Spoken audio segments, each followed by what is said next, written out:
so medium Is that tyres. all mediums, Joe? They've been tending to put something different on the left rear. They've definitely got a medium on the left rear. I can see the left-hand side of the car, and they're both mediums. And you said for the number 51 Tonio Giovinazzi car, and it was Tonio that stayed in that car, you said it was tyres only. Did you mean fuel only? Fuel. Did I say tyres only? Yeah, no, it's all right. Oh my God, it's early. No. Yes, fuel only, of course. That would be a miracle, wouldn't it? Oh, we've only taken tyres. Off you go. Off you go for another 12 laps.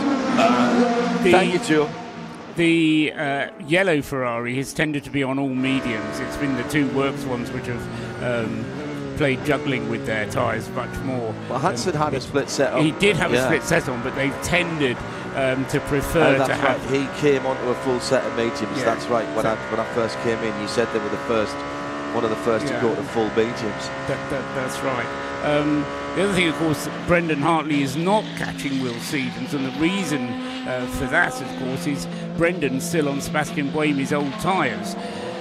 So, with the best of will in the... Is he, though? Because it says 6 laps. Does it?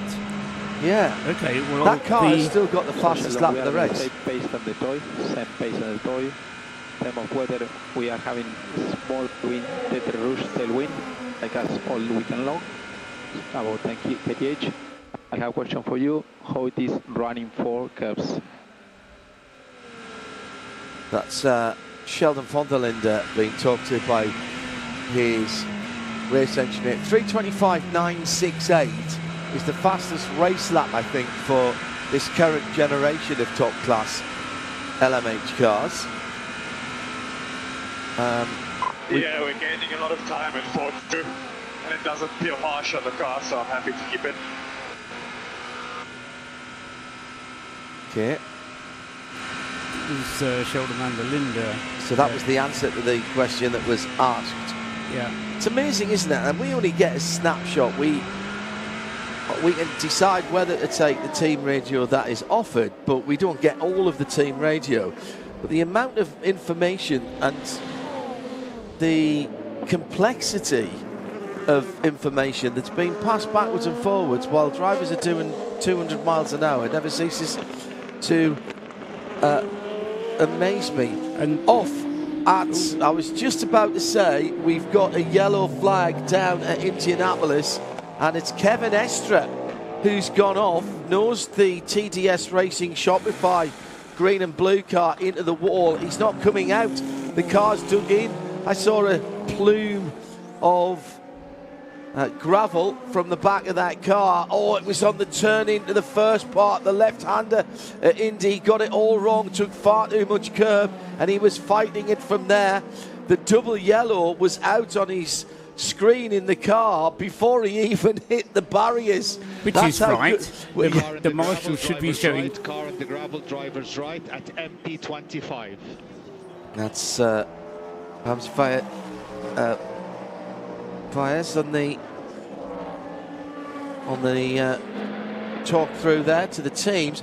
I've just also seen that was a reprimand for Nick De Vries and the Toyota Racing number 7 team for the unsafe release. So Kevin Estre in the wall at Indianapolis. Yeah, interestingly, there is also now a slippery surface being shown at Marshall's Post 24. Oh, just before. Which is before where Estre started doing anything, unless he fell off on his own oil.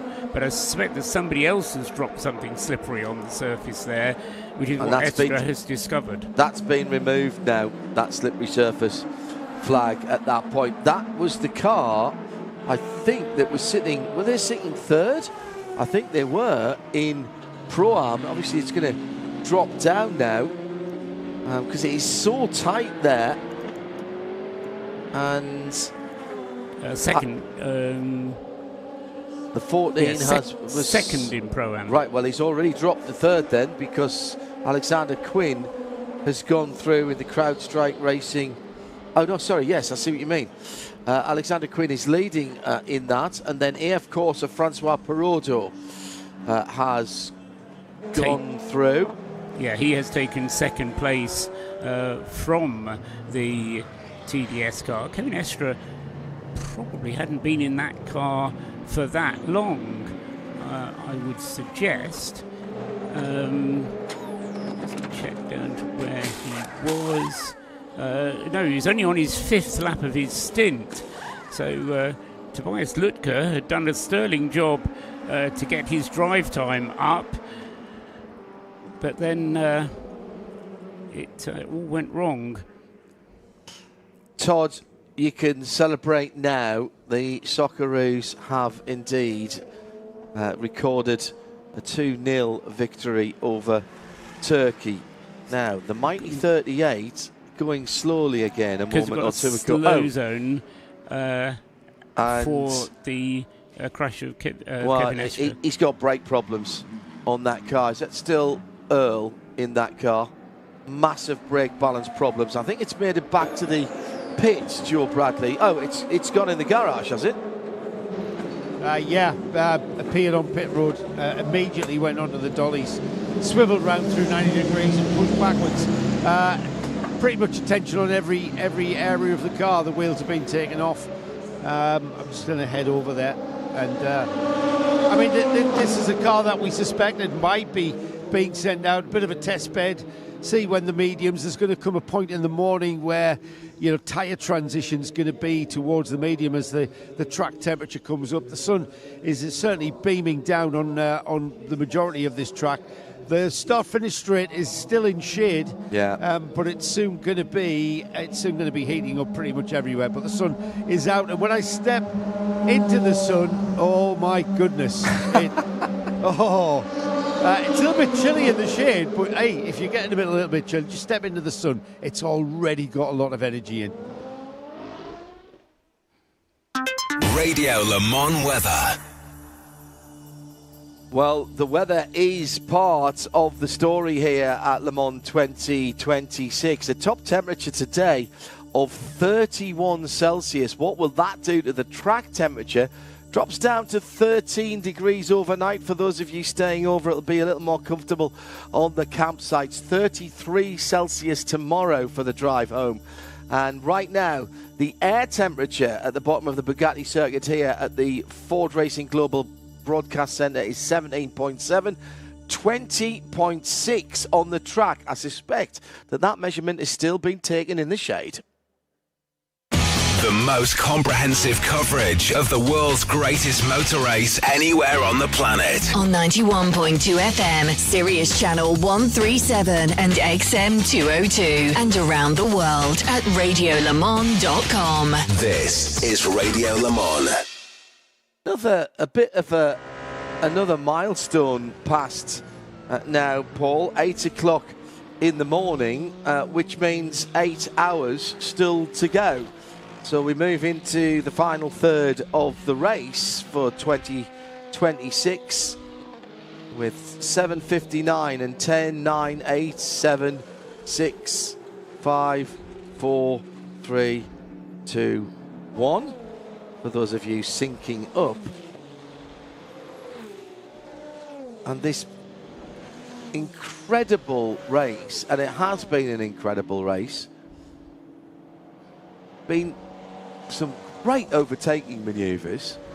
There's been some excellent strategic calls already, but Will Stevens and the number 12 Cadillac Hertz Team Jota Cadillac V Series, as the slow zone is about to end, and has been continuing to control the race at the front of the field. Brendan Hartley in second, Sheldon von der Linde in third, Toyota and BMW WRT. The track is back to full green, and we need to pay off a story down in the pit lane at the other Cadillac Hertz Team Jota machine. This is the 38, which Sebastian Bourdais had to bring back into the pit lane a few hours ago now. They had a power steering issue on that car. We thought it was going to be out. We thought Earl Bamber had left. He's been back. He's done a few more laps. But all did not seem well, Joe Bradley. No, the inevitable has happened, guys. The garage door has come down. Right. 38 is now an official retirement. Okay, thank you, Joe. That is the first of the hypercars to retire. Meantime, further down the pit lane, Kevin Estre in the TDS Shopify car has made it back to the pit lane. Owen Mildenhall and Joe Bradley are our DriverDB.com informed pit lane reporters. We'll get some news. It looked as though Kevin was saying, honestly, I have no clue what happened. I pushed the brake and I didn't stop. He had to be hoisted to a place of safety by one of the telehandler units, but then was able to drive it home. If you're standing around the circuit, look out for Sheldon van der Linde. He's flying at the moment in the BMW number 20. He's closing in on Brendan Hartley. And Brendan, they got that position as a result of taking a bit of a risk, I think, and leaving him. No, we put him on new tyres, didn't we? I just couldn't understand how they'd done it quite so quickly.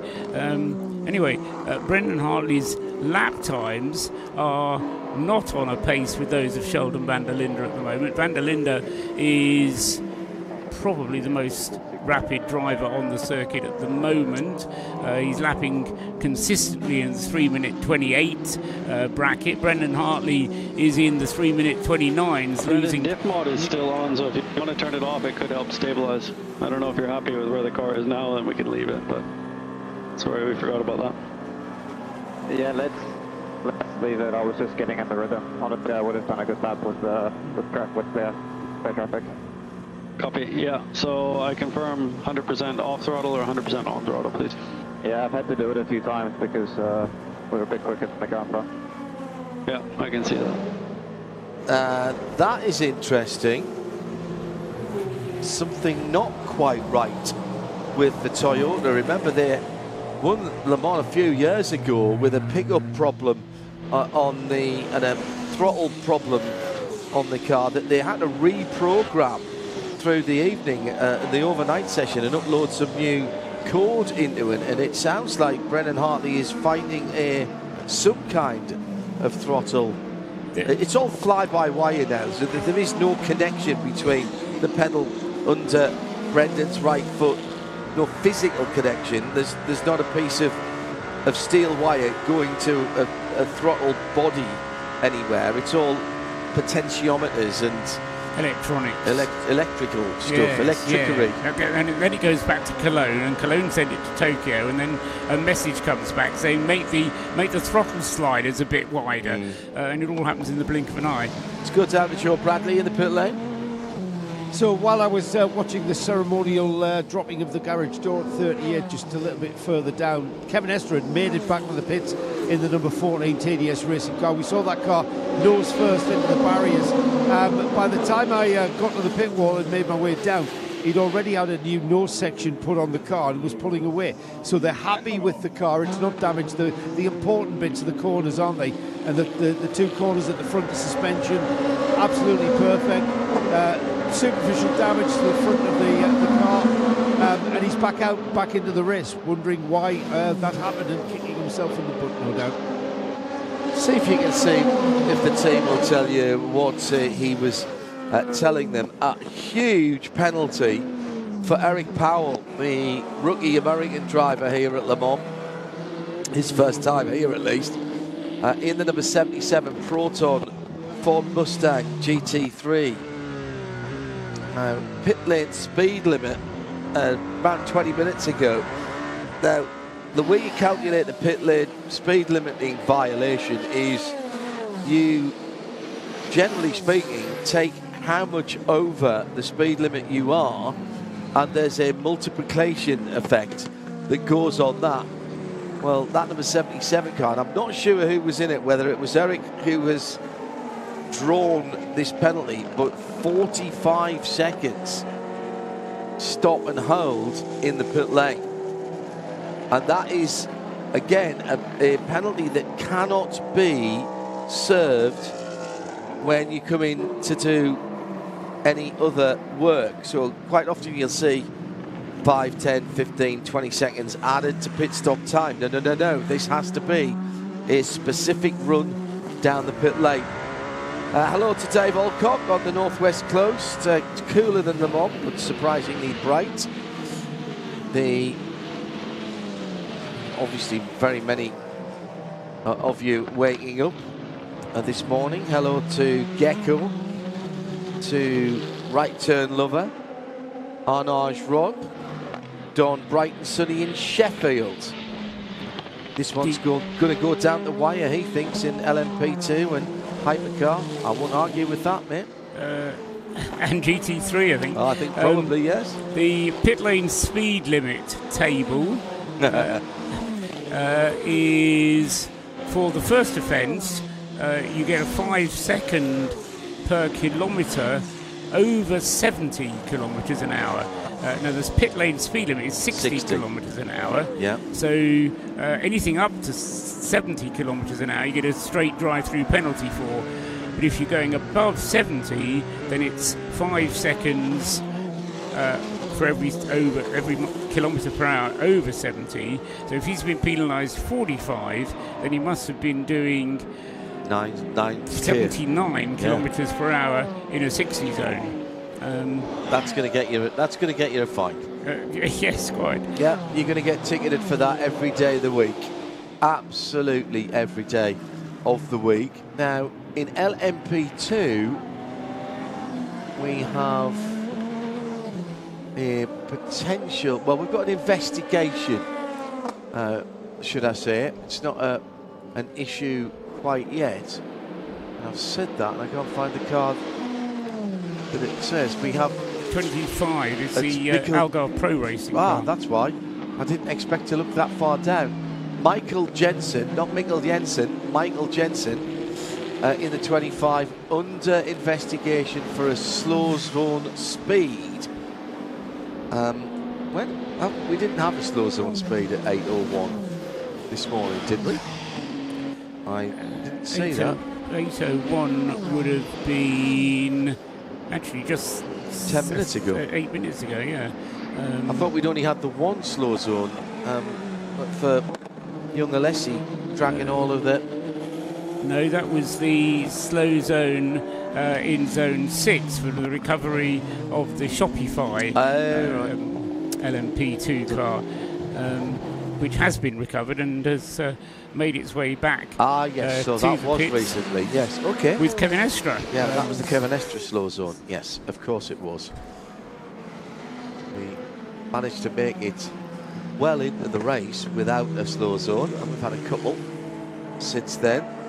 And again, we've been talking about this change. Now, opportunity for a change of position through the Porsche curves, as it is Ferrari versus Alpine, and that's Antonio Giovinazzi, Antonio Felix da Costa. They're coming through traffic, and for a moment, it looked like the Alpine, with Antonio Felix da Costa on board, might have had a moment through the final parts of the Ford chicane. The blue, black and white Alpine with headlamps on full burn, going through the first uphill right-hander and heading in to the Dunlop chicane. How close did they get to passing? Well, actually, pretty tight and off the road completely for... Well, that was into the first chicane, and then having to miss the apex of the first chicane. Raffaele Marciello in the BMW number 15. He was passing slower traffic. Right, let's get back to this Ferrari Alpine battle. Absolute classic. Here comes the Alpine dragging into the tow zone, not the slow zone. He's getting the aerodynamic advantage. He's going to flick out one way or the other. Giovinazzi holds the outside line, and Antonio Felix da Costa goes through into the Daytona chicane, and there's a little ripple of applause from his team. So that then a change of position, with Alpine going back into 5th position. So 5th and 7th for the two Alpines. Antonio Giovinazzi in Ferrari number 51 dropping back to 6th position.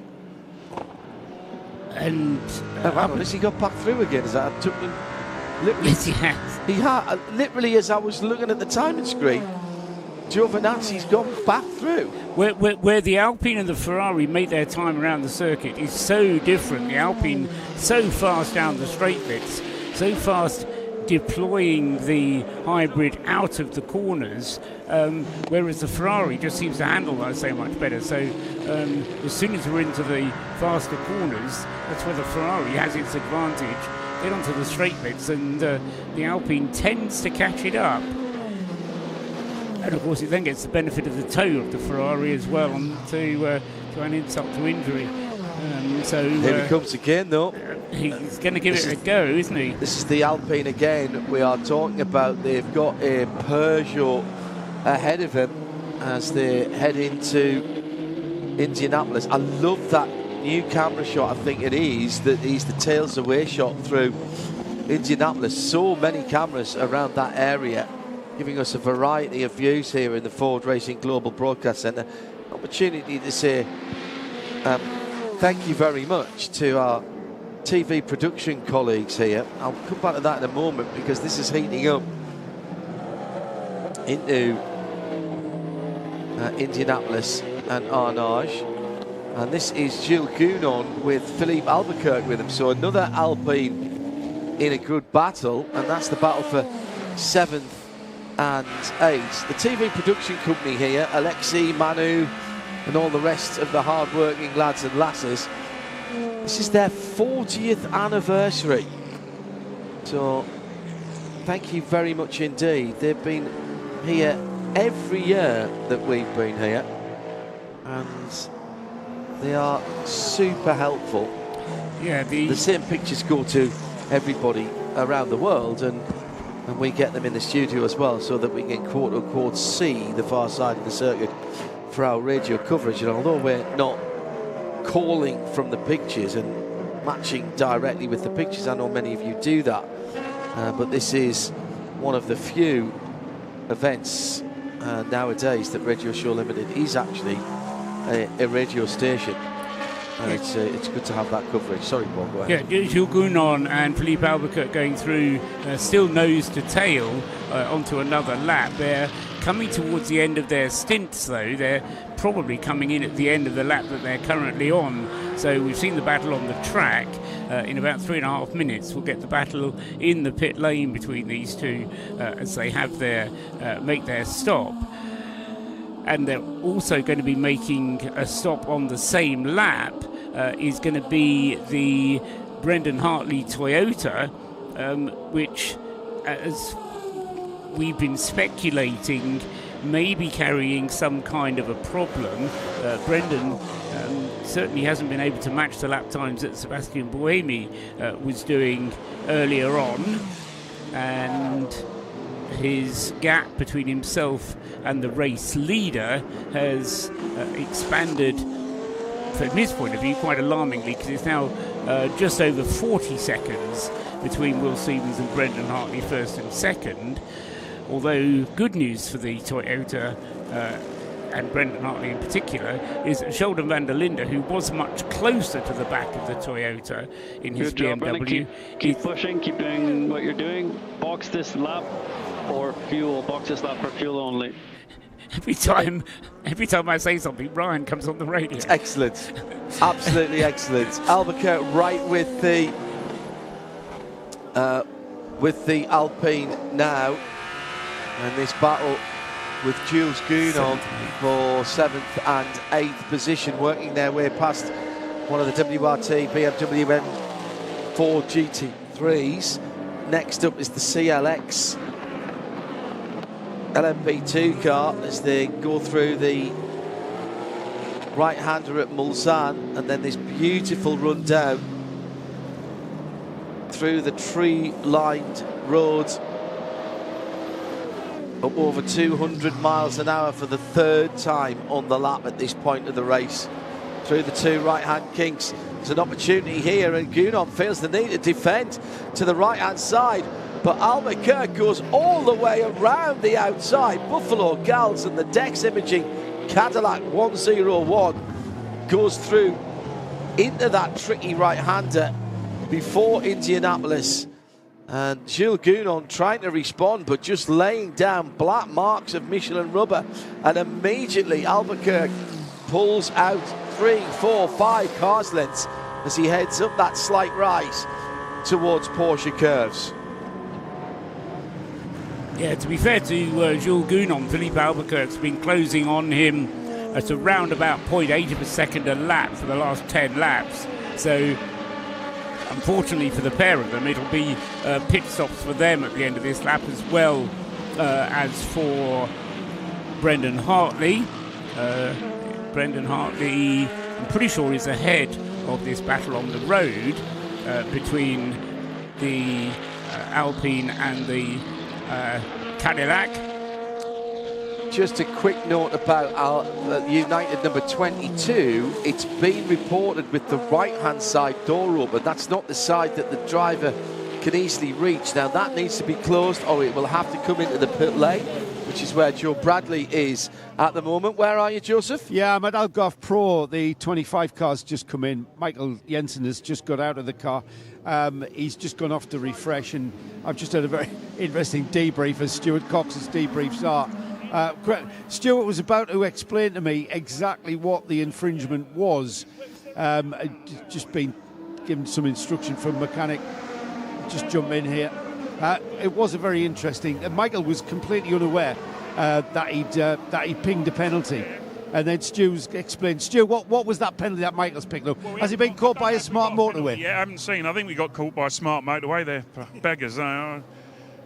Something that should be scrapped immediately for everybody trying to get work and pay taxes, but we won't go there.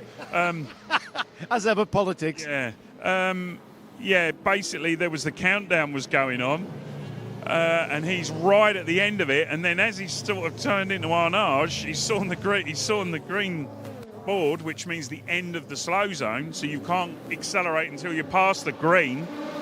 He's also listening to the countdown as well, and he's just, green, gun it, and off he went. So we probably jumped the gun about 2 or 3 metres before the... but you never know. You never know. You might get away with a couple of miles an hour here or there. Well, yes. You don't know what the penalty is yet, though, do you? No. And the thing is, the whole race is opening up. It's like there's been a few really... There's been a super clean race. No big shunts or anything yet. Like, very little to do for race control.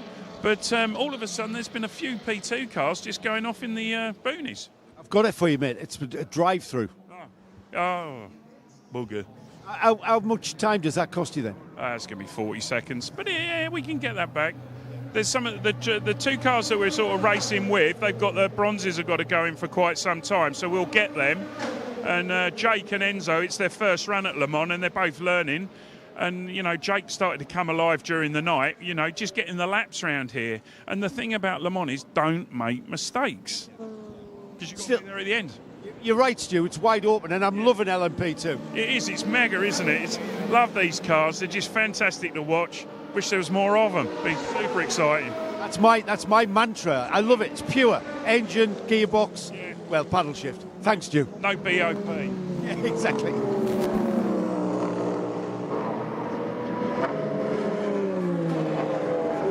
They break the mould when they made Stuart Cox, didn't they? He has mellowed a bit down through the years. You'd have been somewhat trepidate.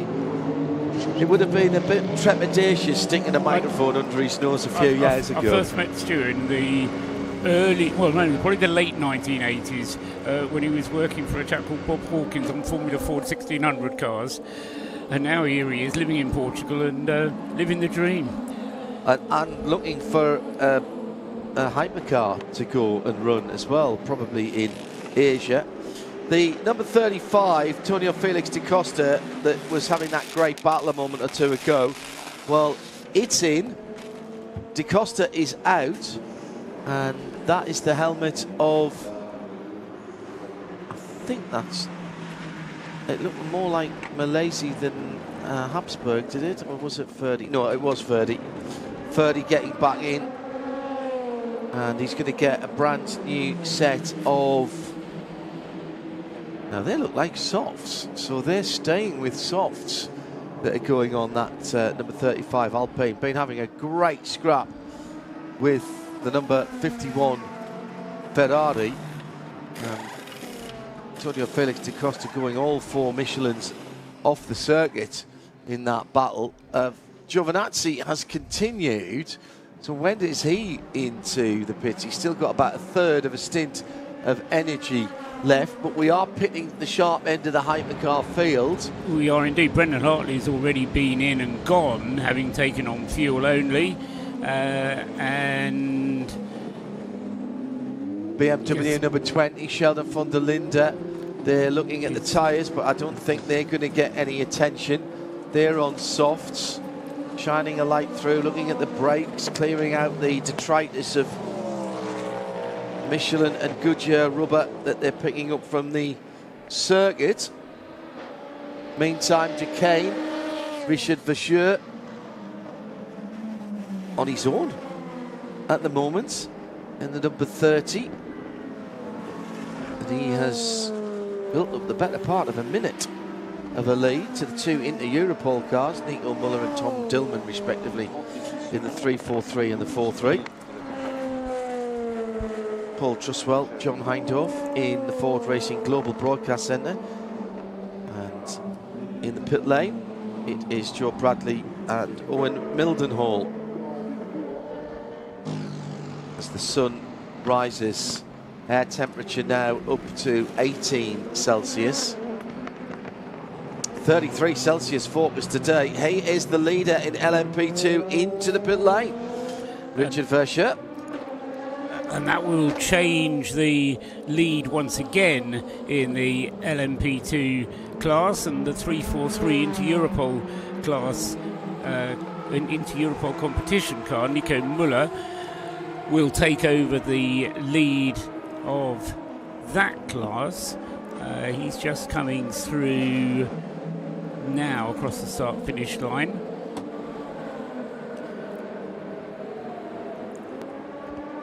No, not quite yet, in fact. So for the moment, Duquesne remains in the pits and in the lead of the race. But a good run, the Duquesne Oreca. It was always being tipped as being one of the cars to watch in LMP2. This is a car that Dorian Pan drives as well. And very quickly, 343 going across the line now for Inter-Europol, so it will be the effective leader. Yeah. But it will be in the pits at the end of this lap, so as I say, it changes every time. Overall leader in the pits, and again, that's a full lap, I think, longer than the BMW.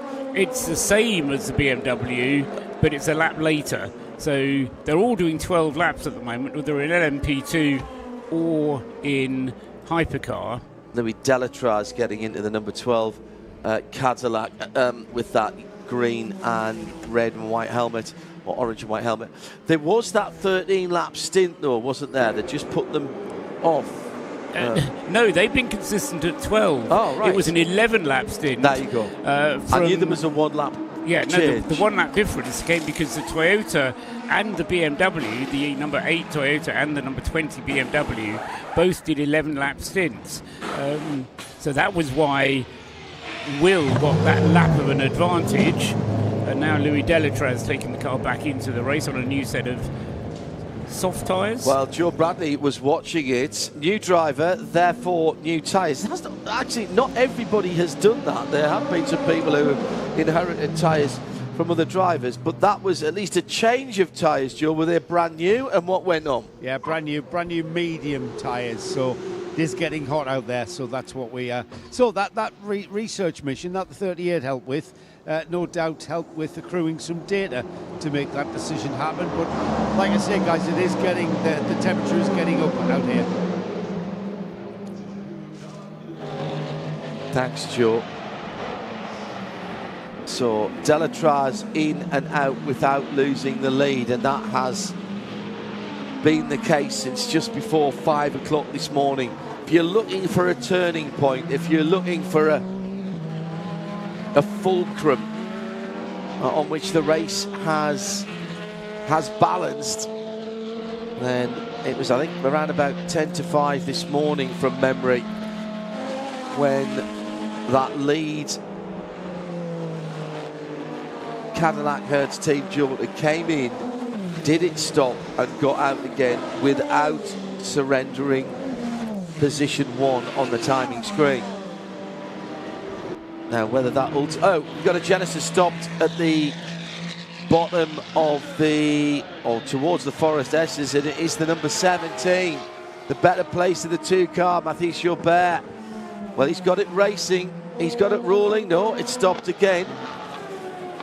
Now, we had this earlier on with a Genesis that went dead stick, and then they went through the processes and got it going again. Happened twice to the number 19 car, but now it's happened to the 17 car.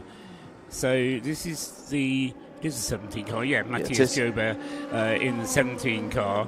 And we can't see the steering wheel, but on the steering wheel of the 19 car, it suddenly said ignition off when we were looking at the onboard.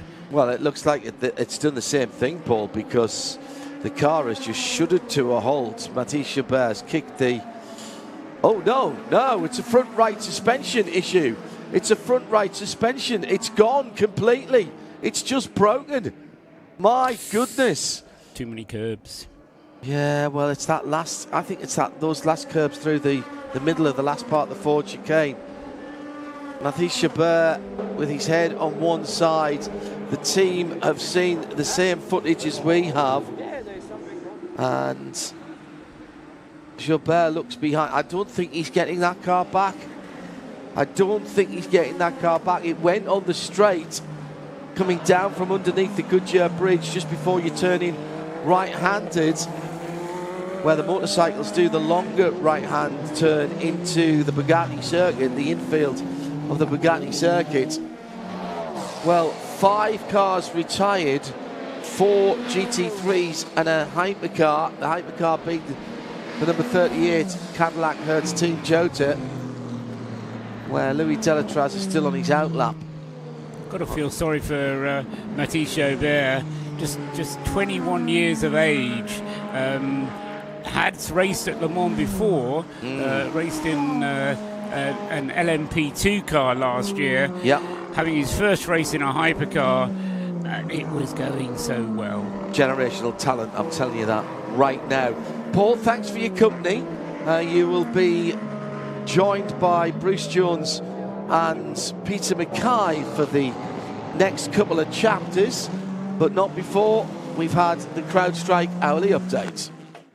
The FIA World Endurance Championship.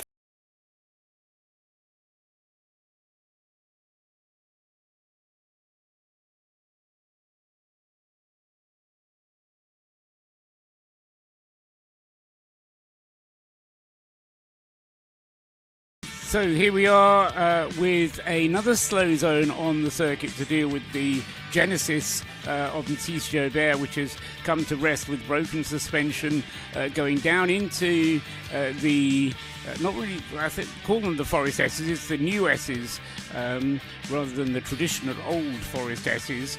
But anyway, he's come to grief there. But let's talk about who is in the lead of the race, and it is the number 12 Cadillac from the Hertz Team Jota. Louis Delatraz is at the wheel, and he has now 20 seconds of an advantage over Brendan Hartley, who is second in Toyota number 8. Brendan has Sheldon van der Linde now right on his tail once again and closing in. Last set of pit stops we saw the same tyres staying on the car for both of them, but we've heard on the radio that Brendan Hartley has a slight problem. And whether he's going to be able to defend from Brendan Hartley, we'll wait and see. So Sheldon van der Linde in the BMW number 20 in third place, right on Brendan Hartley's tail, challenging for second. Nick de Vries is in fourth place with the Toyota number 7. In fifth place is the Ferrari of Antonio Giovinazzi, car number 51. He's just 25 seconds behind Nick de Vries in the Toyota. And then next up is the AF Corsa Ferrari, Yair Fay, number 83, 499p. And he is half a minute, in fact, nearly 3/4 of a minute behind the Works Ferrari. But Ferrari's in 5th and 6th. In 7th place is the best of the Alpines, Ferdinand Habsburg, having just taken the number 35 car over. and at the moment he's 11 seconds ahead of Philippe Albuquerque in the 101 Cadillac. In 9th place is the second of the Alpines, Fred Macavici, at the wheel of that car. And he is far more comfortable in his position ahead of the next car up in 10th place, which is the Aston Martin of Ross Gunn. Ross Gunn is a lap behind. In terms of cars that are still on the lead lap, it is still the top 6 that are all on the lead lap. The Alpine in 7th place is 1 lap behind. They've completed, I should tell you that as well, 266 laps. There is a possibility that this is not a record distance, but it will be a record distance for hypercars, depending on what the pace is in the remaining 7.5 hours. In LMP2, Tom Dillman leads the way for Inter-Europol competition, number 43. Second is Dorian Pan, just taking over behind the wheel of the Duquesne team. Orica, that's number 30 in second place. And in third place is the other Inter-Europol competition, Orica, number 343, with Nico Müller behind the wheel, but he's due a pit stop very soon indeed. Forestier Racing is in 4th place, with Louis Rosset driving the number 29 car at the moment. Vector Sport is 5th, with Pietro Fittipaldi driving the 26.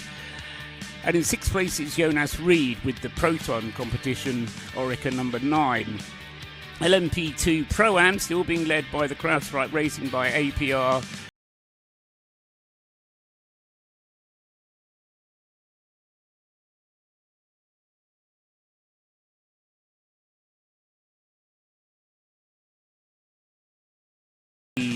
LMP2 Pro-Am, and they are Alex Quinn in the CrowdStrike car, number 4, and 183 Francois Perrodo, the AF Corsa car.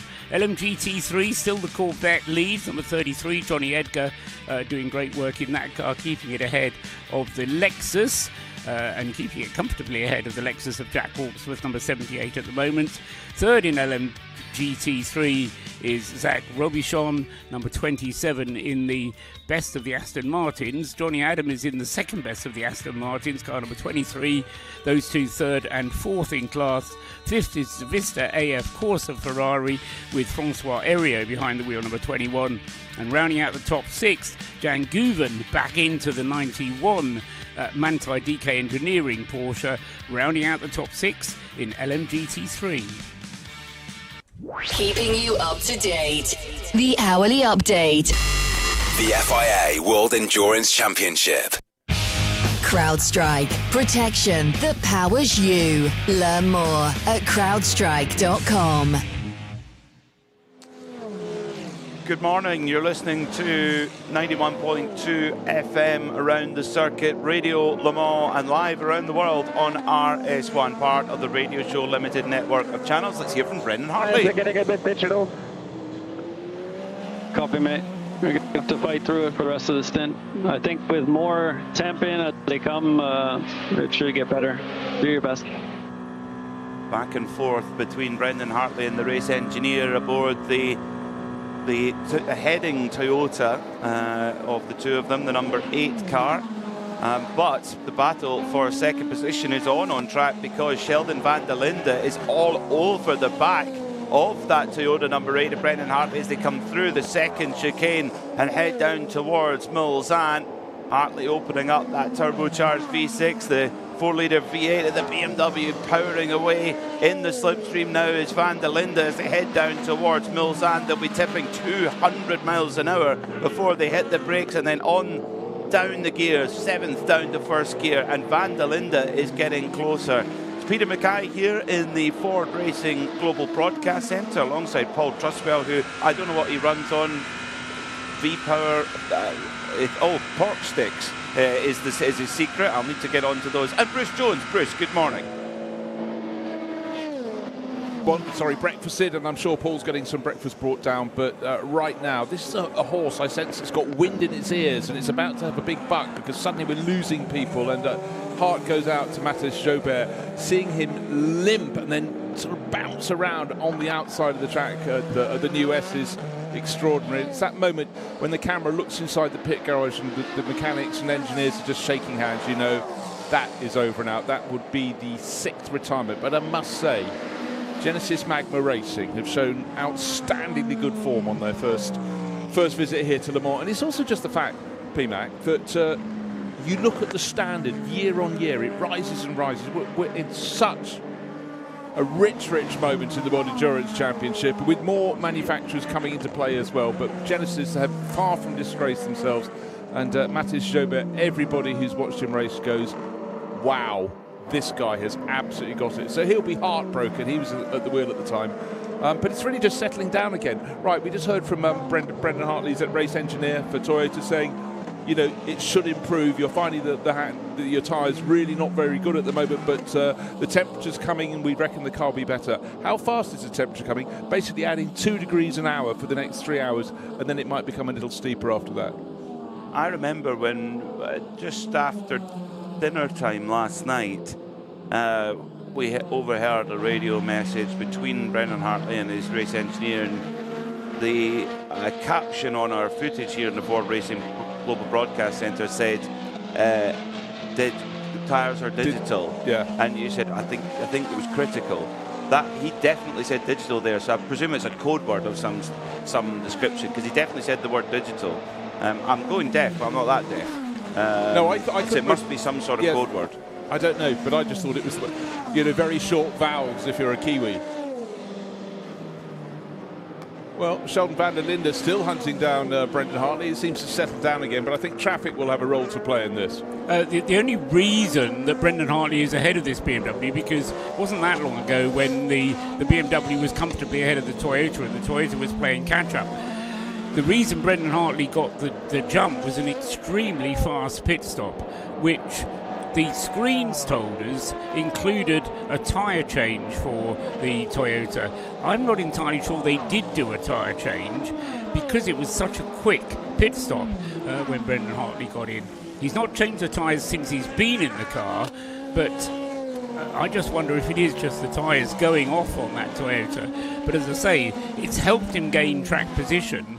And Sheldon van der Linde, although he's caught up with Brendan, hasn't been able to just overpace him and keep his pace up. So it was a good move from Toyota. They've kept the car in track position. And let's say 12 hours ago, both of the Toyotas had dropped back, and we were saying, well, it's just a race between BMW and Cadillac here. But Toyota are up there fighting, and who's got 2 cars fighting there? Because 4th place is the number 7 car, and that's in there to pick up any pieces that might be left by problems striking the cars ahead of them. Yeah, and I guess all the time the race leader, the number 12 Cadillac, is being helped by this battle for second place. So 17-18 seconds is the margin that Louis Della has in the number 12 Cadillac, but the battle for second is super intense. But I think your point about maybe no new tyres being put on board the number 8 Toyota is a good one. We'll see. We'll find out. Well, let's see if we can shine any more light. We've got a team of driver database informed pit lane reporters who also know how to sniff out a story. Let's see if we can shed a bit of light on what's going on. Nick Damon, good morning. Good morning, Peter. Good morning, Bruce. Good morning, Paul. First of all, a quick comment about there's nothing code-wordy about what Brendan Hartley said. Digital, 0 or 1. There's no progression to the tyres. They're either there or they're not. That's what that means.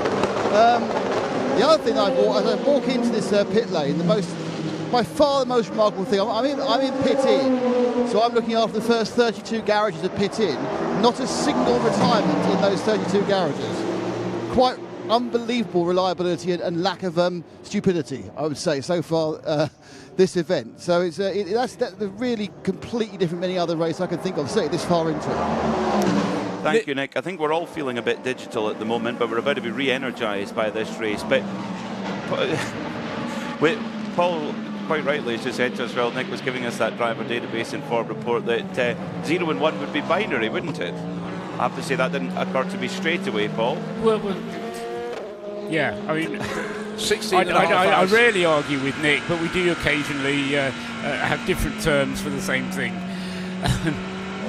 Let's concentrate on the battle, because good idea. Brendan is managing to hold off Sheldon van der Linde, and at the moment the lap times at Brendan Hartley, of course we had a slow zone whilst that was happening, so the lap times aren't really comparable. That's the problem with slow zones, is that they mess up your average lap times. So we'll ignore this stint and look at what happens next time around. But the thing to really appreciate is that you've got less than 20 seconds separating the top three, and we're going to prepare, we are preparing for another full course yellow. So that's going to slow the pace. There's some debris on the circuit at the first chicane on the Mulsanne Straight, the Daytona chicane. The pit entry is closes as soon as the message appears on the screen to say prepare, and we go to full course yellow. Well, while we go to full course yellow, the Aston Martin 007 is coming into the pits in front of Nick Damon. Yeah, well, that's worked out very well for them, because they've only got about most half of their pit stop done, and they get themselves to effectively get a free half stop, full service. I think it was Tom getting in. It might be on moment Tom getting out, and then you got Ross as well. So I think if Tom was in, it's now Ross. If Ross was in, it's now Tom. Because it's not Harry, because I can see his helmet. But let's have a look at that. It's actually Ross. Ross, can I go quick? I think I spoke to you about 4 hours ago, and the thing was difficult and slidey. How is it now? Yes, okay. Conditions are pretty good. It's always nice to drive at Le Mans in these kind of sunrise conditions where the track is quite low temp and lots of grip. But yeah, no, it's going okay. We're still going along in P10. Yes, we have to, if we want to go any higher, I think we need some people to fall off. But obviously, I don't wish that on anybody. But the team are doing a mega job. Really good pit stops. Really clean, executed race. Yeah, we just don't quite, as I said earlier, we don't quite have the pace of the front runners. But this is a good, I'd say, midfield effort, which is a good progress on last year.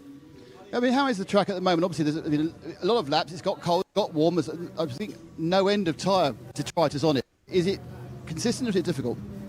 It can be quite difficult because there are a lot of, I'd say, like marbles and dust that are being moved around. So lap to lap, it can change quite a lot. And also, you know, you get, I think some LMP2 and GT teams are getting different graded drivers out of the way, so there's kind of without sounding disrespectful, there's lots of I'd say excursions and things that are happening out on track that is making it quite difficult in terms of the track surface, but it's all good fun. It's stuff we have to deal with and get on with, and it's the beauty of racing. Like, it would be boring if it was the same every lap, and this is the great thing about Le Mans, is that every corner is a new adventure. Ross, thank you. Good luck to you, and hope for finish the top 10 for both cars. Thank you very much. Ross Gunn there with Nick Damon for that driver database informed reports. The Heart of Racing Aston Martin team with their hypercars running, as Nick says, in well in with a shout of a top 10 result, and of course points for the World Endurance Championship, which of course make the world go round as well for that full season effort. We have new lap records in the hypercar category set about 20 laps ago by the number 8 Toyota, Sebastian Buemi, 325.968, and also in LMGT3, but only just. Last year Matteo Drudi set a 354.456, Jose Maria Lopez in the Lexus 354.445. So the Lexus going out kicking and screaming, Paul Truswell. I did give you credit, actually, Matt, because when Sebastian Buemi broke that lap record, I gave you the credit because you told us it was going to go into the 25s. You said in the morning we'll be getting into the 25s, and Sebastian Buemi duly delivered in the car that Brendan Hartley is currently in. So it has been a combined effort for Toyota. And we've now gone green again, so the full course yellow predominantly to remove a bollard which had come adrift at the first chicane, the Daytona chicane on the Mulsanne Straight. And we can hear from Brian again. 26 and rising. Personally, I would go to the medium. Agreed. It's nice when everybody gets on, isn't it? Yeah, it's Brendan Hartley deciding or agreeing with the race engineer to say, yeah, switching from soft to medium. Ambient temperature at the moment is beginning to approach 20 degrees, around 18 degrees Celsius at the moment. And what did he say the track temperature was? 26? 26. Yeah, so it's as it progresses. News flash, not the sort of flash. Our race leading car, the number 12 Cadillac, drive-through penalty for slow zone procedure issues, and car number 48 has fallen foul of the mix as well. Same offence. It's Romain Dumas' car. Exactly, the RD Limited Orica. It's down in the 17th place overall in NMP2 and about 6th or 7th in the Prime class. These things, Paul, but it's the race leading car, Louis Delatraz at the wheel. That's been under investigation for a while. In fact, the gap between our race leading Cadillac, number 12, and the chasing Brendan Hartley, Sheldon van der Linde duo has got closer and closer. It's down to 13 seconds, not so long ago it was 18, so it's suddenly not all just the best of news for Cadillac at the front.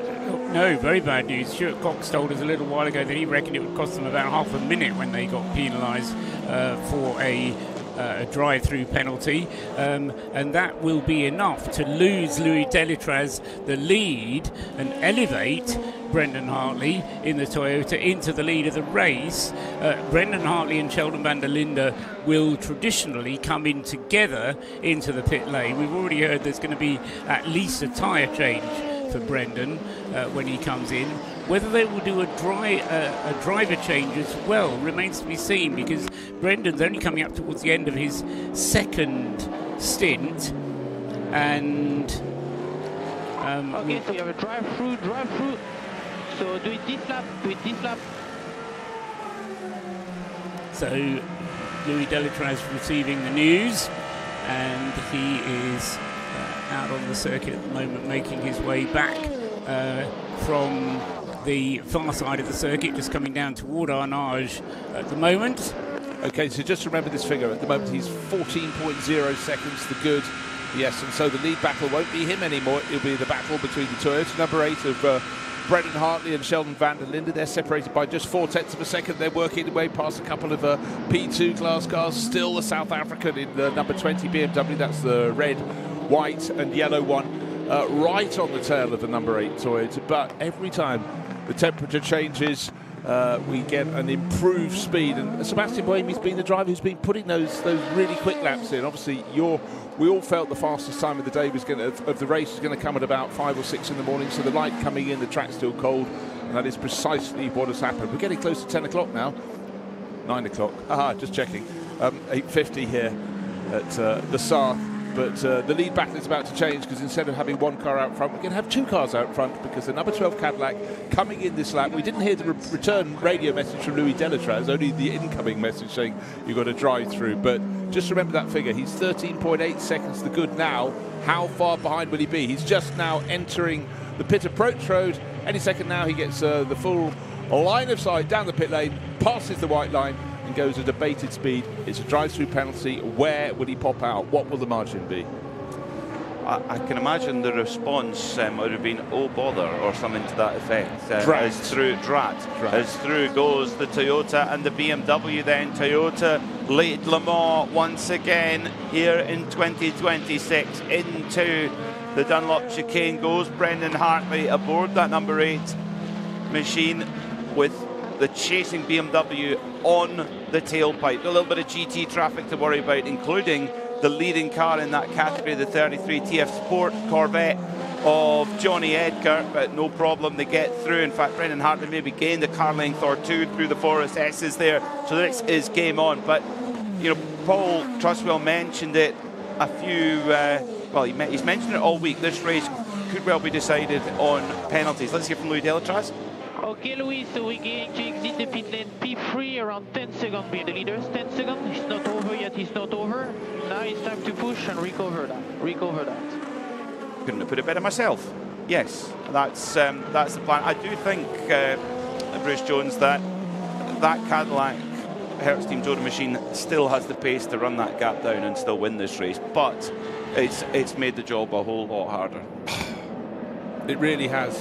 Just under just over 7 hours to go. It has the pace, but actually at various points in the race has the number 8 Toyota, which is now leading, and definitely the number 20 BMW. Sheldon van der Linde at the wheel of the latter.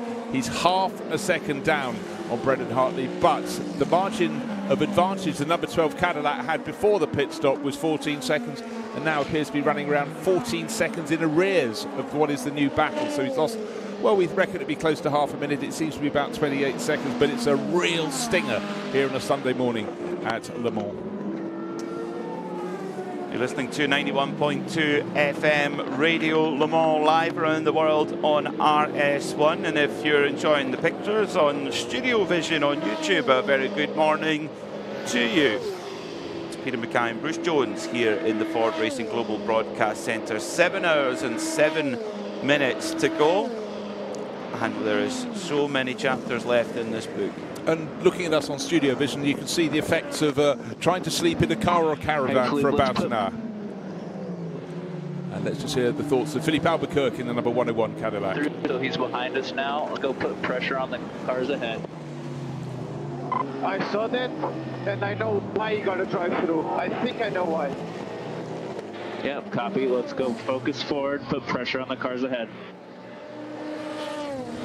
Very interesting indeed. We'll come back to that task for Philippe Albuquerque. But before that, let's catch up with Nick Damon in the pit lane. Yeah, with Clemens David out of the 87 Codis team.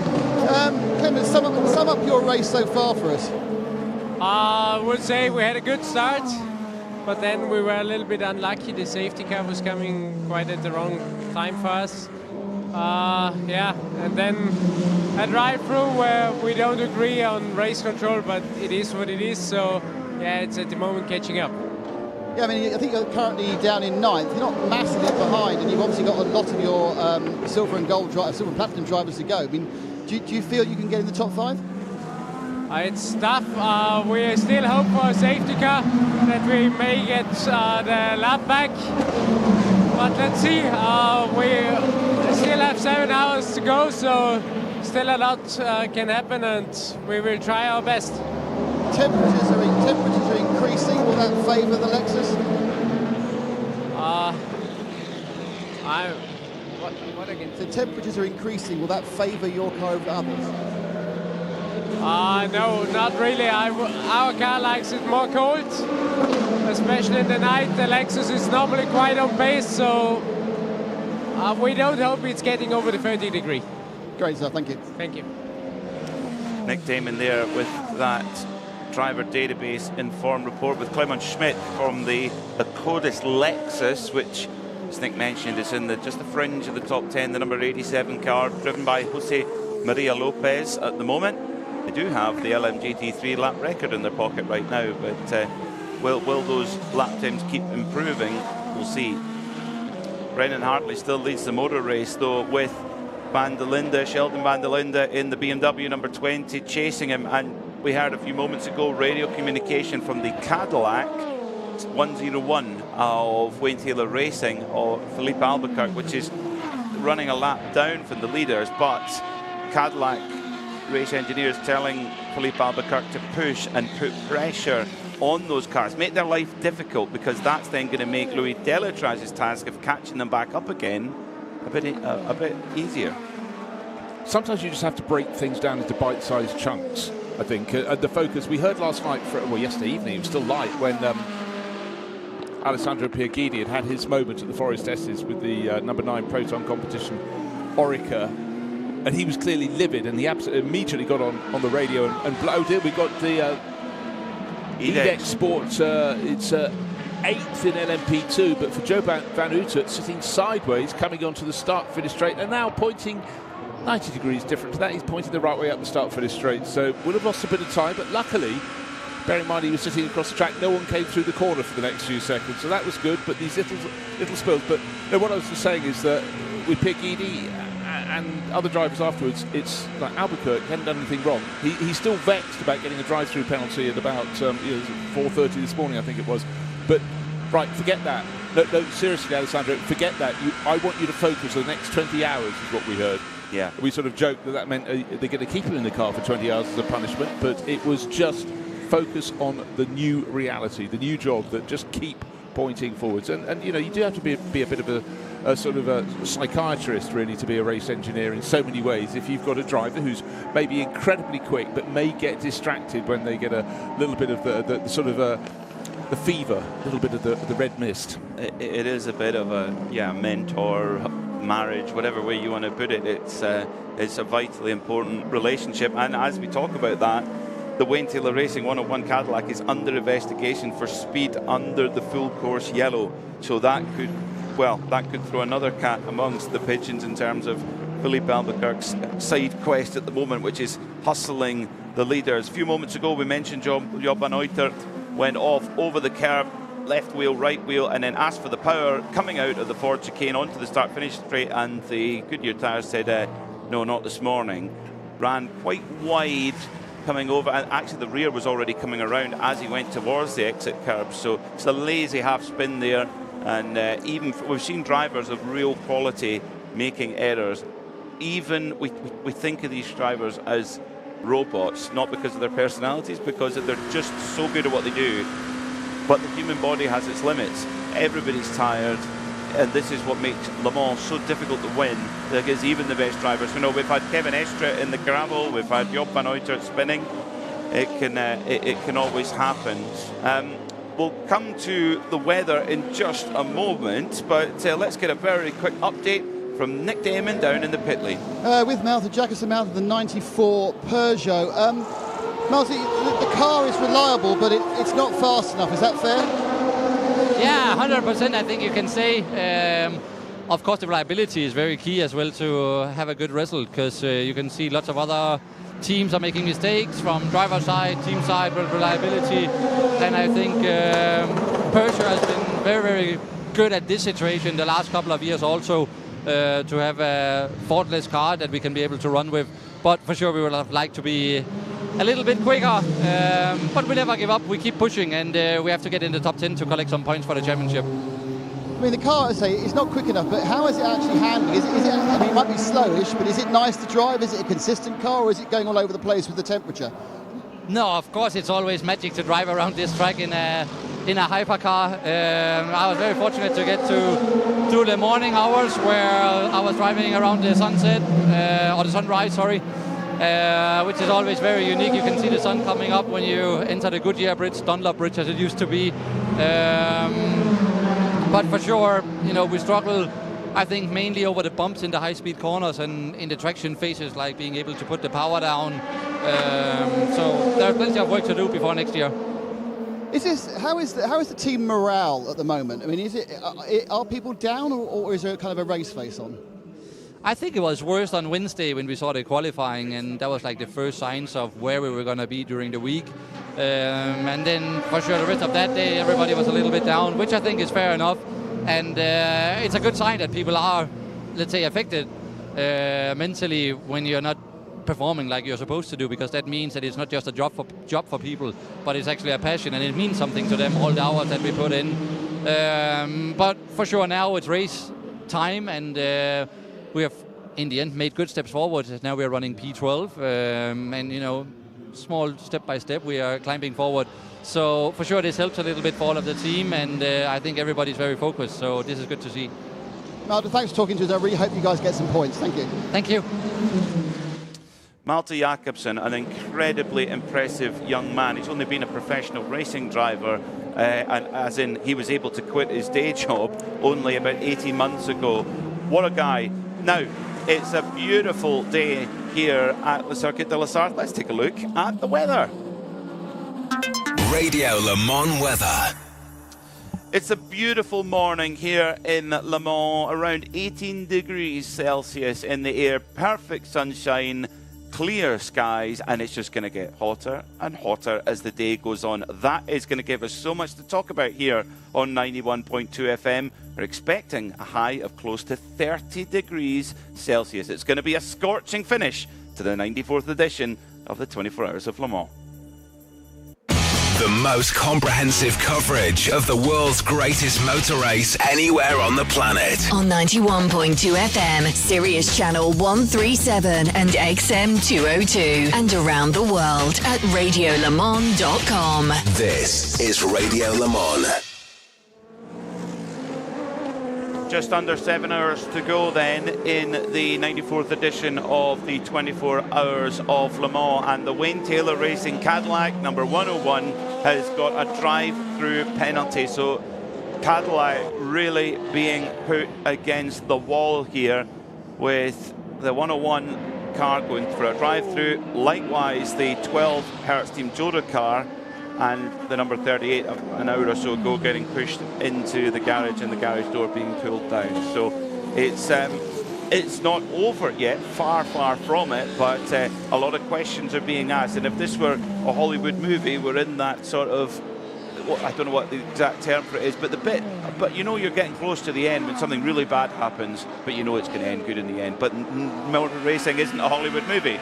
Or do you? There you have it. But yeah, what we have is the first 3 cars coupled by only 15 seconds. That's not too shabby, is it, after 17 hours of racing? Toyota from BMW from Cadillac, but Cadillac with 2 of their cars, the 2 remaining ones, because power steering problems took out the number 38 Challenger. For them, both being put backwards. Drive-through penalties, still time, plenty more to gather, potentially, because we've got a really intense race here. But at the moment, Brendan Hartley just opening out a little bit of a lead. 1.5 seconds. That's the biggest respite he's had from the charging Sheldon van der Linde in his BMW for quite some while. But again, some of that might be down to just working the traffic very nicely.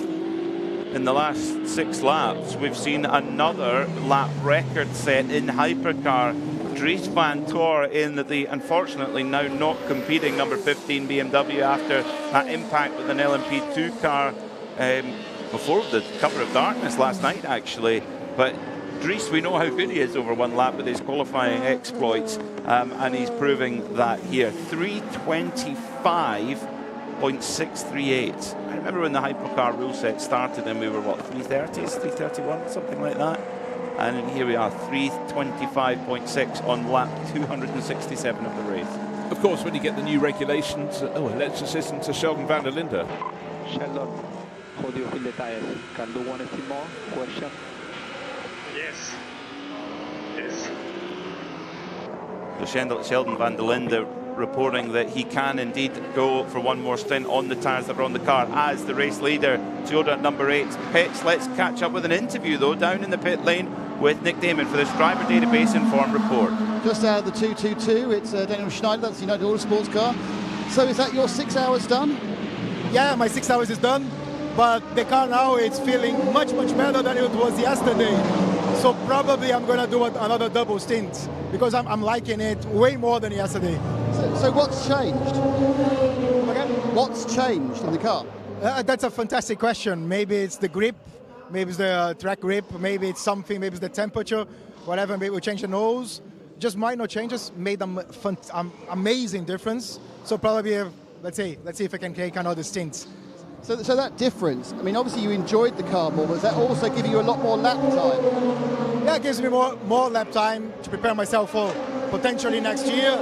So this is a circuit that you need to be on track as much as you can. So that's what I'm trying, to be as much as I can on track.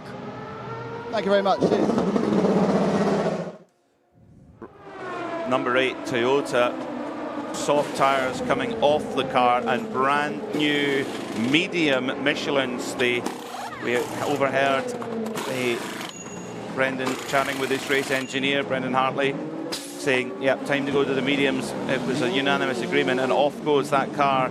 And also over at Cadillac, the 101 Wayne Taylor Racing car that has a drive-through penalty hanging over it has actually just come in for a pit stop, and Duncan Vincent was watching it. Duncan. Good morning, everybody. Yes, looked like Ricky Taylor jumping into that car. Philippe Albuquerque stepping out, running into the garage. A nice, clean, concise pit stop as you would expect from the Wayne Taylor Racing crew as they head back out. I'm going to jump in the garage and see if we can grab a word with Philippe, see how he is, see if we can ask the question what the drive-through was for. Thank you, Duncan, for that driver database informed report.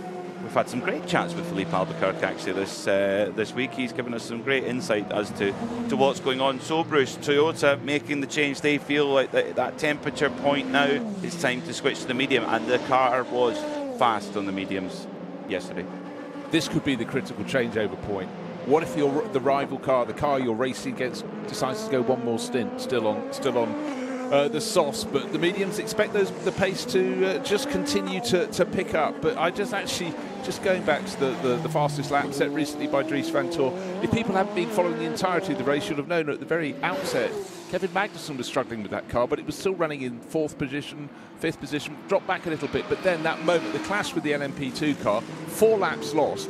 And that's always really galling. If you get back, the car is fixed, and then it runs at the sort of pace, if it hadn't had that problem, it could have been leading the race. And that's pretty much where the number 15 BMW MT WRT entry of Dries van Toor is. And all the Belgian driver can do is just keep flogging on, but sitting with a 4 to 5 lap deficit.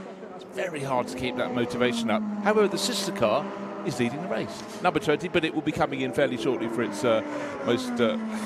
I guess it's next up pit stop. Sheldon van der Linde, fairly shortly, I mean sort of now really. Oh, you're good.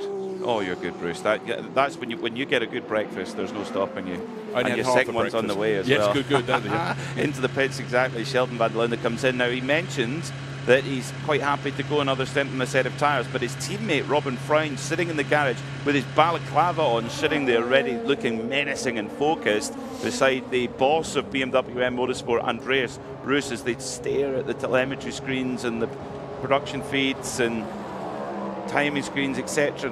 The question will be, is Sheldon van der Linde going to jump out? I guess by the radio connection, I would guess no. Into the pits he comes then. Soft tyres on that BMW at the moment. Sheldon van der Linde not getting out the car right now. Gets a nice drink, a nice cold drink, well deserved. But of course, because it was considered possible they'd put Robin Freund in the car, he would have been woken from his slumber about an hour ago, knowing that you have to cover this pit stop off, and if we need to swap the drivers around, we will. But now he'll probably have a little bit of loss of adrenaline as he sits in the garage, knowing he's going to have to wait for the next pit stop for the number 20 BMW that was running in second place, and then it will be his turn all over again. Fuel continuing to go into that Shell-sponsored WRT BMW and goes off, does not take tyres. They did have 2 mediums just waiting there just in case. Let's go over to LMGT3. Nick Damon has got the second place Lexus. Yeah, the 78, the yellow Akodis Lexus. Jack Hawksworth has jumped out of that car. I think it is Mr. David, whose first name I must now. Anyway, he's getting into it. They are doing a complete service. This is car in second. David Adrian, thank you. And if I look the other way, I can see that the Aston Martin 009 is in, just doing a standard service. So it's quite busy here. Also, just so you know, the WTR car's back in, I assume, to do its drive-through. There's 3 different classes, 3 different pieces of action. That is what we call a driver database informed report from Nick Damon. Well done. And the Wayne Taylor Racing car, yes, it will be serving its drive-through penalty, so it can't really be used tactically to put the Toyota number 8 or the 20 BMW under pressure. The Toyota at the moment just coming across a little bit of traffic coming out of Tete Rouge down on the full throttle run towards the Mulsanne chicane, but manages to dispatch with that, not a problem. And Brendan Hartley with his teammates Ryo Hirakawa and Sebastian Buemi looking to put Toyota back on the top step of the podium at Le Mans after a dominant era heading from sort of 2018 to 2021, 2022. They were the team, they were the benchmark, and of course the field has got so much more competitive. They've been close, but this year I think it's the best challenge they've had. This new TR010 car, this upgraded machine, doing a super job at the moment. And for Sebastian Buemi, and it's a big if, with 6 hours and 48 minutes to go, he can become a 5-time Le Mans winner, joining Derek Bell, Emmanuel Perrault and Frank Villa. What an exclusive club. Jack Hawksworth, though, has just jumped out of the Akodis Lexus and has managed to catch up with the hard-working Nick Damon. You've come this way with the receptions always. Jack, you've got the team up to second place. It's a great result for the old girl, isn't it? Well, we haven't got a result yet. It's still 6 hours. Well, it's great. Yeah, we've had a good race. Really been super solid all day. We've just been kind of doing our thing, and the car's working really, really well. So car's on rails, and we'll see what these last 6 hours brings. How are you enjoying these annual trips to European racing when you're normally over in America? I'm enjoying it. Yeah, no, it's nice to come here. It's obviously different set of rules, different tyre, different, just different style of racing, and it's always nice to freshen it up and stuff. So yeah, I love coming to Le Mans, and very happy to have the opportunity. And of course, next year, theoretically, a new car. Well, that's obviously, we got some exciting stuff on the horizon. We know that, and yeah, hopefully we can have a really good finish off with the RTF, and on to more exciting things. Oh, even more exciting things in the future. Jack, thank you. Thank you. There's always a sense of excitement in the pit lane when the overall race leader is rumbling down pit lane towards the pit box that you're standing in. And we have 4 brand new Michelin soft tyres as the number 12 car with Luis Delatraz parks directly in front of us, and it all goes quiet. It goes to a moment of calm as the fuel goes in. We can see the fuel running down from the fuel container along the hose and into. Now that was a quick stop, Paul Truswell. You will have noted that. That was what I would class as a splash and dash as Delatraz takes the Cadillac Hertz Team Jota back out onto circuit. Well, indeed, that was a splash and dash, and our good man has just had one himself. Paul Truswell's come back in after a little bit of a pit stop of his own, but yeah, that was certainly quickly in and out, and full course yellow out on the track. I think that is an emergency service there for the number 12 Cadillac to come in and just take the very quick splash of fuel. The last pit stop time, 45 seconds there for the Hertz Team Jota Cadillac number 12. And a little bit of debris being removed at the forest, at the coming in towards the Ford chicane. The leaf blowers going in there as well. A nice breakfast, Paul? It was bacon, egg, hash brown, orange juice, coffee. I'd be dead if it wasn't for Sam Burns. No, but I think you're not the only one there. You're not the only one there, yeah. I kind of half heard a question about the emergency stop for the Delatraz car coming in. Yes. Yeah, because he took a stop and go penalty in that stint. Of course, he'd only done 6 laps on the stint, but he'd done 6 laps before he did the stop and go penalty. So it's a 12-lap stint altogether, which is what that Cadillac has been doing. So he needed the fuel. It's 5 seconds of fuel they're allowed to put into the car under the full course yellow conditions. As soon as the circuit goes green, he must come into the... BMW didn't change tires, stayed out on soft. I'll get back to you with the gaps. One out of the FCY. But it's third stint soft, they kept the driver back there.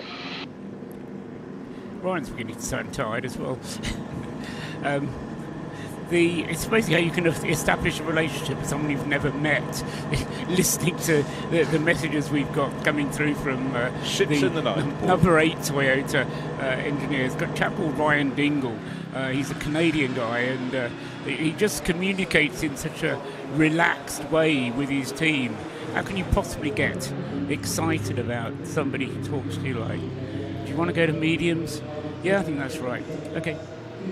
Yeah, no, I agree. We need to make this meet and greet happen. It's very calm. Anyway, so he will have to come in as soon as it goes green on the next time past the pits. We'll have Luis Delatraz coming in to take the rest of the fuel that he didn't get earlier. In 25 seconds. 25 seconds until the full course yellow goes away, and the leader in LMP2 has also had to take emergency service. Nick Damon.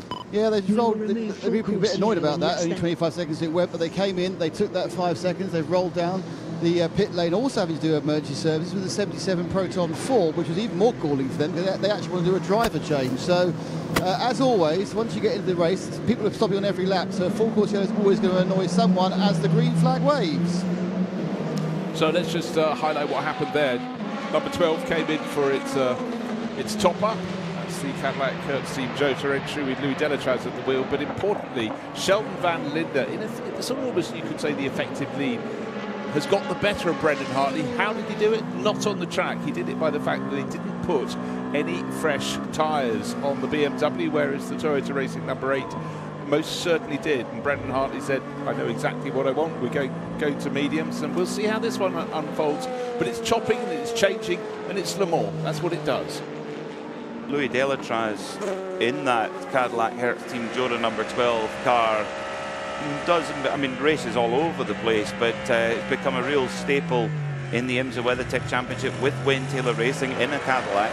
And normally when you have to take emergency service in IMSA, it's usually bad strategy-wise. Would that be the same here, Paul? Another punch landed on the Hertzton Toyota Cadillac or not? I don't necessarily think so. The time we saw it before was in the very early stage of the race when we had a full course yellow, and it was the number 20 BMW that had to do exactly the same thing and take an emergency service. And I looked at it afterwards, and it didn't really make a whole heap of difference. So it may have lost him a tiny bit of time, but it gave him an advantage in the longer run because he had more fuel on board, because he was able to fill it up once they went green, and his fill up then happened later, so he had more fuel on board to compete with those who had come in just before the full course yellow.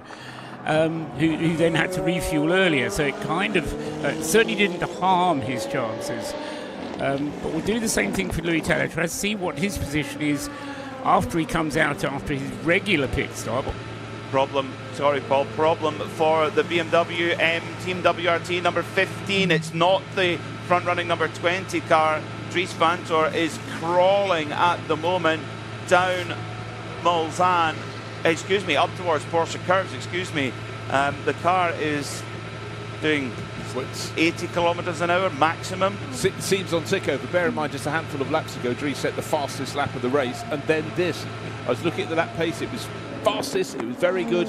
Looked up, I thought, oh, is there a slow zone? Alas, only for him at the moment. So for BMW, I suppose if one of their cars has to hit trouble, they'd rather it was this one than the number 20 that's fighting for the lead of the race. So as the circuit went green, Dries was just coming out of Mulsanne and then went for the power. Let's hear from him. Now it's working against the steering wheel, but it's doing weird stuff. Yeah, we are monitoring. We can see that. If at any point it does anything the same, please let us know. But we are keeping a close eye on it. Dries Vanthoor now limping that BMW number 15 through the Porsche curves. Oh, horrible place. Presumably they've got a spare wheel waiting, and because he was going slowly at the Porsche curves, but other cars are going very fast, very, very nearly clattered up the rear. When the commentators all move back from the monitors in the commentary box and eventually start breathing again, you know that was a close one. There's always the danger of a slow car on the circuit. It was a number 15 car that had a problem much earlier in the race, about 7 hours into the race, about 11 o'clock last night. That was when it dropped a lot of time. Originally, they lost 9 minutes having an investigation in the pit lane. So they've already had a 9-minute pit stop for this car, which is why, as you say, it's the less well-placed of the two BMWs. But you have to say, they come out of the same factory, so what can happen to one could happen to another. You might not be able to switch pit speed limiter on. You might have to do it from the control panel. Please try and select pit speed limiter from the control panel. Dries Vanthoor has actually gone through. It doesn't look like he's going to come in to the pits. He's going to try and fix it on the hoof. Let's go down to the pits though, because it is very busy in D. Let's go to Duncan Vincent. Yeah, Peter, I'm down at that pit box, and they are waiting. They are primed. We're ready. We're just looking down pit lane to see if this can come down. It sounded like he was going to have to manually try and put the pit lane speed limiter on now. What they don't want to do here is maybe have that not function and then go over and pick up a penalty. This is tense moments for the, as you said, lesser placed BMW, but we shall bring it to you as it happens. Just making its way slow down pit lane. Maybe pop down to Nick if he's got something, and we can always come back here. That he does, yeah. Some more driver database informed reports from Nick Damon. Yeah, it all obviously suddenly gets crazy because people have been waiting and eking it out and then getting to go. The big loser out of this whole situation was our leader in LMP2, the number 30, because the car basically was the last one in the Duquesne machine, and it couldn't get into the pit garage because right next door to it is the Proton Competition number 9, and that was there already. So it came in at an angle, then it had to get in the dollies and be shuffled into a space to be able to fuel. So that's time you don't get back. So they probably lost 5 or 6 seconds, perhaps even more than that, shuffling it around. There was also a full service of the 77 Ford Racing. Seb Prio got in. I think it was Ben Tucker got out, and also the several other cars whipped by at the same time. So a very, very busy pit lane as soon as the track goes green again. Thank you to Duncan Vincent and Nick Damon for those driver database informed reports. The BMW number 15 did go into the pits and has been pushed back into the garage, unfortunately. What a pity. Just not their day, but this is why you enter at least 2 cars. Because you know, this whole element of get your way through the night is used to be something that was absolutely prescient. These days you don't think it's actually that important because the cars are indestructible, except they're not. We're suddenly having problems.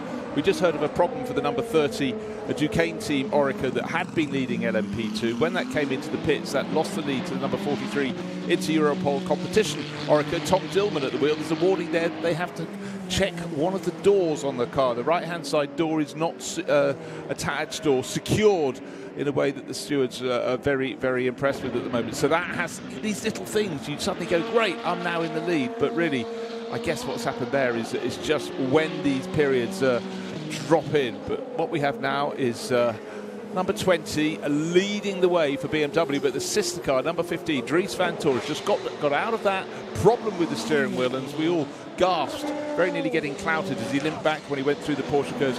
Dries has got out. He looks absolutely frazzled from that stint, but it's not so much from the physicality, it's that emotional overload. And as Nick pointed out, to come into the pit lane not with a speed limiter perhaps in your steering wheel, and then you've got a problem, you then possibly clock up another penalty. So he's just sitting down with his engineers. In fact, he's not speaking to them yet. He's just sitting down, and you could just hear him going, I get the impression that the team are just giving him a slightly wide berth for a moment. And then once he's maybe just settled a little bit, say, you are the new Le Mans hypercar lap record holder, which is a pretty cool thing to say you're the outright lap record holder at a circuit as famous as this. Let's get some more from Nick Damon then with his driver database informed report. Yeah, the Europe Interpol 43 machine has made its way into the pit lane. Didn't really see any issues with the doors, to be honest. They both look firmly shut, and they're definitely firmly shut now as it gets its slug of fuel. So that's all kind of don't know what that message was about. It looks absolutely fine. It's a standard stop, and I think Tom Dillman's on board. If it is, he's staying on board. And they are going to just do standard. So I have no idea what that message was. If it was a 43, not the 343, there's no issue with the doors whatsoever. Well, that's good news. That's very good news then. Of course, into Europol, they've been one of the top teams in LMP2 at Le Mans, well, and various other places over the last couple of years. Well, they've won 2 of the last 3 years in the LMP2 category. Wins at Sebring as well. They've been very strong there. A great team and proving that they're in the mix as well. But the Duquesne team, now, if you're a fan of various types of ACO rules racing and you like watching LMP3, you're thinking, wait a minute, Duquesne they're a chassis manufacturer, but wait a minute, I thought everyone was in Orica's. Yes, it's the Duquesne team running an Orica, as everybody else is in LMP2. In fact, I don't think Duquesne make an LMP2 car. Not to say they won't in the future. Well, if you're not on the list of approved manufacturers for LMP2, then no point making one. It's like trying to sell 2 right shoes. No, there's not a great market for them. We've got to put that on a t-shirt. Brilliant stuff. Brilliant stuff. 2 right shoes. I was just checking I'd got 2 right shoes on. I got one of each, which is a good morning. Yeah. Sometimes it feels like I've got 2 right shoes on. Kamui Kobayashi is ready to go with his red and white RI on, hands device on, ready to hop into the Toyota number 7, which is just sort of lingering up the field, isn't it? Nick De Vries aboard right now and will need to pit imminently. It's only got 2% now. The new Le Mans lap record holder, Dries van Tor, has very kindly come out of the WRT garage and caught up with Duncan Vincent for this driver database report. Dries, that's terribly bad luck. You, on a plus note, you are the new lap record holder, but that really, right now, pales into insignificance. What happened to the car out there? Yeah, it looks like we have an electrical issue, which we're trying to figure out and trying to solve. I couldn't really do it. I couldn't really use my steering wheel anymore. So then, obviously, I was stuck in Focus Yellow. Yeah, the boys are trying to figure it out, but yeah, it's just it's really not going. It wasn't really meant to be for us, I think, this race. So this year, even though it started promising, but we just had issue after issue afterwards. But nevertheless, we're gonna try and fix it, go out again, and finish the race. But yeah, it's frustrating. It's heartbreaking, and unfortunately, Ed. Yeah, it is. I mean, you don't always get the opportunity to come with such a good package to Le Mans. This year we had, for sure. But to then, have not be there to fight for it is frustrating. But I mean, at the end of the day, we all fix it now, and we'll come back stronger. Dries, thank you very much. Thank you. A very professional Dries Vanthoor there. I'm sure he's very, very frustrated right now. You can hear that in his voice there. Great interview there from Duncan Vincent's part of our driver database and forum team. Kamui Kobayashi jumps aboard the number 7 Toyota with a pat on the back from his teammate Nick de Vries, who jumps out.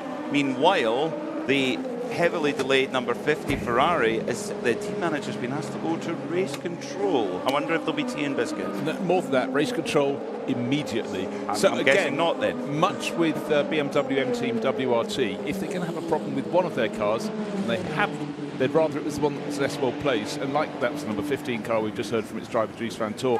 But likewise for Ferrari, if they wanted a problem, they'd rather have it with the number 50, and that is a potential problem, but for now, it's just the message we're passing on. Team manager to race control immediately. Loading gear, second gear, and tire 4. A little bit of radio there at the end for Toyota number 7. Well, with 6 hours and 31 minutes to go here in the 94th edition of the 24 Hours of Le Mans, everything is hanging in the balance, not just in hypercar, but in LMP2 and LMGT3. Does it get any cooler than that? We're going to go now for a CrowdStrike Racing in Race Update. The FIA World Endurance Championship.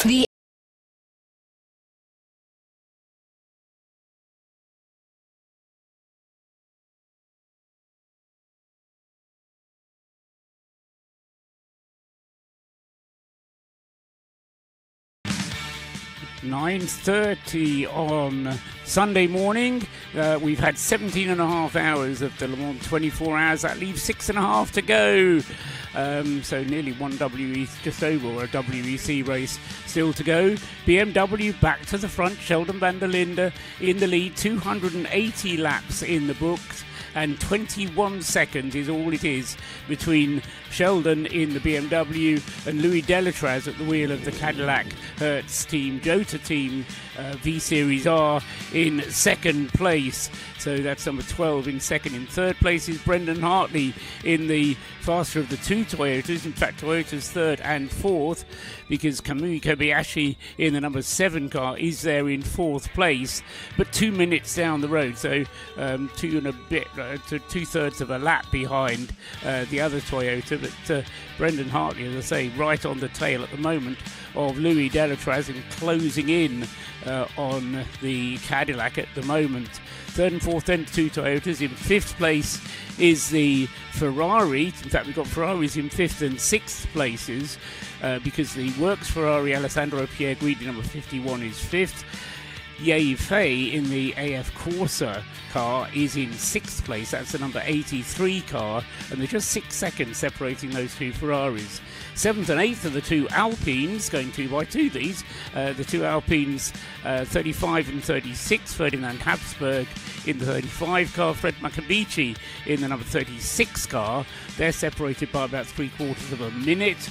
In ninth place is the other remaining Cadillac, because the 38 car has now been posted as a retirement.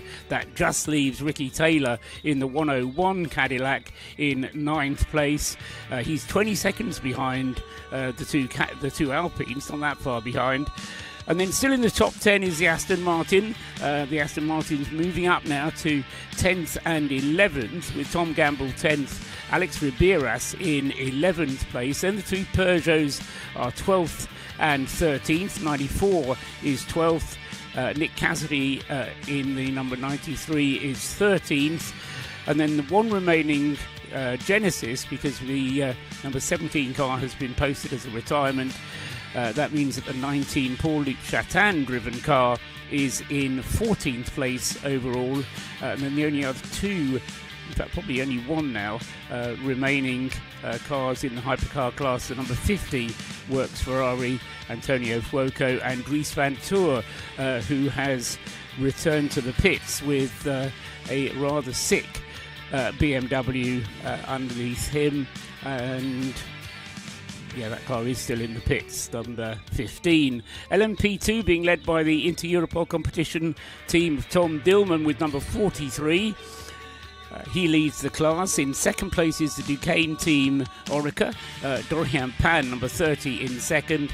And in third place in LMP2, the other Inter-Europol competition car, that's 343, Nico Müller at the wheel. Fourth is Pietro Fittipaldi for Vector Sport, number 26. Fifth, Ollie Gray in the Forestier Racing by Panis car, number 29. And sixth is Theodor Jensen in the CLX Motorsport car, number 37. In sixth place. Pro-Am LMP2 is still being led by the number 4 CrowdStrike Racing car. Alex Quinn is currently driving that. Second in Pro-Am is Ben Barnicoat in the AF Corsa Orica number 183. And then third in LMP2 Pro-Am is James Allen at the wheel of the number 99 AO by TF Orica. In GT3 finally, that's being led by the 33 car. It's establishing itself a useful little lead in that class, but it's getting on towards the lap. It's 2.5 minutes now, the gap between Johnny Edgar and Hadrian David, who is in second place. That's the number 78 car second, the Lexus that Hadrian David drives. In third place it's Jan Guven in the Manthey Porsche. In fourth place, Johnny Adam has just lost the place to the other Aston Martin, Matteo Drudi, just going past him. So the number 27 Aston ahead of the 23 Aston, but those two, as I say, have just dropped around for fourth and fifth places. And then sixth in the LMGT3 class is a Ferrari from Kessel Racing, number 74, Lorenzo Petresi at the wheel. Keeping you up to date. The Hourly Update.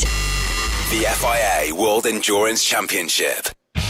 CrowdStrike. Protection that powers you. Learn more at crowdstrike.com. Our pit lane reporting team are informed by driverdatabase.com, the all-new driverdatabase.com, but I don't know what they're fueled by because they are on it this morning. Let's go to Nick Damon. Nick. Yeah, just before we went to the hourly update, the 007 came in, the Aston Martin Valkyrie. Did something I've not seen so far. Whilst the driver stayed on board, it took fuel, it just changed the front tyres, so it's 2 new front tyres. Then, of course, it's changeover time, and as I was wandering up through changeover time, the Genesis number 19 was in the pits receiving several bits of TLC. I chatted to one of the team members, and he said, we are fixing a number of small issues because we want to get to the finish. Getting to the end is the most important thing, so we're fixing a few small things. And I can see that one thing they fixed was when the brake duct extenders had come off, so they weren't getting enough cooling into one of the tyres. They also had a huge amount of cleaning out that was coming from where the radiators are sited. Lots of detritus in there as well. But they did have a problem with one bit of the bodywork not coming off too easily. So I think they're probably learning bits they need to redesign as they go. But yeah, it's all about getting to the finish now for Genesis in this number 19. Thank you, Nick. Let's get some more from Peugeot with Duncan Vincent. Yeah, Peugeot Total Energies 94 car leaves the pit box after a lovely controlled stop, as you would expect. Myself and Nick Damon have swapped ends off the pit lane, and it's all starting to happen. We've got Edward Pearson also getting ready to get into the Nielsen Racing number 24 LMP2 car. Now, Edward Pearson, I spoke to him on the pre-race grid on the countdown to green, and he was very excited about his first Le Mans, but he was also nervous. He's attacked this incredibly well for a rookie, and I think he's done himself quite proud.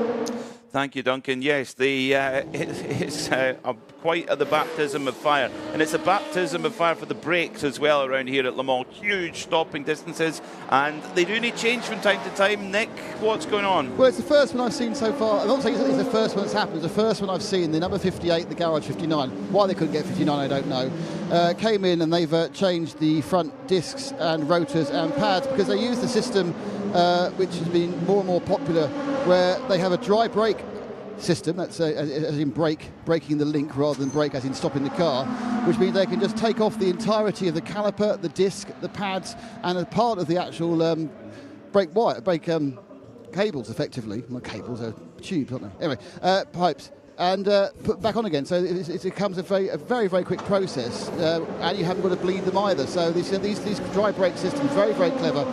Off they come, and obviously the only problem with it is they cost thousands of pounds. This is Le Mans, so who cares? So yeah, brake change for that 58. Interesting, the teammate number 10 car has come in, and they haven't done it now. Of course, they could have done it an hour ago. I didn't see it, but they're not doing it now. It's just one brake change for the 58 from Garage 59, the McLaren. Thank you, Nick Damon, for that driver database informed pit lane report, and from Duncan Vincent, who you heard a moment ago there as well. It's game on the track, because the Cadillac's Team Joda number 12 of Louis Delatraz is under the cosh big time from Brendan Hartley in the charging Toyota Racing number 8, the TR010. That's the battle on track for second and third place, and 23 seconds up the road it's Sheldon van der Linde in the BMW. 3 manufacturers, 3 different powertrains, all well in the hunt for the 94th edition of the 24 Hours of Le Mans. Doesn't get much better than this, Paul Truswell. No, absolutely, and interestingly as well, while you say 3 different manufacturers, in the top 4 there's 2 LMHs and 2 LMDHs. And one of the biggest criticisms that the race has had over recent years has been these 2 different platforms and starting places that you can go with the hypercar category, and it may be indeed 2 LMDHs in first and second, and the LMHs in third and fourth and fifth and sixth and seventh and eighth. But it is interesting that the balance seems to have been pretty well addressed, and I know they're not allowed to talk about balance of performance, but the way that the balance has given us this race, because a lot of that is why we've got this close race, is all down to the technical guys at the FIA who have defined these performance envelopes for all of these rather radically different cars. They do look different, most definitely, and not just because they're different colours. They do sound very different. You can hear that in the background too, the noises you're hearing on the background of the radio, and I think it's fabulous. One thing I'd go on then. Yeah, it's side by side. Toyota goes through into second position, going down at nearly 200 miles an hour towards Indianapolis, number 1 and 2, and through goes Hartley, and Delatraz didn't really have an answer there, Bruce Jones. No, not at all. I mean, he was absolutely on the limit of adhesion, but it's proper racing. It's proper racing on a Sunday morning here at Le Mans. Light is lifting now. The early hours it was bright, the light was low, but now it's just much brighter, but at least it's not so much in their eyes. Therefore the sighting points on the corners at certain points of the circuit can be identified, but you know, this is what it's all about. It's 2 manufacturers covered by next to nothing, covered by under half a second, but certainly Brendan Hartley hunted down Louis Delatraz. Louis Delatraz, can he hang on his coattails? Well, let's find out. He's going to try, but Brendan Hartley's got his head down and a little bit of traffic. LMGT3 McLaren just holding Delatraz up a little bit. Speaking of LMGT3, we've got an update. The Ford Mustangs look really strong early on in the race, but both have had issues, and unfortunately right now it's the 88 Proton competition car with problems. Duncan, what's happened? Well, for Proton competition, Peter, if you're Christian Reid, the team boss, good former racer himself, having 1 car in the pit box is bad, but he has got 2 cars side by side in the pit box. There's a little bit of housekeeping getting done on the 88, taping lights back in, but I think that's a distraction. There's a little bit more heavy work happening on the back right corner. On the other side of the garage for the 77, exactly the same. Back right corner, heavy work getting done, but it looks a lot more relaxed over here. I'm not thinking you need to get the marker pen off Doom ready just yet, but I don't think it's far away for the 77. Great shame for the Proton competition. Ford Mustang LMGT3 down here, 77 and 78 both in the pit box. I will try and get a driver. It's not often that you see 2 Proton competition run cars sitting in the garage. That's just bad luck, unfortunately, for them. Although their LMP2 car, with Christian's son Jonas on board, is sitting 6th in LMP2 at the moment. Let's hear from Brendan. Nice one, mate. Ryan Dingle giving the encouragement to his driver. Great move there, and it's a brave move to pull it off at Indianapolis, but it was clean as a whistle. When you're driving cars as fast as this, any overtaking move is a great move. The number 43 into Europol competition, Orica in LMP2. Remember that was called in to repair to close the door. It's now been called in simply to repair. What's wrong with it, we don't know, but so that's a message that's just come up on our screens. Car 43 to box to repair, quote unquote. I just mentioned it, and I mentioned it only because a message came up on the screen a little while ago to Brendan Hartley concerning track limits. Now, my understanding of the regulations, and strictly speaking, it's down to the race direction to decide what the rules are. They don't write them in the regulations. They decide it's at their discretion what the rules are. But my understanding is that each driver gets 10 track limit or gets 9 warnings before he gets a penalty. Now, there is a screen which shows track limit warnings, but that's for the car as a whole. I have a screen which tells me it does it by driver only. Nobody's there yet. Brendan Hartley, in fact, is the worst offender in that Toyota number 8. The other two haven't done any track limits at all. Brendan Hartley's done 3. But it's interesting that that Ryan Dinger was telling him he wants to keep Brendan to drive the car later. But what that kind of means is that when it gets to the really important bit in the last hour or 2 hours, if you've got a whole sack full of cards to get you out of jail, if you get a track limits warning, you can kind of cover them off at will. That's a great point, Paul Trustwell. Yeah, you need someone who's got that freedom, don't you? Well, we've got an update from the Pro Competition Ford Mustang garage. Duncan Vincent has caught up with Seb Prio. Yeah, Seb Prio steps out of the Pro Competition Ford Mustang. Seb, the 77 car, it looks like it's retiring from the Le Mans 24 Hours. Yeah, unfortunately we have a gearbox leak, and yeah, that's life sometimes, and very unfortunate to have our race finish like that. But unfortunately we didn't have the ultimate pace today, and yeah, it's not like we lost the win, but it's a shame because it would have been nice to finish. You started incredibly strong in this race. Both cars look great. Yeah, I mean, we had very good pace at the start. I think the tow helped us a lot at the start, but yeah, it was looking strong, and unfortunately we lost a bit of pace overnight. Yeah, I don't know whether it's setup or tyres weren't working very well for us, but it got very greasy, and yeah, ultimately, unfortunately, had this failure. So yeah, had to end early. Aside the disappointment, what can you guys take away from this race? For me, experience for next year in the hypercar, but just to put miles on the new Evo package. Obviously, it's new, so we're getting miles under that. But for me, ultimately, just to be ready for next year and get miles under my Le Mans is a tough one, So I've got now experience here again, refresh my mind, and ready to come next year. Seb, desperately bad luck, buddy. Thanks. Cheers, guys. Thanks. Well, it's what an impressive young man Seb Prio is, and how he's developed his career after he won the Porsche Carrera Cup North America in 2021, and has just kind of gone into the stratosphere from then and signed as a Ford hypercar driver for next year. I feel we're heading into a sort of mini golden hour, if you like, and a second golden hour, because right now the timing screen is lighting up at the very front of the field. Best sector of the race for the leading BMW number 20 for WRT. Absolute best sector 1 for Brendan Hartley in the Toyota number 8.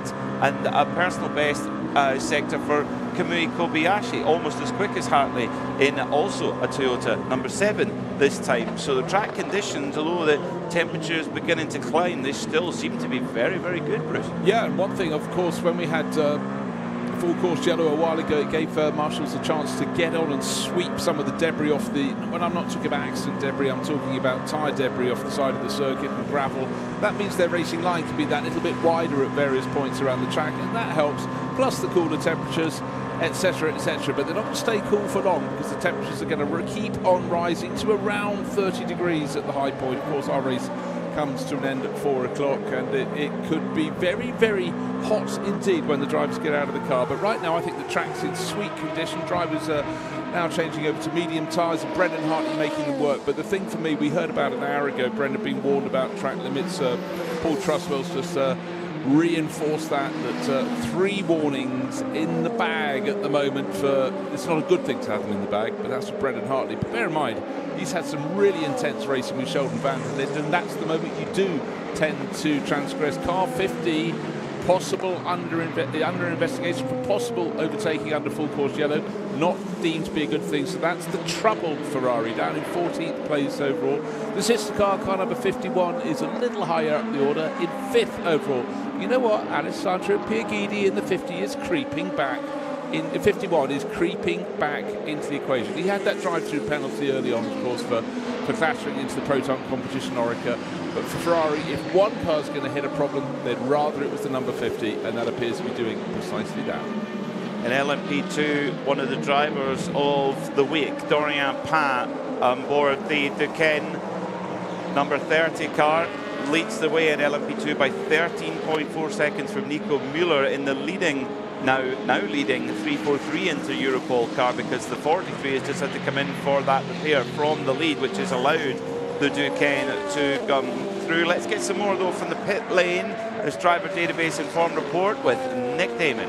Yeah, just meandering down the pit lane as one does, and the 92, the Bend Manthey Porsche was doing what looked like a very standard stop. They cleaned it up, they put some fuel in, they shut the doors, they waved the lollipop, and didn't go anywhere. And then the driver opened and closed the door. I thought, well, that's probably he's not got his door shut. Then he opened and closed the door again, and suddenly it's been taken in on the jacks. I think it's got some sort of, it looks like it's got some sort of electrical problem, because the only thing they've got is an engineer diving into the passenger seat. So perhaps heat soak has got to some of the electrics or whatever. But that car, which was supposed to be the most simple thing ever, just come in, come out, and go away, is now been wheeled back into the garage. Now, hopefully, this isn't going to retire, because the only person who retires cars is Duncan Vincent. He retires pit lane reporters as well, Nick Damon, so be careful out there. Well, why don't we get a response then for Duncan Vincent? What do you say to that, Dunk? Well, I'm shocked, I'm flabbergasted, but at least I was caught running actually on television where Nick just told us he was running. I'd like to put that out. Yeah, but he's got the pit lane captain's armband, so he's protected. New fastest lap of the race. It's swinging one way, swinging another. Brendan Hartley take a bow. 3 minutes, 25.4 seconds. He's closing the gap to race leader. It's down to 22 seconds, but importantly, because of the drive-through penalty for the number 12 Cadillac, that is behind him. So Hartley in second place, and he's making it pay for now. Lap times, I think, fairly shortly will stop improving, maybe within the next hour, and then it'll be too warm for anyone to go sweep. But also quick lap times coming in. The best lap so far for Sheldon van der Linde. He's leading the race, but he is being caught by Brendan Hartley, the Kiwi, absolutely on the fly in that number 8 Toyota. Yeah, so current air temperature is 20 degrees, track temperature only 22 degrees, so the sun is coming in at an angle. It's not warming up the track too much. That means the tyres maybe have a little bit more grip, the air temperature warming up. So, yeah, give it another half hour, but then I think we're going to be out of range of the really fast lap times. But it may well be that Brendan Hartley has timed that one pretty much to perfection. Whether he can sustain the advantage throughout this stint and close that 22-second gap on Sheldon van der Linde, I'm not so sure. And I'm waiting for the Cadillac to kind of come back on song, because there's something about the way that car went yesterday during the hot part of the day which was oh so impressive. And we can't write off these Cadillacs because we're getting to the same kind of temperatures, or we will do in the next couple of hours. And even in the next couple of hours, there'll still be another 4 to go, which will kind of possibly swing the pendulum back towards the Cadillac. So BMW... I had the great privilege to go to Toyota City a few weeks ago for the World Rally Championship round in Japan, and the sheer amount of passion that Toyota have for motorsport and the various different programs they have, but also the people in Toyota City and the pride they have of not just their home manufacturer but the competitive success. People talk about Italy and the passion that Italy has for motorsport, and how in Italy it's all about Ferraris, but there's just as much in Japan, and particularly for the Toyotas. Go on down in the pit lane. I think we've got news coming from the pits. Yeah, I'm running it again. I was just watching it from the side. But there is work going on the front left of that Toyota, which was just vacated by Brendan Hartley. So this is now extending the pit stop time. This is letting the other two cars get further away. There is work going on that front brake side. It looks like they're trying to reattach the brake drum, the kind of the cooling drum that's around it. Perhaps it's come loose. Perhaps it's giving either high brake temperatures or poor aerodynamic performance. Because don't forget, those drums play an important part of the aero. On it goes again, and they're going to release the car. So that's, I mean, Paul will be able to tell you. My guess is that it's about a 20 second extra stop that it needs to be. 2 minutes and 12 on a stop which should be 1 minute and 30. So 40 seconds. Around about 40 seconds additional time lost there, whilst Kamui Kobayashi just had to sit there and breathe deeply while the mechanics had to. Rio Hirakawa. Rio Hirakawa. Thank you, P-Mac. Bear in mind, Paul, though, that car, unless the problem came very, very quickly, set the fastest lap of the race just, 3 or 4 laps ago? And also, Brendan used up another of his track limits, because I'm now keeping an eye on that, because we had it sort of, if Toyota's keeping an eye on it, then it's a good hint that we should as well. So whether he broke the track limits on the lap on which he did the fastest lap is another matter altogether. But it still counts because it didn't go over his ration of track limits. But it certainly was indicative of something running a bit hot, or I think Nick's point about getting the cooling to the brakes, absolutely crucial. Because if you increase the cooling, you increase the aerodynamic drag, because all of a sudden you've got air going into the car rather than flowing over the top. Here's Louis Delatraz's engineer. Track limit number 2, karting, you can use it again, Louis Delatraz almost being given a bit of an encouragement there from his race engineer, saying, yeah, fill your boots, Louis, we're on a charge here. So big drama again here in the 94th edition of the 24 Hours of Le Mans. The Toyota number 8 front-running car losing half a minute in the pits, trying to repair a damaged braking system as the number 9 Pro-Ron competition. It's an Europol car. No way. Well, we can't tell right now because there's a Motul barrier right all over the front of the car. Coming out of the final corner, turn Marshall Post 35, and it's very good for Motul because it's got a great bit of advertising banner being shown to the world, but not so good for the car that's collected it. BMW number 20 comes in then, the Shell car, and Nick Damon is there. Yeah, it was a full service. He gets away, the full service driver-trained Robin Frantz got into the machine, and Shell Van Linder, of course, got out. That was an absolute perfect stop for fuel and driver and tyres, and released back in now, and I'm sure he'll be ahead of the slightly delayed the Toyota, and we'll see what happens from there. But it's obviously it's all kicking off, as you guys saying. That it is, yes. That was a minute and 28 stop, so quick change there for the BMW number 20. And Louis Delatraz in the Cadillac still has another 2 laps to go on his stint. So this is where, because he did that emergency stop, all of a sudden, although it cost him a bit of time, it's bringing him an advantage kind of afterwards, because he can go on to the next lap before he has to come in, and because he anyway was a lap behind everybody else, he can now go 2 laps further on. Well, you were right, it was Proton competition. Unfortunately, Jonas Reed is the man who's bearing the O2 logo, or more to the point, it was a Motul badge. Final corner of the circuit, effectively through the gravel trap he went between part 1 and part 2, plucked off the last of the Motul banners and then propelled it onto the start-finish straight, but it stuck across the nose of his car, and he was still carrying it when he got to the Forest S's. That could so easily say Lotus, couldn't it? It did. Well, they are having lots of trouble, and usually serious right now, because I think maybe even Jonas Reed would actually have to get out the car to go and remove it.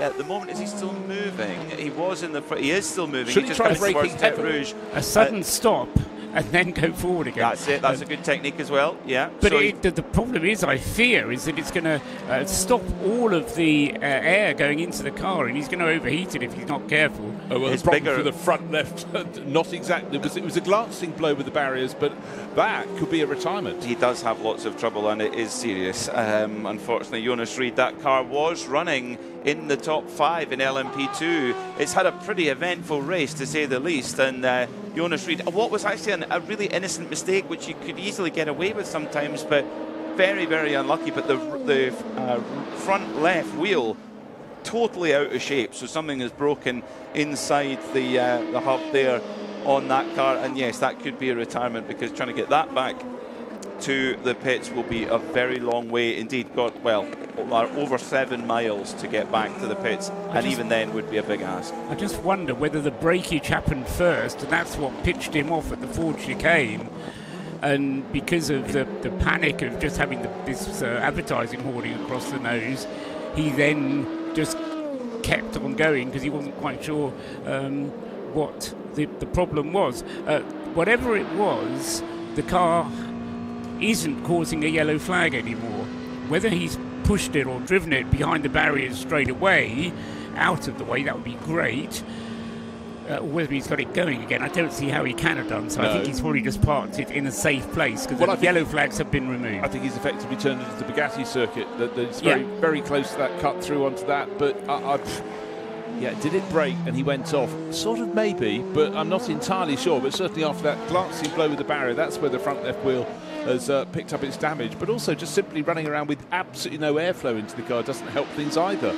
As things are getting hotter and hotter, but that appears to be, I think that would make it our 8th retirement. They've certainly they held off for a long time. For a long time we ran with just 2 retirements, then gradually we had 4. But of course, this is always when you get in the morning, once it starts becoming hotter, that things go. That didn't look as though there was anything to do with heat, more to do with friction. It's been the alley cat with 9 lives, that Proton competition car. Unfortunately, has used them all up. What a pity there. Well, let's look at what weather we can expect then over in the next couple of hours here at Le Circuit de la Sarthe. Radio Le Mans weather.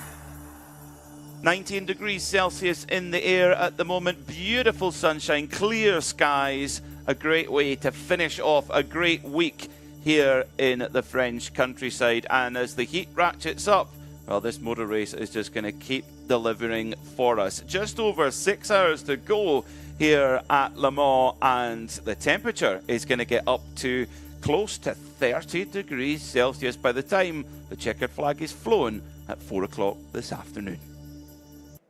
The most comprehensive coverage of the world's greatest motor race anywhere on the planet. On 91.2 FM, Sirius Channel 137 and XM 202. And around the world at radiolemans.com. This is Radio Le Mans. You're listening to 91.2 FM Radio Le Mans, live around the circuit and live on RS1. Part of the Radio Show Limited network of channels. You can also tune in on Sirius, whether it's Sirius channel, and I'm looking for the Sirius channel. Can anyone remember it off the top of their head? It's always on the last sheet. Always, Sirius 1 through 7 and XM 202 as smooth as that. Dorian Pan, in the lead of LMP2, has been run down slightly by Nico Müller, who is now only 9 seconds behind in the Inter Europol number 343 car. That's the yellow and green machine. They're both yellow and green, but the number 43 car, which is driven by Tom Dillman, that had to come in for some repair, that is the one with the white tail with a little bit more blue on it. If you're watching around the circuit, if you're lucky enough to be watching around the circuit. Well, indeed. I mean, car liveries get better and better. Apologies for thinking it wasn't the Proton Orica, because I was looking for the front right corner, which is yellow on the number 43 Inter Europol car. The roof is yellow, but obviously on the other Inter Europol car, it's green where yellow should be and vice versa. But anyhow, Jonas Reed. Bear in mind that Proton competition Orica was the one that got given a bit of a push and shove and a little bit of over-encouragement, one would say, by Alessandro Pierguidi yesterday evening. In the pits, however, is Louis Delatraz from the lead of the race, the number 12 Cadillac. Let's get down to Nick Damon. Nick. Yep, full service for that. Our erstwhile leader. They'll lose the lead, of course, during this pit stop cycle. They will drop to second place. It's Norman Natto who's got in for Louis, and the normal selection of incredibly intensive cleaning is going on in this time it takes to get the fuel. There'll be medium tyres going on to the number 12 Cadillac, and then they'll off and away. And if nothing exciting happens, you won't hear from me again. Thanks, Nick, as we were standing at the other end of the pit lane watching the 35 Alpine Endurance Team, the Alpine A424, the last time we shall see that in that makeup at the Le Mans 24-hour race. A lovely controlled stop. No tyres, only fuel, Paul Trustwell, only fuel in that car. Victor Martins has just walked across towards the pit wall. Give me a little nod and a wink. So we're going to try and get him on his way back to the garage. I'll do my best. Thank you to Nick Damon and Duncan Vincent for those driver database informed reports. The Proton competition number 9 a few moments ago, unfortunately grinding to a halt after taking a Motul barrier banner with it, but unfortunately breaking the front left suspension and steering in the process of doing so. Not going to be a podium result for that car, unfortunately. Just having a look, he is trying to gauge if he's even still limping at home. It looks though he's got it. Yes, he is on the move again, and he's just got down to Mulsanne corner. So yes, I thought this is a replay of him pulling off. Then I noticed there was no banner still over the nose, so that's going to be a slow smoky return, but not yet out. And bear in mind, Proton competition not long ago lost one of their Ford Mustangs. So hopefully he's going to try and at least keep some of their cars going through to the finish. And the other Ford Mustang, car number 88, is still in the mix. Got another car off the circuit at the first chicane on the Mulsanne Straight, and this is the number 91 Porsche from the Manthey DK team, and that was in the hands of Jan Guven. And on the dashboard it said ABS error on the dashboard. Now that could be as a result of the crash, or was it the cause? Tyres all over the road. Now this could potentially trigger a safety car. Let's hear from Jan. Steering went in the middle of the corner and I hit the wall. Steering went off. Okay, it broke, the car broke. Copy. Oh no, Jan Guven, the DTM champion, not a driver who makes... Safety car. There you go. Safety car. There you go. You heard from Eduardo Freitas there. Safety car here then with 5 hours and 55 minutes to go. Jan Guven and the DK Engineering Porsche. They haven't had the 1 lap pace, but they've executed very, very well. But the steering, braking on Jan Guven, it's coming out of the first chicane, and yeah, just as he's exiting, the car's going straight on. That's a scary one for Jan Guven. He looks like he's okay, but the Porsche absolutely not. Probably, if you get a break, it's probably better coming out of the chicane rather than going into the chicane. You'd be carrying more speed, and when the front end hit the barriers on the opposite side of the track, it absolutely, the front end went up by about a good metre as it continued to rotate round and then come back to the deck. And Jan Guven was absolutely a passenger in that. Well, it's the 75th anniversary of the Porsche Motorsport here at Le Mans, where they had a class win. They've had a 111 class wins. I don't think they're going to add to that tally today, Paul. Yeah, I mean, that was a very hard hit, and a testament to the sturdiness, to the safety cell within that car, because he went from probably something over 110, 120 kilometers an hour through that corner to 0 miles an hour, and lifting the car, the nose up into the air. So I'm not sure if I'd have been through an incident like that, I'd be just standing by. I think I'd have to go and lie down. That was a big hit. But safety cars deployed, safety cars, I say advisedly, 3 of them coming out onto the circuit. They won't care who they pick up, they will just neutralise the race, and then we'll go through the 4 phases of safety car intervention. After this, well, we go down to the pits and before we go through all the procedure. Car 9 may be overtaken. That's the Proton competition car. Nick Damon is in LMP2 land with the very quick Forester Racing by Panis number 29. there's going to be a lot of pit stops. You can probably imagine. The 29 Forest Racing came in a bit beforehand. Ollie Gray got out. I'm just going to grab a quick word with him now as he comes out towards me. Ollie, how much is the track changing as the day gets lighter?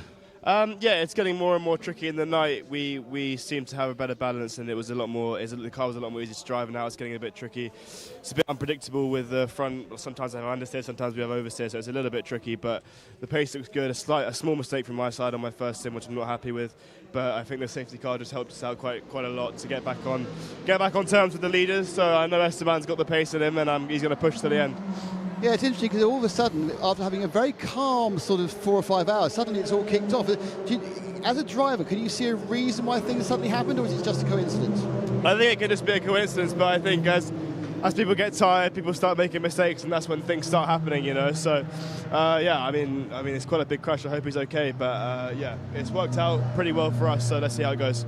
Have you noticed? Obviously, most of the bronze drivers have done their drive time. Have you noticed that? Has that changed the way you race the circuit? Yeah, I mean, it's quite nice having the pro drivers in the car now because they're slightly more predictable and a little bit easier to pass in traffic. But other than that, no, the bronze drivers have been great this year. Great stuff, thank you. Thank you.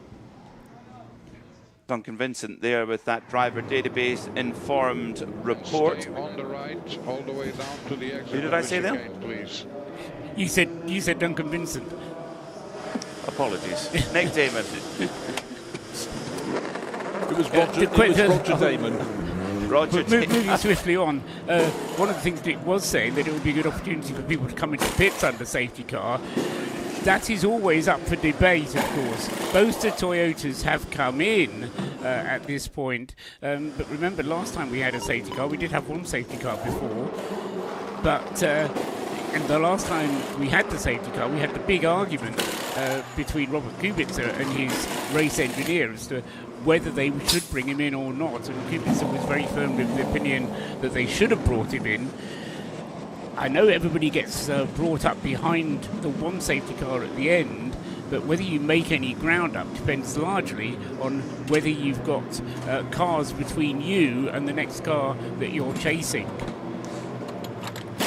The Toyota's working away in the pits. We'll get an update on that in a moment, but let's talk about Bruce, what have you noticed? No, what I noticed, remember last time the number 8 Toyota came in, it needed work on that front left corner. They were working on the cooling drum that gave them an opportunity, whether to fix it fully, but certainly to attend to it. So in some ways, that was a gift for them. Of course, it's just by being in the garage very, very near the end of the pit lane, they managed to get back into the queue, about third, waiting for the lights to go pit out. But that, I think, was something that does not cost it what it could have done. And so that is an absolute gift. They'll be back on the track very shortly. And that's the other aspect about assessing whether you should pit under safety car or not, is how many other people there are in the pit lane, because there is now a massive queue of cars waiting to come out as soon as the green light is shown at pit exit to join onto that onto the tail end of the train. Behind safety car C, before you reach the first chicane. Cars exiting the pit lane now. Please make sure that you close all the gaps to be in a solid line at the first chicane. Car 30, pick up the pace. Car 30-30, please pick up the pace. Thank you very much.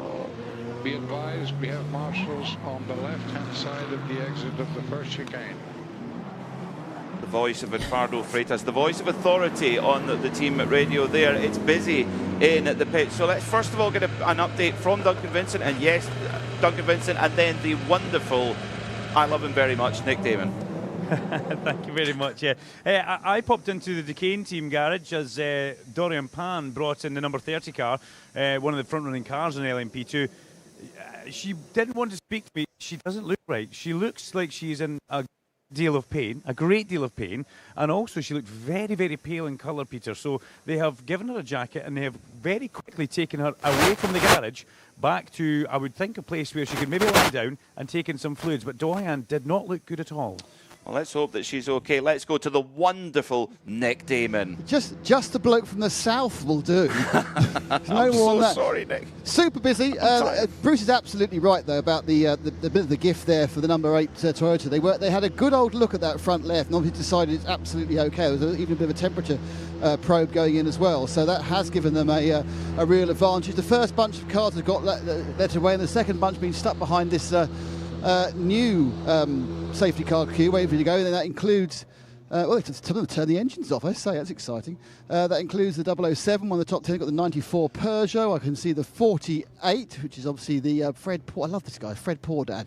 It's not his real name, but what a great invented name that is. The 14, that's a TDS racing car that's got Matthias Besch on board now. He's waiting with the door open. This is the problem here. The heat soak and the heat means it's very, very warm. The 33, the Keating Chevrolet, which I believe was leading in GT3.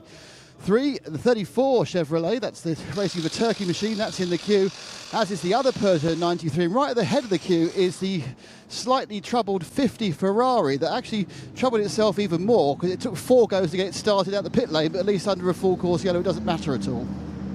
That was Nick Damon, and here is Duncan Vincent. Thank you very much, Nick Damon. Yes, I'm down at Proton Competition looking at the LMP2 side of things.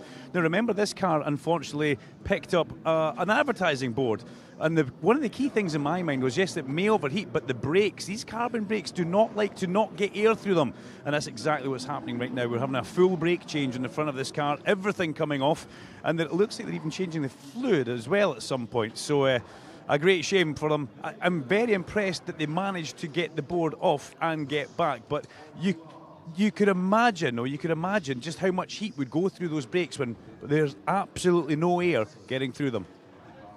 Thank you, Nick Damon and Duncan Vincent there. If I just say them both, I can't get it wrong. For those driver database informed reports, the Manthey Porsche is being picked up by the crane. I'm very pleased to say that Aycan Guven is walking around in his own power. In fact, he's just hopped over the barrier there. Unfortunately, looks very disappointed, understandably so. They were in for what I thought was the absolute best result they could get with the pace they had underneath them. They were really fighting hard. They've been, perfect execution, but the car breaks. That's really a shame. Let's hear from Eduardo Freitas. After safety car B passes, we're sending cleaning equipment at the area of the last chicane. Since we're neutralized, we're trying to clean the track as much as possible at the same time. Might as well do that because there's nothing else to do on the circuit right now. The opportunity to clean the circuit is there because there's quite big gaps between these different safety car trains. And my point about if you come in to the pits now, when you come out again, then the queue of cars waiting to come out will be that much shorter because everybody gets bunched up. You're going to lose far less track position by doing your pit stop now rather than on the previous safety car train. But so judging whether it's a good thing or not to come in is not an easy formula to work out, and I'm just trying to work out how the teams are doing this, whether it's just based on counting cars, which is in effect what you have to do, knowing that all the gaps are going to get bunched up, so you might as well just count cars and then evaluate how many car numbers you can afford to lose while gaining the advantage of getting more fuel in the car. No restriction on the amount of fuel you can put in during a safety car pit stop. It's a perfectly normal pit stop. The penalty is just having to wait at the pit exit for the next train to come past you, and then you hook yourself onto the end of that train. You got aboard the train, yes. Driver change for the number 23 Hard Racing Aston Martin. Johnny Adam bringing that car in and handing over to the Rapid Dudu Barrichello. His father Rubens here. His father Rubens very, very proud of his son there. The pit lane cameras caught a wonderful moment of a father and son hug before Dudu got in the car. I mean, I can imagine he's just beaming with pride with how his young man is doing.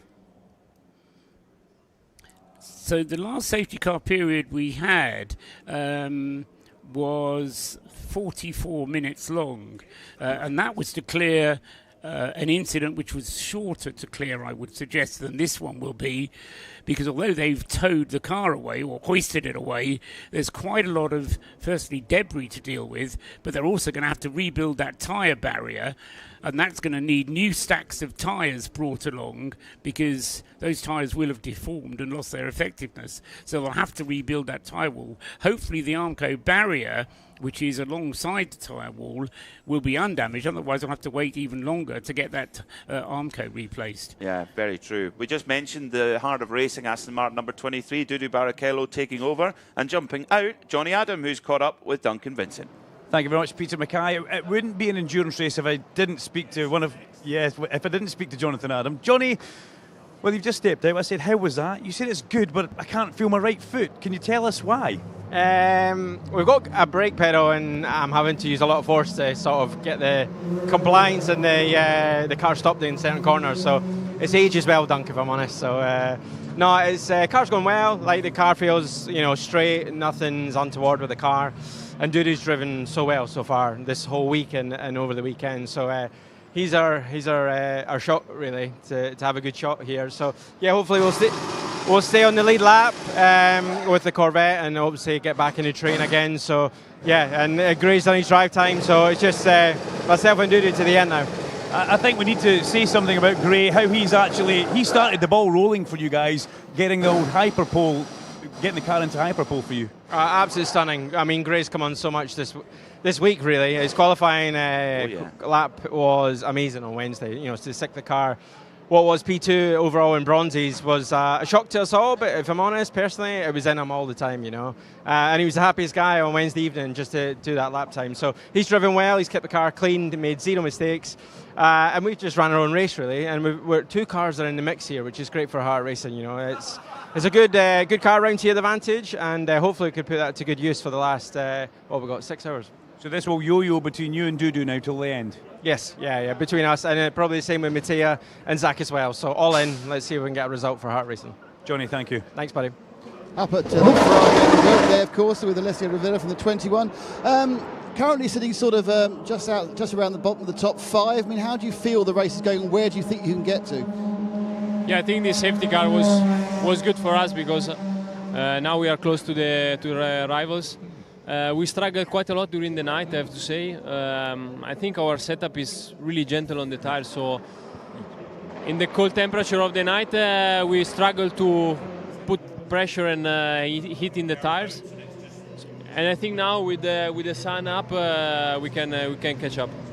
Of course, everything's going to cool down behind the safety car. How tricky is it getting the car up to speed again once you've been behind the safety car for so long?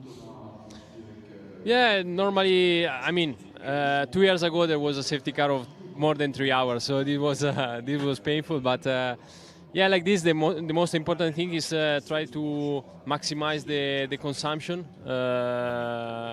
And then try to create heat in the tires to be ready for the restart. It's not big trouble, at least for our car in the GT. Probably in the hypercar they have more trouble.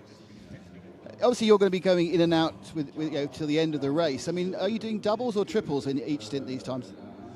Probably now we'll do 2 doubles, and then I will go to the end. Best luck, Alessio. Thank you. Nick Damon there with Alessio Rivera from the number 21 AF course, Vista AF course of Ferrari, that's now been handed over to Simon Mann. So as Johnny Adam mentions, Duncan Vincent there in that driver database informed report. It's now relaying for all the teams between the gold or platinum driver, if you have one, and the silver driver.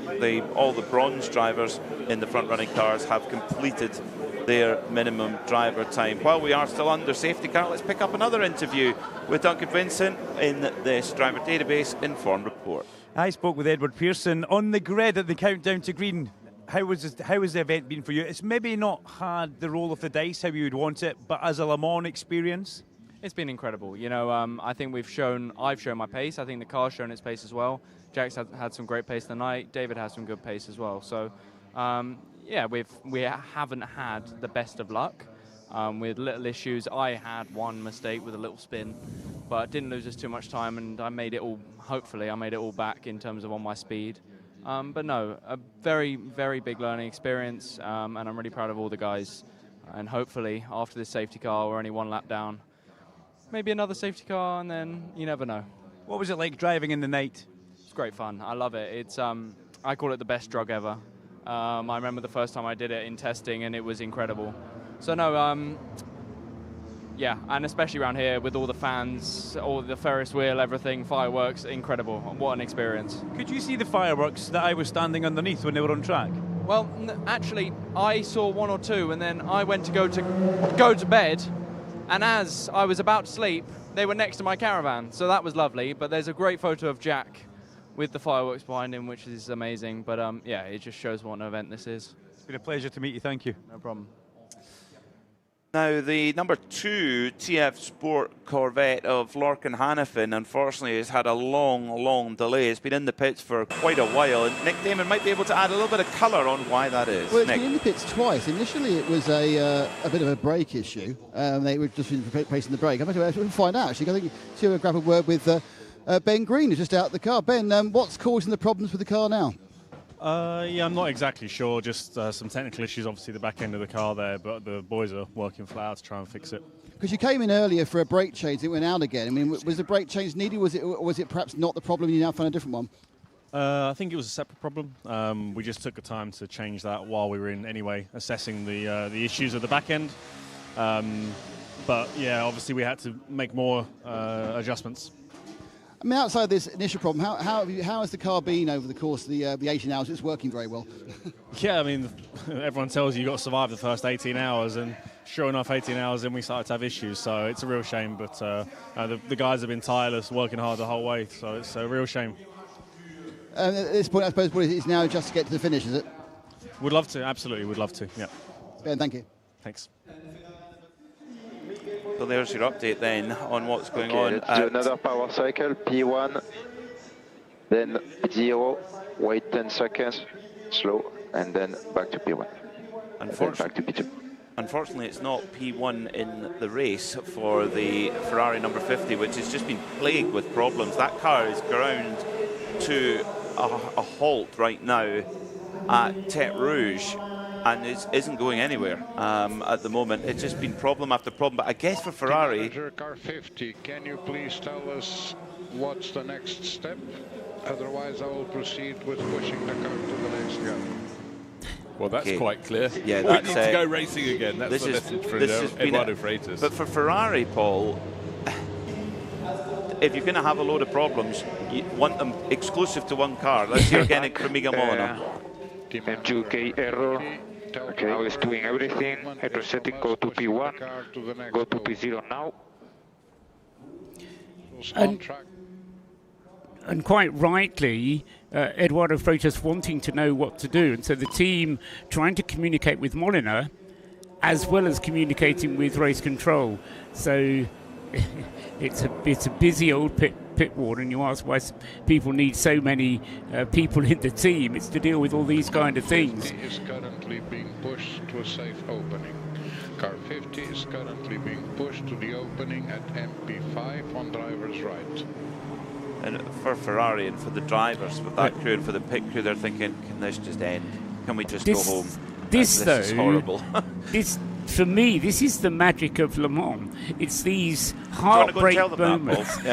But this is what makes Le Mans so special, because I said earlier on, let's hear from Miguel again. If you do that, that means you will switch off the car, okay, and you will do the car, and is the DNF is finished, okay. It's game over then? Yeah. Okay. Well, you could... Special. You could see that, and in the back of the garage, Nicholas Nielsen, teammate, was standing there, and there was no suggestion that he was going to be going racing again through to the end of the race. And they've had all the problems in the Ferrari AF Corsa Cup. But this is what makes winning Le Mans so special. There we go. It's got to be hard. There's no point in doing it if it isn't hard. And I was going on about reliability yesterday.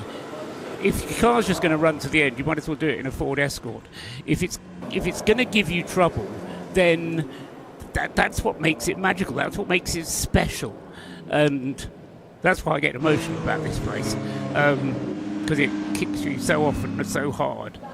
Then when you can make it give you something back, it's, as I say, very special. What did I want to talk about? I wanted to talk about, because they're still fixing the tyre wall, the Toyota number 8, which was the Brendan Hartley machine, had problems. They came in there, addressed something at the front left, thanks to Simon Strang. It was a brake drum mounting that had become loose, and having become loose, it then damaged the wheel rim, which was attached. They've now fixed it. They've replaced the drum mounting, obviously replaced the wheel because they put new wheels on the car. But that car should be running well now, and the number 8 car now in the hands of Ria Hirakawa. I will disconnect everything, okay? You should leave the car neutral, I think. I see. No, yeah, because I'm. You're not downhill. Okay. Yeah. Okay. I can ask if they can put something. Yeah, if they can stop it, because you're supposed to put it in neutral. Can you put something in the rear tire to not move?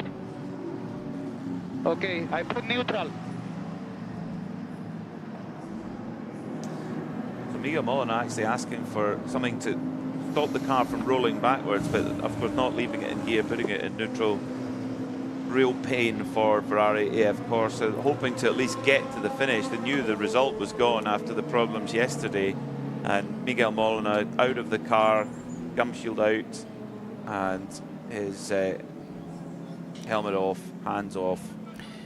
Game over, unfortunately. The other thing, just to mention, we take all this for granted that we can understand them. This is two Italians talking to each other, working for an Italian team. A Spaniard. Molina's Spanish, isn't he? Yeah, okay, sorry. Yeah. Mediterranean. The rules state that radio communication has to be in English.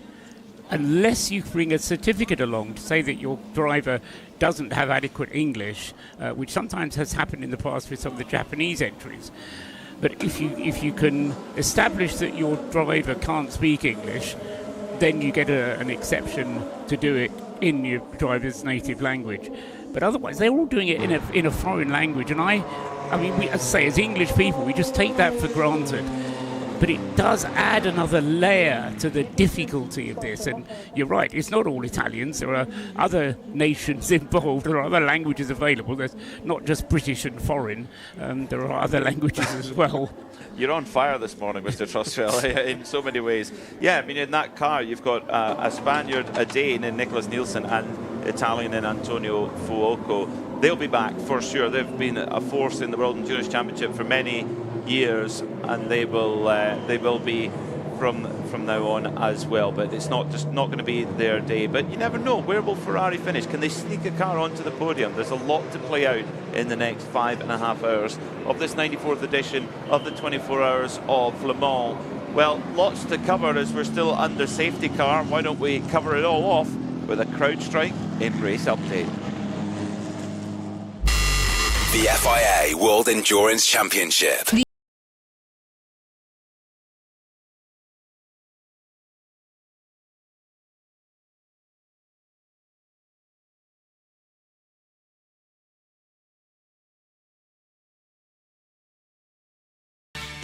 So it's 10:30 in the morning here at Le Mans. We've got 5.5 hours of the 2026 edition of the Le Mans 24 Hours to go.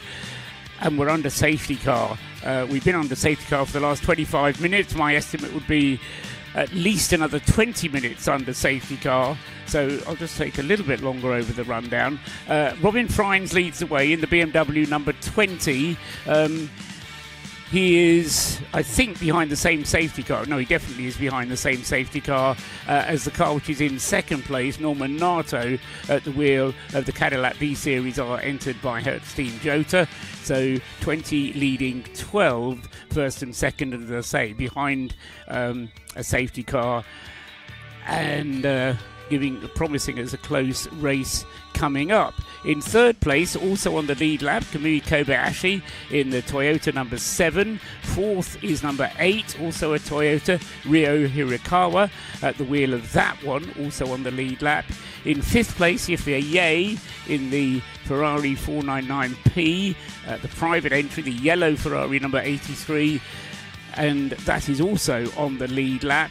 In sixth place, another Ferrari, this one from the Works team, a red Ferrari, as it should be, James Collado in car number 51.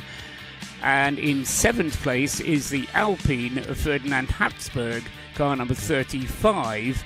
Those 7 cars are all on the lead lap. In eighth place, 1 lap behind, and therefore is going to lose out as a result of the safety car, Ricky Taylor in the Wayne Taylor Racing Cadillac V-Series R, car 101. In ninth place is Fred Macavici in the second of the Alpines, car number 36. And in 10th place, Harry Tinknell in number 007, the best placed of the 2 Aston Martin Valkyries, which are both still running. In 11th is number 34, Loic Duval at the wheel of the Peugeot 9X8, and he is 3 laps behind the race leader, so 3 laps off the lead lap. That's Loic Duval in 94, the Peugeot. In 12th place is number 009, the Marco Sorensen Aston Martin Valkyrie, which is also on the same lap as the Peugeot ahead of it, 3 laps behind the race leader. In 13th place is Stoffel van Doorn, car number 93, the Peugeot 9X8, which is 4 laps behind the race leader. And then in 14th place, the Genesis, which is still running, got the number 19, Paul-Luc Chatin, still at the wheel of that car. It's had a couple of stoppages out on the circuit, but it is still running, at least in 14th place, albeit 8 laps behind the leader. And then the only other only other hypercar, I should say, that's still running is the... Well, is it the number 50 Miguel Molina Ferrari? Probably not is the answer. So that will be a retirement from the hypercar class. In LMP2, and therefore moving up to be 15th place overall, is the Duquesne team Orica, Julian Andlauer at the wheel of the number 30 car. In second and third places in LMP2 are the 2 Inter-Europol competition Oricas, Richard de Guerus in the 343 car and Nick Yellerly in the 43 car. Needless to say, all of these LMP2 cars are on the lead lap, right the way down to 6th place in the class. Fourth, though, is Pietro Fittipaldi, number 26, the Vector Sport entry. Fifth is the Forestier Racing by Panis car, Esteban Masson, currently at the wheel, number 29. And then in 6th place is Theodor Jensen with the CLX Motorsport Orica, number 37. And... also, no, those 6 are on the lead lap. The car that is 1 lap behind in LMP2 is the EDEC Sport car with Valerio Rinicella at the wheel at the moment. In Pro-Am LMP2, the CrowdStrike Racing by APR car number 4, Laurin Heinrich, leads there, but there's only 1 other car on the lead lap in LMP2 Pro-Am, and that is Ben Bernicoat in the 183 AF Corsa Orica. So that's the situation in LMP Pro-Am. Finally, in LMGT3, it's the number 33 TF Sport Corvette, Ben Keating's car, which Nicky Katzberg has now taken over, which leads there. They had a massive lead, but of course that's going to be swallowed up by this safety car. So a big opportunity here for the Aston Martin Vantage of Mattia Drudi in the Heart of Racing team car. That's number 27, to do some catching up once the safety car withdraws eventually. In third place is the WRT entered BMW of Augusta Farfus. That's car number 32. In fourth place in LMGT3 is another Aston Martin, so it's Corvette, Aston, BMW, Aston. In the top 4 places, Eduardo Barrichello at the wheel of the number 23 car. And then in 5th and 6th places in LMGT3 are the 2 Lexuses, Adrien David in the 78 car, Clemens Schmidt in the 87 car. and still on the lead lap here, down to 7th place in the LMGT3 class, the Vista AF Corsa Ferrari. Simon Mann now driving the 21 car. Next up is in 8th place Charlie Eastwood in the Racing Team Turkey by TF entry, and Charlie Eastwood is in car number 34, and he is the last car on the lead lap for LMGT3. So 8 cars all in with a chance once the safety car brings all the cars together. We'll have when this incident is cleared, which it hasn't been yet, the 2 safety cars will pull off. Cars will then merge behind one safety car and will then have a pass around to enable all the cars that are stuck behind the safety car, rather than being stuck behind the leader in their class, will be given the pass around, and they'll then be given the chance to catch their lap back up again.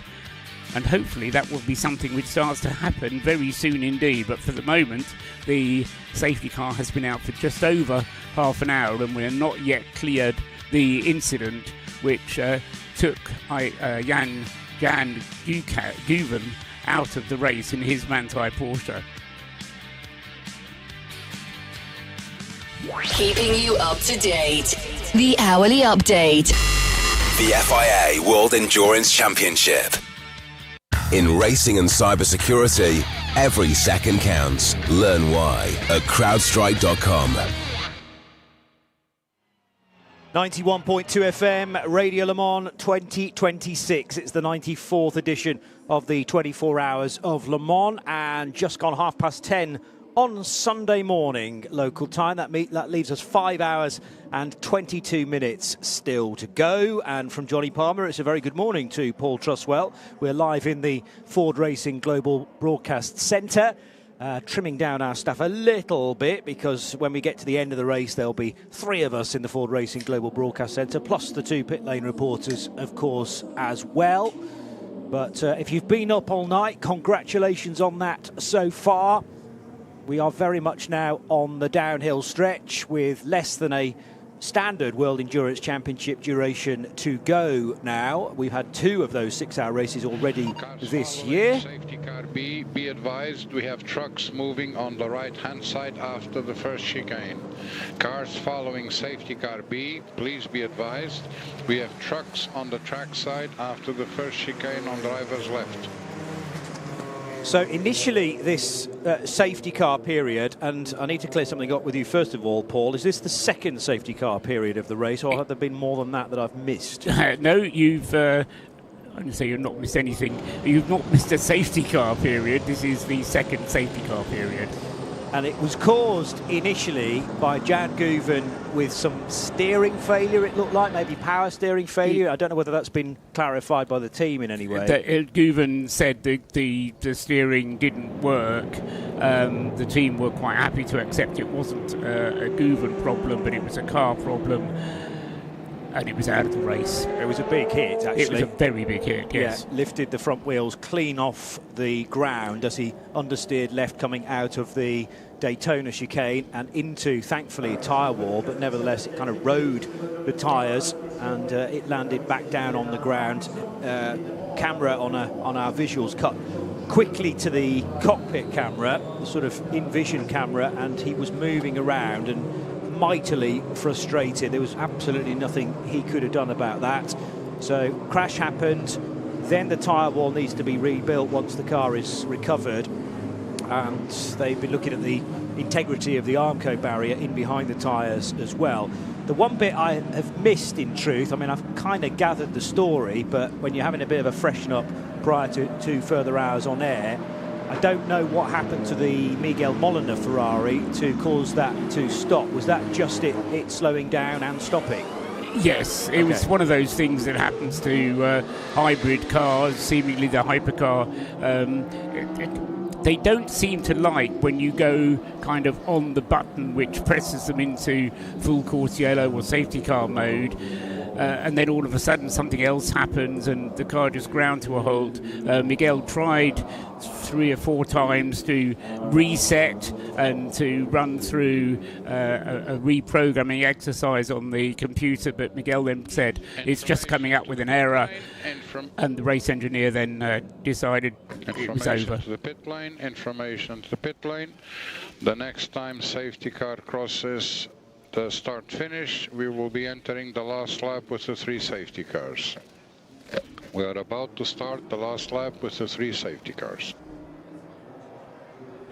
So, with the Ferrari now clear, car number 51, then it is safe to commence the pass around. And if you are within your category, trapped between the safety car in front and your category leader in behind, you will be permitted to pass the safety car, but it's your job to, or your engineer's job to know that for a fact and instruct said driver to pass the safety car. Now, welcome Neil Cole to the pit lane, and you're going to talk to a driver of Ferrari number 50 to see what we can find out. Yes, I have Nicholas Nielsen with me, who very gratefully is speaking to us here on Radio Le Mans. Nicholas, can you tell us, first of all, what do you know about what's happened to the car? Not much, to be honest. The only thing I know is that we suspect it could be an electrical issue, because Miguel tried to do a power cycle on track, and then the car didn't really react after that. So, yeah, like I said, we suspect it's something electrical. And just talk us through how you're feeling right now, because this is an inevitability sometimes at Le Mans, but how are you feeling that this could be the end of the race for you and your team? Yeah, I mean, it's never nice to see your car stop on track, but, you know, in our case, we were already 8 laps down, so it's not really... it's sad, because I'm sad for the mechanics and every member of the team who's worked hard to prepare the car, and you know, obviously the team... And us drivers, we always want to see the car come back home, but to be honest with you, it's also quite difficult sometimes to keep on motivating yourself when you're 8 laps down. But I think we did our best, and even though we were not really racing for anything, we still went out and pushed quite hard. So I'm quite pleased with that. But yeah, you know, what really killed our race was definitely in the night that we had to put the car back into the garage to fix the issue we had. And yeah, the only thing, like I said, I'm sorry for is all the guys who's been working so hard this week. Okay, well, thank you, and Forza, and we'll see you again soon. Thank you. Nick Nielsen with Neil Cole. That pit lane interview informed by driver database, and obviously the tone of that interview gives you an indication of just how much disappointment is in the number 50 camp. 83 and 51 Ferrari 499Ps, still riding relatively high though. I think to be 5th and 6th, considering some of the comments we've had from Ferrari drivers earlier on in the week, they might have actually taken that. And 51 Ferrari on course therefore for 5th place manufacturer points. They are increased points compared to a normal shorter WEC race, the 6-hour variety. The reason why the 83 doesn't receive manufacturer points is because that is considered a private entry, a satellite affair. So it's effectively ignored, invisible, when they allocate the manufacturer points at the end of this race. If you're not entered by the manufacturer, then you are not a manufacturer entry. Yeah, seems fair enough to me. Seems perfectly logical. We'll go along with that. So 5th place, if the Ferrari finishes there, number 51, that is 20 points compared to what you normally get in a 6-hour race, 10 points. So it's exactly double, and the same goes for the 50 points you get for a race win. But I still think it's probably quite hard for the team to stomach being in the position where they should be satisfied with 5th place when they've won the race for the last 3 years. You know, you can't come into a race that you've won in the last 3 years with an expectation of finishing in the top 6. You know, that wouldn't have been on anybody's radar in the team. I mean, Hindhoff made some comments about them having to come into the race with different expectations. Absolutely right. But these are the vagaries of the way that the rules work at Le Mans these days. And having had 3 wins, you almost have to let somebody else win. And if you're a competitor, you're not just going to let somebody else win. You have to have the rules being adjusted to stop you from winning again, and that, I fear, may have happened to Ferrari this year. Doesn't mean it's going to happen again next year, of course. But in general, the balance has been very good, Johnny. You have to say, BMW, Cadillac, Toyota and Ferrari filling the top 6 places. Disappointment for Genesis, having lost one of their cars. Have to feel for them because they were going so well as well with that front suspension failure. Norman Nato. P2 behind the BMW. Gap is only 2.8 seconds. There's only 3 cars between you and him. Toyota is a bit far back because he had to repair some stuff in the pit lane. So, Norman, at the restart, honestly, I want you like an animal. Like, we have nothing to lose here. We only want to win. We don't want anything else. So, I want you as a fighter like you've never been. Copy? I'm sure he did copy that message. Like we have nothing to lose here, I think, is the insinuation. They clearly have quite a lot to lose, running in 2nd position and at very close quarters to the BMW. Just one LMP2 car sitting between our 2 leaders then. The 20, the white nose Shell Helix-backed BMW, and then LMP2 car, and then Norman Nato running 2nd in car number 12. As far as I ran through this last year or the year before. Le Mans winners have tended to go in sequences of odd numbers, and that means that Ferrari not winning is going to fit in with that perfectly, because we've had 3 on the bounce. Prior to that, it was 5 Toyota victories. Before that, 3 Porsche victories and 5 Audi wins. And even that 1 victory for Peugeot in 2009 fits as well. It just helps with my memory. Well, exactly. As long as patterns are patterns, then you can remember them. There's only so many outliers that you can memorise. It's all the way that the brain works with hooks and mnemonics and things. Olivier Bertin, it was who was giving the instructions out there to Norman Nato. It reminded me of a year that I was working with a team where the race engineer, a German girl actually, who's now gone on to much better things, gave instruction to the driver as we got into the last hour of the race. I want you to push like a 4-letter word beginning with H. And the driver did indeed then pull out all the stops to go as fast as he could. But it's just it's interesting, the competitiveness of motorsport is not just in the drivers, it's in the whole team. The whole team has a responsibility in endurance racing. It's very much unlike some other series where as soon as the car gets out onto the grid, single-seater racing in general, the driver is on his own. For the merging, on standby for the merging. Start the merging, start the merging. You can't start the merging until the safety car pulls out of the way. So the safety car, green lights flashing on the top, that means it's pulling off. Again, and a request to all, once you've overtaken your safety car, let's queue up behind safety car A as soon as possible. And I think Eduardo will also be keen, Johnny, to avoid what happened in the first safety car interlude, which involved you as well, didn't it? You were on duty for the first safety car interlude, or was it not you? No, it wasn't me. Eduardo got extremely upset because certain gaps were being left, and certain cars weren't keeping up with the car in front of them, and later received drive-through penalties for the offence. So the rules demand that you have a 5-length gap at maximum between you and the car in front. If you can't maintain that speed, then you have to pull over to the side and let people pass. But there were kind of gaps being built up, which really were in danger of spoiling the restart, which, in order to work properly, every car has to be tight in behind the one in front. So everybody who has been released from behind safety car B and safety car C, again, being instructed to pick up the pace. If you can't see safety car A right now, well, it's just threading its way through the Dunlop chicane underneath the Goodyear Bridge. Reminder to all teams, it's this passing of intermediate one at MP6 that will dictate if you are eligible for the pass around. It's this passing on intermediate one that will define your eligibility or not for the pass around. Please take that into consideration. And the race-leading BMW is now heading through Dunlop Curve. Glorious sunshine all the way around the racetrack, as has been promised for several days now.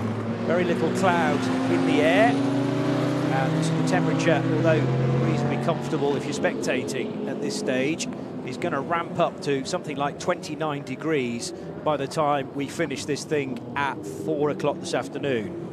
Quick thought, Johnny. This is the time when you don't want to be in the pits because the pit entry is closed, the pit exit is closed, and there's only one safety car to wait for. So it's a really bad time to be in the pits. There's one car in the pits, and unfortunately it's one of the Alpines, which has got itself kind of stuck between a rock and a hard place, unless it managed to get out as the safety car went through that time. Still showing No, in the it pits. didn't. It's still in the pits. Yeah, so the 36 car cannot leave, and also nobody else can get into the pit lane as well. That's probably a good thing for everybody else, but it's going to have to wait quite some time now, the number 36 Alpine that Fred Makabiki brought in. Now the service is still taking place at Signutech, who run these Alpines on the manufacturer's behalf. Medium tyres, looks like all around on this A424. And whilst we wait for everyone to catch up with safety car A, which is now on the first segment of the Mulsanne Straight, let's go back to Neil Cole for an update. Yes, as the number 36 Alpine just drives past me to wait at the end of the pit lane, because there's red light at the end of the pit lane right now. This is a strange case of history repeating itself, really, because I don't know if you remember in the wee small hours, the first safety car, the Robert Kubica was due to go in the car, and there was a lot of frantic activity, and he was very unhappy. He's much more relaxed now. He doesn't have his helmet on yet, but he was just on the pit wall talking to his teammate Alessandro Peguidi. Well, talking to, from the sister car, the factory car, and he's much more chilled. So I had a word with him. He didn't want to speak on the microphone, but I said, "How's it going?" And he did the classic hand tipping from side to side, which is sort of in French, comme ci, comme ça. And he told me that he is due in the car whenever this, in his own words, insert expletive here, finishes. So Robert Kubica not 100% committed to when he's going to be back in the car, but a lot calmer than he was in the wee small hours. That's interesting. 2 seconds, Paul. We'll just hear from Peter Snowden as well, because is down with Alpine. That car has now headed back into the race, Snowy, so it had to wait a little bit of time at the end of pit road. I know you were in the garage with Alpine, the A424s. Yeah, there was consternation because it was brought in, as you can imagine, it was in 7th place, so they were getting on with it, to say the least, and it was a definite hive of activity. The front clip came off and they did some work, and they brought a rear clip out, and it looks like some arm with a small rose joint on it was broken somewhere, so it's a small link to something, which obviously every single component on these cars is fundamental and vital. So it's quite important. I'm just they're talking obviously in French, which is not my native language.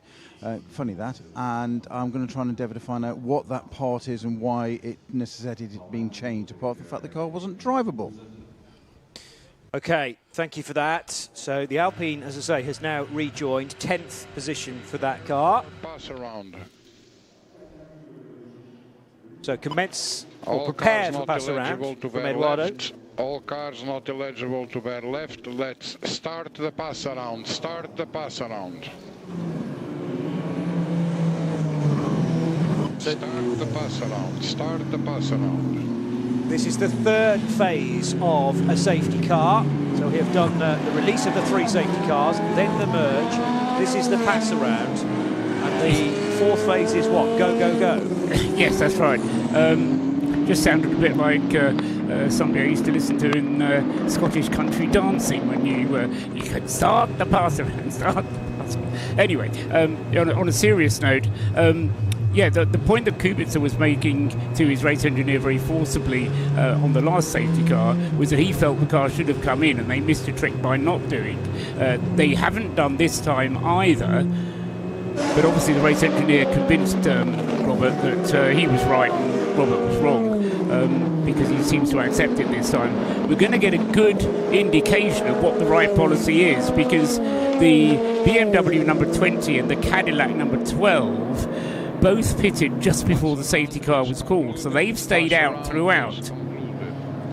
Let's pick up the pace to catch the line behind safety car A, please. I know it's 13 kilometers and I know it's difficult.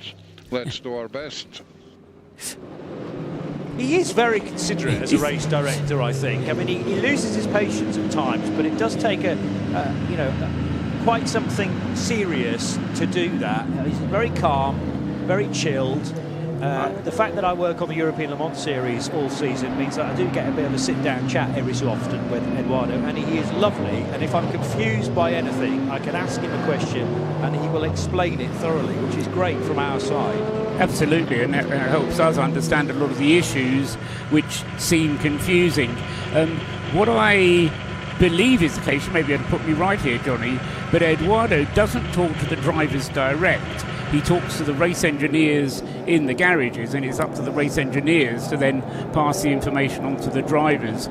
Normally, the drivers will only have one communications channel open to them from the team, because the team may not want to have somebody interrupting them at crucial moments in the race.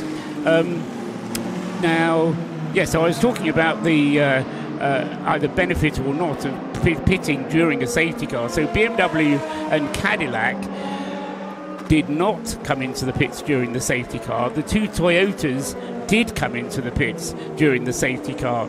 So all four of them are on the lead lap. They're going to come out pretty much equidistantly spaced, and we'll see when they come out. Certainly is going to be close between the Cadillac and the BMW in the lead, Robin Freins and Norman Nato. Question is, how far behind are Kamui and Kobayashi and Ryo Hirakawa going to be once the safety car releases that train and the two Toyotas start to battle their way through the traffic?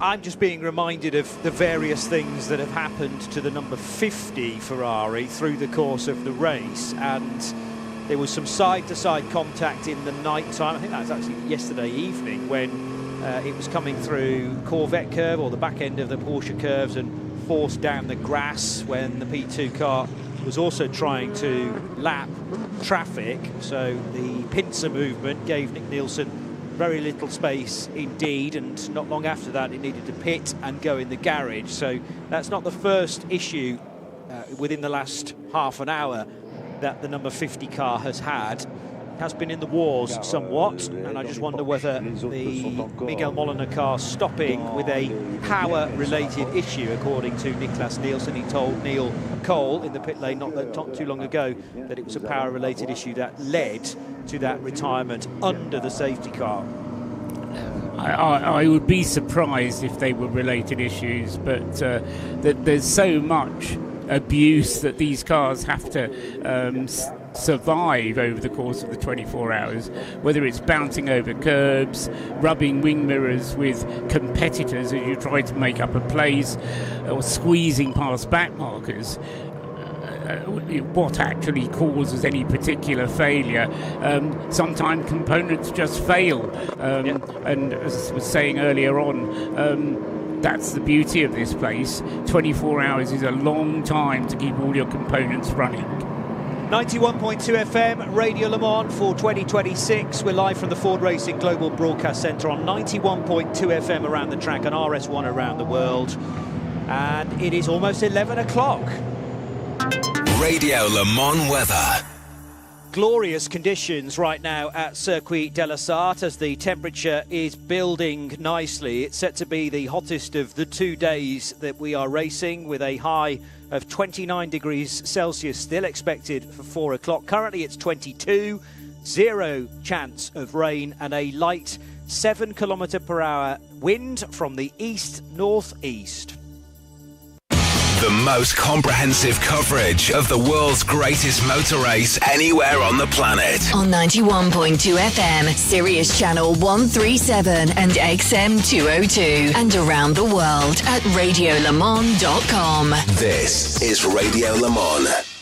When you're posting on X, make sure you use the hashtag 21RSL24. That's for the 21st edition of this race, brought to you by the Radio Show Limited team. Our first was 2006. Fire those posts on X to @RSL_studio. You can, of course, use @Radio Le Mans as well. We're also on Instagram and Threads using Radio Show LTD. And if you're a user of the Blue Sky social media network, radiolemans.bsky.social. So Radio Le Mans with an S on the end, .bsky.social. And with the Goodyear Bridge in the background, the cars funneling their way now through Forest Esses, over the rise into Tertre Rouge. They are in one long line pretty much. Notice there is a bit of a gap though, just ahead of the 83 Ferrari, which is running in 5th position. But obviously the gaps now have truly come down. They're not going to be nose to tail, because that's where this pass around differs from an IMSA wave by, because the cars behind the number 20 BMW are not necessarily all from the same category, whereas IMSA, they would put all the GTPs together in one long line. There's still 1 or 2 cars in there that will interrupt the flow. So that blue LMP2 car that was sitting between 20 BMW and 12 Cadillac is, I assume, still there. We had 33, so that's pretty similar. 33 track temperature in your first stint. That's some Toyota team radio. Just a little bit difficult warm-up front. After front warm-up, it's okay. Yes, copy. And from here on, obviously, it will just go up, the temperature. Confirmation sure. from sorry. Copy 2-1, and I'm gonna remind you also on the E-ball for the restart. The back markers are now catching our cue here, so I think. Let's close those gaps. Safety car, as requested by the drivers, is picking up the pace. Eduardo Freitas latterly, and as I mentioned, Toyota Racing's team radio to Kamui Kobayashi, that was, and an exchange between he and his engineer. The 7 Toyota runs in 3rd position, just running through what they are intending to do at the restart. And actually, I can tell you there are no cars now between the race-leading BMW of Robin Freins and Norman Nato, so they are completely together. But there is a car between the safety car and the leading hypercars. So in fact, there are 3 cars between the safety car and the leading hypercars, and those are the first 3 cars in LMGT3. So those aren't necessarily going to be interested in the fact they have hypercars behind them. They're going to be more concerned about the fact that they've got an opportunity to jump into the lead of their own little class. So that might be interesting, Johnny, because those 3 LMG3 GT3 cars with the TF Sport Corvette 33 in the lead. That's Nicky Katzberg, Mattia Drudi with the Aston Martin, and Augusto Farfus, each of them platinum-rated drivers. They're going to be having their own battle while the hypercars are trying to come past them. Whilst we enjoy the final bits of the catch-up to safety car A, pass around is now done, so we can't be too far away from the restart of the race, but there is time to head to Peter Snow. Actually, just get some Norman Nato team radio. Okay, so the restart is going to happen at the finish line, potentially next lap, at the finish line, potentially next lap. Remember, it's no overtaking before finish line. No overtaking for finish line. So no overtaking. When you mean next lap is now? No, the one after. The one after. Safety car in this lap. Safety car in this lap. And the reason with the difference of that messaging, because actually Norman Nato clarified with his engineer is it this lap or is it the next lap? They said next lap because that was a delayed radio message, but definitely the pace is starting to pick Gentle up. reminder to all drivers, no overtaking before the line. Please, no overtaking before the line. Let's keep that line as compact as possible. And we'll get to Peter Snowden in due course, but I just want to make sure we're across everything at this restart. So the number 20 BMW is not the first car behind safety car A. We've got a couple of GT cars, three LMGT3 cars. The leading 3 LMGT3 cars, that's what I'm saying. Yeah, so it has got a leader behind it. It's just that it's the GT car, and that's what you were explaining. So, and they're all got platinum drivers in them, those 3 GT3 cars. Yeah. Track is back to green. Track is back to green. I heard those words go in, Paul, but I was still digesting them. Here we go then. Nicky Katzberg leading the way. Important though for Robin Freins to start jumping some of these GT cars as quick as he can, because Norman Nato is going to be pressurising him as much as possible. But Nato can't get in front of the Corvette that leads of Nicky Katzberg. So the two General Motors companies not really doing each other any favours there. They're sharing hospitality this weekend and then some in that massive Cadillac house that sits right in the middle of the paddock. Now the gold-fronted Hertz Team Jota Cadillac has cleared Nicky Katzberg, and Katzberg can concern himself with Mattia Trudi, fellow platinum racer in the 27 Heart of Racing Team Aston, and then Dudu Barrichello in the 23 Vantage, which is on the tail of its sister car. Adrian David is 7 seconds or so back. No, Adrian David's right with them. And then Clement Schmidt in the sister Acodis Lexus is a bit further adrift. Toyota trying to overlap the number 34 into Europol competition car. Not 34, 34-3. So 343, it's been renumbered, remember, for this weekend. Still nose to tail for the GT field. And there's been no change between Robin Freins and Norman Nato, because Freins was able to squeeze through at Dunlop Curve at the restart ahead of the 33 Corvette, and Norman Nato had to bide his time. Now there's the chance for the 3rd and 4th place Toyotas of Kobayashi and Hirakawa to clear the yellow Nicky Katzberg Corvette on the straight just before the second chicane. Yeah, we can get that update as it's just extended a little bit. This, by the way, is lap 300, so by the time this is completed, a nice round figure. And let's then go to Peter Snowden for the update on Alpine. Is this the number 36 car, Snowy? It is, but I'll come back to that in a minute, because I've just popped into the United Autosports garage and got a very, very warm Ollie Jarvis. You're very yeah, that's your other car going out. You're very kind to come to me straight away, thank you. What was it like, a bit warm out there? It's not too bad at the moment, but then I did do about an hour behind the safety car, so it's certainly warming up. Tracks rubbered in, and looks like it's going to be a good finish to an incredible race. Unfortunately, from our side, we're not in the running, so we're going to keep pushing and bring the car home, hopefully. You mentioned an hour behind the safety car, but that's quite hard to manage from your point of view, isn't it? Because it's just boring. It's really boring. Yeah, you just fuel saving. You do a few things to keep yourself entertained. Certainly wasn't as bad as Daytona this year, where I think I did 3 hours 45. But yeah, I was going to come to that, but you beat me to it. Yeah, it's not fun. So you just try and save fuel, try and keep a bit of temperature in the tyres, and stay awake. I'm asking this with trepidation, but what do you do to keep yourself entertained in the car behind the safety car? Careful, it's a family show. Honestly, just battle myself on the fuel economy. So try and save. It doesn't make a lot of difference in the end, but try and save and get the best fuel number. You're entertained. Thank you ever so much, and thank you, Ollie. Thank you, Manchway. And just very quickly, that Alpine update, the 36, I did cross the Maginot line and go into the technical part of Alpine, and it was looked at in a very strange way. And I asked the question, what was the technical issue? And I was told it is within the team, and that was all I was going to get, and no more.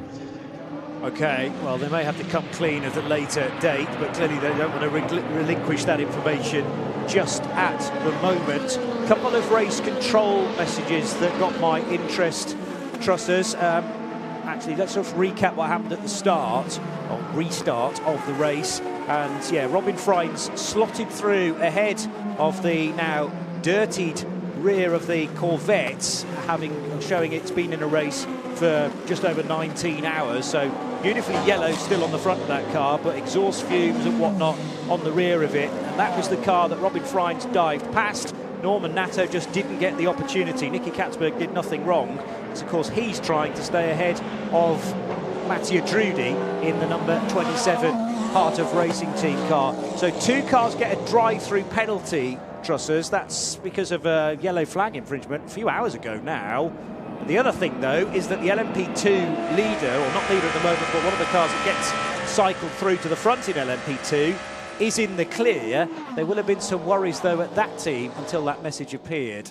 Just want to flesh those messages out. Yeah, I can't tell you what the pit stop issue was for the 343 inter-Europol competition. But they have been let off. It was an investigation into a pit stop infringement. No further action having investigated is what the race direction team have said. Another message which caught my attention was one of the radio transcriptions that we get from BMW WRT team to Robin Freins. Do you want to keep him behind you, or do you want to let him through? If you can keep him behind you, then do so. And Norman Nato is actually getting left behind a little bit by Robin Freins in the first lap of green flag running. He's opened up nearly a second of a margin. Now, in Le Mans terms, a second of a margin is nothing at all. If this were a Grand Prix, you'd say, oh, he's pulling away. But it's Robin Freins, that they clearly want to keep the car in as good a position as they possibly can, but they realise that they've still got nearly 5 hours of this race to go, and squabbling over a position which could lead you to putting more wear on the tyres, increasing the fuel numbers, all those kind of things could be just putting a little bit more stress that BMW don't need to handle if they've got something up their sleeve that they can unleash in the last part of the race.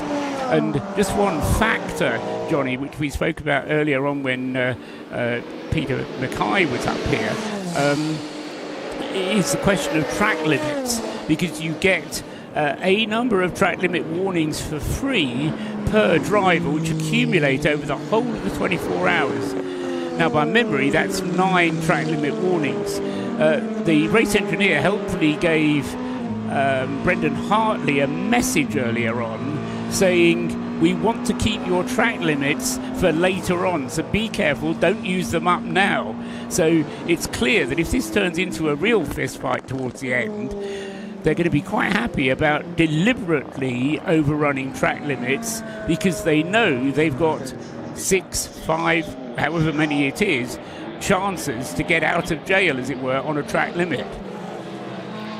So the yellow flag offenders, just to flesh that one out, the two cars, one LMP2, which is the 26 Vector Sport Oreca 07 for Ryan Cullen, Pietro Fittipaldi and Vlad Lonko. That's going to have to take a drive-through, as is the 32 BMW from WRT, but the 32 GT car for Augusto Farfus, and he has just done that drive-through penalty. In fact, so has Pietro Fittipaldi in the Vector Sport Oreca. So they are struck off very quickly. Also, though, there's a 62 Team Qatar AMG now under investigation for its pit stop at 10:15 this morning, which was 1 hour ago now. Yeah, that car, the 62 Mercedes from the Team Qatar, having had a delay earlier on when it suffered some suspension damage. Actually, we thought it was a puncture, but it was again a toe link or some kind of wishbone failure on that car. They managed to get it back to the garage, but it lost around about half an hour by memory on the rest of the field. Iron Lynx only has one car still running out of the 3 that it entered, so it really would have been a disaster had they not got that car back out. But a drive-through penalty when it's as far back as it is, I fear, isn't going to do it much good or harm, to be fair. True. Yeah, fair point, because it is propping up the field at this stage. Remember that Jan Guven's Manthey DK Engineering Porsche is out of the race, even though it's not listed quite yet by Alcomel as an official retirement. We have 5 of those so far, so 77 Proton Competition Ford Mustang, 79 Iron Lynx AMG, the 54 Vista AF Corsa Ferrari, the 61 Iron Lynx AMG that Martin Berry was driving at the time, and Matt Bell together with Ori Fidani's 13 Autosport crew. They were the first out of this year's race. Car number 13, the Corvette. Additional turn 18, Joe Kamui was braking 20 meters later there, but they still are carrying this top speed issue, so there's a little bit of a difference in speed going into the corner. Message to Rio Hirakawa at Toyota Racing in the chasing TR010, chasing its sister car. So that's Rio Hirakawa 4th and Kobayashi in 3rd. There are 2 other cars that are retirements, although not listed as such. I was just going to go through the other retirements we've had, because the number 38, Mighty 38, Jota Cadillac, went out with various problems, including the brakes and the steering. They were going to use it as a mule to test things for the other cars, but decided against it in the end and retired the car. One of the Genesises, the 17, had a collapsed suspension, which took it out of the race, and out of the LMP2 category, the Proton car number 9, Jonas Reed, had an accident going into the Ford chicane, which involved him gathering up one of the motor barriers, and either that or a suspension problem caused that car to have to go into retirement. So those were the retirements. Fastest lap, personal best fastest lap, not on the lap he's just completed, but on the one before that for Kamui Kobayashi. The Toyota's certainly running very quickly, but I just wondered, heard that message coming up for Toyota, Johnny, to Rio Hirakawa. He was referring to they, and I think he was probably referring to the cars that they're competing against, the 2 cars ahead of them. So Toyota still think they're in with a chance of this, and why not? They're less than 10 seconds themselves behind the 2 race leaders. So Rio Hirakawa and Kamui Kobayashi, I say Kobayashi's just gone faster than anybody else has gone in the entire race in that number 7 Toyota, going very strongly indeed. Norman Nato, having dropped back from Robin Freins, has now caught right up again with the BMW and is putting him under pressure. So the gaps are on bits of elastic. They're kind of going out and coming in. The screen now showing that gap between Robin Freins and Norman Nato as they close up on each other once again. And then the 2 Toyotas behind, with Kobayashi, as I say, on a bit of a charge at the moment. He's closed the gap down to 4.3 seconds now between 2nd and 3rd places. On we go, 91.2 FM. And this is the time now, if you've got yourself into a good position, 4 hours and 40 minutes still to go, that you just do not want to make any errors in your driving from a driving perspective. And clearly, every time each one of these hypercars and LMP2s and LMGT3s makes a pit stop, then this is not the time for trigger trouble either. And this is why these teams, these highly professional teams up and down the field, rehearse to within an inch of their lives the pit stops and every single duty that needs to take place within the pit stop. So BMW up against Cadillac, but the Toyotas are really not far away at all, both turning right now out of Arnage. And in the distance, not on the same lap, is the 101 Cadillac for WTR and Ricky Taylor. He's in 8th place, so don't get that car confused that it's in 5th. The 5th place car is the 83 AF Corsa bright yellow of Ye Yifei, the Chinese racer who has looked mightily impressive throughout the course of this race. Phil Hansen, remember, starting that car at 4 o'clock yesterday afternoon. Robert Kubica may be being saved for another truly heroic stint to bring the car home. They're not in the fight for a victory, at least as things stand. The 2 cars exiting the Ford chicane certainly are, and you could not quite throw a blanket over the top 2. but a very, very large shawl, let's say. As now we get a brand new fastest lap of the race at 20 past 11 in the morning. Kamui Kobayashi's just done a 3:25.155 on lap 303. Now, I haven't been paying attention to who was holding that prior to that lap. He was. He was, of course he was. Yeah, so He's Kamui no stranger. Kobayashi has done, he did a 3:25 point something a little bit less than that. Let me just go back. And then a slightly slower lap, and then that one of 3:25.155. So Kamui Kobayashi certainly on a charge. As I say, you can see the Cadillac up ahead of him. And Robin Friends still holding off the Cadillac in the lead of the race, but that gap on a bit of elastic really, it's gone out again to over a second. 1.5 seconds now separates Robin Friends from Norman Nato.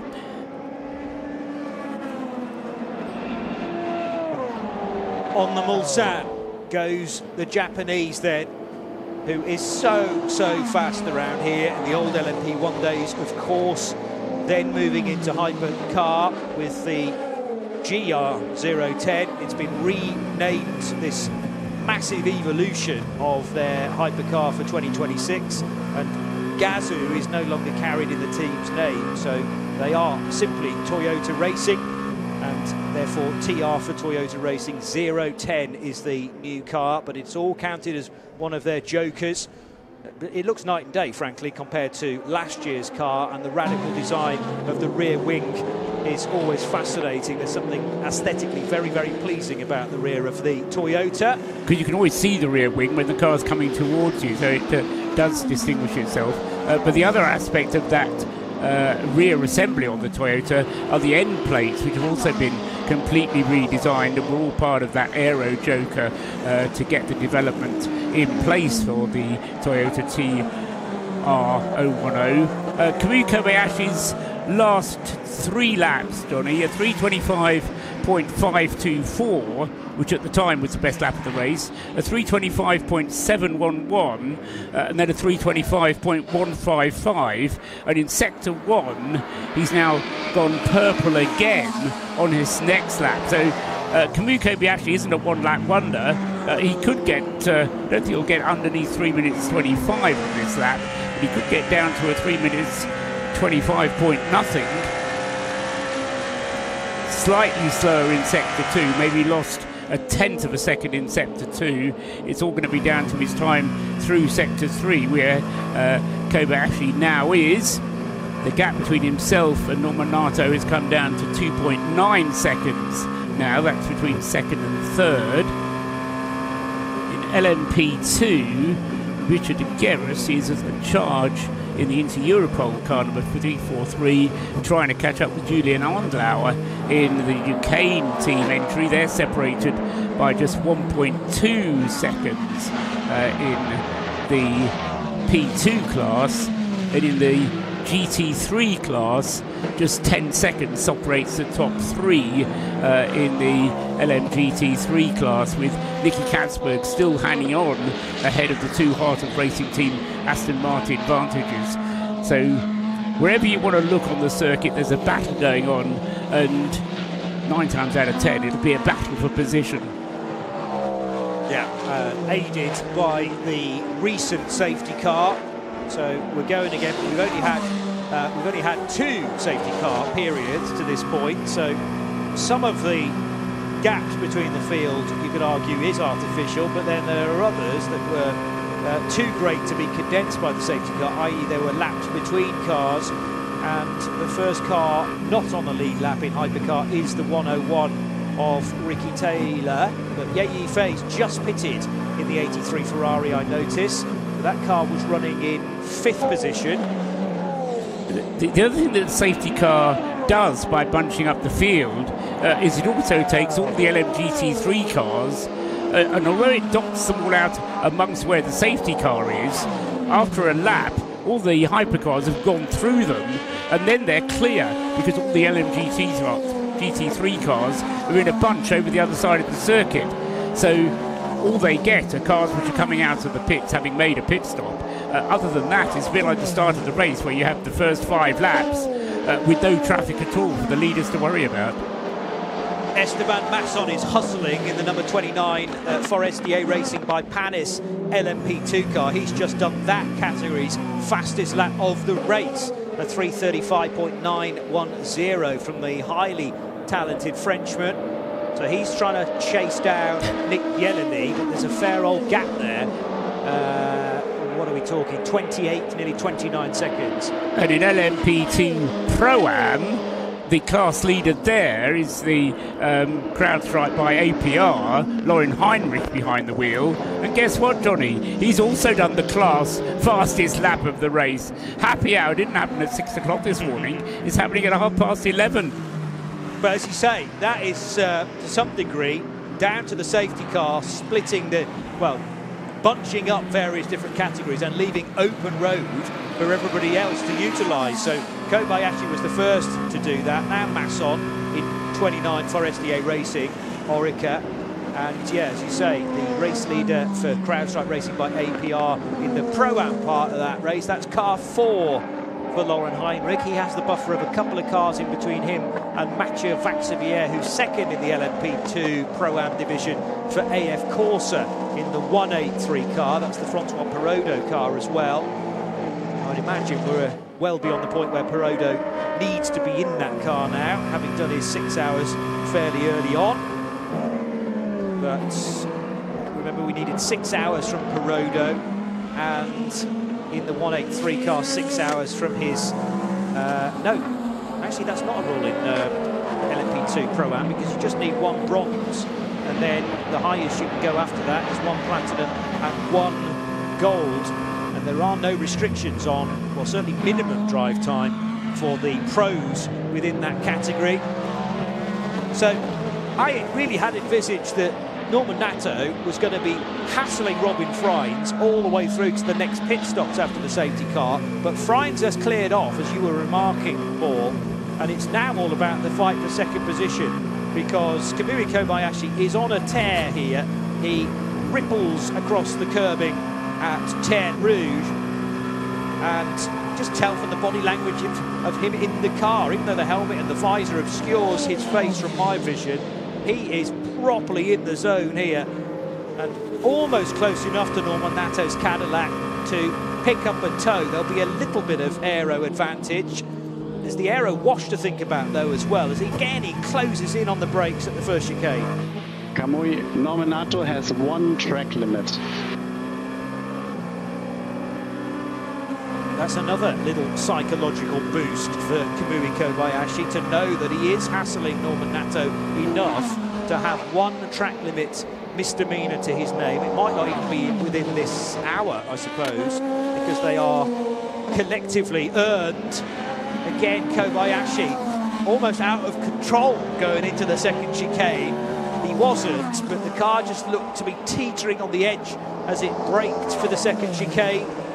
He wants to get in the draft, ideally before Indianapolis. Not going to be close enough, surely, for an overtake. No, he's not. But if he keeps going at this rate, maybe the next time around into Indy, he might be able to, into Mulsanne rather, he might be able to get through. Indianapolis coming up next, though, so they go past the old signalling pits at this stage. Car 12 in front of car 7. That's Cadillac versus Toyota, 2nd and 3rd, and the gap has been coming down ever since we got going again.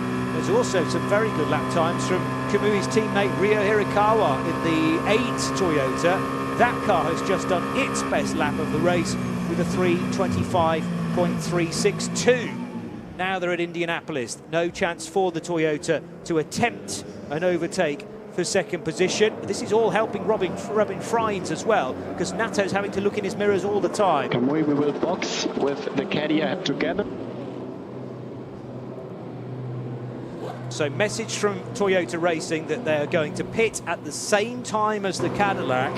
So then it's going to be a straight fight on pit road. Can we work out whether they're going to have to do the same level of service? Yes and no. I listen to the explanation, I'll tell you why. They're going to do the same level of service in that they're both going to do fuel-only stops. However, the amount of fuel that will go into the Toyotas is less, in my judgment, than the amount of fuel that will go into either the Cadillac or the BMW. Therefore, less fuel, less time to put it in. The Toyotas, depending how close they are as they come in behind the... and in comes the number 20 BMW now. So Robin Frijns into the pits for fuel, and that will definitely trigger, from what we've heard, the two Toyotas to come in. Will it trigger the Cadillac to come in as well? We'll find out, Paul, but it's 11:30, 91.2 FM, Radio Le Mans, BMW into pit lane. Don't worry, I'll keep tabs on exactly what's going on during the CrowdStrike Racing hourly update. The FIA World Endurance Championship.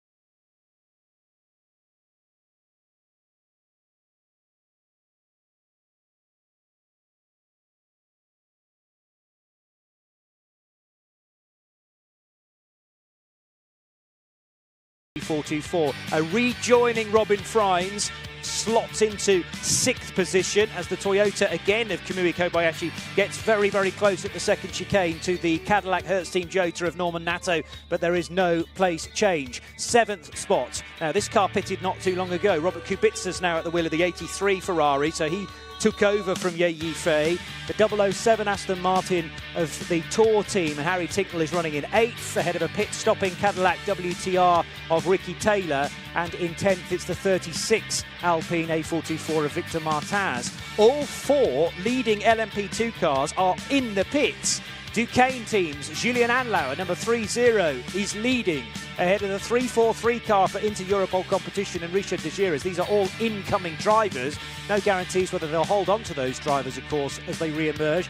Nick Yellerly's 3rd, number 43, and then Esteban Masson in the Forestier Racing by Panis car, number 29, is in 4th. They were all bunched up as well, to a certain degree at least, behind the safety car. It's a race for the top 3 at this stage with a 30-second gap back to Masson in 4th, and in 5th place, also pitting, Pietro Fittipaldi. CLX Motorsports' Theodor Jensen isn't yet in pit lane, but he hasn't had the chance to do that yet because he's not completed this current lap, number 37. Now, just checking what happened a moment or two ago between the Cadillac and the Toyota. Yeah, getting the jump, Norman Nato. He got in front of the 69 BMW GT car from WRT, the Beamer, doing nothing wrong, but it meant that Kamui Kobayashi couldn't dive bomb the WRT car at Mulsanne corner, so that's meant a smallish gap, 1st to 2nd overall. LMGT3, Nicky Katzberg in a 33 TF Sport Corvette leading. He a platinum driver, as is Mattia Drudi for Heart of Racing Team. Aston Martin number 27 is 2nd. Then it's Adrien David, the talented Frenchman for a Codis ASP team, in 3rd, number 78. That's because Eduardo Barrichello's just pitted the 23 Heart of Racing Team Aston, falling to 4th as a result. Clemens Schmidt in the 87 Codis Lexus is in 5th, ahead of Peter Dempsey's Racing Team Turkey by TF Corvette. So Dempsey still with some bronze time to do there. Again, a minimum of 6 hours across the 24. Augusto Farfus in the 32 BMW is 7th, ahead of 8th placed Alessio Rovera for Vista AF Corsa Ferrari number 21. Keeping you up to date. The hourly update. The FIA World Endurance Championship. With AI and industry-leading threat intelligence, CrowdStrike keeps you one step ahead of cyber threats. Visit crowdstrike.com to learn more. The BMW coming in then, the previous lap, number 20. It's running 6th, and here is the pit stop in sympathy for the 8th Toyota, Ryo Hirakawa, who is in a net 4th position. The BMW's pit stop, Robin Frijns, 1 minute 15.4 seconds. 1 minute 15.4, and we'll see what the Toyotas can do. only one of them came in fact. Ryo Hirakawa came in, Kobayashi stayed out, Norman Nato stayed out, James Collado stayed out. Why do all these drivers' names end with a vowel? There's a question, something to do with language that has existed for thousands of years. You get a shell, you get a drink. So Kobayashi's promised another drink at the next pit stop. Sounds like he's coming in at the end of lap 308. Let's get to Neil Cole, though, who's already at Toyota, watching the stop for the 8th car. Yeah, it was interesting. The BMW stop, which was previously about 5 minutes before, had tyres laid out, didn't put the fresh mediums on, but the Toyota car number 8 didn't even have tyres ready. It was a very quick and efficient pit stop, just fuel and a clean-up, and off it went again. So neither team taking on fresh rubber for now. So the pit stop time for the number 8 car, 1 minute and 11 seconds. So exactly what I said. Less fuel, less time in the pit lane, therefore, saved them exactly 4 seconds. They were, how many seconds were they behind? They were about 5 seconds behind. So what's the position on the circuit, Johnny, between the 2 cars that have made their pit stop already? Robin Fry's at the wheel of the BMW, and the car that just stopped there, the Ryo Hirakawa Toyota, should be on the circuit, and Ryo Hirakawa, I think, is going to be ahead due to a slightly quicker pit stop. They're just touring through Mulsanne Corner. That is what the timing screen would have us believe, that 8 is now ahead of the 20 on the road. Yeah, that's absolutely right, because as I say, the 7 needed less fuel, took 4 seconds less. The 8 Toyota. The 8 Toyota took less fuel, the 7 hasn't yet been in. No, but it's coming in now, Paul, and as promised by Kamui Kobayashi's engineer, the Cadillac's coming in on the same lap as well. Neil Cole stayed with Toyota, so he'll be able to give us a pit lane report of its stop, informed by driver database. We'll just allow the red and white car to reach that end of the pit lane, and Cadillac will stop just ahead of it. Toyota are much further down pit road. So the number 12 car comes to a halt on its medium Michelin tyres, and let's get to Neil Cole to watch car number 7.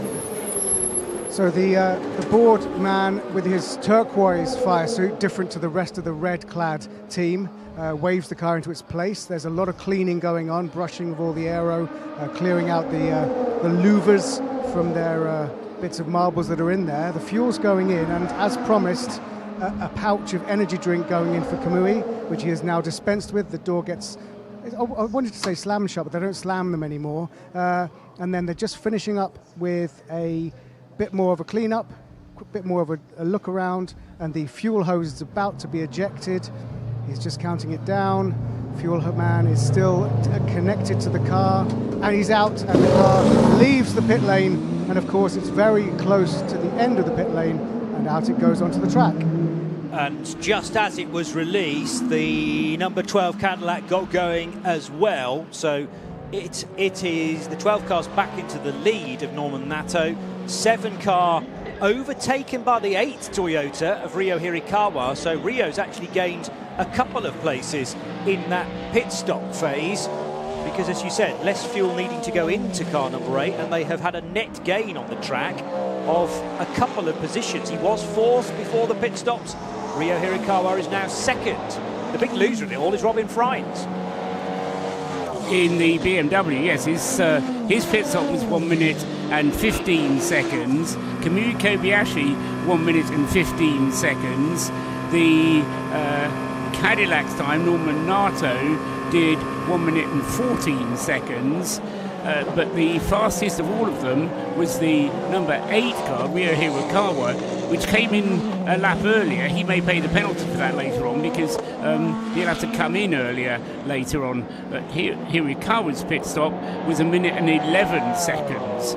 So that's why the 8 Toyota has managed to get the jump on the BMW, but the jump that the Cadillac has managed to do on the BMW, Norman Nato getting into the lead of the race, I think not just due to the 1 second speedier pit stop, but also due either to a quicker in-lap or quicker going down that very sinuous pit lane entry road, which is that very awkward S-bend, left and then right, which is not speed limited because it's before the pit lane speed limit starts.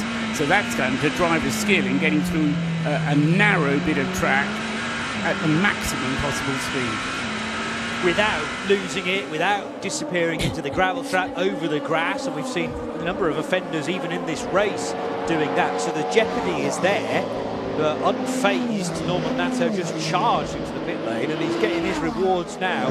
Nevertheless, I am impressed with, well, not necessarily Toyota strategy. I think, well, Ryo Hirakawa had the most to gain perhaps under the safety car, so he, some time bought back for him. And then as the pit stop happened, they had less fuel to put in that car, and the Toyotas have flipped positions. I think Toyota are, yes, they're playing a clever strategy game.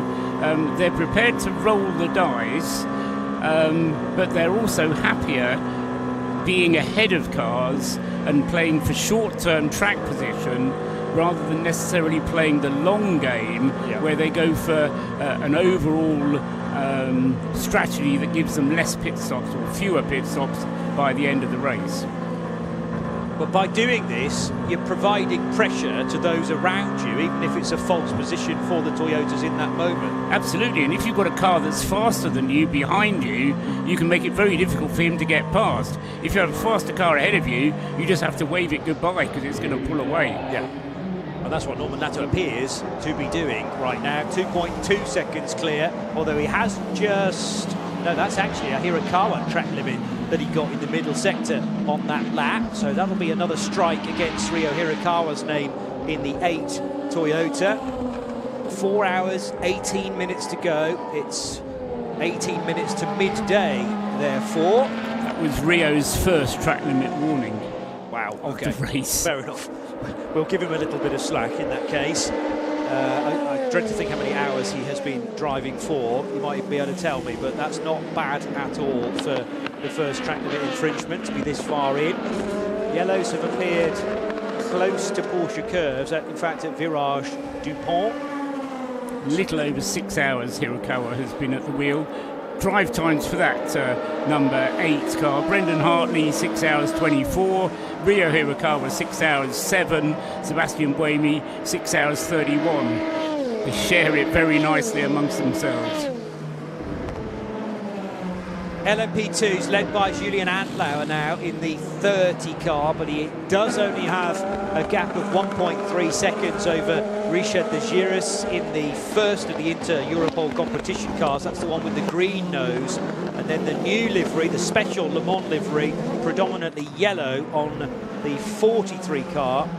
So 30, 343 and 43 are together on the track now, leaving Arnage and up towards Porsche curves, and it's Julian Antlauer for Duquesne, followed by Richard de Giras and Nick Yellerly in the 2 Polish entered into Europol competition cars. Esteban Masson still very much on the lead lap, but he's got to find 25 seconds, 28 seconds to be closer to the race leader in the Forestier Racing by Panis green and black car, number 29. And then it's Theodor Jensen. The CLX Motorsport crew are doing well, and I had expected that car to be troubling the top 5. They are exactly 5th at the moment. They've not utilised anything like the maximum driver combination on the ratings. It's 3 silver drivers in the CLX car. They're all 19 years old, and it's intended deliberately to be a development crew just to get used to an LMP2 car at Le Mans.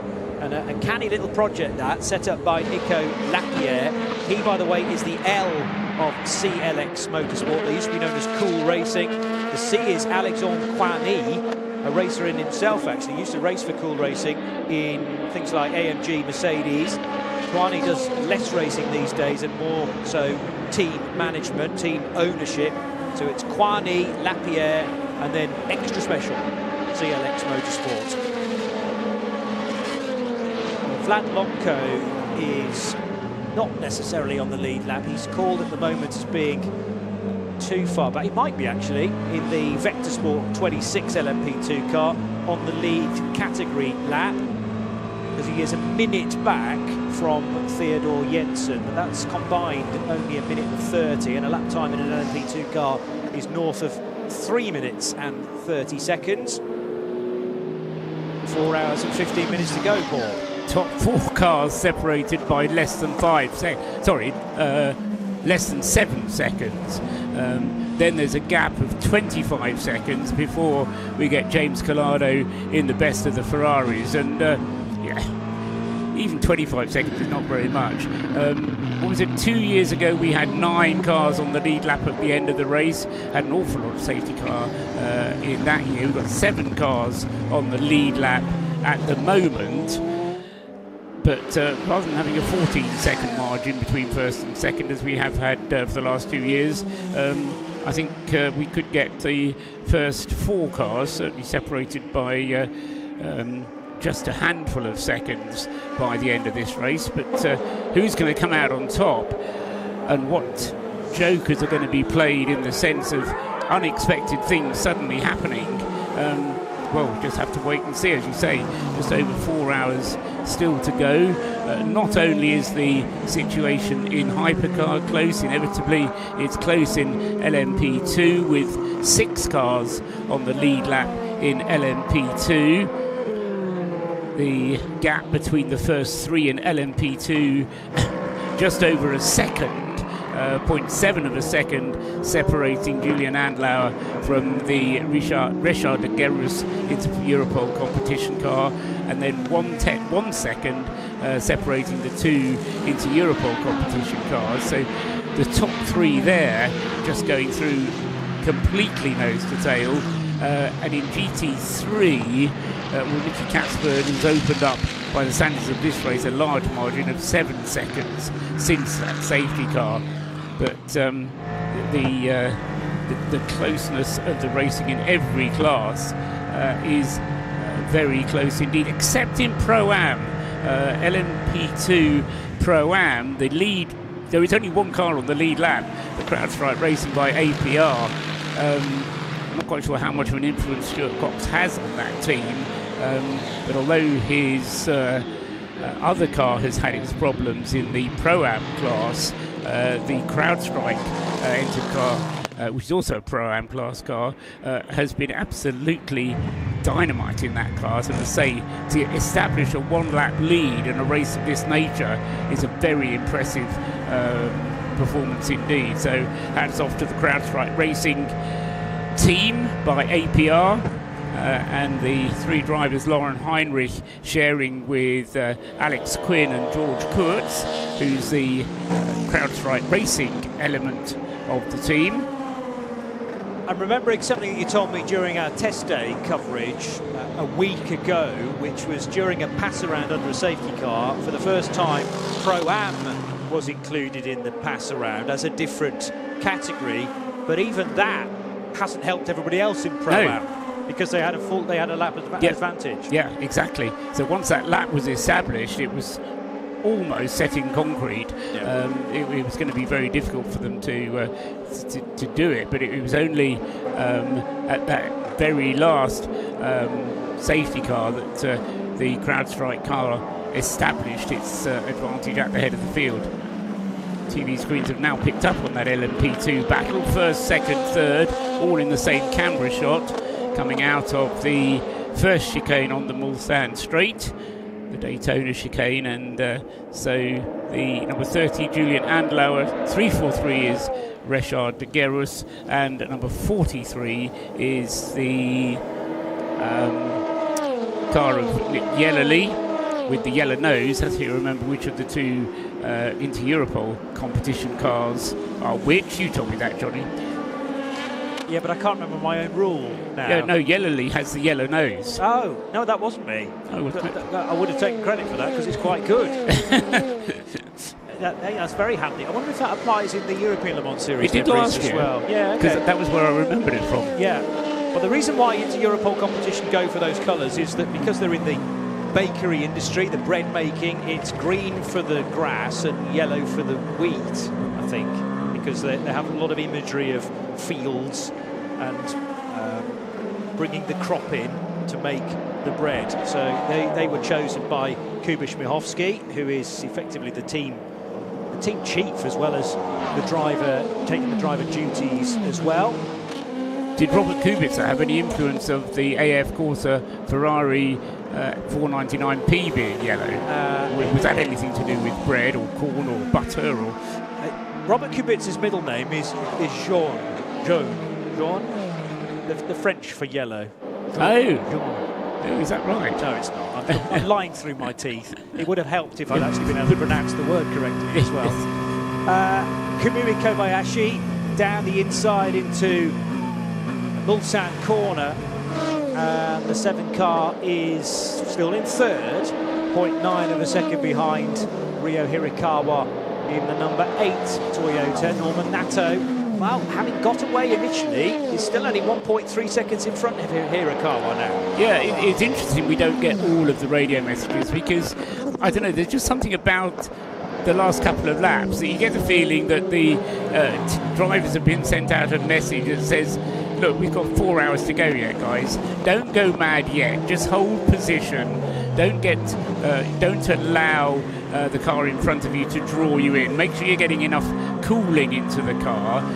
Just take it easy. There's plenty of time yet for the heroics. At this stage, all we need to do is just keep in touch with each other, because all of a sudden, instead of trying to overtake each other and putting in fastest laps, that little flurry of fastest laps we had towards the end of the fuel of the last stint, I think they're just looking after the tyres a bit more and, as I say, just playing it a bit more cool. Robin Frijns, although he's been demoted from first to fourth in terms of the scoreboard, he's still not out of touch by any means. As I say, he's maybe slipped from 6 seconds behind now to 8 seconds behind the leader, 6 seconds behind the Kamui Kobayashi car. And they're relatively early in this stint, although they will be an opportunity, at least for the number 7 Kobayashi car, to take tyres next time around. I don't think we'll see either the Cadillac or the number 8 Toyota take tyres next time around, although we might. Depends how these medium tyres, because they're all on mediums now, the temperature is going up. I remember yesterday I was talking to John Hindhoff about this. He was saying how they could well need to use the hard tyre towards the end of the race. So we'll have to see whether that turns out to be the case or not. Air temperature currently 23 degrees Celsius. Track temp is more like 36. That's shot up. Yeah. The track temperature has certainly shot up as the sun has risen higher in the sky, coming up towards midday, although we're in summertime, so the midday is really at 1 o'clock as far as the sun is concerned. Good point. The temperature is set to continue to rise until pretty much 4 o'clock when we finish, when it will get to 29 degrees Celsius, and it will stay at 29 for 4 hours or so, and then the temperature will start to tail off at 8 o'clock. Lowest temperature overnight tonight, slightly warmer than it was on Saturday night, 15 degrees Celsius at 5 o'clock tomorrow morning. So 7 minutes to midday, 7 minutes until we have 4 hours to go.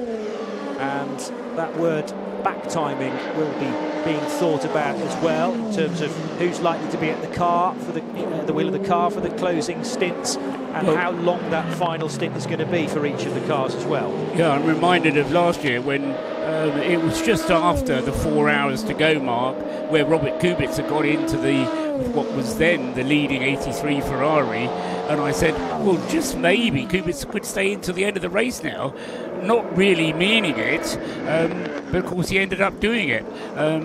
But once we get to the 20-hour elapsed, 4 hours to go mark, then the driver who gets into the car with 4 hours to go, or less than 4 hours to go, could theoretically stay in the car to the end of the race. In temperatures like these, there's going to be a bit braver man that does. Robin Frijns.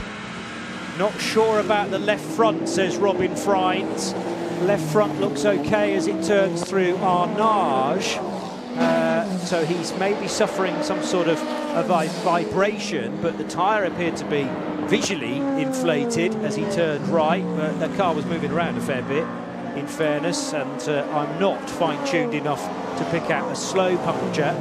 Robin Fry's clearly not happy with all of a sudden something that may be slightly different on that car, and not in a positive way. Nato leading in the Cadillac number 12 by 0.9 of a second, so 0.9 of a second over 2.4 seconds, the difference between the two Toyotas. And then Robin Fry's is 5 seconds back, but that was a 3:28.6 and slower than the 3 cars ahead of him. Only the second stint for this set of tyres for Robin Fry's, so if they're already showing signs of wear, then that's a slight concern, or an indication of the pace.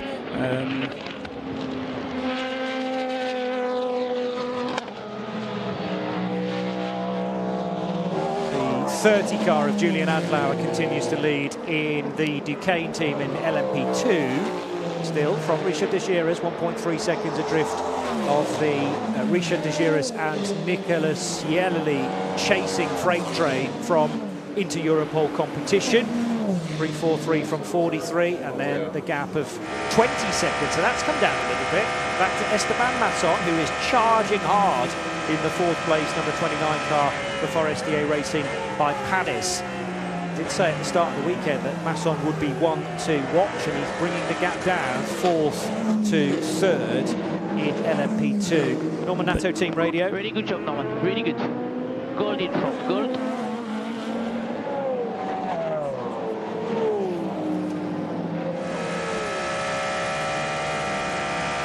I think the remark gold in front refers to the fact that Norman Nato is a gold-rated driver and is in front of the race. So I think there's possibly some, I don't know, pride at beating all the platinum-rated drivers. We'll get to Peter Snowden. I know that Neil Cole is chasing Theodore Jensen from CLX Motorsport. We might have to do that after the top of the hour, which will be midday. But Peter Snowden, who have you got to speak to? I've got Darren Lund from WRT, who's just, he thought we were 2 minutes, so he's run away for a moment. Cool. I might be able to grab Augusto Farfus for a moment. No, he's actually busy having some pasta, getting some carbs in. So don't worry. Come back to that one, because we thought we'd got 2 minutes. So Darren just said, right, I'll get a bottle of water, and it was perfect. That was my error, because I said you've got 2 minutes to speak to Darren Young rather than 2 minutes before we hear from him. But we'll do the midday weather, and then we can home in on, hopefully, CLX Motorsports' Theodore Jensen, and also somebody from the 32 BMW, because Darren Young has been working very, very hard, even this late on in the race, to try and get his bronze time topped up. I know Augusto Farfus must be in the garage as well. So Ryo Hirakawa now with loads of traffic ahead of him as he heads into Porsche curves around the outside of the 150 Ferrari, which is the entry from AF Corsa Richard Mille. And the LMGT3 field still being led by Nicky Katzberg for TF Sport in the 33 Corvette, ahead of Eduardo Barrichello's Heart of Racing team Aston Martin, the number 23 car. And then we have the 78 Akodis Lexus running in 3rd position. But just cannot pull your eyes away from the fight at the head of the order, with Norman Nato leading by 1.5 seconds. It's 11:59, 91.2 FM Radio Le Mans for 2026, the 21st edition of the 24 Hours of Le Mans here on the Radio Show Limited network of channels. Radio Le Mans weather. So the temperature at the moment is 28 degrees Celsius, there or thereabouts. It's steadily climbing to a height of 29. So current temperature is actually 24.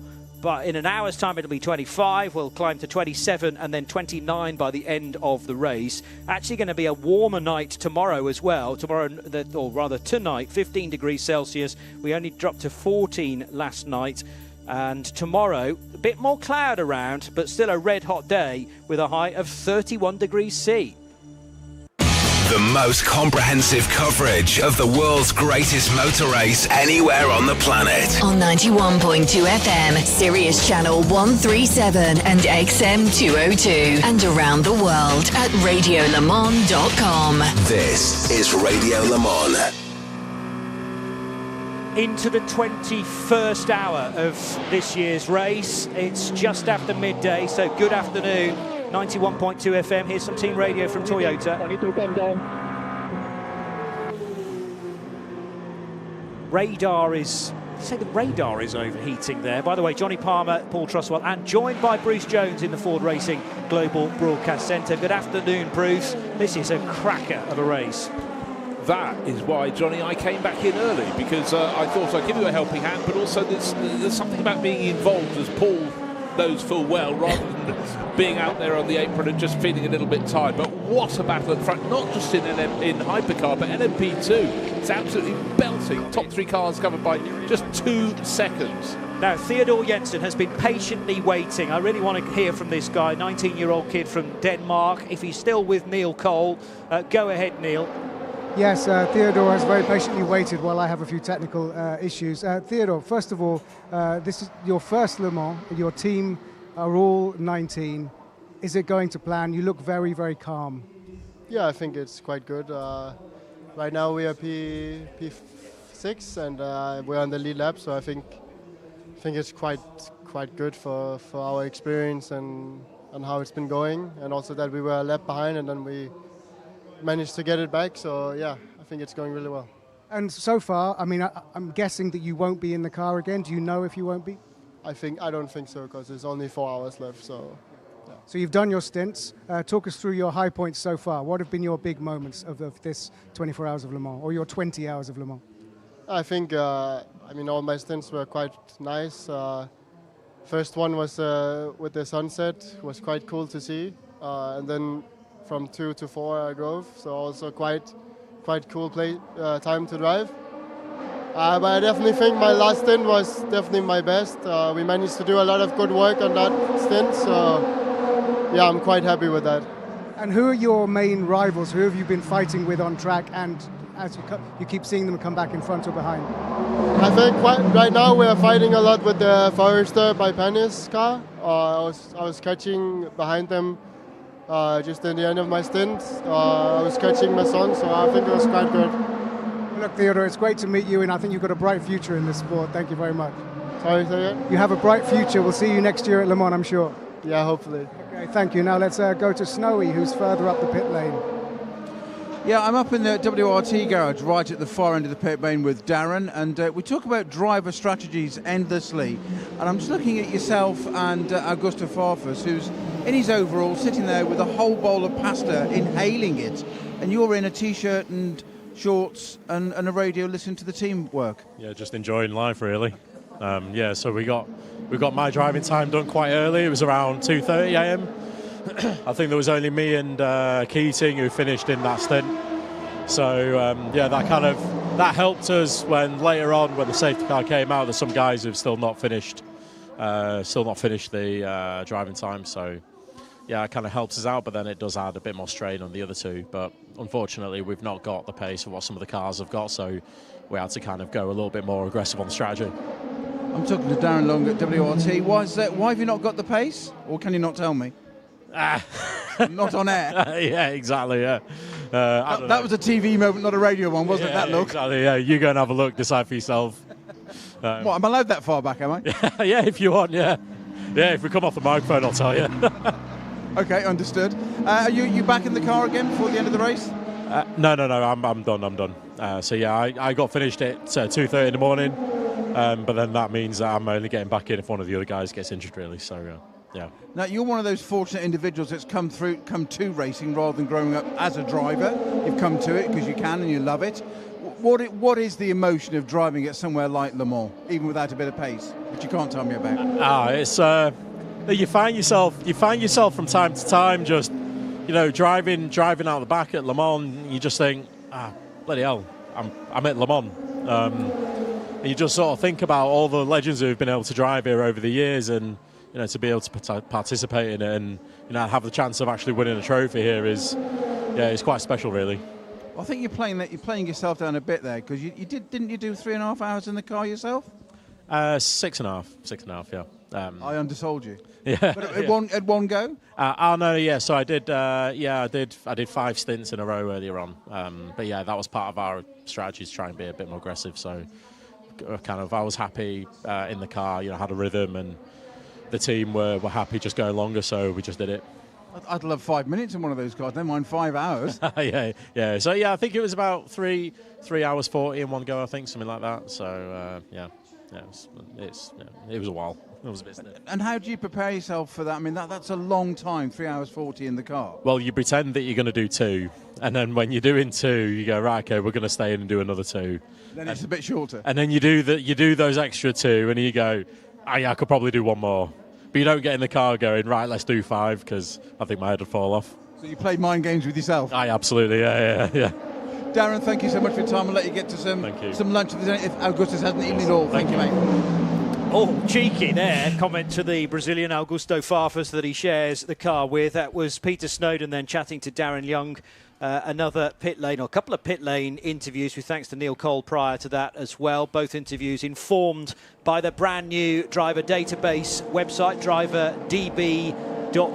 It's all new look and very easy to navigate these days as well. We thank them for their support to the 21st edition of the 24 Hours of Le Mans that the Radio Show Limited network of channels have brought to you.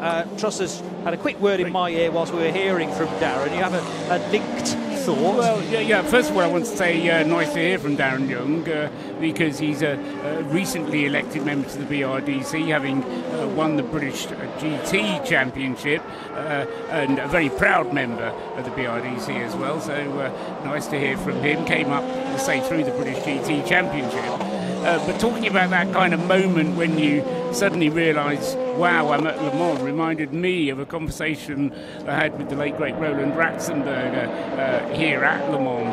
And he was sitting in a deck chair on the Friday before the race when he had nothing to do. And he was just sitting in the pit lane, taking in the atmosphere, and I had a chat with him. And he said, do you know what was brilliant for me?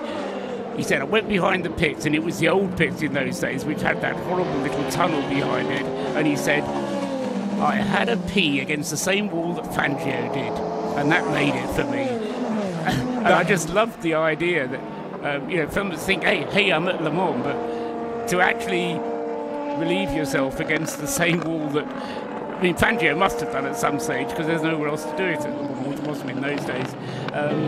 Just felt like one of those kind of light bulb moments. But that's so Roland. I mean, that's why he had so many fans outside the cockpit. He was such an endearing man. But also, it goes to show he was one of not so many drivers know much about the history of the sport, and it shows even though he didn't come from a racing family, he absolutely got it. There's a book being written at the moment by Darren Banks about many moons on. A lot of people have contributed to that, so I can't wait to hear what other little stories about Ronnie Rat go in there. What a man he was. Warning on the screen there, Johnny. Did you pick it up? No. Okay. Whilst I was rabbiting on, Robin Fry's number 20 BMW, a warning flag for cutting the chicane at pit entry. And that was 40 minutes ago. So when he came in for his last pit stop, cutting the chicane at pit entry, which was exactly that corner that I had been talking about, Johnny. As you come into the pit, you have to go through a rather awkward... And the thing is, it's a very narrow chicane. The track is barely a car's width wide, so you have to pick your line and really stick with it. Gosh, that really is very of the moment, isn't it, after the Monaco Grand Prix, and he's sort of unravelling penalties for speeding or not speeding in the pit lane.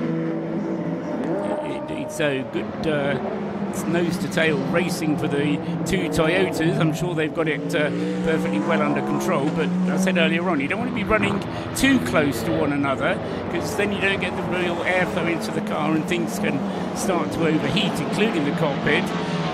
But the pair of them are chasing Norman Nato down. 1.1 seconds separates Nato from Hirakawa, and 0.7 Hirakawa from Kobayashi. It is very narrow, that pit lane entry road. It's not speed restricted, but I assume there's something in the regulations to say you can't overtake a car in that bit of track. Only if the car in front of you is clearly having a problem. You couldn't dive bomb it for a kind of pass that you might see at Arnage, for instance. No, it's not an overtaking place. I'd like to see that, ideally. But yeah, you'd have. Safety car. It would have to be very clinical. Okay, Kubica. Robert, we want you to get him as you come into the pits. Yeah. I think that should be something to be thought about for future years. We're not on the safety car, by the way. Bruce, no, that was his hijinks. Little jest. Yeah, I like that. The 83 Ferrari, having just had a pit stop, now has one hard tyre on the rear left. The rest are mediums. Genesis number 19, hards on the rear, mediums on the front, but everybody else has medium tyres all around in the hypercar category. Remember, there is no difference in slick compound in LMP2 or LMGT3, so always when I talk about compounds, we're talking Michelins and the hypercar class. And it's interesting because the Ferraris were a little bit later in going to the soft tyre in the night, and the fact that they're a little bit earlier in going to the hard tyre in the day suggests to me that the car itself is more hard. Is making the tyre work harder somehow, so that is something to keep an eye on, because just looking at when we're going to get the next set of pit stops for the hypercars, in Rio Hirakawa's case, in the number 8 Toyota, he will probably be in 2 laps at the end of the lap he's currently on. Remember, the 8 car came in a lap early, and Robin Frines in the number 20 BMW will be in, not at the end of this lap, but in the lap that he's about to start. Superb pace being shown by Julian Andlauer in the Duquesne Team 30 at the moment. He has opened up a gap of 4 seconds to 2 regular drivers with inter-Europol competition. They are very used to LMP2 machinery, although you could argue not necessarily in this configuration of LMP2s, because the engines have been turned down. You get a bit less fuel than you would do in a European Le Mans Series race. Plus there's less aero as well, so not running with any dive planes on the nose of the cars. But Richard de Giras and Nick Yellerly are matching one another stride for stride. They can't keep to the pace of Julian Andlauer, though, who is an on-loan Porsche driver to Duquesne, and the 30 car, despite the pressure being put on because the safety car came out an hour and a half or so ago, almost 2 hours ago now actually, when we were in the meat of that safety car period. But the gap again growing in the favour of the French crew. Gilles Duquesne's name carried in that, and Andlauer most impressive, Bruce. Well, I mean, he's having a cracking year, isn't he? Didn't start badly by winning the Daytona 24 Hours. And of course was the Porsche Penske Motorsport team. But you know, do you remember when he had his debut here? There was a debate whether he was the youngest ever driver at Le Mans or someone in the same race, because they were born on the same day in the same year, and it really took probably a phone call to each their mothers to find out who. That's quite a while ago now. He and Phil Hansen. Yes, that's right. Yeah, so they're born on the same day, and we needed to check at what time of day they were born to ascertain who was the youngest driver that year. I have a feeling Phil won that. He did, and I remember Julian being slightly nonplussed, but very graceful about being so brazenly beaten in battle. Yes. Well, Phil's in this race again, of course, a defending winner of for last year's race for the 83 car, running in 7th position. We may have seen all of the driving of Phil Hansen now, if Robert Kubica is set. Well, when did Robert do the first of these stints in number 83? Was that with more than 4 hours remaining? Yes. Okay, so he can't be in the car till the finish. Correct. The long and short of that, like he was last year. Yeah, he'll have to get out for around about 45 minutes, I would say, so he can take it up to 45 minutes before the end.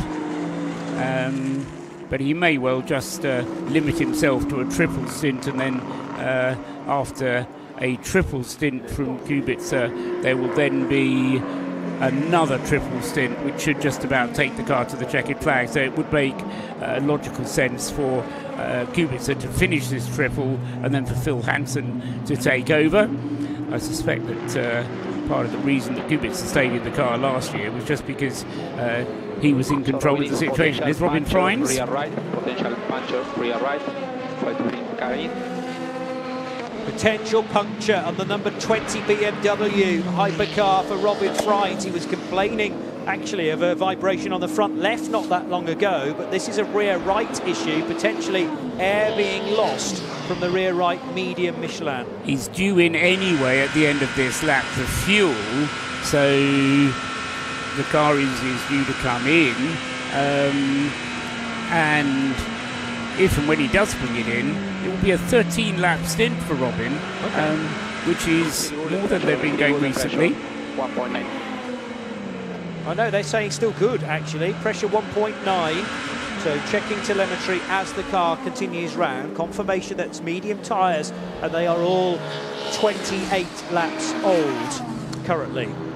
I thought that was almost the answer to a question I was about to pose. I was saying the last 2 laps, Robin has just gradually drifted away from that lead trio. You then said he's due in at the end of the lap he's on, but I don't know, you look at the pace of that number 20 BMW from BMW M Team WRT, and it's been good throughout, but we're getting to the point where it gets hotter again. But just remember, yesterday afternoon when it was really, really hot after the start, who pulled away? The number 20 car. But, you know, maybe over the night the teams have also worked on their, you know, little changes to go with the temperature as it rises, but at the moment it doesn't look like the sweet spot. And into the pits through the sort of twisting, snaking approach road. But no cutting at the corners just before the pits. But one of the Toyotas is in as well. Ryo Hirakawa, the number 8, has pulled in from 3rd place, and just a little about 12 seconds further back from 4th place, Robin Frines. But let's hope whatever it is for the number 20 crew, they'll still have a hope to go through and have a strong finish in this race, and maybe catch up. There's 2 Toyotas and that number 12 Cadillac that's leading the way for Norman Nato. And this is Brendan Hartley getting into the Toyota. So he has only just been in the car. He was in the car immediately before Ryo Hirakawa, which makes me think that Brendan is going to do the next 2 stints, and then they'll put Buemi in for a triple at the end. Would be how I would read it in the number 8 Toyota. This will be a normal length pit stop for him. So expect him to take a full tank of fuel, tyres before he goes. Top 3 in LMP2 now in together. They are tending to pit on exactly the same lap, so they are very much in the back timing mode with about 40 minutes between each LMP2 stop. And there is a driver change, Neil Cole, for the category leader. Yes, correct. The Julien Andlauer got out of the car. That was the sound of the car pulling away, and an amazing noise of these LMP2 machines. So Julien Andlauer got out of the car to some applause from the group watching. It's quite a big crowd in this small garage. And Richard Verschoor has got in the car, which makes me think that perhaps they're going to have Dorian Pound finish the race. I don't know. You may have access to stint lengths that I don't right here, but that would be quite cool if that were the case. But a very good pit stop, everything full service. Informed by driver database, another pit lane report there from Neil. So the 30 car is going to rejoin, and Richard Verschoor is confirmed as its new pilot, but the Inter-Europol competition cars stay with Richard de Giras and Nick Yellerly in 343 and 43 respectively. Bruce Jones. Question for you. When I nipped off to have a little break about 2 hours ago now, Dorian Pound had just finished her stint for the Duquesne team, and Duncan Vincent said she didn't look in the peak of health when she got out of the car, possibly dehydrated, but sort of went off and he felt there wasn't going to be an interview for a while. Has there been anything since then, since you came over? No further news. Okay, no further news. I mean, maybe she was just heat exhaustion. The driver can get a bug, and the last place they want to be is in the cockpit that's very hot and performing physical jobs. But hopefully she's all fine, because in summer temperatures, and I've said this before, some drivers are more affected by heat than others, but however you cut it, it's a really, really hot environment. So it would be quite interesting if anyone does spot Dorian Pan going back into the garage. The little French superstar. It'd be great to get a thumbs up from her. Yeah, pocket rocket, which is a perfect phrase for Dorian Pan. Great to have her back at Circuit de la Sarthe and in ACO Rules Racing. Now, pit stops at the head of LMGT3. And in overall. So the 12 and the 7 Cadillac and Toyotas come in. But in the LMGT3 category, Johnny Edgar returning to the race in the number 33 TF Sport Corvette. That gives the lead in GT to Heart of Racing team Eduardo Barrichello, albeit temporarily in car number 23. But Johnny Edgar is now in a Heart of Racing team sandwich, with 23 leading and 27 the Aston Martins first and third. Norman Nato, I expect to have a fuel-only stop in the leading Cadillac. Kamui Kobayashi is getting out of the Toyota number 7, so that will have a full service, so fuel, driver change, new tyres.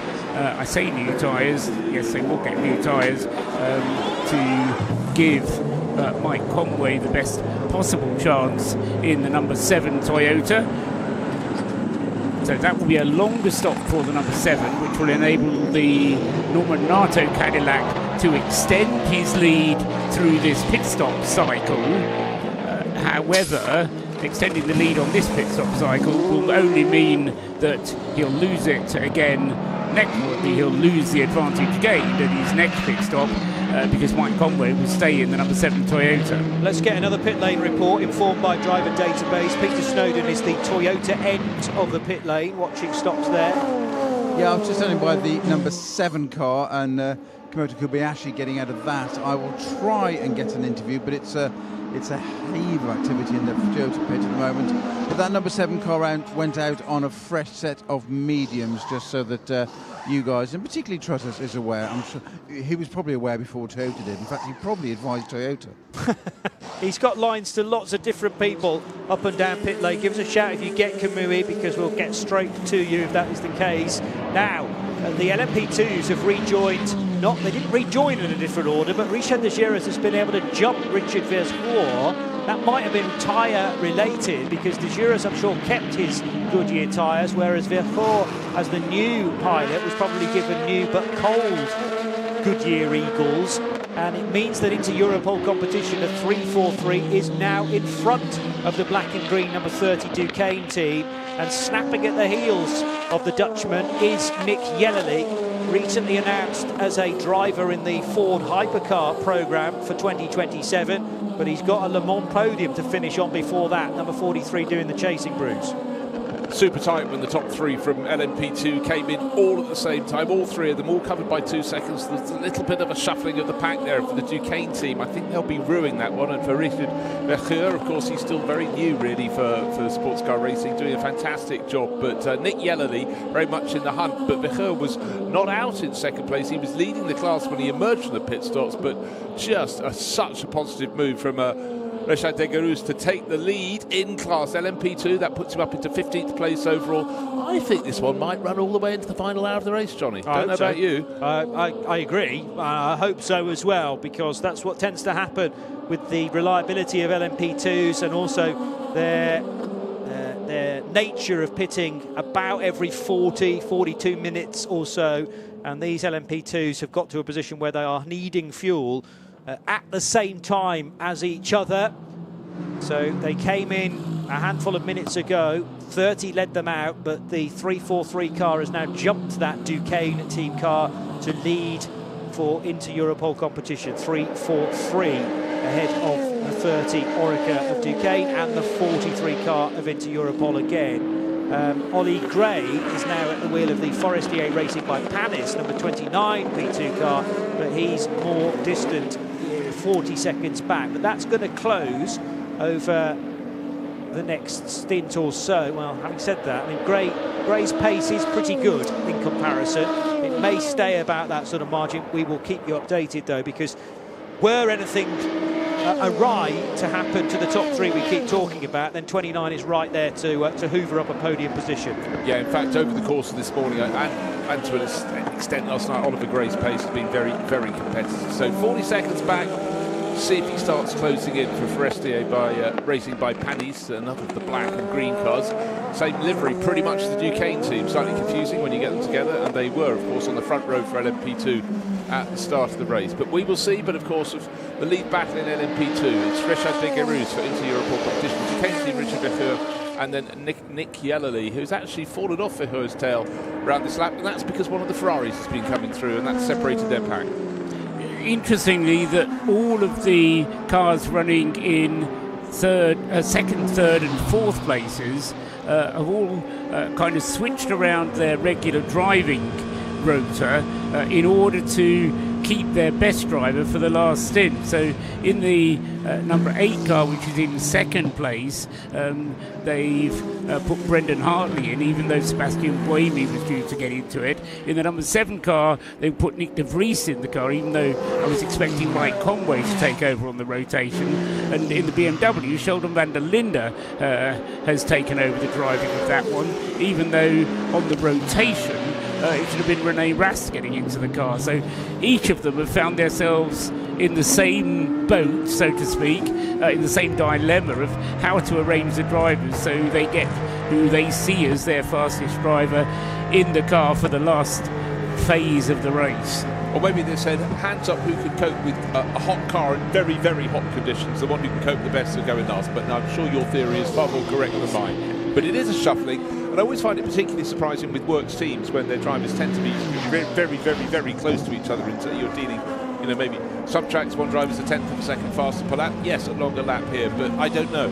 But, if they were playing it normally, you just expect them to go through the rota, driver 1, driver 2, driver 3, 1, driver 2, driver 3, driver 1. But they're clearly seeing more nuances to it, and that might be to do with the number of track limits that each of the drivers has accrued already, because what I haven't for absolute certain established is what the number of track limits is, and I've sent a number of messages to people who should know, and they don't know either. It seems to be, according to the regulation, down to the discretion of the race director. Now, he probably would have sent an email through Discord or whatever what the limit will be. But the fact is that if you do go over track limits, what we've tended to see at Le Mans is you damage the car in some way. So the track limits tend to enforce themselves. But you do need some leeway for drivers making mistakes or pushing particularly hard. We all know motor racing is a cutthroat business, but it's this phase of the 24 hours of Le Mans where you start to realise that just maybe one driver is not quite as quick or not quite as capable of dealing with the conditions than the others. And the drivers you have mentioned that aren't appearing in the rotation, they are certainly not the first to be dropped. I'm not necessarily saying we're not going to see them at all between now and the end of the race. But that's the flexibility that a maximum of 14 hours for any one driver gives team engineers to just drop somebody away and focus on the quickest 2 drivers in the closing stages. 28 minutes past midday, cracking fight in LMGT3 between the second placed Aston Martin, number 27 of Zachary Robichon, and Johnny Edgar in the TF Sport Corvette, 2 silver graded drivers, one from Canada, one from Cumbria, and they are neck and neck. Yeah, Jack Hawksworth in 4th place in class, the number 78 Dakota's ASB team Lexus. He's closing on the pair of them. He took 2 seconds out of them last time around, and he's only he's only 2 seconds now. And he's just done the best LMGT3 lap of the race, 3:53.876 from the Yorkshireman.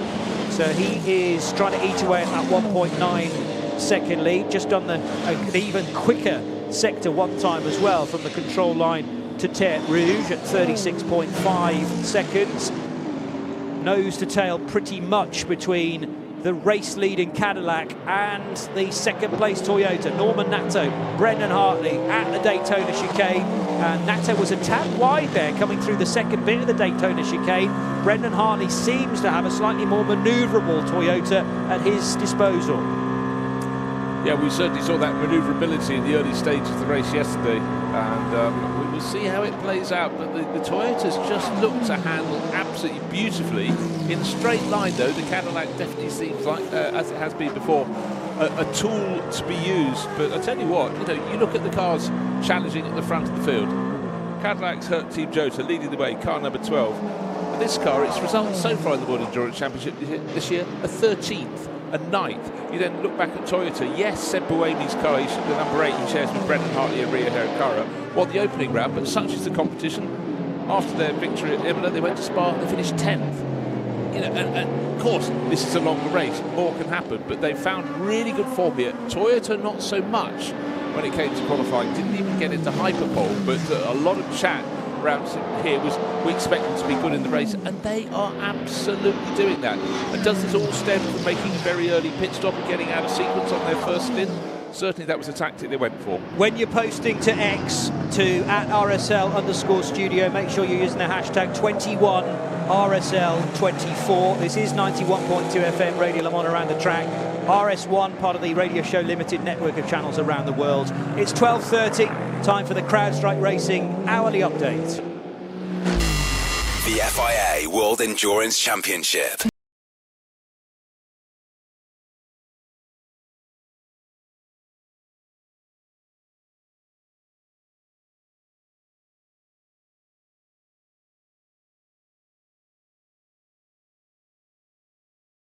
Into the closing stages now, because there's just 3.5 hours to go. Any driver getting into the car from now on theoretically could stay in till the end of the race, at least as far as the regulations are concerned. Whether their endurance can cope with it, another matter altogether. Leading the race, though, it's the Cadillac Hertz Team Jota B-Series R of Norman Nato, car number 12, leading the race by nothing at all. He's got the Brendan Hartley Toyota right up in the right at the moment. And Brendan Hartley then in second place, but challenging for the lead. Nick De Vries is in another Toyota in third place, and he's only 10 seconds further behind. So Hartley and De Vries in Toyotas 8 and 7 respectively, right on the tail of that Cadillac. In fourth place is Sheldon van der Linde in the BMW. He's dropped away just a tad. 15 seconds down the road is Sheldon in car number 20. Robert Kubica is in the leading Ferrari. How did that happen? Well, he's got himself ahead of Antonio Giovinazzi in the other 499P, the Works Ferrari number 51. The two of them are separated by nearly 20 seconds. Giovinazzi actually 16 seconds is Giovinazzi behind Robert Kubica. Then we've got the Alpine in 7th place. Still on the lead lap is Charles Milesi with car number 35. In 8th place, but a lap behind, is Ross Gunn's Aston Martin. In 9th is Jordan Taylor in the 101 Cadillac WTR. That's number 9 in... number 101 in 9th place. And then in 10th place is Victor Martins in the other Alpine. The Genesis is still running. Both the Peugeots are still running. Completing the ground, but we've lost some of the other hypercars. We've lost the number 50 Ferrari 499P of Miguel Molina, and we've also lost the number 15 BMW. We've lost Matisse Jobert in his Genesis, and we've also lost Earl Bamber's Cadillac number 38, which retired now some 5 hours ago. In LMP2, another very close fight going on indeed there between Inter-Europol competition, number 343 in the hands of Richard de Guerres, Richard de Verschoor in the Duquesne team car, and the other Inter-Europol competition car, Nick Yellowly, number 43, is in third place. In fourth place is Ollie Gray in the Forestier Racing by Panis car number 29. Fifth is Vladislav Lomko in the Vector Sport Orica number 26, and in sixth place is Ian Aguilera in the CLX Motorsport car. In LMP2 Pro-Am, Alex Quinn is at the wheel of the CrowdStrike Racing by APR, and they still have a lead of a lap over the rest of the LMP2 Pro-Am field. LMGT3 being led at the moment by the Aston Martin, number 23. Eduardo Barrichello is in the lead for the Heart of Racing team, and he has a 7.3 second advantage over Johnny Edgar with the number 33 TF Sport entered Chevrolet Corvette, and in third place in LMGT3. Jack Hawksworth has got the Acodis ASP team Lexus back into third place. That's car number 78. Fourth is number 27, the Aston Martin of Johnny Adam, except that it's Zach Robichon driving the car at the moment. Fifth is Jose Maria Lopez at the wheel of the second of the Lexus cars. That's number 87. And in sixth place is number 21, Eliseo Rivera in the Vista AF Course Ferrari. So those are your positions at the moment. Less than 3.5 hours to go. The sun is rising. We're into Sunday afternoon. It's getting hotter. Keeping you up to date. The Hourly Update. The FIA World Endurance Championship. Cybersecurity revolutionized. Learn more at crowdstrike.com. So we move into the final 3.5 hours of the 2026 24 Hours of Le Mans. Paul Truswell, Bruce Jones, John Hindhaugh in the Ford Racing Global Broadcast Centre. Hello. And if you hadn't already worked this out from what Paul's just told you in the hourly update, Bruce Jones, we've still got a cracking race on our hands at various points, but various significant points in every one of the three classes. Yeah, each of the three classes. Top class, hypercar, top three positions covered by 7 seconds. Let's go down to LMP2. Top three cars covered by, 4 seconds, 4.5 seconds among friends. And in GT3, yeah, it's 9 seconds. But the thing is, it's changing because the Acodis ASP Lexus is the one that's catching up in third place, going after Johnny Edgar. But still, there'll be a smile on the face of Rubens Barrichello because his boy Dudu is leading for the Heart of Racing team Aston Martin. But wherever you look, yes, John, there is something to watch. And how? A young Barrichello, a young Alesi in this race. We had a Patrese, didn't we, yesterday? Sorry, no, Friday now. No, through the night. Lorenzo Patrese, Kessel well, Racing. Yes, of course. Doing a great job. Yeah. He's Norman Nato. Last lap, energy okay. Last lap, energy okay. So, last lap for Norman Nato leading.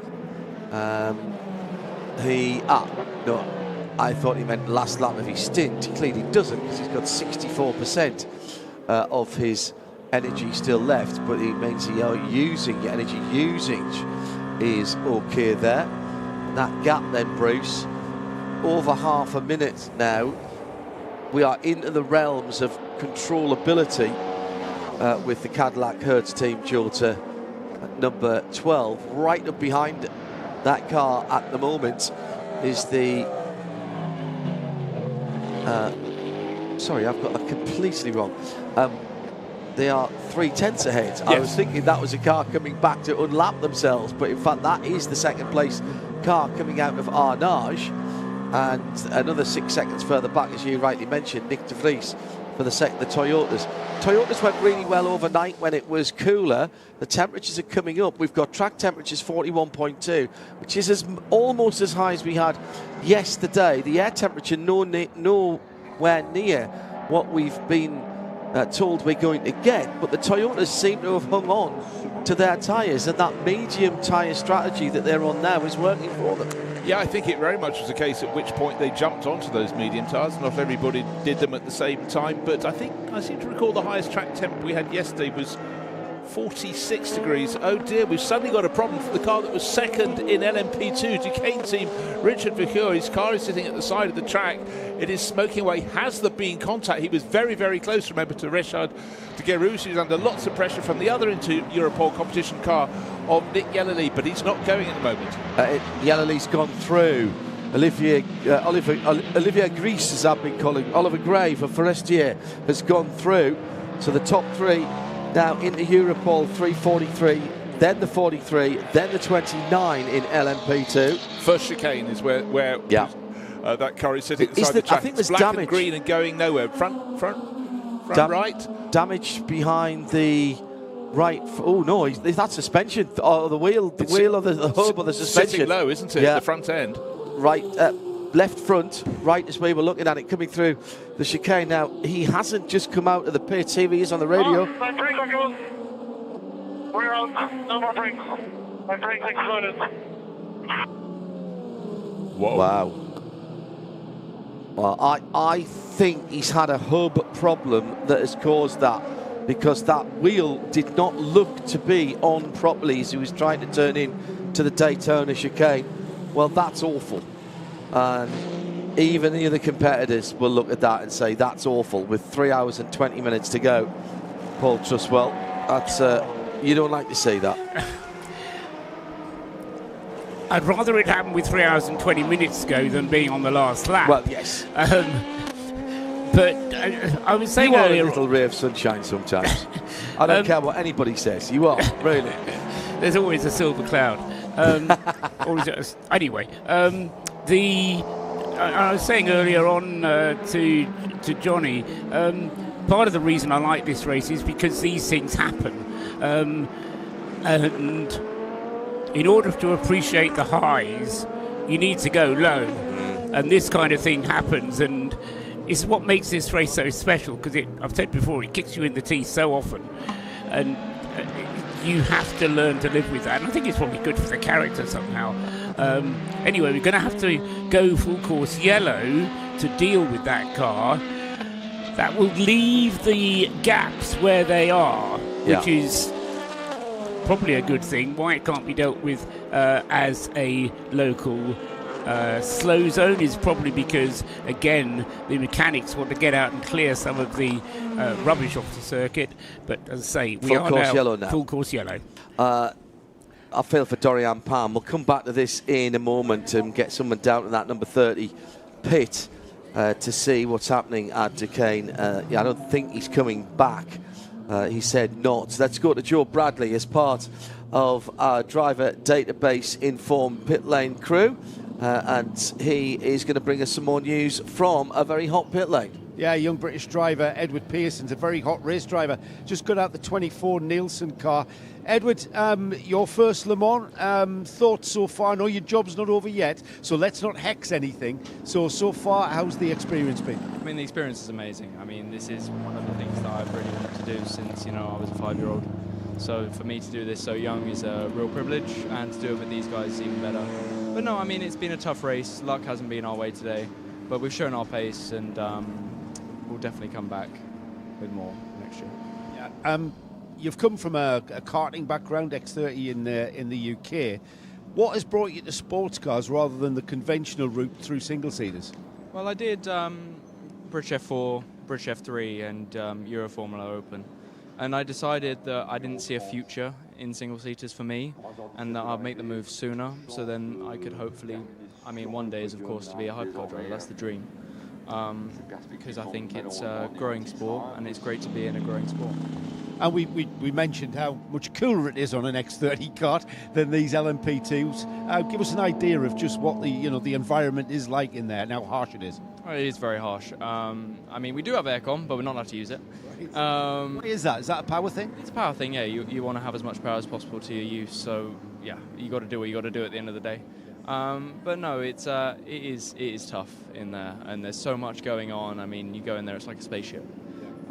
But no, it's still very special to drive. And the heat of the day is getting hotter and hotter, and you're going to now cool off and then get prepared. When is your next stint then? Not long, 40 minutes. Then I'm back in, and then I'm back for another hour 20. So yeah, it's going to be a long one. I better let you go then. Thank you. Good to speak to you, Edward. Good to speak to you. And good to meet you. Edward Pearson there, enjoying his first Le Mans, and yes, he's a young, fit driver. You've got to be, haven't you? The harsh environment of an LMP2 prototype. Joe Bradley there with Emma Pearson. As you heard, we have got an investigation to the 7th place car, Charles Milesi, for differential usage. I can't say that I've seen that before there, but it's a technical infringement. It's a bit like sometimes when you see tyre infringement, which tends to mean that their tyres are running at the wrong pressure, normally under pressured. So I'm not sure about that, and what the differential usage technical regs are. Have you got a differential? Yes. Are you using it? Yes. I'm not answering your question, but the technical investigations that have happened throughout the race have all come up on the screen as being investigations, which have then led to either a reprimand or no further action. Right. No penalty has actually been issued further than that. I think it's all over at Duquesne. They know that car can't come back. Yeah. Certainly a lot of black carbon brake dust came out of the left front when Richard Fisher having when he pulled over, but the left front was scraping the ground, so I think it's done some suspension or upright damage there, Bruce. Yeah, no. Again, when you get a chance to sit in super slow mo, it's just sitting a little bit low and it's smoking away. It could be because the brake is slightly jammed on, but the fact of the matter is he said he didn't have any brakes whatsoever. So extraordinary. But what a shame. I mean, he was the meat in the sandwich between the two slices of, well, how fitting from a bakery company. Yes, it did. That was completed by mistake, people. The Inter-Europol charges. So Rached de Garou suddenly isn't being challenged. Well, he is by his own teammate, but he had much closer company from, unfortunately, Richard Vishaw. It's funny, you get to this late stage, add temperature after 20 hours of racing. What happens? It's not always good stuff, ladies and gentlemen. Whilst we've got the opportunity, let's run through the official retirements. First one out was the 13 Autosport. That was the Corvette, of course. Then, from memory, it was the number 61 that went out, the Iron Lynx AMG. Then the Vista Ferrari, the 54, that was accident damage. Then we had nothing for ages and ages and ages. And then it was the 9th. No, it wasn't. It was the 70. Oh, sorry. Oh, you go on. Then you could do them. That was easy. Yeah, but you do it so much better. No, I don't. So I'm just looking at the numbers on the screen and trying to remember which order they came in and what happened.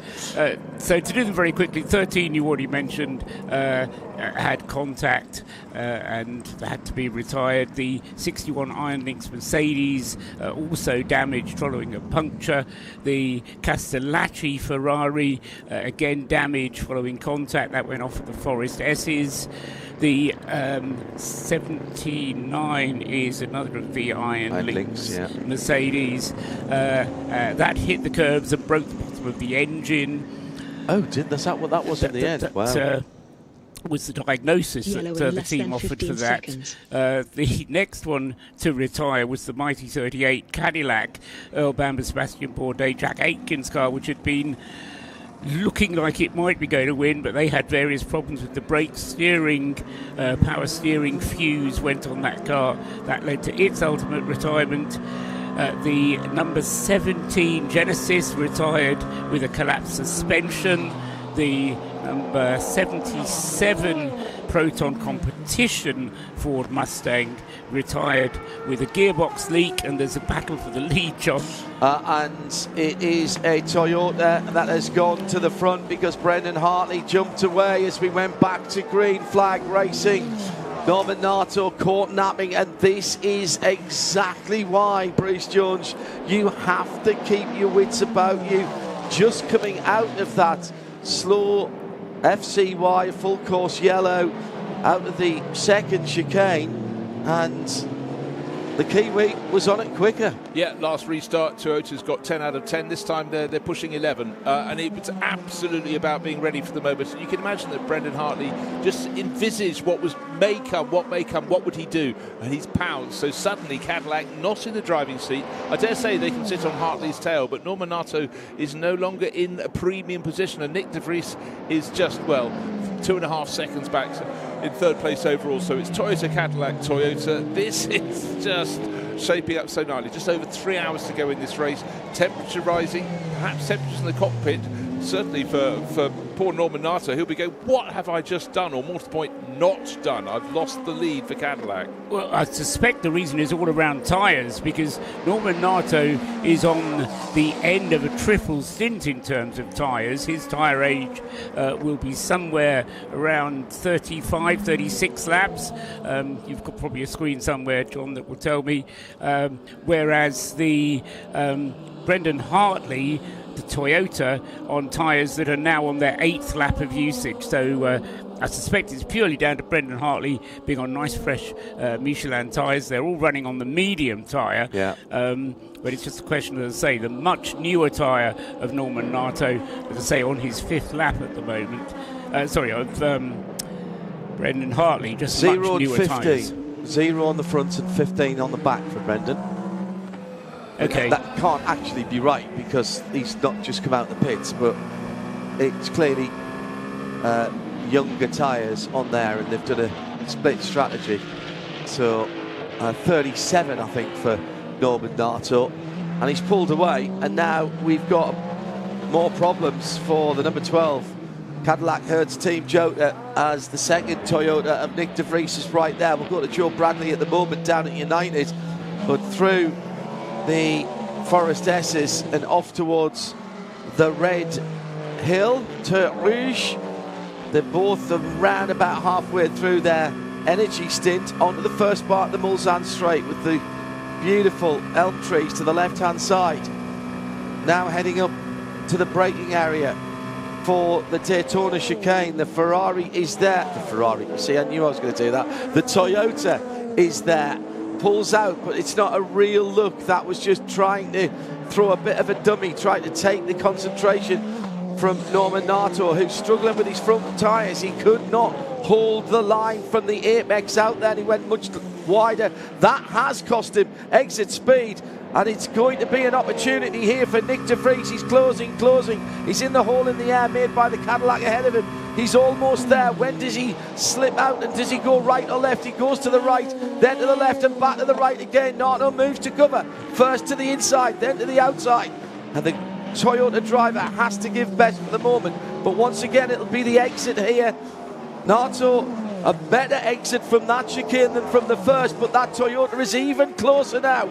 There is a Toyota behind that gold Hertz Racing Gold car. He's so close, the Toyota garage, holding on, breathing, holding. That breath goes one way, then the other down the inside, very late at Mulsanne. That's a power move from de Vries. That's a single-seater driver's move from de Vries through the dummy in, and Norman Nato must have thought he had covered that, but had to move slightly to the left for the hard right at Mulsanne, and somehow de Vries found pace down the side. No contact, hard, but a great move, Bruce. Fantastic move, because just remember, the straight line speed of the Cadillac, in my eye, appears to be superior, but so close was Nick de Vries out of the chicane. He had a fantastic toe, but I still thought that Norman Nato in the Cadillac had done enough, but it was just a little scintilla of a gap, and that was enough at that point, with Nato going out to take the wider line, or perhaps just trying to take the corner. Full stop. Great move from Nick de Vries, and his mechanics in his garage just don't look so tired anymore. Amazing, say the guys. It was, I think, the fact that Nato had to defend that first little right kink, which you don't normally take the line there. It just pushed him slightly wide. Right, we'll get our breath back from this. Let's go down to United. Richard Dean is with Joe Bradley. Yeah, Richard and I have just been watching that battle for second. That's why we love this sport, isn't it, Richard? Stuff like that. Yeah, I mean, you know, it's been a difficult weekend for us, so it's exciting to watch the race lead, and hopefully we'll be joining that next year in the top class as well. This year is perhaps one of those ones we want to forget. Have you been able to identify the discernible reason why the 222 and the 22 has just lacked the pace to compete at the front? We've just been a little off sync and out of step, and I don't think it helped. We had quite a big off in free practice, and we lost a whole session, and you know, normally that puts you on the back foot. We haven't quite recovered. The pace has picked up a little bit in the race, and we look like we're a bit, you know, competitive, but we had a suspension break. We managed to get it back to the pits. We're in the garage for the 22 car, and that lost us 3 laps. Otherwise, I'm not so sure we'd be challenging at the front, but we'd be hanging in the lead lap certainly. And anything could happen, as you just seen with a number 30 car. There's a bit I need to ask you about going forward into next year, but Heindorf's getting excited about this battle on the track, so stay with me, Richard. We'll go back to John, who's got 2 Toyotas battling for the lead. We'll watch that, and then we'll come back to Richard after this, John. I'll turn my mic on, I might be heard by the world. The lead is going to change. They say let's swap. They say let's swap. So De Vries and Brendan Hartley being told to swap at turn 8. They're past that now. So that has not happened, and Nick De Vries was right there with the opportunity. Here he is. Okay, we swap in turn 11. Car 8 will move out of the racing line. So turn 11 is the first chicane. So they're past that. So they must be talking. Well, that's a delayed message. So that hasn't happened, Bruce. Well, there could be a third message. Go. How about turn 15? Turn 18, come on, give it a go. But the way that Nick De Vries was able, yes, exactly, to right at Paris. Yeah, so the point was that, you know, basically Nick De Vries, having got past Norman Nato, drops in big time. He's closed in so quickly on race leader Brendan Hartley, his teammate. They have to make the flip. But this is if they don't do this, they could well ruin both of their races, because as Richard Dean was speaking, and we'll get back to Richard and Joe in a second, the tyre offset will turn back around again at some times in the race. So you've got to give your car with the best tyre performance its opportunity to get the best out of those tyres. Meantime, we've got the number 23 Aston in the pit lane. We'll watch that. Let's get back to Richard Dean and Joe. So exciting times, very exciting times here at United Autosport. Richard, you alluded there to next year and the team, the organisation moving into hypercar with McLaren. Have you decided on the name yet? Is McLaren United? Well, that was announced last year. McLaren United, yeah. So we announced that.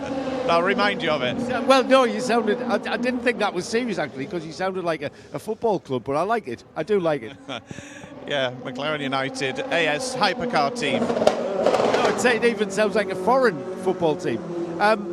Will we see United Autosports in what will be the final year of the current LMP2 regs? Will you still be competing in this class as well as the McLaren United? Yep, absolutely. We'll keep all the programs going that we've currently got, and it doesn't look like we're in a position to win this race, so we've got to come back anyway. And yeah, it's going to complement everything that we do on the P2 side. But yeah, the debut next year for hypercar. Yeah, exciting. And will you be still competing at IMSA as well? Yep, we'll keep everything going. So all the ACO competitions. So we're currently in Asian Le Mans, European Le Mans, and the IMSA Championship. So what does your desk back at work look like? That must be a logistical nightmare. Look, you're obviously looking forward to it. You like a challenge, but what's it like? Desk's pretty tidy. I haven't been back there a lot recently. We're on the road quite a lot, so I haven't got a lot of office time. Well, mate, we're excited. We're absolutely delighted for what's happening here. You've built quite an empire. All that effort I know you guys put in, and I wish you all the very best of luck. Let's forget this year, and let's think about next year already. Yeah, thank you. See you next year. Yeah, mate, see you next year. McLaren United. Can't believe you are saying that. I have to have a word with you. You'll get your season ticket taken from you. The battle for first and second in LMP2 and hypercar is an inter-Nissan affair with the two Toyotas. Nick De Vries, by the way, getting a little bit antsy that he hasn't been let through. He's only half a second behind his teammate. And in LMP2, it's Richard de Rus and Nick Yellerly, who will be a Ford factory hypercar driver in the World Endurance Championship next year. And don't forget, the first European round will be at Silverstone. Excuse me, that is wrong. That's the second European round. The first European round will be at Imola, then Silverstone, then Spa. Tickets for the Silverstone 6 hours will be on sale on the website on Tuesday. This Tuesday. Had Stuart Pringle in here, and if Jeremy Vaughan is listening and Stuart's listening, I want to know what happened at the breakfast meeting this morning, because I need to know whether the Tourist Trophy is going to be up for grabs for that meeting. Needs to be brought out. Yes, indeed. Needs to be brought out. It's such a fantastic piece of silverware, not just in terms of its appearance, which is fantastic. It's a mighty trophy. The list of names that go around the plinth at the bottom, that is what you need to see. Well, weather has been fickle up until race day, and then it has just been hot, hot, hot. Let's see what the rest of the afternoon has in store here at Le Mans. Radio Le Mans weather. Top temperature forecast today has dropped a little bit actually since earlier on. 29 degrees, still pretty toasty, but that is probably not going to be till around about the end of the race. Between now and then, 25, 26, 27, and we're already at 25.5 Celsius here at the bottom of the Bugatti circuit. Track temperature 44.2 Celsius and rising tomorrow. If you're heading home, get the windows open or the aircon on, 32 Celsius. The most comprehensive coverage of the world's greatest motor race anywhere on the planet. On 91.2 FM, Sirius Channel 137 and XM 202. And around the world at radiolemans.com. This is Radio Le Mans. Nick De Vries continues. We will be ahead with a decent lead, and we need to have the pace in the next 2 stints to keep this gap ahead. Nick De Vries getting more and more frustrated that the orchestrated swap of positions, Bruce, has not happened, and his engineers on these last 2 or 3 bits of conversation is basically do small, take it easy. But he's not happy, is he? No, he's not happy. Paul and I have talked about this a lot over the night. It's suppression of driver over enthusiasm or anger in so many ways. By the way, I just want to point out that Norman Nato, by the way, has fallen fully 5 seconds off the tail of these two. So clearly, Paul's point about the tyres on the Cadillac were absolutely spot on. Also, a point you've been raising, that we heard messages going to Norman and other Cadillac drivers to just attack. It's victory or nothing for them, because obviously that would be just a phenomenal result. But Toyota, effectively from the back of the pack in the hypercar class, the first and second covered by 0.4 of a second.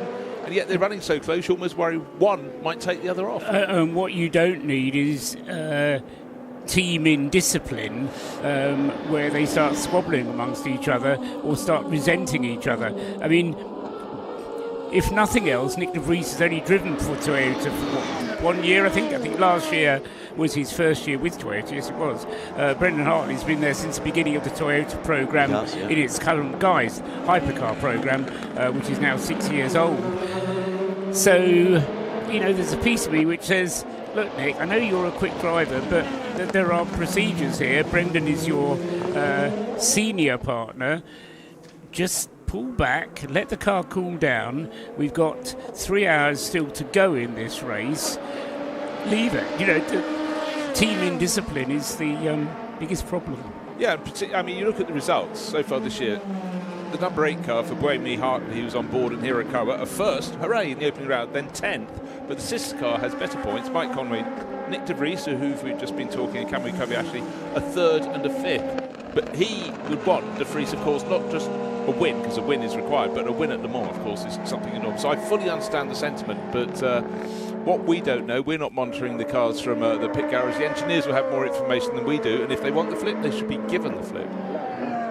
You make actually a decent point, not just about the fact of standing on the top step at Le Mans, but the differential in points, because it's a double points race between first and second, is twice as much. So for the championship as well, the car that has the most championship points normally gets the norm. It's only 1.5 times. It's 1.5 times, yeah. But it is a bigger point scoring round. I thought it was 50 points here. It's only 1.5 if you're between 6 and 24, which is the last 2 races of the season. Okay, I'll let Johnny sort that out. He's our points man. It's one of those things. It's too early to start worrying about it. But as I will bet my last dollar that the same argument isn't happening in the Inter-Europol competition garage as seems to be happening in the Toyota garage. Nick Yellerly would love to come to Le Mans next year as a Ford hypercar driver. I don't know what we're calling the Ford hypercar other than the Ford hypercar. It'll be something unimaginative like that. It'll be something maybe a GT, something 40. I don't know. Well, I don't know. Falling back on history, as long as they don't call it the Edsel, then all will be fine, which was the biggest American bomb of all time. he would love to come back next year as a Le Mans winner in LMP2. That'd be a nice way to start his WEC career. For sure it would, but Nick Yellerly is an employee of Inter-Europol competition. True. He doesn't call the shots in that team. Kuba Svikovsky does, or rather his dad does. And you know that's the way the team will work. And I think Nick is a sensible enough driver to understand that. Well, he has done one thing very well, many things very well, but he is sharing with Kuba, so the 43 rather than the 343 ought to be the favoured car. And now is not the time when they're arguing about it. You know, you argue about it when you're half an hour out, not when you're 2 hours and 55 minutes out and leading the class by not very much, but work together. We must be due a Norman NATO pit anytime soon. Owen Milton-Hall is down at the pit. Yep, I'm down here, John. So, yeah, the crew's getting ready. The chair's been put away. They're getting ready for a stop. And actually, Will Stevens is helmeted up and ready to go. So, there'll be a driver change for the number 12 Hertz team, Jota Cadillac. And you're going to be joined by a couple of Toyotas as well, Owen Milton-Hall. One of our 2 pit lane reporters out at the moment from driverdb.com. It's an all-new driverdb.com. Our pit lane reporters are all testing the new app for that new version of that brilliant resource. Sort of heat testing it today, aren't we? Yeah, we are heat testing everything. Some of our equipment is really up against it at the moment. If you are a driver, a bit like IMDb, if you are in the film business, driver database will allow you to go on there and create your own profile, add things like your socials, etc., etc. All the details at driverdb.com, the resource for drivers and those looking for drivers, of course, as well as us who are just looking for stats. There's a piece on there which we're going to have so much fun with throughout the rest of the season. It's the basically driver rankings, and it's not meant, talking to the guys who are putting the algorithms together for this, it's not meant to be absolute. It actually is meant for people like us to go, why is he in 5th and he in 6th? No, he should be in 7th. So I can feel many happy features coming up when we do some features on Midweek Motorsport. Joe Bradley, you've got the 1st and 2nd of the fastest bakers in the world. Yeah, the Inter-Europol cars, both of them, the 343 and the 43, in absolutely together. Is there a bungee tie between these 2 cars from the back of the 343 to the 43? It's a piece of shoe pastry metal. Thankfully, there's barely enough room to get around the car. So at the moment, I'm watching the usual protocol of cleaning windscreens, cleaning headlights, and refueling, of course. Joe, did they both change drivers, or just the 343? There's only, I've not seen either of them get out. The 343, Richard Gerus, I'm sure did get out, but I didn't see Yellerly get out. No, I didn't see the 343 get out. Mind you, I was a little bit further up the road. So it's fuel only and no tyres for 343. Right. So I suspect I was right in what I saw. No driver. And likewise for the 43. This really is a battle. The 343's already left. The clock is ticking. They came in literally together. The 43, however, that's been delayed because it's took on new Goodyear Eagles. Maybe it was a driver change I saw for that car then. So Richard Daheris is out, and I'll tell you if Nick Yellerly's still behind the wheel at the moment. Meantime, at the sharp end of the hypercar field, Brendan Hartley, Sheldon van der Linde and Antonio Giovinazzi, the 3rd, 4th and 5th cars have come in. Well, it was 2nd, of course, that Toyota to start with. The 2 Inter-Europol cars had both done triple stints. Both their drivers had done triple stints. Aston Martin, by the way, by the side of the road, and it was Tom Dillman that took over the 43 into Europol, and that's why he got a new set of tyres. 2nd chicane, I'm thinking. Yeah, it is just coming out of it, Bruce, and it's just died. The Heart of Racing 27, Aston Martin. Well, again, from their point of view, Zachary Robichon had only just left the pits in that, and the 23 was their better place car. Johnny Adams, Aston Martin, in second place in class, but it's all at the time of pit stops. So Zachary Robichon, the Canadian racer. Oh, the frustration. Has he lost a wheel? Has he lost a wheel on his outlap? Maybe a left rear, or is it just that he's parked on the grass? Not sure. Ruben Barrichello in the pits. Just say the 27 was the better place of the two Aston Martins.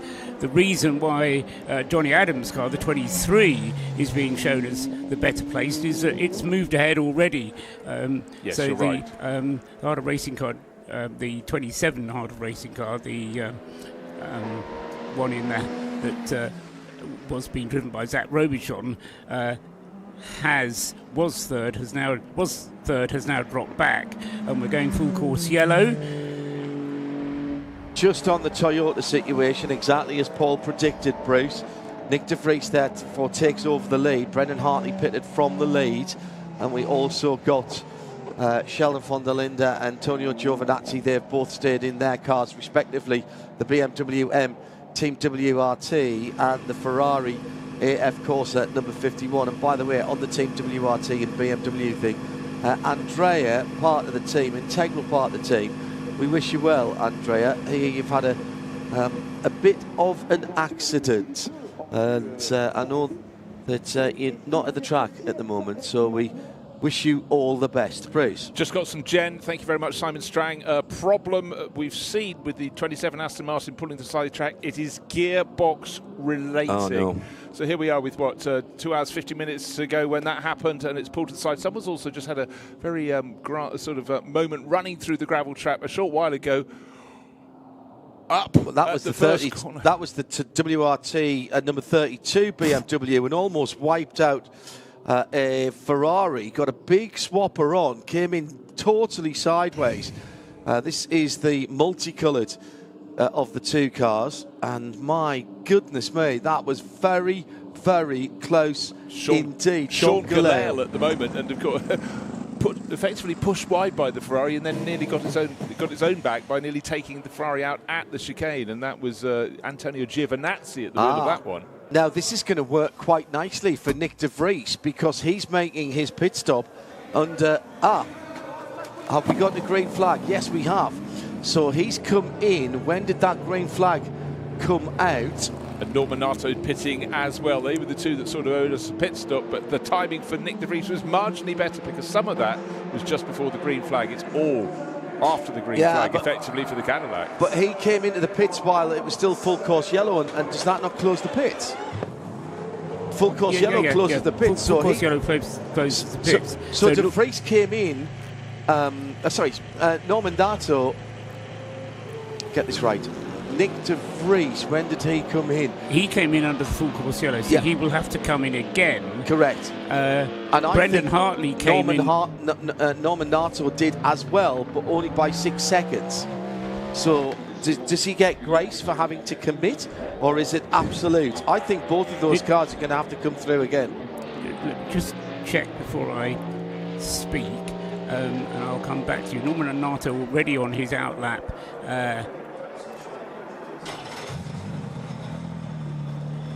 Right, let's go down to Owen. He watched Norman Nato, and I think he did come in before the pits were open, Owen, because of what you saw. Tell us.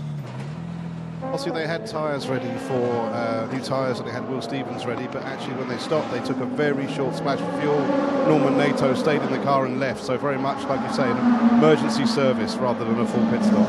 Yeah, that will clear them of any other penalty, but the regulations say after emergency service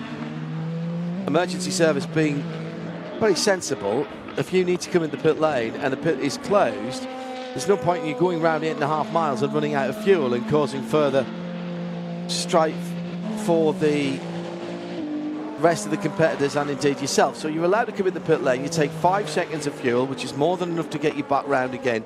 But the regulations state, Paul, you have to come back in and do the service. The next lap around. Oh, sorry, not the next lap around, but the next time when you pass pit entrance and it's open. And it's green. Yeah. so at the next available opportunity. And that applies to both our first place and our second place cars, the Toyota of Nick de Vries and also Norman Nato's Cadillac. They both came in. Norman Nato was incredibly close to coming in just before it went green. The green happened at 11 minutes and 30 seconds afterwards, and Norman Nato came in at 11:22. So for the sake of 7.5 seconds, Norman Nato just failed to come in when it was green. If he'd come in a little bit slower down the pit lane and not done the full course yellow speed of 80 kilometres an hour, he might have got away with it. For Nick de Vries, it was kind of the other end of the stick, because the full course yellow was called for at 21, this in terms of race time, 21:09 and 44 seconds. Nick de Vries came in at 21:10 and 53 seconds. So Nick de Vries just came in the middle of it. They had no option. Norman Nato nearly came in at the end of it, but fact of them as the end result is both will have to come in next time around. And we are now green flag, as you say, John. That's... You're hoping there, because Nato is going to be telling you and saying, I need to pit. And as soon as you get the race control message, which was at just before 11 minutes past, now it only gives you 30 seconds grace, but 24 seconds later, Norman is in the pit lane. Well, that was enough for the engineer to say, slow down. Well, no, there isn't really. It was a 15-second countdown that they give you from the moment the prepare for full course yellow is given. No, but for coming out of it, you get a 30-second count, and it goes on the Discord as well. Yeah, that's right, for coming out of it. Here's Norman Nato in. The overall effect gives you a little bit of an advantage, because the fuel you take on lasts for longer. It gives you an extra lap on your fuel, and that advantage tends to negate the disadvantage of having to make the extra stop. Okay, fine. Well, you've said that, and we're seeing that in motion now, because Nick de Vries has come back in to do his service, which was fuel only, and he is out, and he's got out before Van der Linde or Brendan Hartley have gone through, I think. Yes, that is the case.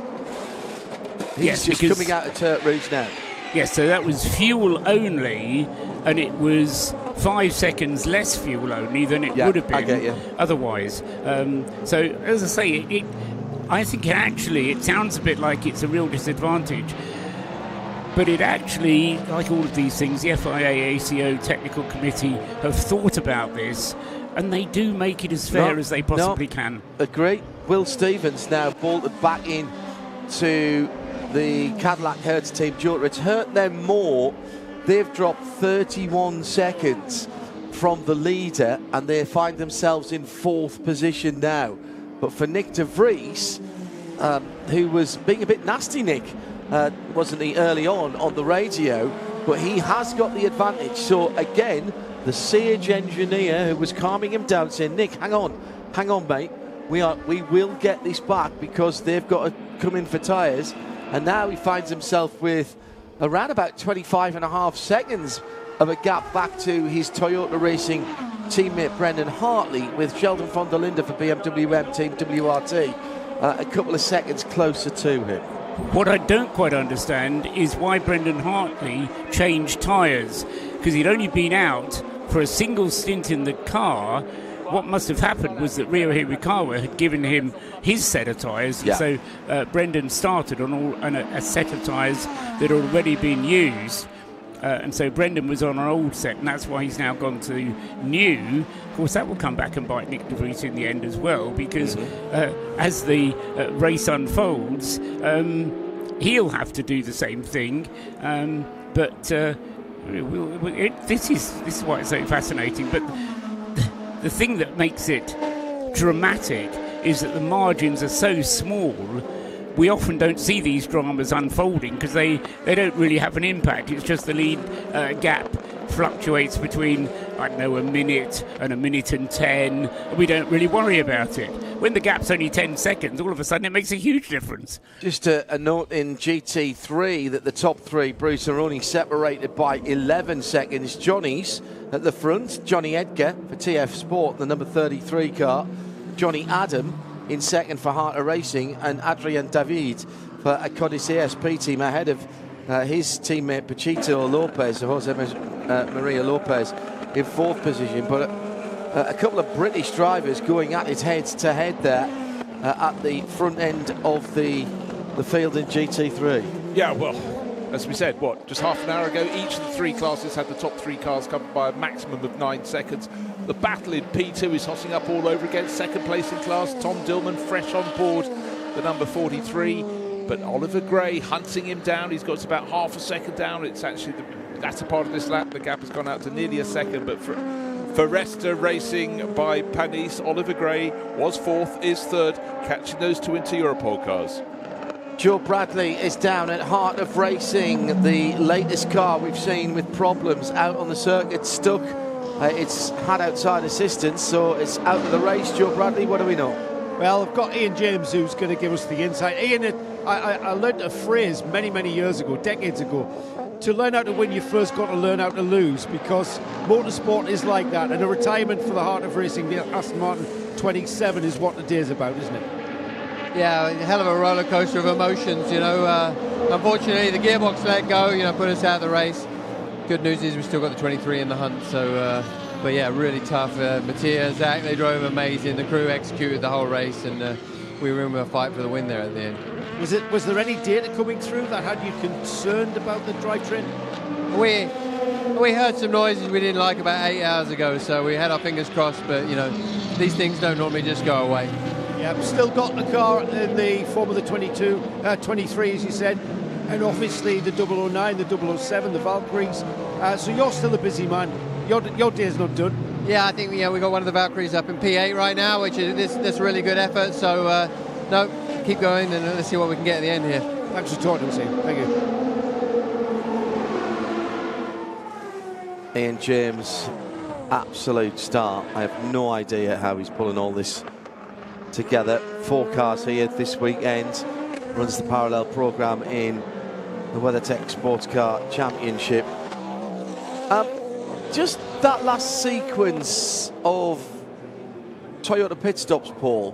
What was the pit stop time for the number 7, Nick de Vries, when he came in for the second time to do the quote-unquote proper pit stop rather than the... hang on, Paul. Turn your mic on. Sorry, 1 minute and 1 minute and 4 seconds. Is that about right, or is that a bit short? I think they might have short. I mean, they well, had no, because 5 seconds. they'd already had 5 seconds of fuel. So if you add the 5 seconds of fuel on, that'd be 109. That gives you 109. A normal pit stop would be 1 minute 15, 1 minute 14, 1 minute 15. But given the fact that you've got to come down the pit lane twice, that's why they kind of balance it out in that way. 129 for Brendan Hartley, but that included a tyre change, you said? Yes. Right, which is an absolute addition. Again, we talked about this earlier on. You can fuel or you can tyre, but you can't fuel and tyre at the same time, which I still think is one of the best rules in endurance, Bruce, because you get a genuine advantage, time advantage, for being kind on your tyres, basically. Johnny Edgar in the number 33, down the front straight at the moment. Owen Mildenhall with Dane Cameron. Dane, you look very hot there. Just come out of the car. You guys are still in a sort of podium position in the Pro-Am class. Tell us how it's going out there. Yeah, not too bad. Yeah, still in for a fight for a podium. It's a shame to be a little bit out of the game. Obviously, I made an error a few hours ago. So disappointed in myself for that. But yeah, it seemed like we didn't quite have enough through the middle portion of the race there to fight with the 4. We were unlucky with the safety car. We actually had them a lap down at one point. So yeah, how quickly things can change at Le Mans. But it would be nice to salvage a podium out of what's been a tricky day. Yeah, so some frustrations, but obviously you're happy with how the car is now, that is, going forward to these last few hours. Yeah, it seems no repercussions, obviously, other than the time lost. Mechanically, the car is sound, and AO by TF guys have done a great job. Keep us in the fight, as well as PJ and James here. So, yeah, fight on to the finish. Will you be in the car again before the finish? I think so, but I'll have to ask the Boffins what's happening. Brilliant. Thanks for your time. Thank you. Good luck. Yeah, ask the Boffins what's happening. Well, Brace, Toyota, BMW, Toyota, Cadillac, Ferrari in your top 6, a minute and a half between them. You know, what is so strange about that, and that's hard to get your head around, is that Ferrari really haven't featured that much in this race at all. Yet here they are. Maybe one saving grace. We've been talking yesterday that today would be 29 degrees Celsius. Then overnight it was suggested it would get as high as 31, 32. The temperature seems to be held in check. At the end of the race, it's only rising to 27 degrees. Yeah. And so clearly that, for the cars that were suffering a bit more in the heat and not using their tyres as well in the heat, that will be a good thing. But it's just, quite frankly, blink and you'd miss it. So Nick de Vries is leading for Toyota by 20 seconds. Bear in mind, Paul, just before the pit stops, of course, we had the scramble and the timing of all of that. Things changed around, and for now, the number 7 Toyota has an advantage. Looking at Aston Martin's hopes, obviously in the hypercar class, they're sitting in 8th, which is the Ross Gunn-driven car, the 007. The 009 is in 11th, but they are second with Johnny Adam on board, the number 23, and hunting down the class leader, which is the TF Sport Corvette. Johnny Edgar on board, 2 Brits, both called Johnny, 7 seconds between them, but the chase is on, so it's all a-changing. Paul, I've just been checking those virtual energy numbers, and they absolutely didn't fill Nick de Vries' car with fuel. He only had about 80% when he came out. He's down to 61. He's balanced himself to the BMW, actually, and to Brendan Hartley, who's on 63. So 61, 62, and 63 virtual fuel tanks. So they have been a bit canny there, haven't they? That's quite impressive that they've been able to back time that.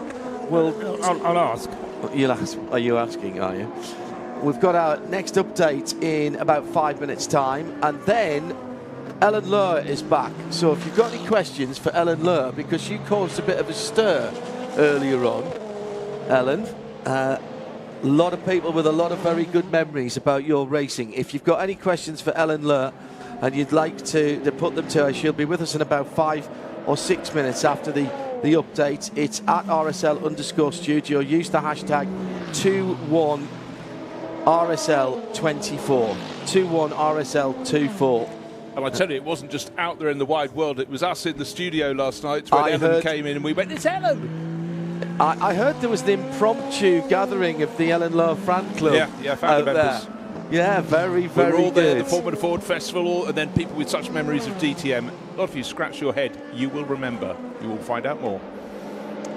So, keeping an eye on these battles in all 3 classes at the moment. If you're just joining us, we've got just over 2.5 hours to go. 21.5 hours into the race. In fairness, the race was closed up early on because we had to have the 3 safety cars out. But generally speaking, this has been, Paul Trustwell, a thought before our hourly update on the half hour. This has been a reasonable display of pace that we can look at from each of the manufacturers here. Lots of long-run green flag running. Yes, absolutely. And it's had the balance of reliability issues, which I didn't necessarily expect early on. Mm-hmm. And it's also still balanced in terms of the manufacturers that are up at the top. Okay, we've got 2 Toyotas, but there's a BMW and a Cadillac, who are all within striking distance of this race. There's still 2.5 hours to go, for goodness sake. There's all manner of things that happen on the last lap, let alone in the last 2.5 hours. So, you know, the focus has got to be maintained there. We're going to start having to look at the way that the track limits start to get influenced, because the drivers have all been trying to avoid going over track limits in the early stages, so they don't get constrained in the final stages when they have to push like crazy. That's a good point. And I've been kind of monitoring that. None of the leading runners are getting anywhere close to their track limit limit. Just before we do the update, I set the pit lane team a task, and Owen Mildenhall is about to deliver from BMW Team WRT. Yeah, unfortunately it's not good news, John. Obviously, I made my way down to the end of the pit lane here, and the number 69 WRT BMW M4, their garage door is down, and unfortunately they are a retirement due to a gearbox failure.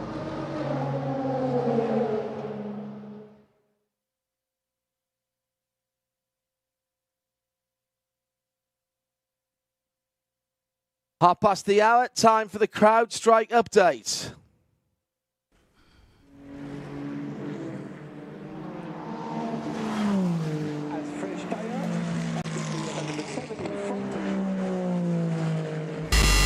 The FIA World Endurance Championship.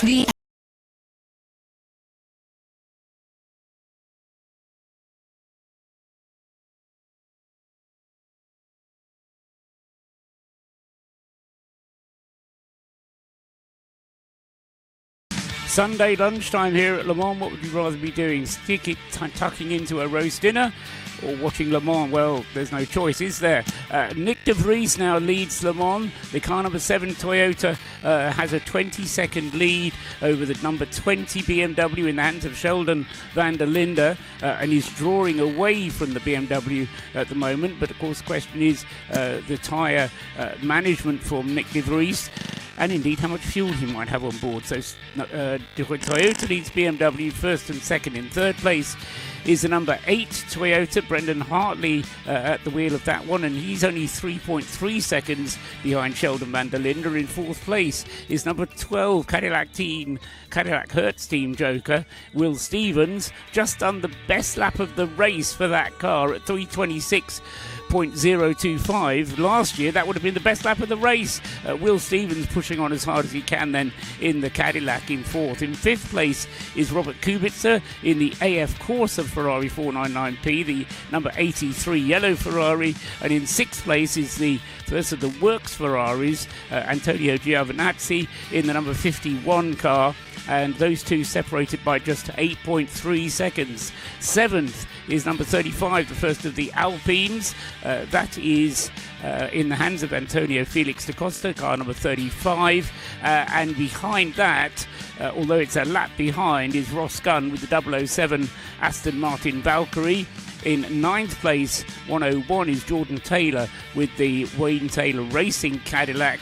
And in 10th place is the Alpine A424 of Jules Gounon, car number 36. In LMP2, Rechad de Guerus leads an inter-Europol competition 1-2 with Tom Dillman in number 43 in second place, the pair of them separated by just 11 seconds. Ollie Gray is in third place in the Forestier Racing by Panis car, which is only 4 seconds behind Tom Dillman. So the top three in LMP2 separated by a total of less than 15 seconds. Fourth in LMP2 is Vlad Lomko in the Vector Sport Orica number 26.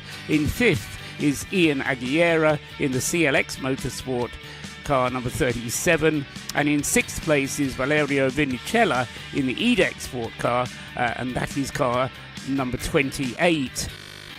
I won't tell you that LMP2 is still being led by CrowdStrike Racing by APR. It's Alex Quinn who's currently in that car, though, number 4, which is still a lap ahead of the rest of the field in LMP2.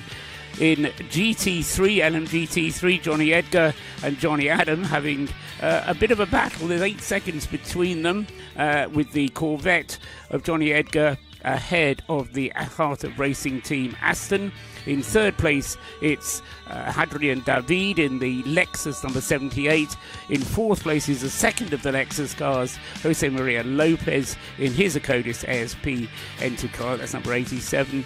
Fifth is Charlie Eastwood in the Racing Team Turkey Corvette number 34. And sixth, Alessio Rovera in the Vista AF Corsa Ferrari, and that's car number 21 in sixth place in LMGT3. Keeping you up to date. The Hourly Update. The FIA World Endurance Championship. CrowdStrike. Protection at every turn. Learn more at crowdstrike.com. Alan Lowe joins us again in the Ford Racing Global Broadcast Centre. AVL Race Tech, we talked a lot about that yesterday evening, and I've kind of been mulling some of that over, so I've got some more questions for you about that. Welcome. If you don't mind, how much of the race, you said you were going to go back and be a fan, how much of the race have you been to? First of all, it's incredible. Le Mans, what is going on in the night, you miss out on something in your cabin here, in your little nice but still I know, we cabin. don't have a view. You don't, do you even get the spirit of what's going on track? It's thousands and thousands of people in the middle of the night cheering, staying there during safety car. Really, it is partying, of course, as well. It is just fantastic. I really love it. Hang on a second, here's Nick de Vries on the radio. On tires, your brake balance ratio is more biased to the front, but we can keep it there. It's looking good. One thing I'm thinking that, do you know what? I don't know. I'll ask you the question. So, AVL Race Tech, you talked about how the simulations, the laps, etc., and how you can work with a driver in the loop as well. Can you work with an engineer in the loop and start to build a relationship between a driver and engineer and the data? Yeah, absolutely. Yeah, what we were talking about yesterday, maybe a little resume why I'm here. I'm director motorsport now after 31 years of active racing. I'm changing the side, or change the side of the pit wall, let's say like that. And still, I learned so much. I'm at AVL in my 6th year. I learned so much. And what we were talking yesterday about is that it's not only about some data, performance on track, etc. It's all about the preparation. Yeah. Not only the team has to prepare very well, of course. And I'm always fascinated how still in this highest category of endurance racing, terrible mistakes are made. Look at the qualifying, with all the penalties. Correct, because teams made mistakes with the fast lane. So that is very fascinating, kind of, because that should not happen. But there is a lot which is done before.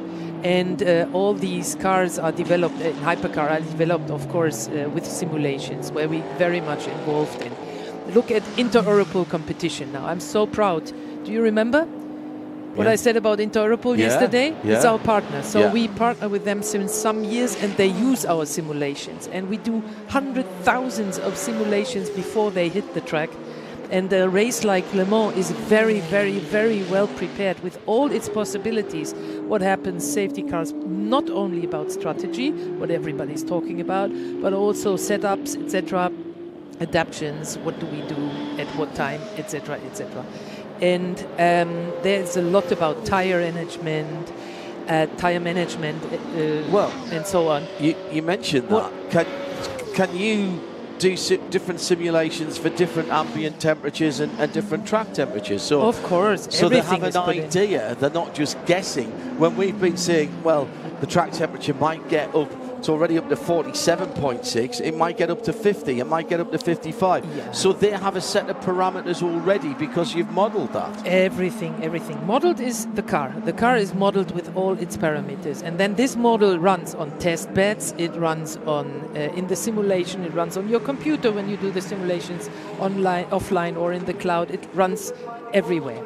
And that is the key to success, let's say like that. And the model gets preciser and preciser with every race because the model is fed with new data. Yeah. What you do actually in the simulation when you prepare a race, you have jobs for the simulation software to do. Yeah.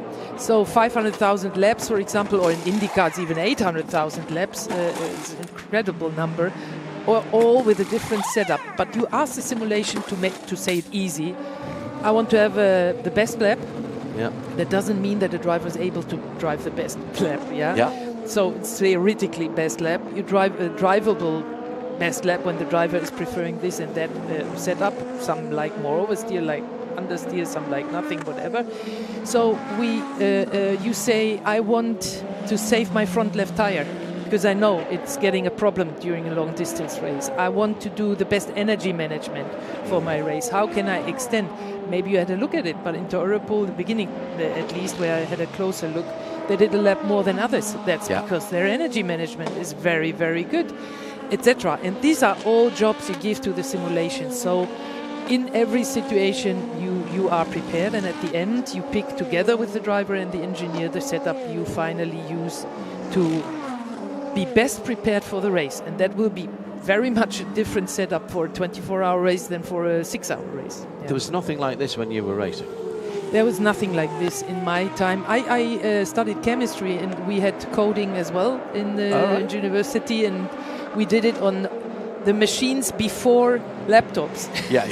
So big machines. Yeah, big like your desk here. So crazy. Yeah. No. There is a lot going on, and the computing power is getting better and better.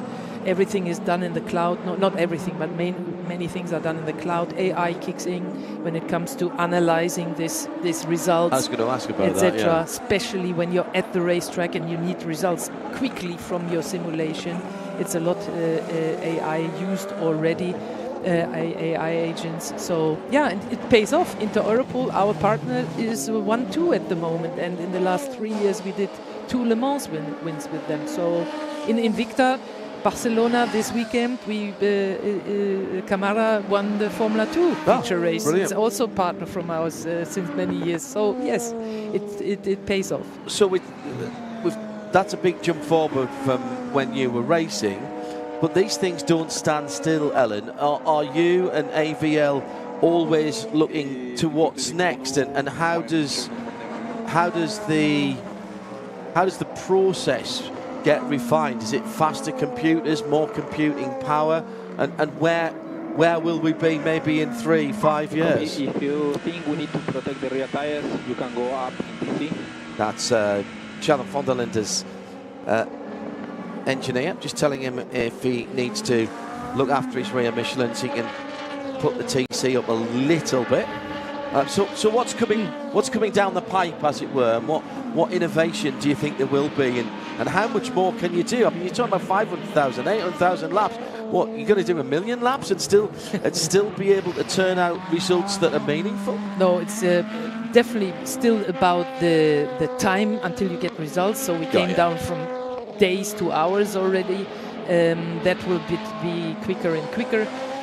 The preciseness of the models will still get better. It's never stopping. And also with these different classes, when you work in all classes all over the world, every class demands different type of input from the software. Yeah? Formula E, you cannot compare it to LMP2 or whatever. So it's never stopping. Like in the normal world, it's never stopping. But one strong factor is also the testing.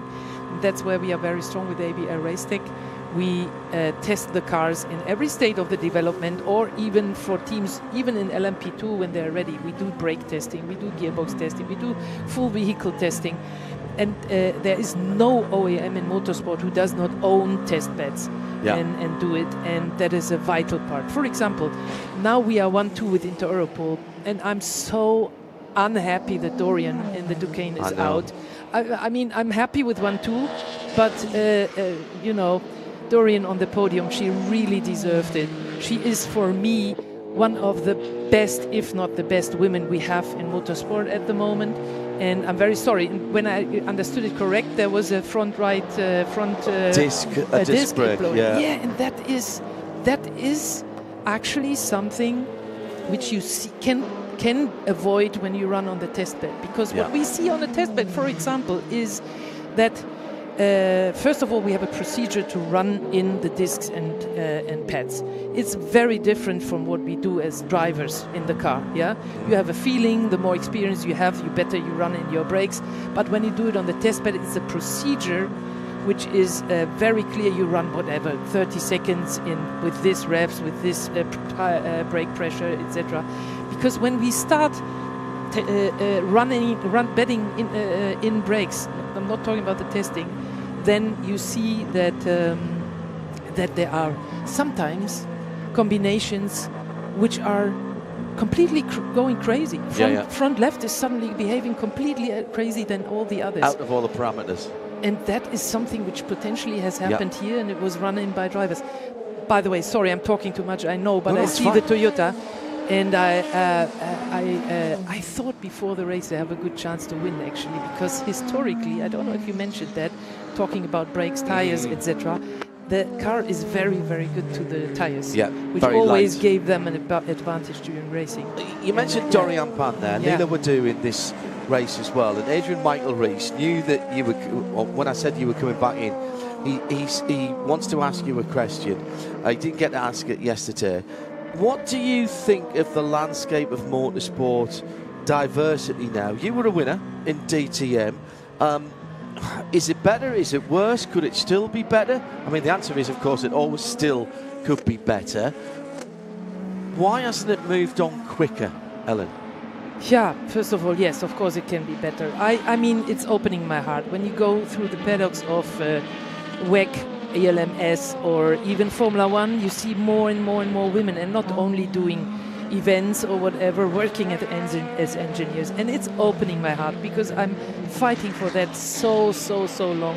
We have a female engineer program set up in the company. It's still so difficult to get them in, because there's a clear male world also within ABL. So far, we support More Than Equal, the program which tries to find a female Formula One driver. We have female race ambassadors like Tatiana Calderon still, and others, and so we try our best little share, but it will take time, and that is annoying me, because I'm 60 now, and when do I see finally a woman in Formula One? When I see, I'm really crossing fingers for Jamie Chadwick and also Dorian, that they will be in the hypercar here next year, and that would be a big step forward already. Jamie turned some laps at the test day and became the first female driver sort of do. I'll ask you a question, and I can't answer this question because I'm a bloke. So you are so good. But you can, and please take this the right way. Are initiatives like F1 Academy, Formula W before that, the W Series before that, are they the right way to do it? That's what's happened in single-seaters, to take women out of some competition, bring some into a closed world. Here in endurance racing and sports car racing, it's always been open. We've always had some women, not enough, but we've always had some women. Is either of those better than the other, or does it just have to be more? Well, some people may not like what I say, but I think Dorian threw 2 years of her career away with doing Formula One Academy, because, I mean, she now has contracts. She drove a Formula One. She has a worldwide, she's worldwide known, so she did not throw it away. But it was a high risk, let's say like that. Because I watched her racing in the LMP2 in Spa in the rain. We all saw that race. It was incredible, going out, Schnack being there, giving the full push. So that race actually was the race where I thought she is the one. Yeah. And now she's back in LMP2 again, proving how good she is. And but 2 years are in between, where you drive in an environment which is very different, and yeah, there's something missing. Let's say like that. I'm not a fan. No, I want to ask you a personal question. One of my friends at Touring Car Magazine has sent through a fantastic set of pictures here of you with some of your Mercedes team colleagues down through the years. What was it like being part of that group? There were so many superstars that went on there. You were the absolute equal of them, whether it was Michael, whether it was Carl Vedlinger, Fritz Kehr went on to do some of the truck racing, as did you. What was it like being part of that? Wouldn't have made a difference for me. As a driver, you always want to beat your teammate first, and then everybody. No, there's no difference in that. Maybe a bit different, because I never really did endurance racing. I drove Daytona. I drove. Oh, it's so nice to see our logo driving through your screen here. So I did some good results in international endurance races, but in general, it was always me and the car. Short distance racing, of course, and then you want to be the best. And what I learned at that time, which helps me now in my job at ABL Racetech, is as a woman, you have to get even deeper into technology and technique, into understanding what the car is doing, what is going on. In Formula 3, I did the gearbox internals of the gearbox gear ratios. I changed them myself, the gears. Yeah, so I wanted to learn that. I wanted to see what's going on and understand how everything helps. Till today, I love tools. I always buy something which I don't need when I'm in the tool shop. You don't race anymore? No, I don't race anymore. No. Not even classic? Yeah, well, I do. I will do. You are English, no? Yes. You may like that I'm doing this year's Festival of Speed, going up the hill in Goodwood. So I'm looking forward for that. Bruce will be talking about that. Fun factor. I need a helmet. I need a suit. I need everything because I don't have it anymore. I think. Hello, companies out there. Ellen Law needs kitting out with some race kit. And it's so freaking expensive nowadays. Oh, tell me. God. Yeah. Tell me. Andrew has said he was a big DTM fan right from the 190E through the late 90s. When was the last time then that you drove one of those big DTM Mercedes? Just at the end of the series? You've never gone back and driven one since? Actually, I drove from the 2000 years a CLK DTM in Goodwood. Yeah. 5 or 6 or 7 years ago. No, when I stopped, I wanted to stop after 30 years. The last 5 years I did truck racing, and the goal was to stop after 30 years. Then I broke my vertebrae and I put one more on it, and that was the best decision of my life, because I literally internally, it was only me and family knowing this is the last year, and I could say bye-bye to every racetrack, to every favorite corner on a racetrack, etc. So it was like a lap of honour through all of the tracks. Exactly. How lovely. And it was a fantastic season, because I enjoyed it so much, and with a little bit of melancholy, of course, after every race, because I knew that was the last time. But then also what I decided is I'm never going back into a race car. Yeah. Because I know myself, even if it would be classic racing, I would try to give the best, get the best, prepare the best, and then you are in it again, and finding sponsors, whatever. Yes. And that is, you cannot turn it off. And when I see these cars driving, I cannot tell you how tempted I am to drive one, knowing that my body is 60 years old and I would have back to training, and then I think, okay, Ellen, just in your mind. It's your mind and your reflexes and your instincts as a driver don't change. I think you'd be great in one of these. You know. Yeah, the but we're knee, not asking, the hip, the back. I know. I have enough trouble just walking out where we've got the Mazda park. Never mind driving it. But a test. We're not talking about you doing 3 hours in an endurance race. Go and do a test and enjoy it and find. Yes. I'm sure somebody would offer you one. I'm addicted. I could not. I'm an addict, definitely. And I'm an addict. I will come to Le Mans for sure and other great races until the very end of my life. I'm pretty sure about that. Look at the beauty of these cars. I think it's beautiful. You know, I'm not a big cook, but when people visit me, friends, and we have some drinks and everything, they always think, yeah, that is Ellen, because I have a front part at the decoration in my kitchen. I have a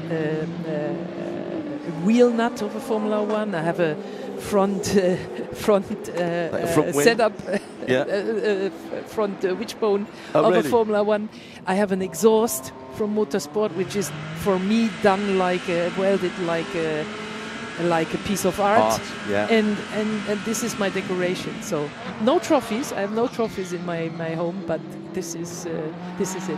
Just had the first 3 cars in, so Will Stevens has cycled back to the lead for Cadillac Hertz Team Jota.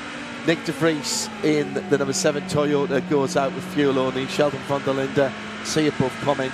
Sebastian Buemi now in the number 8 car.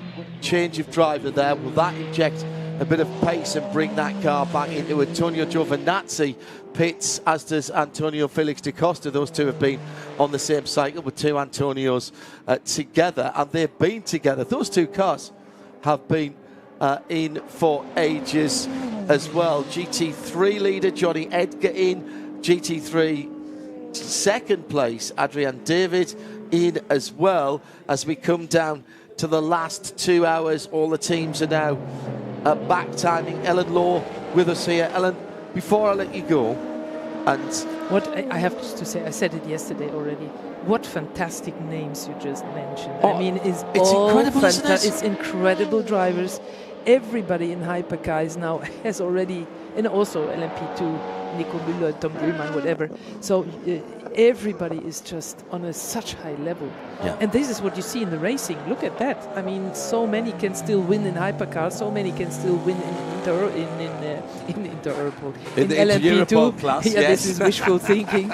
In LMP2, in GT3, it's not as tight as the other classes, but still it's very competitive. Have you driven a current GT3 car, even as a no, test? not on a test. No, not on a track. No. Interesting. No. I think you'd enjoy that. I think you probably. I was on a co-driver seat of Carl Wendlinger, but this is some years ago, and I thought, so soft. Yeah. You know, all these. I don't know. You preferred them. Nowadays, it's fantastic. The Class 1 cars, the old Class 1 cars. They were something like that. Yeah, I have to say. So, what you're driving up the hill? Before I let you go, what you're driving? Can you tell us? I don't know. I always would love to drive one of the Group C cars up the hill, but it's always Carl Wendlinger who's snipping and saying, it's mine, it's mine. So let's see. You're still involved with Mercedes-Benz? Classic. Yeah. Just the classic part, and normally not visible, but I mean, when you get an invitation for Goodwood, even when I'm saying I'm not racing because that's not race, you cannot say no. No, absolutely. Yeah. Alan? Maybe I put maybe I should talk to the museum to put my car on one of the AVL test benches before. Hang on. What about your DTM car of the era that you won your racing? Surely that's what you should be driving up the hill. Yes, it's true. I drove a truck up the hill once already, a race truck. So everything, pre-war race truck, DTM cars. It's really amazing what they have in their museums. And you think you don't still have it? You've still got it. Ellen, I want to shake your hand. You have been an absolute delight. We can always find a space for you in our commentary box if you want to actually come and do some commentary as well, because I would love to have the benefit of your years in motorsport. Ellen Lohr, thank you very, very much. Thank and you. Race fans out there, enjoy. Enjoy. We will. Thank you, Ellen Lohr. Oh my goodness me. Let's get down to the pit lane and pick up a few bits and pieces. Joe Bradley, what's been going on since I last spoke to you? I'm sorry, I wasn't paying attention. I was too busy listening to Alan. A real fanboy moment for me. I remember Alan in the Formula 4 phase. You mentioned all that. If you talk about Alan's career, we had a lead change, didn't we? The Toyotas came in and pitted. That then gave the lead back to the Cadillac. It's going to flip-flop like this for the next couple of hours, and the BMW's in there as well. That's the car that could spoil the party, currently running in third. Bruce Jones was sitting alongside as we're talking to Ellen Lohr. So you're going to get the benefit of Ellen Lohr up the hill again at the Festival of Speed. I mean, they broke the mould after Ellen Lohr. I remember her in Period Jewel 2, and the enthusiasm that she has now it's not a scintilla diminished from when she was racing. I think it's magnified. I think honestly, you might be right. Honestly, I do. I think having been able to step back from racing but being involved still in the sport, I think she sees it with through a far bigger prism. And just that level of enthusiasm, though. And just talking to her before she came into the studio last night, we were just agog because everyone has Ellen Lohr memories. I remember her coming second in the Monaco Formula 3 Grand Prix. No small result, that one, but she's just always been so approachable. Has always been absolutely as quick as anybody else. But I just love the fact that that passion is still there. And just watching her, looking at the cars here, she can't help herself. No. We can't either. That's just how we are. That's because she's got a heart and she's got passion. And she drove like that as well, let's be absolutely honest. Only female to win a TTM race. You know what? I wouldn't say it when she was saying she never got the result she deserved. I know that's a weird thing to say. The talent was undoubtedly there, but look at who she was with and competing against, and absolutely the equal of in that Mercedes Junior programme. Look, there are so many careers, majority of careers, there are forks in the road. Yeah. She didn't have the money, she had the speed, and unfortunately that reduces your options when it comes to that. But the fact she's still involved at such a high level in the sport is fantastic. We haven't lost her, and I'll really make a beeline for her if I'm not in the midst of a commentary at Goodwood. But I love the fact with the Mercedes Classic they keep their best close to them. Totally. And the cars are superbly presented, but she said, I'm not always visible, but she's there. Look out for her. Yeah, well, let's, from the response that we've had to her coming into the studio twice, I think there's a lot of people would like her.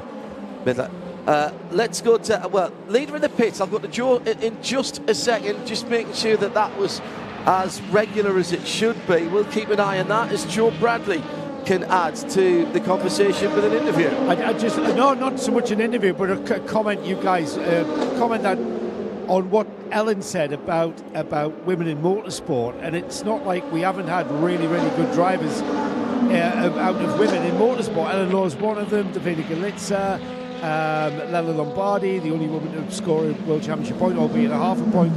As you know, Nick and I are very heavily involved in karting and.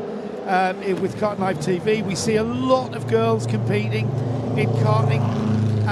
Yes, budgetary constraints, but there's a simple way of putting a woman in Formula One, and there's one ready for Formula One right now, and she's worth a chance. And she's here this weekend. Doran Pan, come on, Mercedes, get your finger out, give her a blast, wow. Give her some FP1, and then give her a chance of a drive in whatever Formula One car you can, because she's ready. Look how quick she has proved to be here. Radio Le Mans weather. Coming to the last couple of hours of the 26 Le Mans 24 hours. 29 degrees forecast. We're nearly there. 27.5 at the moment. Track temperature nearly 50. That'll be getting people's attention on the tyre stands. This evening dropping down to a sultry 14 degrees, albeit clear tonight. Monday hot with spells of sunshine, partly cloudy. Now 32 the forecast for the drive home. Right now 27.5 degrees here at the bottom of the Bugatti circuit. The most comprehensive coverage of the world's greatest motor race anywhere on the planet. On 91.2 FM, Sirius Channel 137 and XM 202. And around the world at radiolemans.com. This is Radio Le Mans.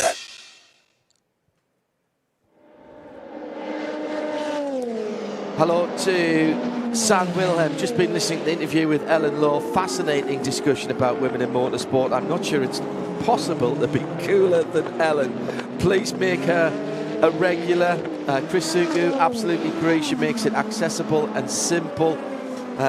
Johannes remembers that Ellen Law won the race in DTM and then got punted off by a smiling Keke Rosberg in race 2 on the same day. Good memories there. Patrick said, I've heard her talk just twice in this race. What an interesting, enthusiastic person.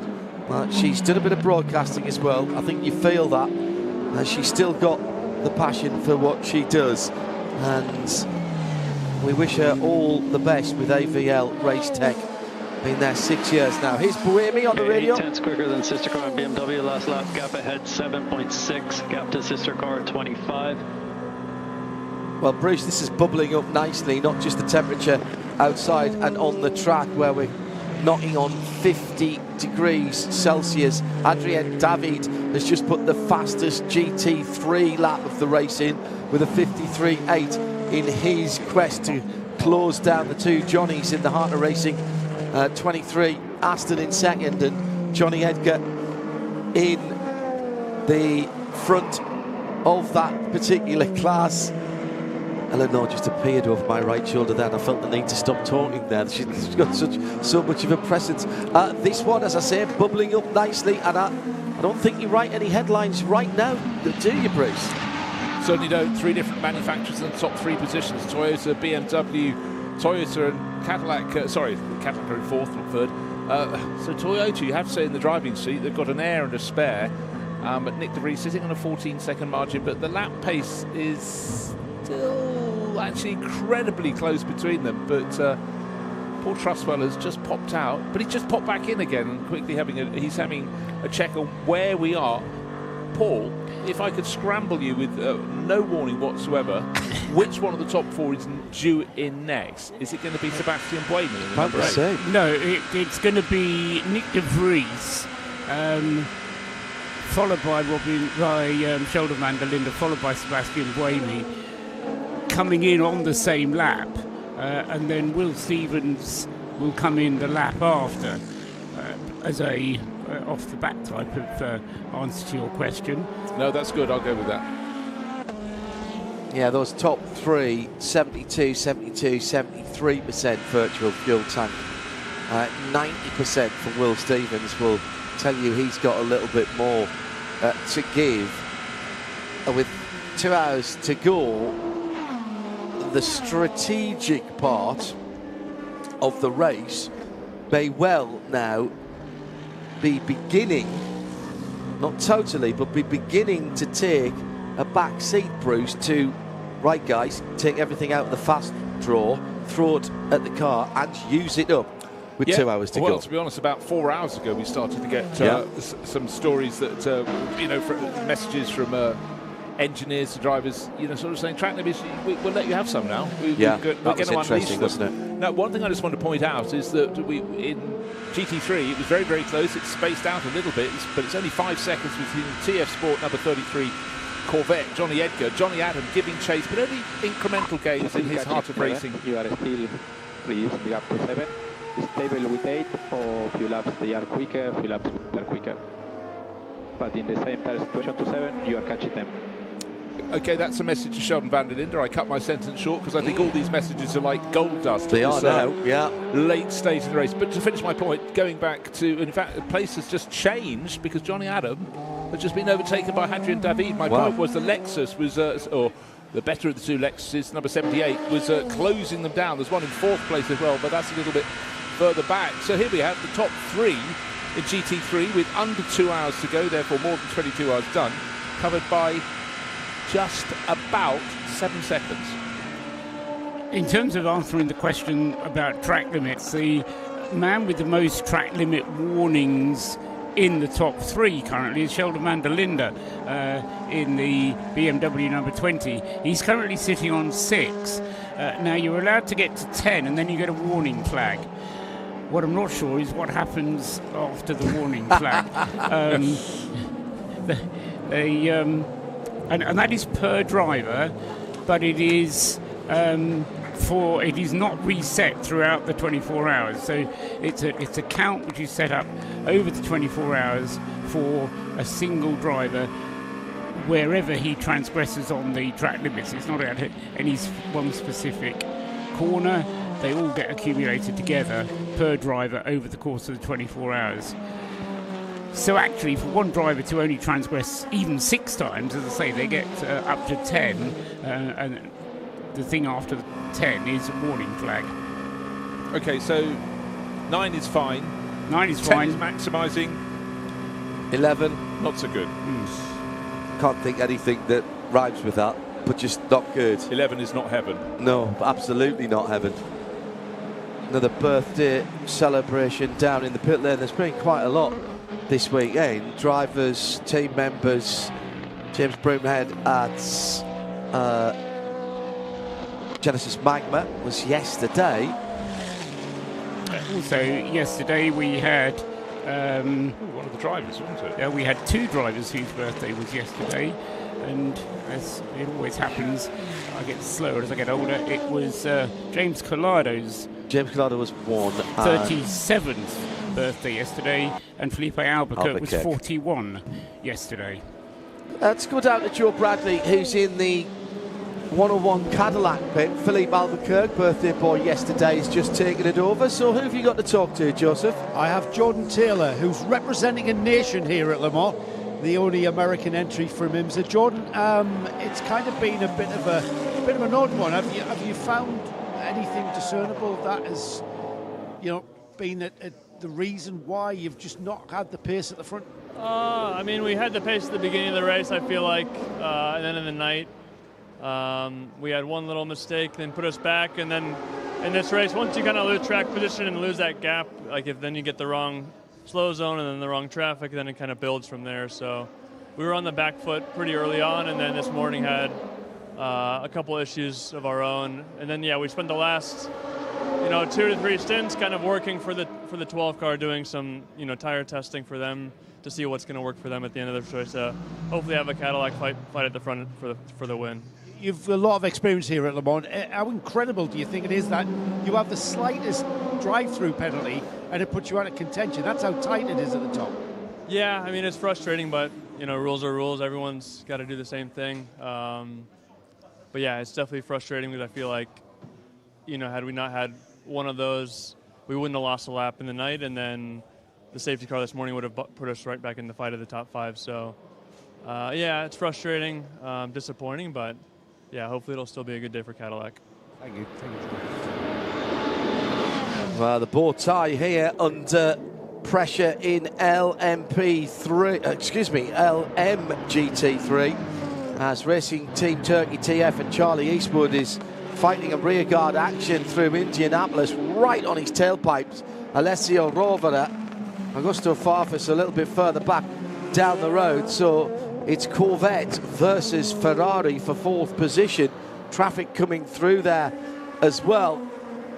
Bug spattered screen for Charlie Eastwood, and the Ferrari right underneath the rear wing of that dark sanguineous red colour for the Turkish team. Takes a slightly defensive line from the middle of the road in the first of Porsche curve. Still plenty of fans on the bank sides. Temperature coming up toasty at 27 degrees in the air, and we have hit 50 Celsius on the track. Here's Johnny Edgar on the radio. We've been pushing hard for some reason. We're still on our number. You're doing what we need. That was TF Sports, Johnny Edgar being told at the front he's doing what they need. He's got 5 seconds, 4.5 seconds on the Heart of Racing, Johnny Adam, as both of those cars that were battling come into the pit lane. Now they hit the 60k marker, and now it's over to you, Mr. Starter. Well, actually, no, it's over to you, Mr. Pit Crew. And our pit lane team, DriverDB.com, will be watching this. They could not, Bruce, be any closer. No, they really couldn't. The last time I saw cars coming this close, it was the 2 Inter-Europol competition LMP2 runners that were nose to tail coming in, nose to tail going out. They got a little bit separated during their stop, but this time the Vista AF Corsa Ferrari running 6th in class. That's car number 21, just so tucked in under Charlie Eastwood's rear wing. But his isn't the Corvette that's leading the class, it's TF Sports, one of the other cars, Johnny Edgar. His margin over Johnny Adam, well, it's actually gone out to, sorry, not over Johnny Adam, over Hadrian David, 4.3 seconds, because Hadrian David in his Akodis ASP team Lexus, car number 78, went up to 2nd place in class. He was catching the Aston Martin of Johnny Adam. Of course, he passed it. He closed in on TF Sports, Johnny Edgar. They're still out there on the track, but this is going to go right the way to the finish. Both down and away, almost side by side. Brakes look good. That was the Racing Team Turvey, and that's changed in the pits. It's changed in the pits. The Vista AF crew have got the Ferrari, the silver and red Ferrari, ahead of the Corvette. Said it was going to be close. They were further down the pit lane. They may just have elected there to put a tiny bit less fuel in. No, they're both at 99, so they've turned it around. Eastwood with 17 lap tyres, all tyres on. Alessio Rovera with a split set of tyres on, Paul. The Ferrari time of 1 minute 14.5.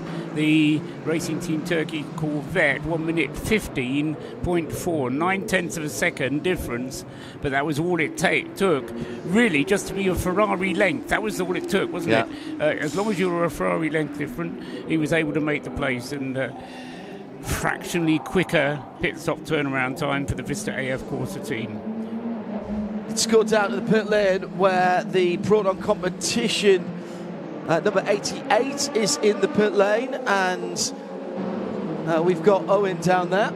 Hi John, yeah, so the 88 Proton Ford Mustang has just arrived in the pits, but it came in a very jaunty angle, very slowly, because the front right-hand wheel is fully disengaged, not attached to the car, just hanging on with a broken nut. It looks like maybe a broken hub, and a lot of brake fluids spraying out onto the pit lane, so definitely an issue with the front right wheel.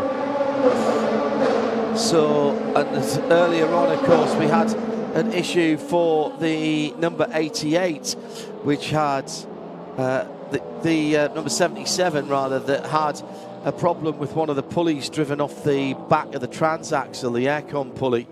That pulled right out, and the issue with that was it dumped a load of fluid. So they're looking at the right front here. Owen's down there. We'll keep us appraised. I think that's going to have to go into the garage, isn't it? It is, John, yeah. So the skates are going underneath and the car is about to be spun back into the garage. I think the damage on the back of the car, I think, looks old. That looks like that's been there for a long time, so probably unconnected to this new problem.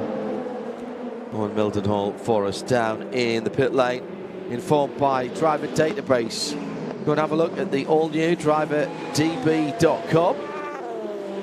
We're breaking in the app, which will be available soon. Got the beta version in the pit lane at the moment.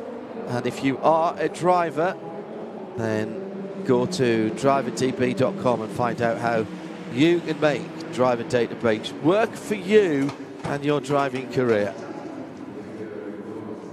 So, gentlemen, as we are now, you see, I've just looked at my watch, and so many times we are looking at clocks that is how much time we've done, how much time we've got to go, last lap time, sector times.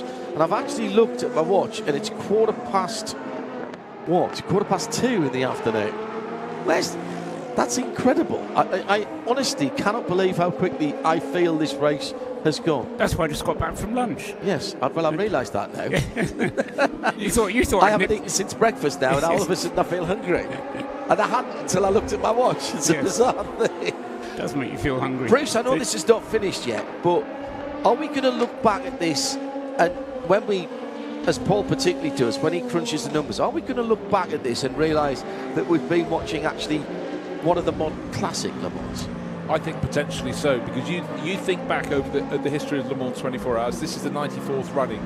There were some epic battles, but a lot of them were duels, effectively, from the midpoint of the race. This, we've still got, what have we got on the lead lap? Excuse me, we've still got 7 cars. 7 cars split between many manufacturers, 2 Ferraris in the mix, 2 Toyotas, 1 BMW, an Alpine, and one we haven't really talked about so much, back of the pack. Sorry, one that's just a lap down. I beg your pardon. I skipped the Alpine of Antonio Felix da Costa. And Tom Gamble, the 007 Aston Martin, is just a lap down. If we have certain elements, it could get onto the lead lap. If we had a safety car where it was in the right location. But I think so. I think it's the way they're all delivering their speed in different ways around the course of the lap, which makes for such exciting chasing and racing. Well, one interesting, perhaps, statistic: the number 12 Cadillac, Will Stevens pushing on as hard as he can, but it's just drifted away a little bit from what he's turning into a 3-way battle from the lead. We'll find it goes and wins now, but it's we've had 8 full course yellows, and of those 8 full course yellows, 3 of them that number 12 car has had to make an emergency pit stop in. Yes, good point. Now, I said it was kind of fair. Keep going, it's all right. I said it was kind of fair, but maybe that's part of the reason that car has faded away, because although it gives you a little bit, it also takes it away. It does cost you the time. So I think perhaps it doesn't quite give you as much as it takes you away. It's pure luck. That's purely rolling a 3 when you really wanted a 7. No, you don't go for roll a 3, but it's one of those. How many dice you have. Yeah, it's one of those unfortunate things that sometimes happens, but completely outside the control of anybody from Cadillac Team Jota trying to do something clever in the pits with strategy. If the car's going to run out of fuel on this lap and it goes full course yellow, you've got to bring it in. Yep.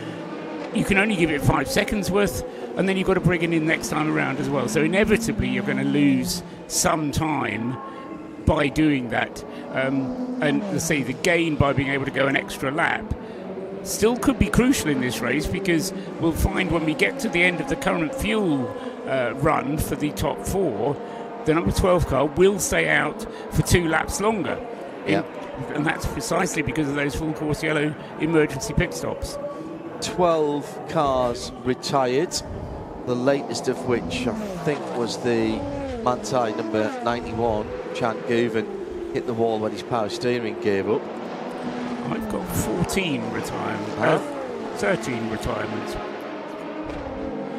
4, 8, 12. Right, which one are you missing? I've got 13, 17, 27, 30, 38, 50, 54, 61, 69, 77, 79, and 91. Did you say 30?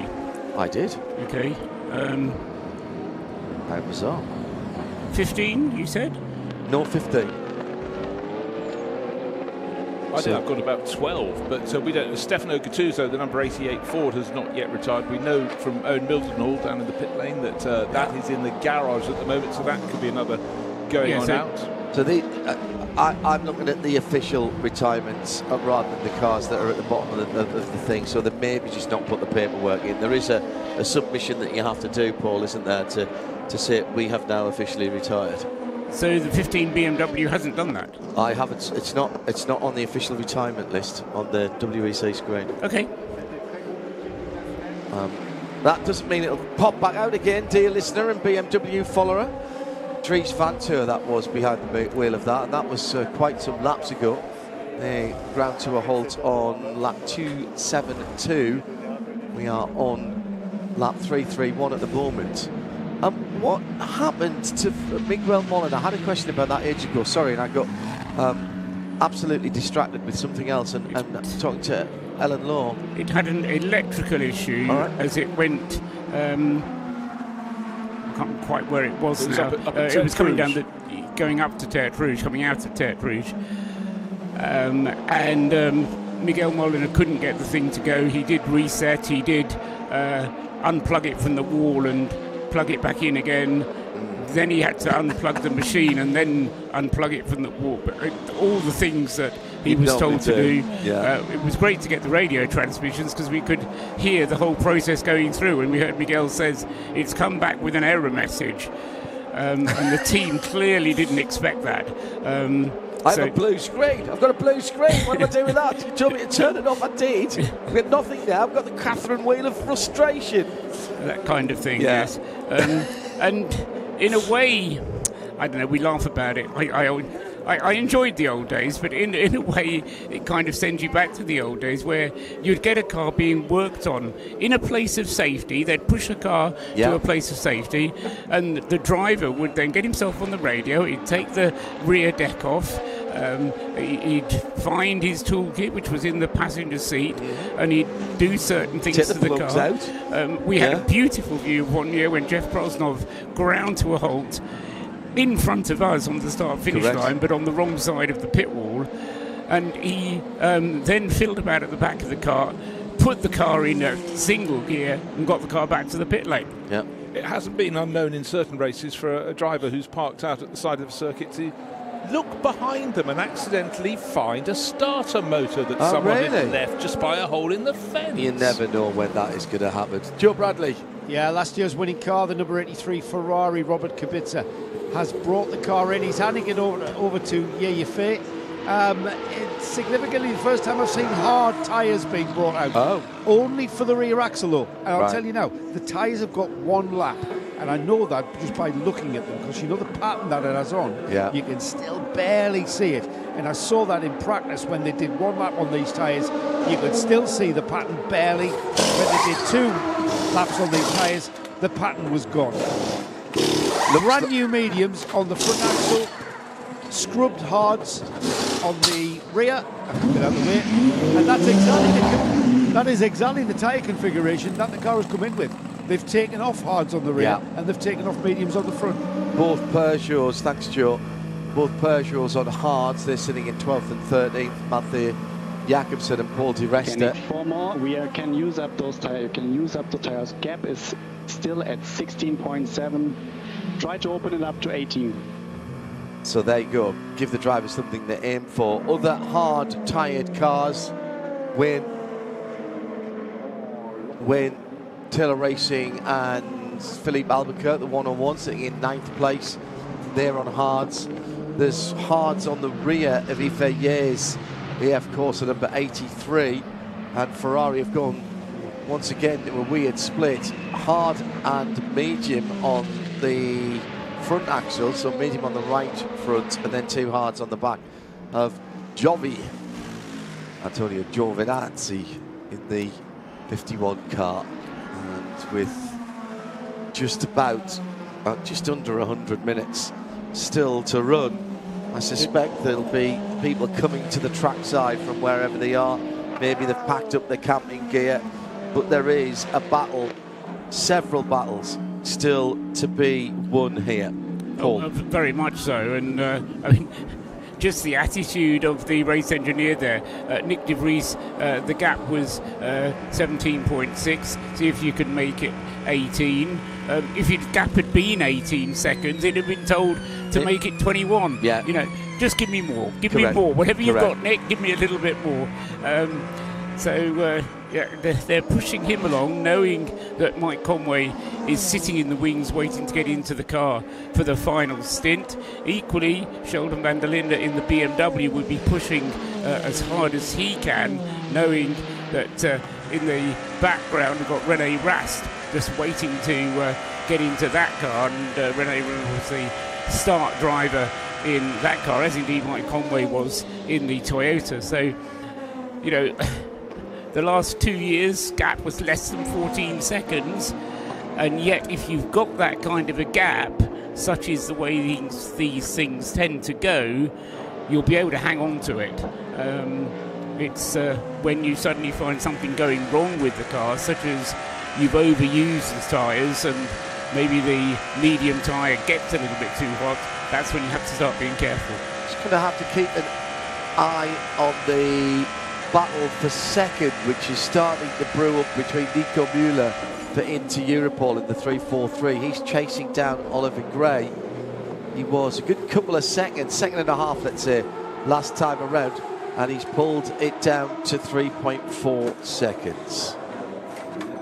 So keep an eye on that one.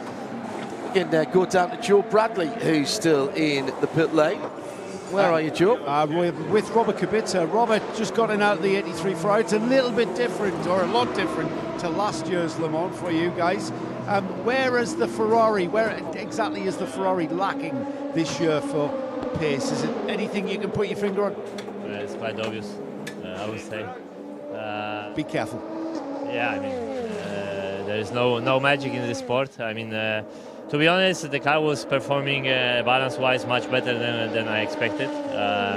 In the night, we knew we can enjoy a bit and fight a bit, but I was quite surprised about how was well doing the car with the tires in such hot conditions. So yeah, I think we extracted maximum. It's still 1.5 hours to go, but it has been intense hours of this race. I mean, yeah, last year we won it, but we were not, at least from my side, I was not as on the limit. These 4 stints, really, I gave everything, trying to recover time, trying to come closer, to gain every tenth, every second. And yeah, I think whatever happens in the last 1.5 hours, I will leave Le Mans with awareness of gave it everything. And again, this is my 6th Le Mans. We have been always performing well. Whatever the car I was driving, we were over whatever the team. So in this difficult Le Mans for Ferrari, we still gave it all. And yeah, we can be happy of it. We were a bit unlucky with second safety car. I think, yeah, if we were 15 seconds more in front, we could box, and like 51 did, and probably the race will be different, but that's how it is. Thank you, Robert. Thank you, Tondos.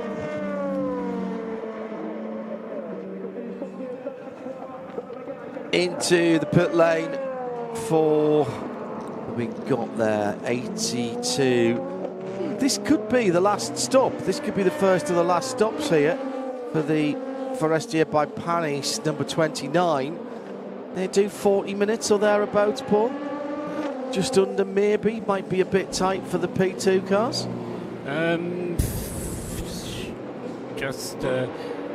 See, I don't know. I think they'll need this stop plus one more for the P2 cars.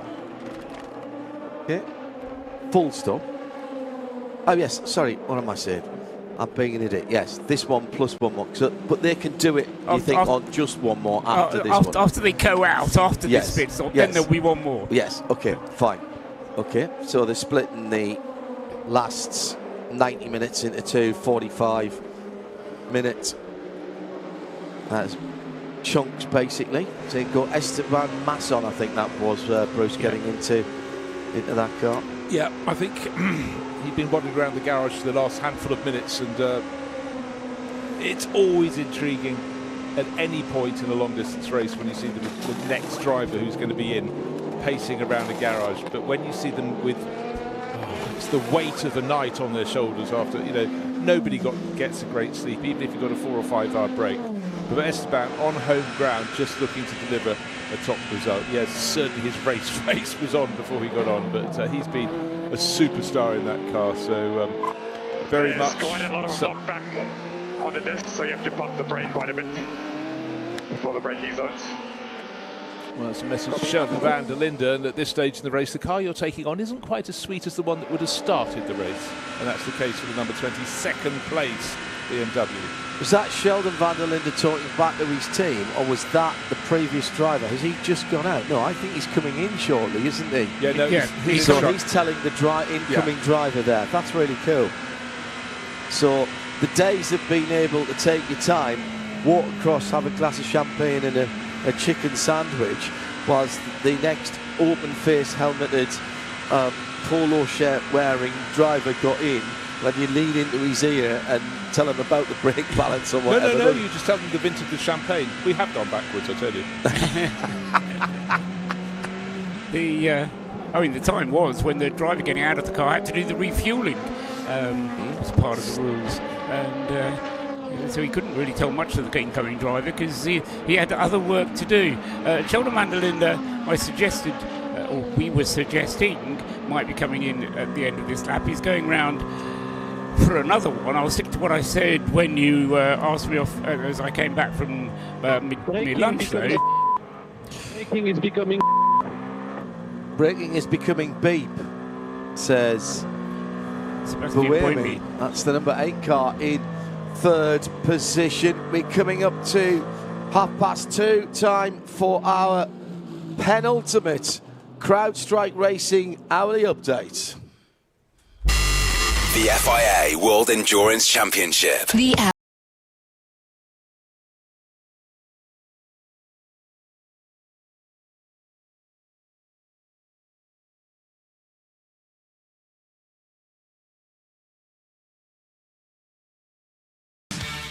So there is less than an hour and a half now to go in the 2026 Le Mans 24 Hours. Nick de Vries leads the race in car number 7, the Toyota TR010 Hybrid, by 17.8 seconds is the gap.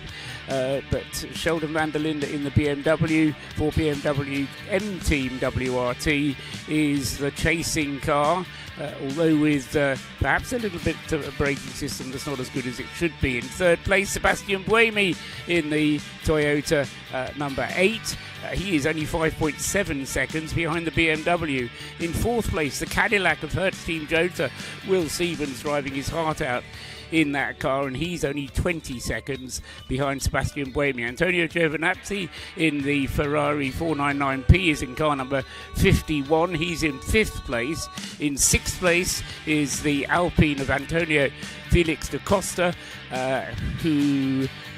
that's car number 35. In 7th place, Ye Fei in the number 83 AF Corsa Ferrari, and he is the last car on the lead lap. In 8th place is the 007 Aston Martin. Tom Gamble has now fallen off the lead lap. 9th, number 101, the Cadillac of Felipe Albuquerque. And in 10th place, number 36, is the second of the Alpines, Jules Gounon, at the wheel of the car number 36. LMP2, I should say, car number 43 is in the lead of that. That's Tom Dillman at the wheel of the Inter-Europol competition Orica. He's 19 seconds ahead of Nico Muller in the sister car from Inter-Europol competition, number 343. In third place in the class at the moment is number 26, Pietro Fittipaldi from Vector Sport. I say that only because Esteban Masson in number 29 is in fourth place and behind him and has just come out of the pits following a pit stop for that car, which we suggest is going to need only one more pit stop to get to the end of the race. The other cars in LMP2 ahead of it are going to need two more pit stops each. Fifth is the number 37, CLX Motorsport Orica for Adrian Clomenil. In sixth place is the EDEX Sport Orica with Job van Outert at the wheel, car number 28.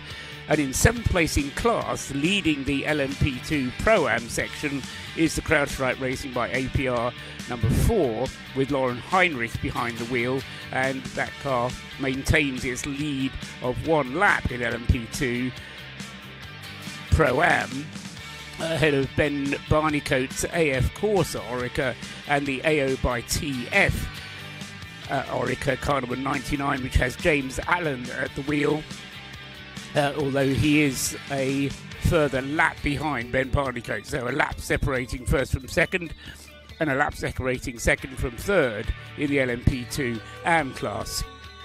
In LMGT3, Johnny Edgar still leading the way there in the TF Corvette, ahead of Hadrian David in the Lexus, and Hadrian is only 13 seconds behind Johnny Edgar, so that one is still in some jeopardy as well. And in third place in that class is the Aston Martin of Johnny Adam in Heart of Racing team, ahead of the Acodis ASP Lexus of Jose Maria Lopez, who is fourth, Alessio Rovera in the Vista AF Corsa Ferrari, and Charlie Eastwood in the Racing Team Turkey by TF Corvette. Keeping you up to date. The Hourly Update.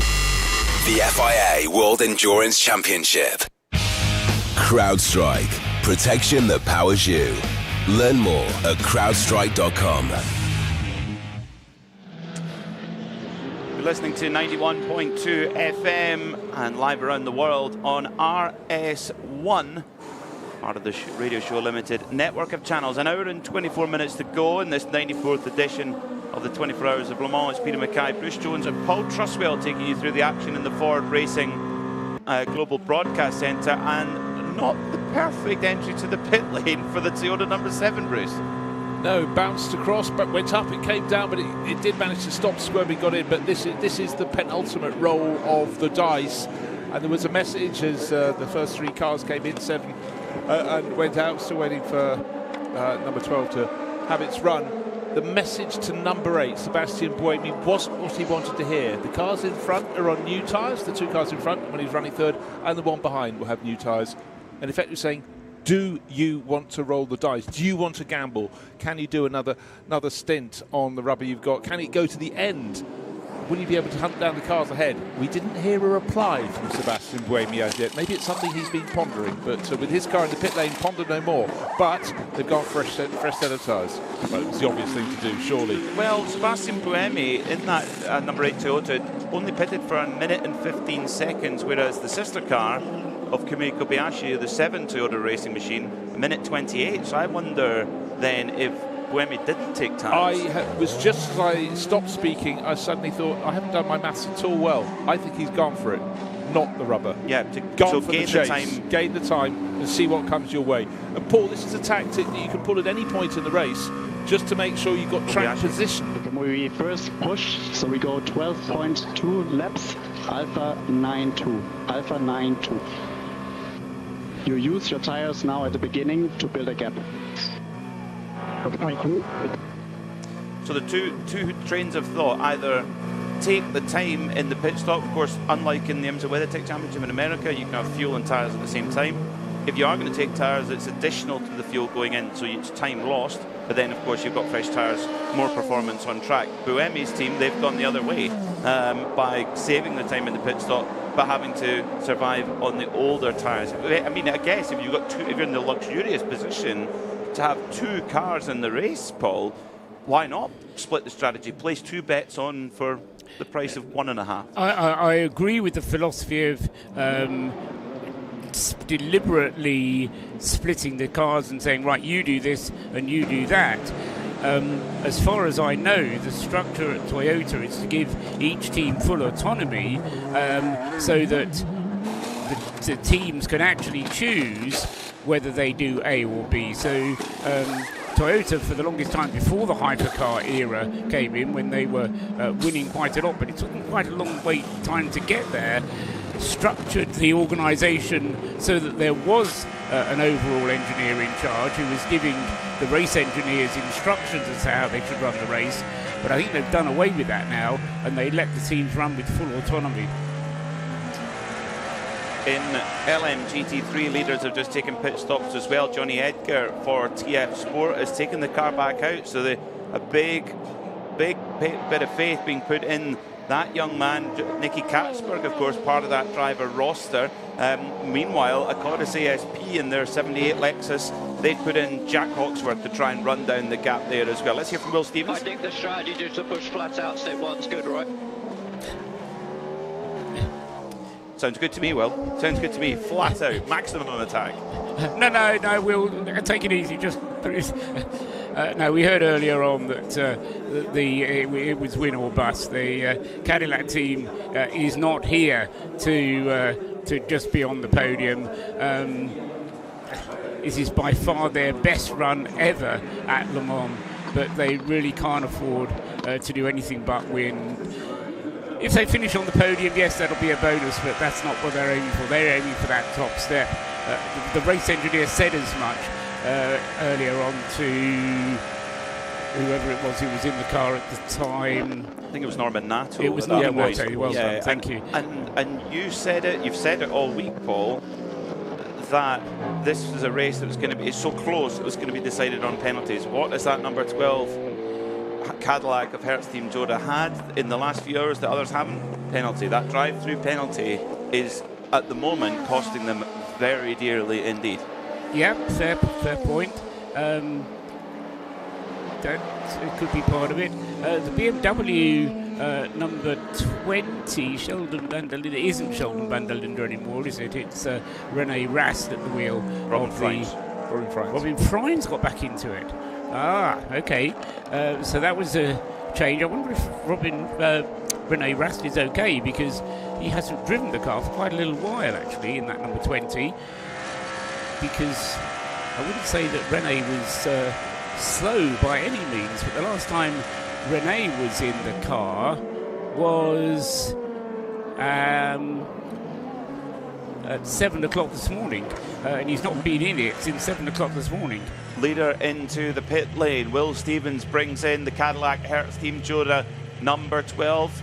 On to the pit limiter he goes, and Nick Damon is waiting at that Cadillac garage to watch this pit stop. Nick. Yeah, they obviously are laid out with some tyres there. I don't think they'll be taking the mediums if they are, but they're just a fresh set in case they discover a problem when the car stops.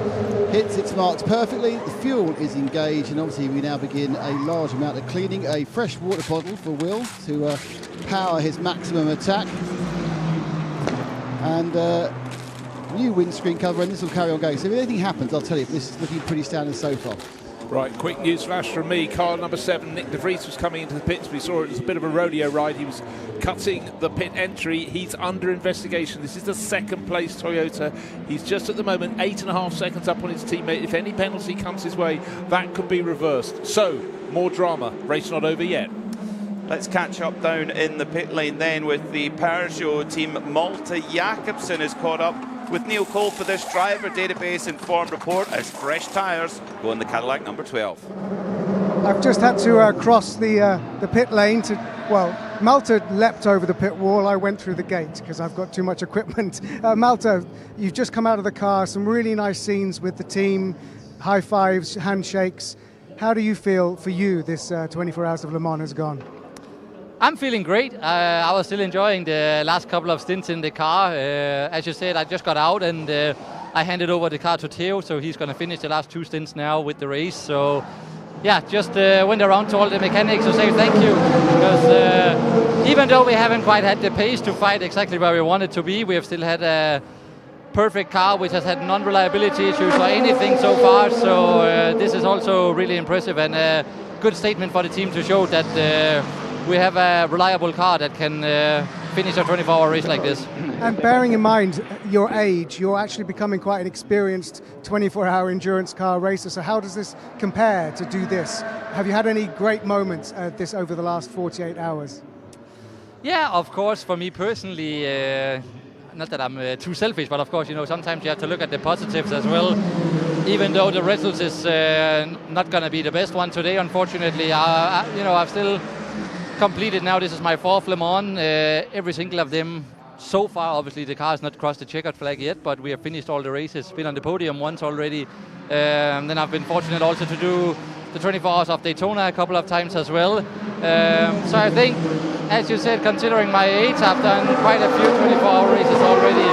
And for me, as a racing driver, it's by far the best experience I've ever had, especially racing here at Le Mans in the hypercar category, which is super, super competitive and just awesome to be a part of. Okay, well, tusen tack, and let's hope that Theo brings it home safely. Thank you. Sorry, I didn't get the last bit. Just saying, I hope Theo brings it home safely, and thanks very much. Yeah, let's cross fingers, and then let's enjoy the moment with the team afterwards, and then let's push for the end of the WEC season. Agreed. Thank you very much. Have a great trip. Interestingly, when he got out of the car, he was showing his engineers that he had some fluid down one arm and under the heel of one of his throttle pedal foot. So there's clearly some kind of concern about maybe some kind of leak, but let's keep an eye on that. Well, hopefully it's just the drinks bottle. We had that in, I can't remember which car it was now during the night. It was one of the, I think it was a number 50 Ferrari. They worried they were having an oil leak in the footwell, and then they realised it was from the drinks bottle. Well remembered. Right, just what I wanted to throw in there. We didn't actually mention Malta's age. He seems to be around for ages. Neil Cole's interview. He's only 22. He said he raced at the Daytona. He forgot to mention he actually won the class, the P2 class there earlier this year with George Kurtz, Alex Quinn and Toby Sowry. Problem for the 009 Aston Martin Valkyrie. Looks like there's damage to the rear left corner as the car goes down. Mulsanne, this is in 11th position in hypercar at the moment. Alex Riberas, the Spaniard, at the wheel just now, but the rear left is down. Is it the tyre or is it the suspension? The tyre looks like it's got some air in it, so I worry, is it suspension on the rear left at Heart of Racing? With those two Valkyries have had a pretty strong run. Let's hear from Alex. Okay, mate, slow down, mate. Looks like something's failed. Try and get it back. No risk, no risk. Very wise counsel there from the race engineer. Tyre looks like it's been kind of, it's rubbing a little bit, but the tyre is still holding pressure. It's already 3 laps down on the race lead of that car. It's the less well placed of the two Aston Martin Valkyries. Tom Gamble being in the better placed car, number 007. It is sitting low at the back, and you can see sparks being struck, but just turning into the second chicane, so it needs to get out of the way as a couple of others come through. But for the 009 car really disappointing. Just over an hour, just an hour and a quarter to go, and he's limping in, losing time all the time. That's a shame. Let's switch to LMP2 and the Pro-Am podium fight. Dane Cameron has just brought in the number 99 with Nick Damon.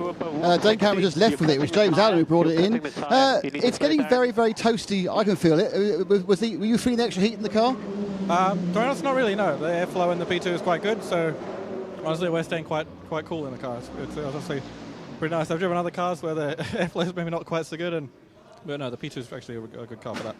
It's a big fight in Pro-Am. What do you think is the best you can achieve, from where you are now with an hour and a bit to go? I think at the moment we're a lap down at least on P2, and I think the CrowdStrike's another lap ahead of them again. So P3 is really the best we can hope for right now. We're just trying to manage to get back to the 25. And yeah, we'll just kind of hope we find ourselves on the podium. So what is the AO story about where it went wrong, but also right to get the podium? What's held you back? Because obviously, one of the fastest teams, one of the fastest cars. It's a good question, really. I mean, I've been asleep for most of the night. So I mean, dude, just had a couple of mistakes, but nothing really major. The crowd strike is just really strong at the moment. We seem to be quite good in this heat at the moment, but obviously the heat came quite late, and it's obviously quite cold during the night, so we weren't able to capitalize on the advantage we had because it just hasn't been as hot for as long as we really expected it to. James, well done, and hopefully you get that podium. Thank you very much.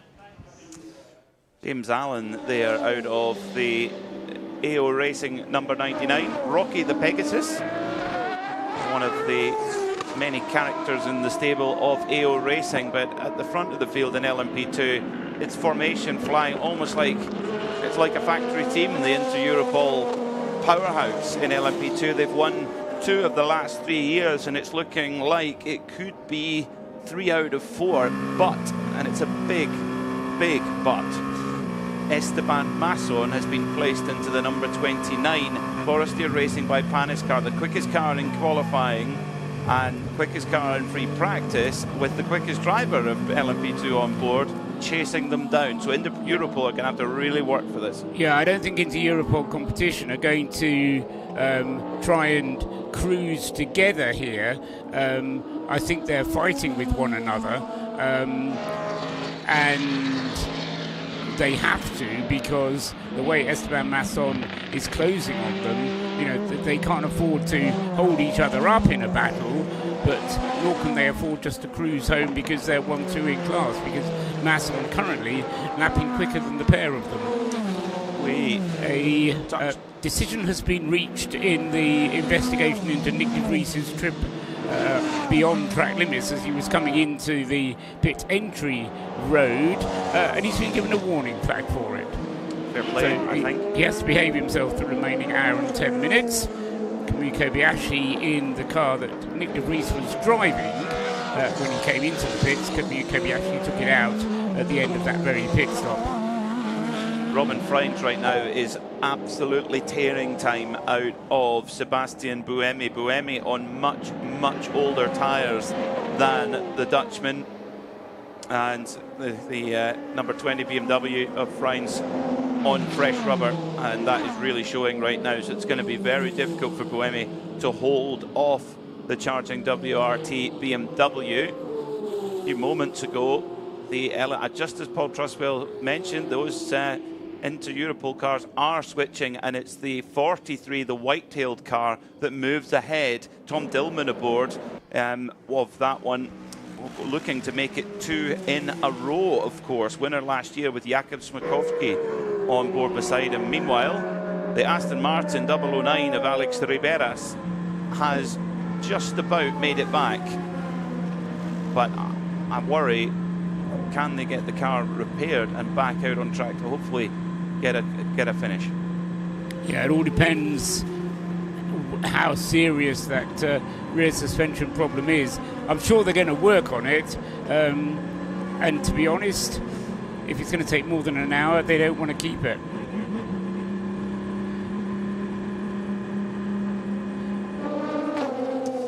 Let's get down to the pits. Neil Cole is down in the Aston Martin garage for this driver database informed report. Well, all eyes upon the 009 Heart of Racing Aston Martin Valkyrie. It's fueling first while everyone has a look around. It's going up on the trolleys, and it is being wheeled straight back into the garage. So they're going to have a proper look at what's happened to that. I'll try and get in when the melee clears and see what they see. But yes, that car has gone straight back into the garage to see if they can work on it and get it back out for the last 67 minutes of the race. So Aston Martin have lost one of their advantages, and now not lost, but at least got a bit more of a delay on one of the Valkyries. But on the other hand, one of each are still going strong, and as far as LMGT3 is concerned, the Heart of Racing team is in 5th place in LMGT3. And the 007 Valkyrie, which is still going strong, Tom Gamble, just a lap off the lead lap in 8th place in hypercar class. In the window, and the wear from our prediction looks okay. I'm sure they don't feel good, but...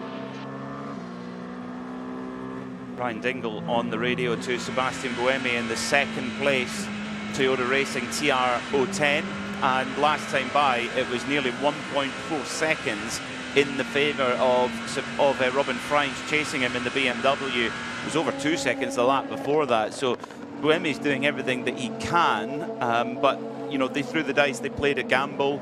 At the moment doesn't appear to be paying off, but there's a lot that can happen in the next hour or so. Yeah, there is, but I really feel Sebastian, as a racer, he'd have gone, no, just leave me on the old tyres, because I just can't lose any more time. But he's a tired racer, however much sleep they get through the night. Yeah, I know, he kept the old tyres, that's what I mean. Any level of cuts are available, so if you think smaller might help, you can try that. Override also. The race engineer trying everything. Of course, there's so many switches and gizmos and systems. Your drivers talk about systems all the time with these hypercars and how important they are, changing things on the fly, things you can play with to try and enhance performance wherever possible. But I think it's going to be futile, unfortunately. And of course, we're talking about the car that is now the lap record holding car here at Le Mans in hypercar, over a second faster than the previous lap record set last year by Sebastian Bourdais in the Cadillac. 3:25.0 set by Ryo Hirakawa. So the car is very fast, but it's only as fast as the rubber that's underneath it. Yeah, and Robin Freins is hauling it in. He's just a second down. He made a bit of a sloppy exit from the second chicane, which brought a little bit more time for Sebastian Buemi to hang on. And hang on he is for now, but that number 8 Toyota in second place is surely it's a question of not just when, but sort of when and where, because Sebastian Buemi's not going to leave the door open for Robin Freins. Absolutely not. And just looking down at A, the number of pit stops for each of the cars, but B, the time spent in the pits in total, the number 7 Toyota in the hands of Kamui Kobayashi leading the race has had 31 stops. Total time in the pits, 41 minutes, 39 seconds. The number 8 Toyota, currently in the hands of Sebastian Buemi, 31 stops, 44 minutes and 8 seconds. So 2.5 minutes longer spent in the pit lane. Think about that, that's over half a lap of a difference in terms of time spent in the pits. Although time spent in the pits while a safety car is out is obviously not really relevant, so I'm not clever enough to work that out without downloading everything. But in third place, that BMW, Robin Freins, only 29 stops, so 2 less than either of the 2 Toyotas, and a total time in the pits of 40 minutes, 40 and 1 second. So considerably less time spent in the pits, considerably fewer pit stops for the BMW, and yet it lies in third place and the 2 Toyotas are ahead of it. That's why Toyota have their advantage, because they just have the experience here at Le Mans over so many years of having a team that's worked here and understands how to gain every little second of an advantage, regardless of how fast your car is. Getting word from Neil Cole down in the pit lane, trying to find out what's wrong with the Aston Martin. Let's hear from Buemi. I'm going to make it to the end. Yeah, clearly struggling with tyre wear there, but a rear lower wishbone we're hearing from the Heart of Racing garage for that Aston Martin 009 Valkyrie.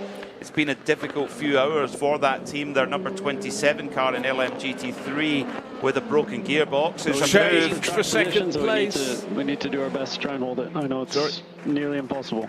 Sorry, second place in P2. We had looked like a challenge for second place with Robin Freins on Sebastian Buemi, but the same place we saw a brilliant move about an hour or so ago, repeated by Esteban Massa, who's on the hunt. He split those 2 into Europol competition cars. Nico Muller could not resist, and actually, being a bit of a gentleman, he decided, I'm not going to risk a clash, so he left just enough space and no second invitation required. So Forestier racing by pennies up into second place. They've led the class before. Almost a hint of a smile on the face of Team Boss Olivier Pennies, but then he thought better of it. That steely glare, yeah, up to second place and only 5 seconds up the road to the leader in LMP2. To close off the Heart of Racing story, it's not all bad news for them with, of course, the loss of the 27 car with a gearbox failure and that 009 Valkyrie hypercar repairing to the wishbone on the rear of the car. The number 23 is in a podium position at the moment. That's an LMGT3. Duru Barrichello driving, but it's going to be a big ask, I think, to try and challenge the Corvette and the Lexus ahead, the TF33 Corvette and the Akoda 78 Lexus. But let's see, they'll keep fighting right to the end as we head towards the 1 hour to go mark. Where's the last 23 hours gone? I don't know. It's just disappeared into the abyss, and the gap from Buemi in second to Freins in third is disappearing into the abyss as well, because Freins is all over the back of Sebastian Buemi. You have to take your hat off to Buemi, how well he is driving considering the lack of tyre performance that's left in those Michelin tyres and the heat as well. I mean, it's a brilliant tyre, but it has its limits, Bruce. Oh, yeah, look, I mean, if he'd been having to contend with tyres in this state in hour 4 of the race, it's one thing, because however much sleep you've got, and for a lot of these drivers in the top teams, they really try and do multiple stints in the night. He could have had a 3 to 4 hour slot into which to put his rest, and maybe another one, but you'll be feeling just so tired and almost not aware of how tired you are, but in every element of your performance it will be hampering you. But Buemi in traffic is, as he went past the car guy racing Ferrari, super positive and just hanging in there, but it's under a second. It's half a second from second to third, but Buemi for now is still maintaining a Toyota 1-2. Well, while the action is red hot on track, let's quickly have an update on the weather here at Le Mans. Radio Le Mans weather. The temperature is climbing all the time, and that, of course, is affecting the on-track action. The Michelin tyres and hypercar being put to their paces, 29 degrees Celsius, right up into the highest temperature of the day already. It's going to be hot in the cockpit. Spare a thought for the drivers in these conditions. For the fans on the spectator bankings, well, they can enjoy a refreshing beverage and enjoy the climax to this 94th edition of the 24 Hours of Le Mans. The most comprehensive coverage of the world's greatest motor race anywhere on the planet. On 91.2 FM, Sirius Channel 137 and XM 202. And around the world at radiolemans.com. This is Radio Le Mans. Peter Mackay, Bruce Jones and Paul Truswell taking you through the last portions of the 94th edition of the 24 Hours of Le Mans. You're tuned into Radio Le Mans and live on RS1. Let's hear from Sebastian Buemi. Keep pushing. So from Christian, we can use any curb. We can use any curb that we used in FP. And yeah, just keep doing as you're doing. Do everything you can to keep them behind. Is there any limit to that? Do everything you can. I think it's perfectly clear that Sebastian Buemi then, they rolled the dice, tried to use the tyres. Sebastian came on the radio and said that he had some doubt about whether that was going to be possible, but he's still got an hour to run on this set of tyres, and that will include a pit stop at some point to bring the car in to change the tyres. I was going to ask this just before we had the weather update, but it may be that I missed something. Have we talked at all about the Nielsen Racing Oreca in LMP2? Because it has been in the pits for some time, and by that I mean 25 minutes. Yeah, no, the last interview we had was with the driver who's on board now, so that was quite a while ago. He was due to go in the car. That was Ed Pearson, wasn't it? Pearson. So we spoke to him about, I think he said, I'm due in the car in 9 minutes. So he's then been out, had this stint, but unfortunately for him brought it back not according to the plan. So from about 10th place in class, they're down in 17th and at a standstill. Yeah, and as I say, to be in the pit lane for 25 minutes with some kind of problem. The good news is that it's in the pit lane, so hopefully they're working on it, and the garage door is still open. And I'm sure even as I speak, somebody will be beavering his way down there or up there, depending which end of the pits it is, I'm afraid. I can't tell you that right now, but you'll know where it is. So if we get an update on the Nielsen racing car, number 24, was well placed in the LMP2 class, but now has slipped quite a long way back, and it was a proper pro class car as well, so should have been up there in amongst the leading group. Yeah, Nielsen Racing not been the day they wanted. Let's go down to Nick Damon for this driver database update to see if he can shed any more light. Nick, what do you see? Is the Nielsen the 48? Yes, it is. 24. 24. Oh, well, sorry, the next one down. 24. So two of the so double the car is leaving now. The 48 is leaving. Just trying to work out. I'll be honest with you. I haven't actually managed to completely memorise exactly where we were. The RD Limited is the 48, and that has gone out after a full service. The 24. I'll be honest with you, and I'm sure I speak for Neil as well. Not overly sure 100% where it is, but I'll find the little monkey if he's my end, and if it's Neil, then Neil will find him. Thank you, Nick, for that driver database report. And just like that, we asked Neil Cole, and he delivers. I'm watching them working hard in the Nielsen Racing Garage. They're about to put the bodywork back on. There was a compression problem with the gearbox, so it stopped shifting. So they look like they fixed it, but of course, the truth of the pudding will be in the eating. But the rear wing's just gone on, and it looks like imminently the car will go out again. So hopefully they fixed it, but we'll find out soon enough. Thank you, Neil, for that driver database informed report. Radio communication coming through to the Toyota Racing number 7 of Kamui Kobayashi, telling him he's going to have to double stint the tyre that he's on, so it will come in just for a splash of fuel only at his final pit stop. I presume that will be the same strategy for the Team WRT BMW. For Sebastian Buemi, I suspect he would quite like some fresh tyres as well. And he's hanging on well, actually, considering Freins has still not broken that deadlock in second place. No, I mean, it'll be the same strategy for the two Toyotas and for the BMW, 1, 2 and 3, car numbers 7, 8 and 20, Kamui Kobayashi, Sebastian Buemi, Robin Freins. I would expect all three of them to come in. I won't say for a splash of fuel, because they'll need pretty much a full tank to get them to the end, assuming it stays green all the way through. If you want to start short fueling it on the assumption that you might get a full course yellow, then that's a huge risk, but it would mean that your pit stop was a little bit quicker. Look round the outside, going into Indianapolis 1 then from Robin Freins, but Sebastian Buemi covered off the gap there and is able to keep the Toyota number 8 in front. This is a heroic drive from Buemi. He has not got the tyre life that the Shell BMW has as they come through towards the Porsche curves. Now, this is where you probably want to have a good tyre underneath you, because it is so quick through there in a hypercar. Le Mans is that kind of circuit. The tyre degradation, the surface of the track, there is low tyre degradation. The surface of the track is quite smooth. It doesn't wear away the tyre as much as a lot of circuits around the world do.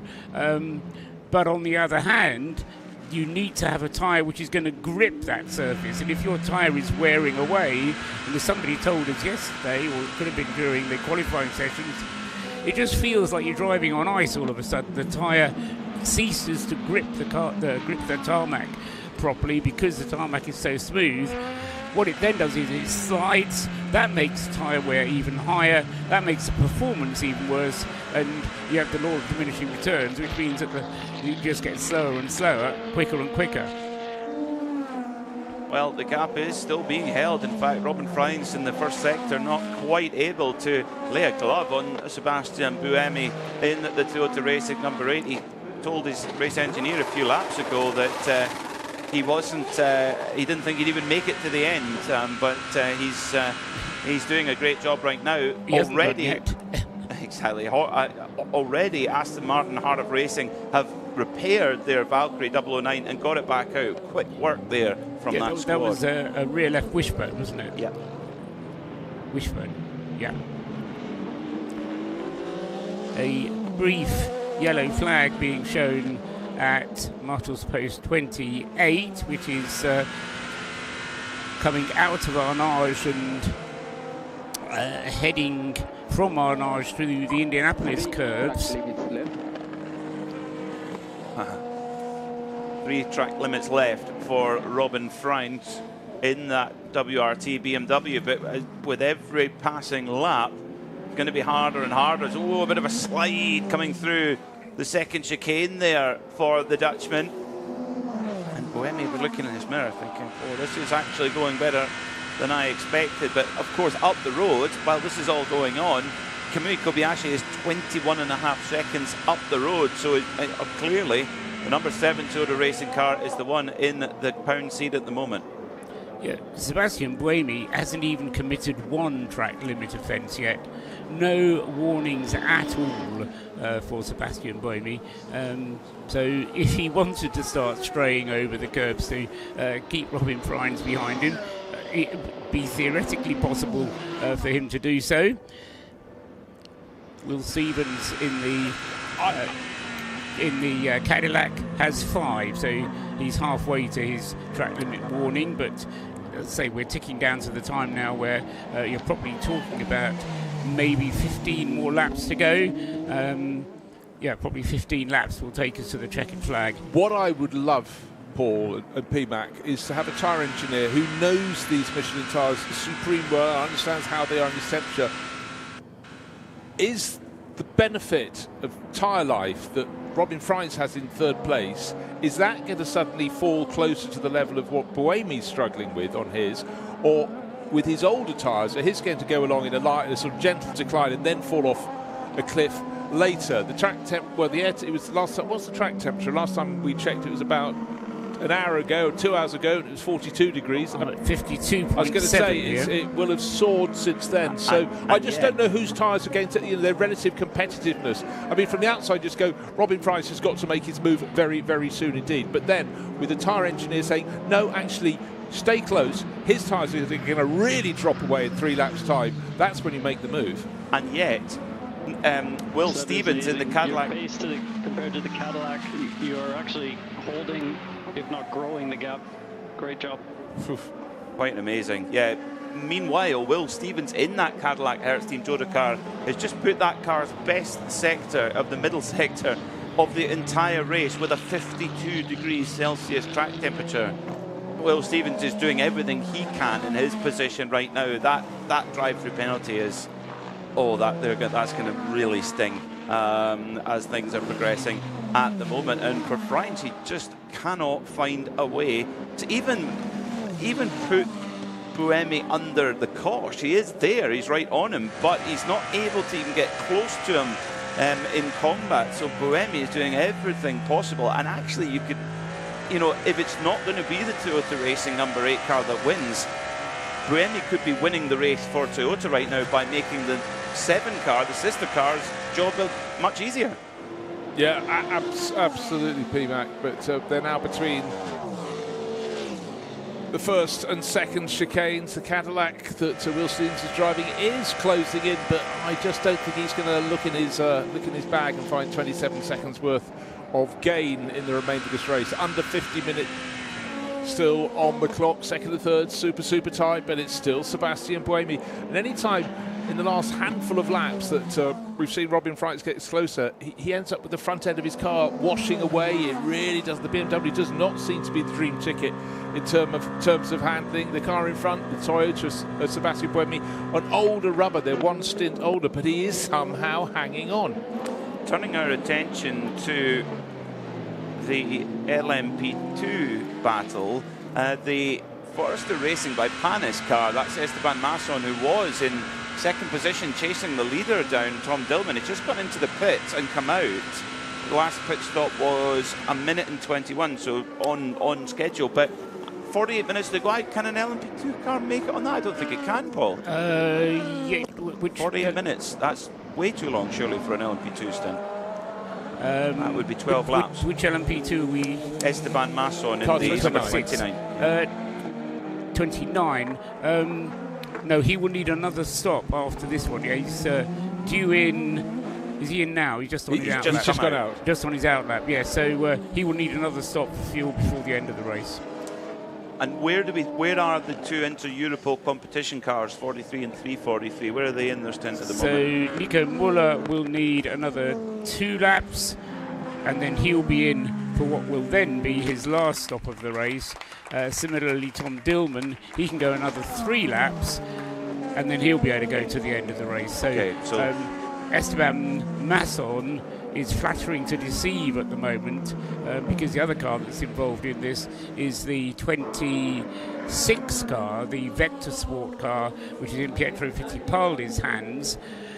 That only needs 1 more stop as well. So actually the Esteban Masson car, the Panis car, will be doing well to even get on the podium. Yeah, so it's a bit behind on strategy. Meanwhile, finally Robin Frijns has been able to find a way past Sebastian Buemi, coming in up towards the Porsche curves. Buemi tried to go to the inside for the first very fast right-hander, but just pure tyre grip. Frijns finally found a way where Buemi didn't have the trust in the tyre underneath him, tipping into that super fast corner. I mean, you're talking going into there, you're talking huge speed going through there in a hypercar, and Frijns it was like a slot car going around the outside, albeit with a little bit of a wiggle. Well, to be honest, you said you weren't sure that Buemi could trust the grip of his tyres. I'm not entirely sure Robin Frijns could trust his either on the outside line. But the difference, there was a shot in the BMW M Team WRT garage, and there was one interesting party, which would be his own teammates, and the ones from the sister car, including Dries Van Toren, just sitting there.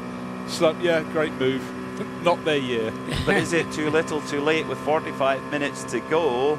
I think it's 24 seconds up the road to Kamui Kobayashi now. Yeah, I think I'm just reinterpreting the message that Sebastian Buemi got a couple of laps ago when his race engineer was telling him he was doing a great job. He was comparing Buemi's times to those of the Cadillac of Will Stevens. They'd already accepted the fact they'd lost second place. They were just assuring Seb that at least he was going to be on the podium.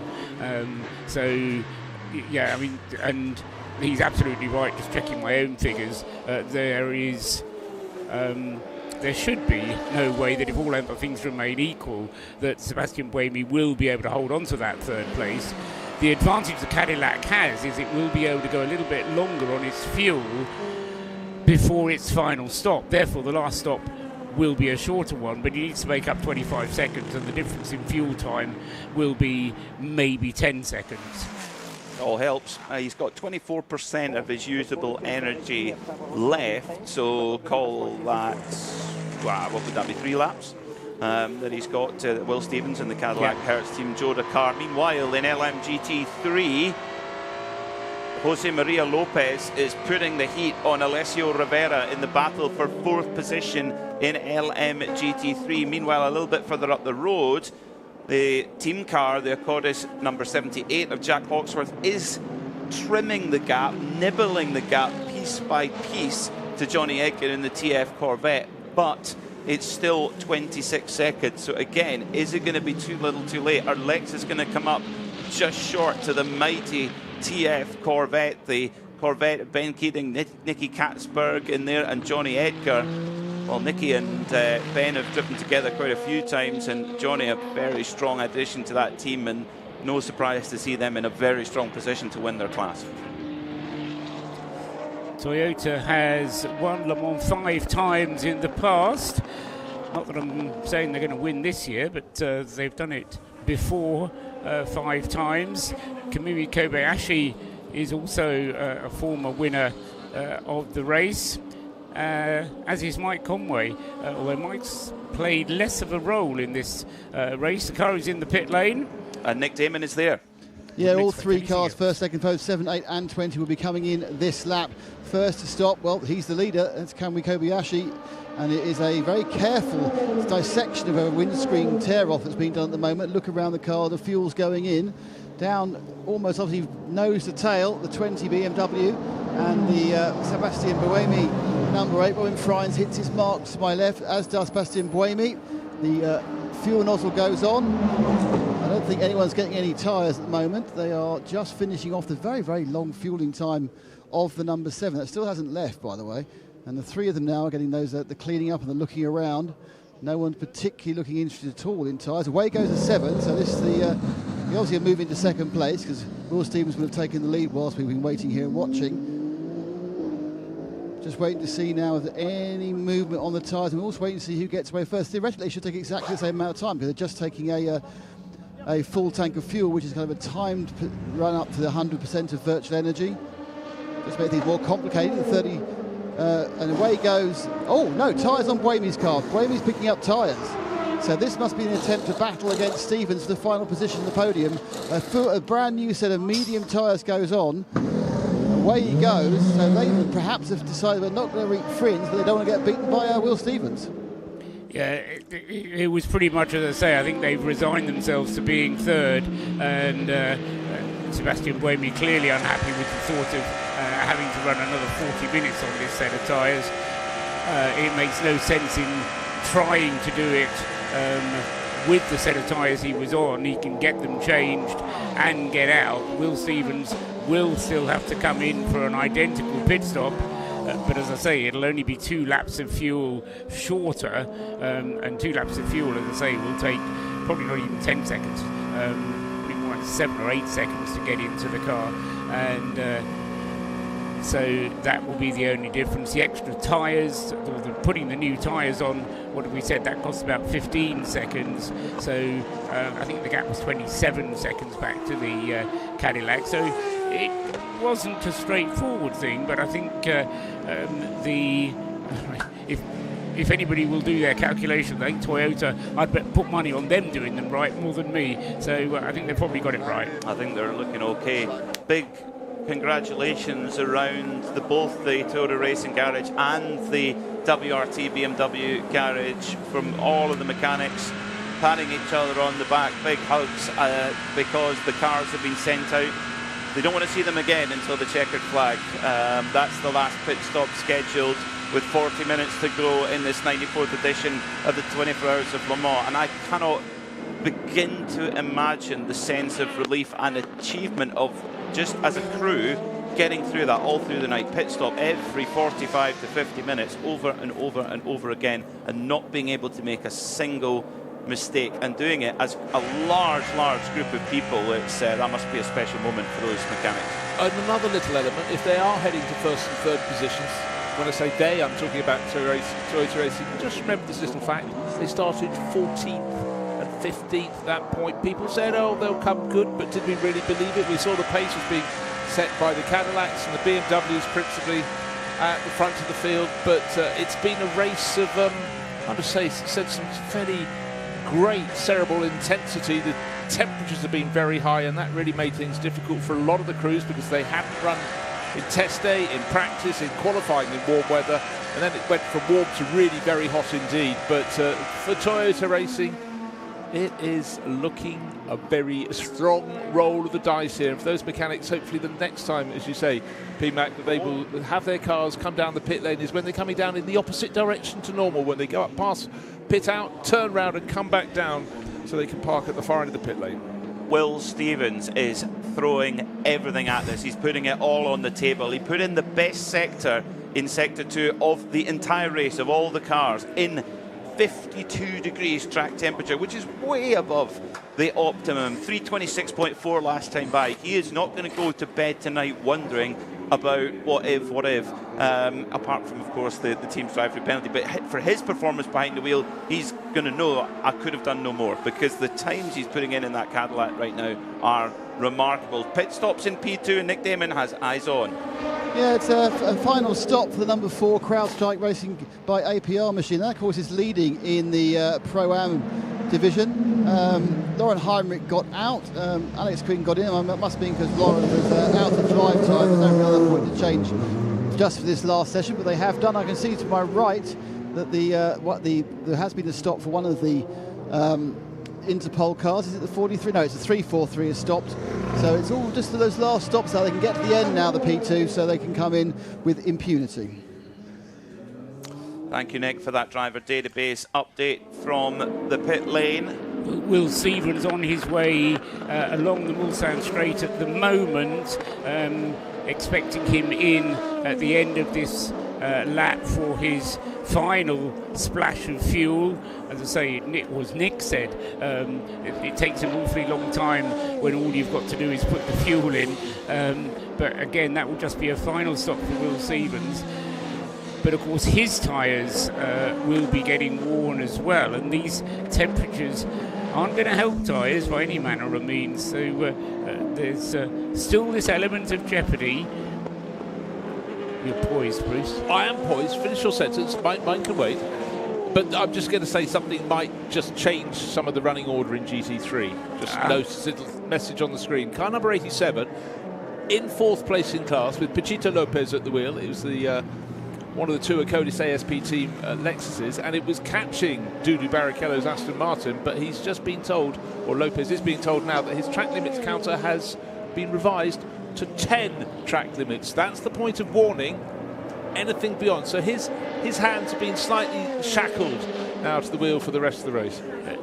Yes. The problem is that there is a line in the regulations which says you can't be penalised for a track limits offence if you haven't been shown a warning flag. So normally the warning flag would be given at 10 offences. He hasn't yet been shown the warning flag, so it's kind of a procedural thing. But there are certain lawyers that would understand that. It's a sort of Damocles that is hanging over the sword of Damocles itself. Yes, exactly that. Well put. But that could well influence the GT3 battle. Will Stevens is still putting in some extraordinary times at the wheel of his Cadillac Hertz Team Joda car, and he's actually just dived into the pits for his final pit stop of the race, and he's going right to the feet of Nick Damon. Well, why wouldn't you? Hits his marks perfectly. It's just showing 1 bar on the digital display of fuel I have, but that's fine because he won't be going up to 10 bars. He doesn't need it. Doesn't need to have a whole slug of fuel to get to the end. How much quicker will be? Well, I don't know. There are tyres. There's beautiful sort of crocodile skin tyres. They're laying down. They're mediums. I think it's unlikely they'll be used. So just looking to see whether it's a clean-up, it's a drink, it's a what can we do? Is there a chance we can get third? I don't know. It's all so close but so difficult. Just wait to see now where the fuel marker got. So I've got 1, 2, 3, 4, 5 green lights, 6 green lights. They're going all the way, are they? I'm going to fill the whole thing up.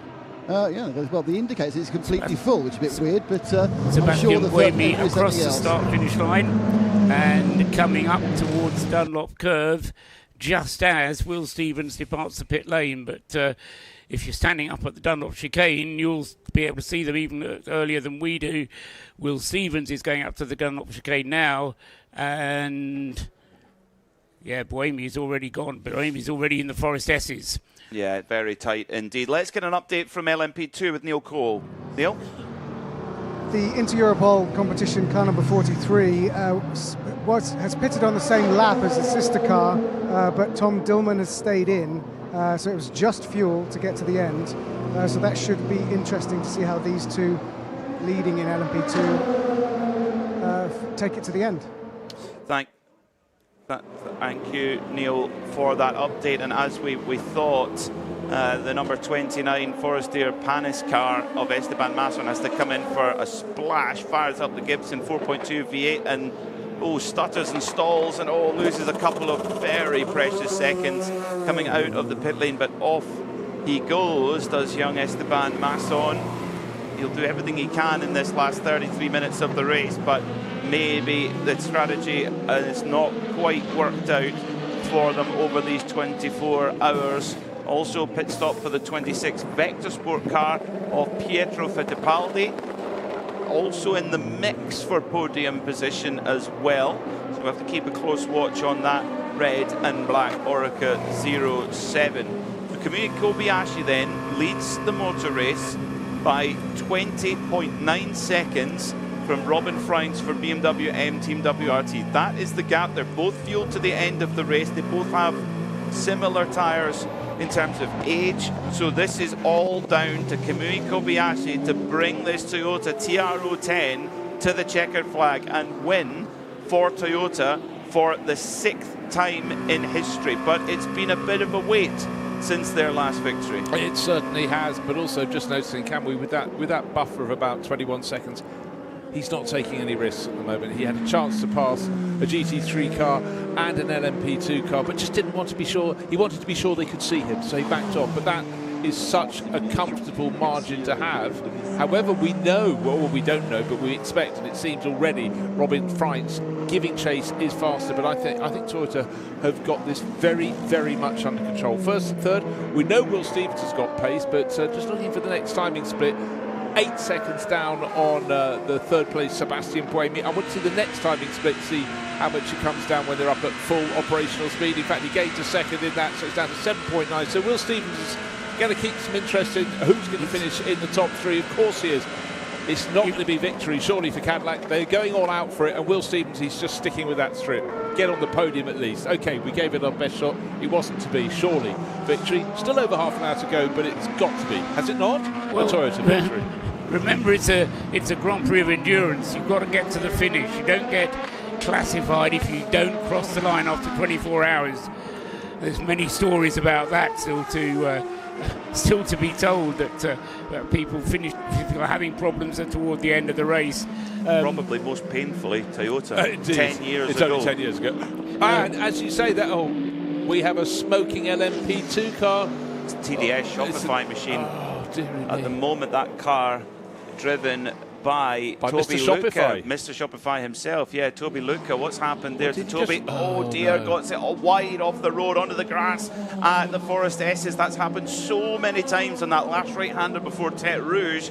Then, as he came down into Mulsanne, he's on the brakes, going down the gearbox, just gets it a little bit wrong and through into the gravel, bouncing through the gravel, and does very well to keep it out the wall on both occasions. That car running down in 14th place. Well, while it's all kicking off, I think this is probably a good time to take our last pause for a CrowdStrike Racing in-race update, and a very big thank you to CrowdStrike Racing for their support of these updates. Let's have a look. The FIA World Endurance Championship.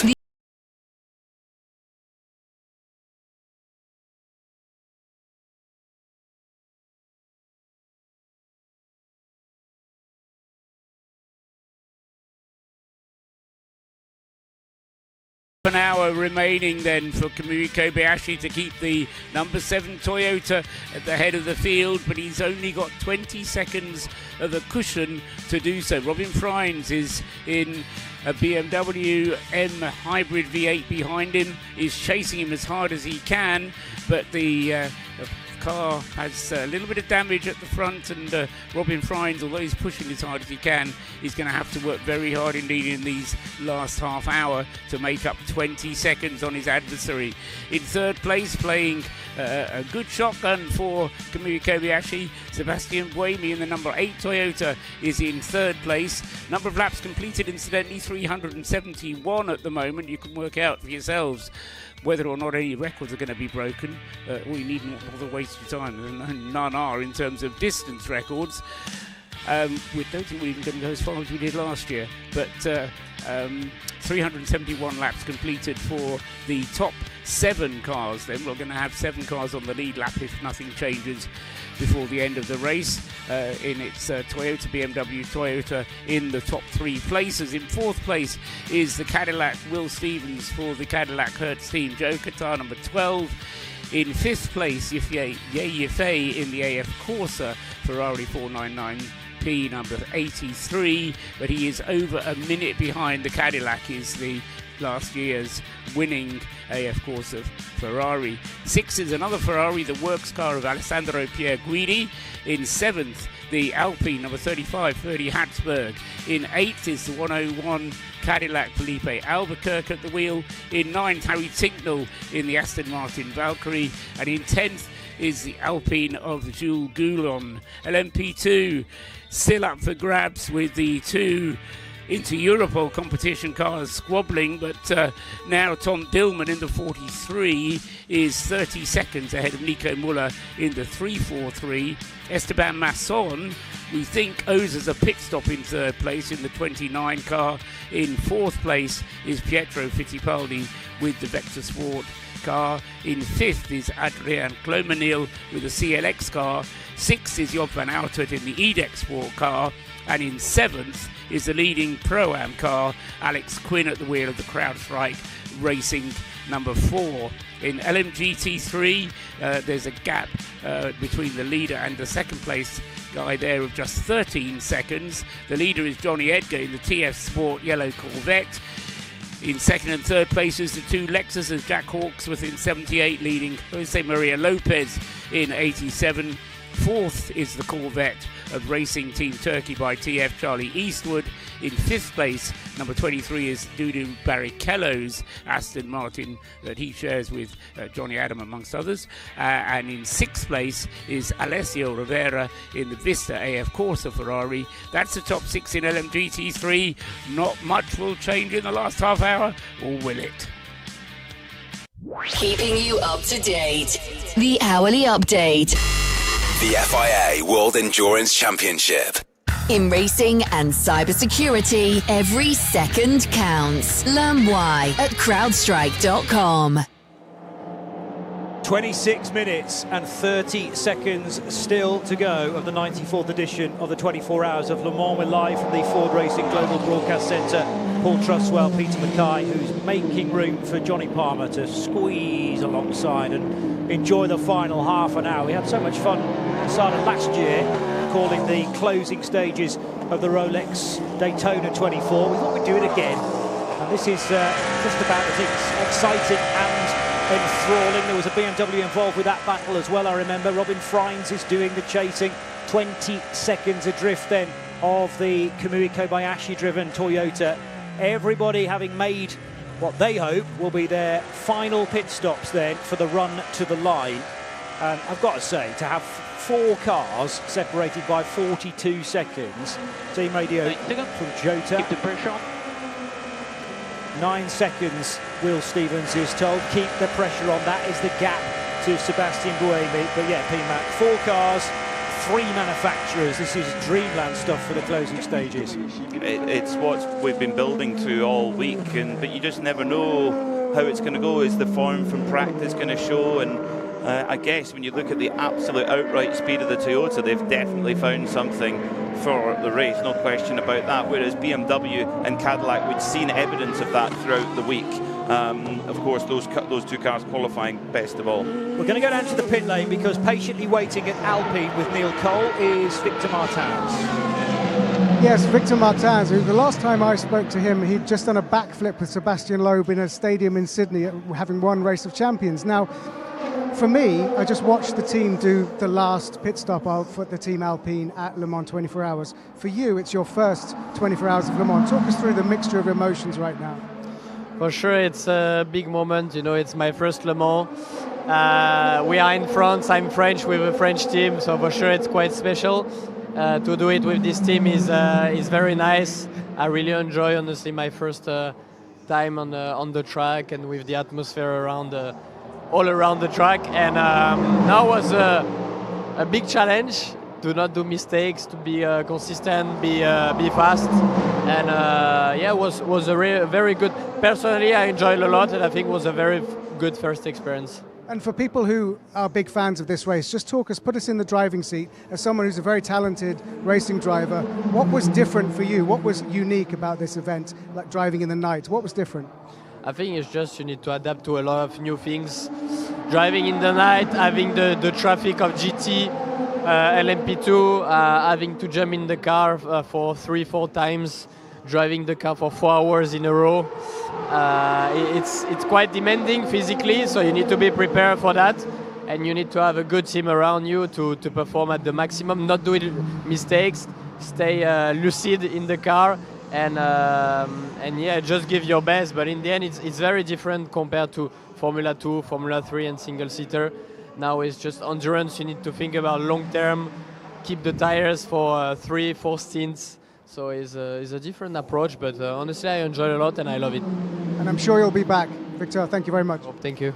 Victor Martins at Alpine, still just 24 years old, from the number 36 car. So 35 is the better place of the A424s, running in 7th position and 10th place for the 36 car. The future of the team there, the future of the cars, still very much unknown, but we're hoping that a buyer, some interesting party, can keep the Sinutech organisation continuing into 2027 and beyond. Well, that sales pitch gets a lot more compelling now, because you can say we've got a car that's showing clear progression. You're thinking, you give us another year at it, you can basically, you look at the amount of money that manufacturers are spending to develop a car from the beginning, you can go to a prospective manufacturer and say, we have got a platform ready to go, that we can badge up for you effectively, and we crack on from there. And you know, we've even got drivers who know the cars really, really well. You can keep them, you can bring some of your own in, up to you. So I definitely think the results here at Le Mans prove that the car can last as well, which really is very, very important indeed. But Kamui Kobayashi right now looking to try and win his first Le Mans since the very beginning of the hypercar era in 2021 in the GR010, with had to limp it home in a much smaller field than it is today. But I think this victory, if they can take it home, will be much sweeter. And of course for his teammate Mike Conway, what a way to, well, we believe he's on his way out of Toyota, and what a way to sign off that amazing career. But for Nick De Vries, a first overall win here at Le Mans 24 Hours. What a day for Nick De Vries if this Toyota number 7 can make it through the next 21 minutes. And not a lot of Dutchmen have actually won this race either. We'll run you through the stats when we get a bit closer, 21 minutes away, and you're quite right, Pete Mack, that 2016 will, to a certain extent, be ringing in Toyota engineers' ears. They have had 5 victories since then, of course, in the decade that we had, that spanned the back end of LMP1 era and into the hypercars. But nevertheless, this is a significant refresh of the chassis, making it into the TR010, and at the moment likely to win on its debut. Well, we talk a lot about Dutch motorsport, and of course the man at the top of that is Max Verstappen, 4-time Formula One world champion and a very strong runner at the Nürburgring, as we covered a few weeks ago. But this 24 Hours of Le Mans shows you the breadth of talent. Nick De Vries, who's in the leading car he's not at the wheel, but he's in the car that's leading in terms of the lineup. Then you look down to LMGT3, Nicky Katzberg, part of the TF Sport lineup that are leading in LMGT3, and a great heritage in motorsport in what is actually quite a small country geographically, but big population. One of my favourite Le Mans stats of all was when the very first Dutchman won overall at Le Mans, 1971, Gijs van Lennep in the Martini Porsche alongside Helmut Marko, who of course has quite a connection to Max Verstappen. And that distance record stood from 1971, that long-tailed magnesium chassis Martini 917, that distance record stood until 2010. Remarkable. Well, considering all the changes that were made to the circuit, I mean, that was the year that the Porsche curves were designed, and the reason they were called the Porsche curves was because they wanted to stop Porsche going so well. You know, Le Mans has this history of wanting to stop people winning the race who have won it before. But I have quite an association with Holland for various reasons. But Gijs van Lennep is regarded very highly to this day. He's not quite a household name, but he's kind of on the level of Derek Bell is in the UK, where for the people in motor racing who understand motor racing in Holland, Gijs van Lennep is a big name. I don't know if you're keeping an eye on this lead gap, and I don't think we necessarily need get excited, but when they came in for their last pit stop, Robin Kubica was something like 21 seconds behind. He's got it down to 15.4 seconds now. Robin Frijns is clearly pushing on as hard as he can. There's some damage around the front left of that car. I don't know quite how closely you've looked at it, but the front wing at the front left is hanging down, not being very effective, because you know how important ride height is with these low-nosed cars. But anyway, it's dangling down there. But Robin is giving it his all, just as Will Stevens is giving it all to try and get up with Sebastian Buemi. Whether he'll be able to do that with Buemi now on a new set of tyres and Will Stevens' tyres beginning to get a bit older, I don't think so, because they're pretty much matching their times, are Buemi and Will Stevens in 3rd and 4th places. Forrester Racing by Panis in 3rd place. Esteban Masson, who did take that splash and dash to put him on effectively on the same strategy as the rest. Looks like he'll be able to hang on to a podium here. He's got 25 seconds in hand, back to Pietro Fittipaldi. This car and this driver, Masson and Panis, they've been the rocket ship all week in LMP2, but into Europol competition, I run out of superlatives for that crew to have not only one but 2 cars in that highly competitive LMP2 field. For Tom Dillman, would be 2 in a row for him, and for Jakub Smiechowski, he will be the only 3-time winner in the Orica LMP2 era. So an incredible record, and Nick Yellerly was part of the winning crew for the 43 last year as well.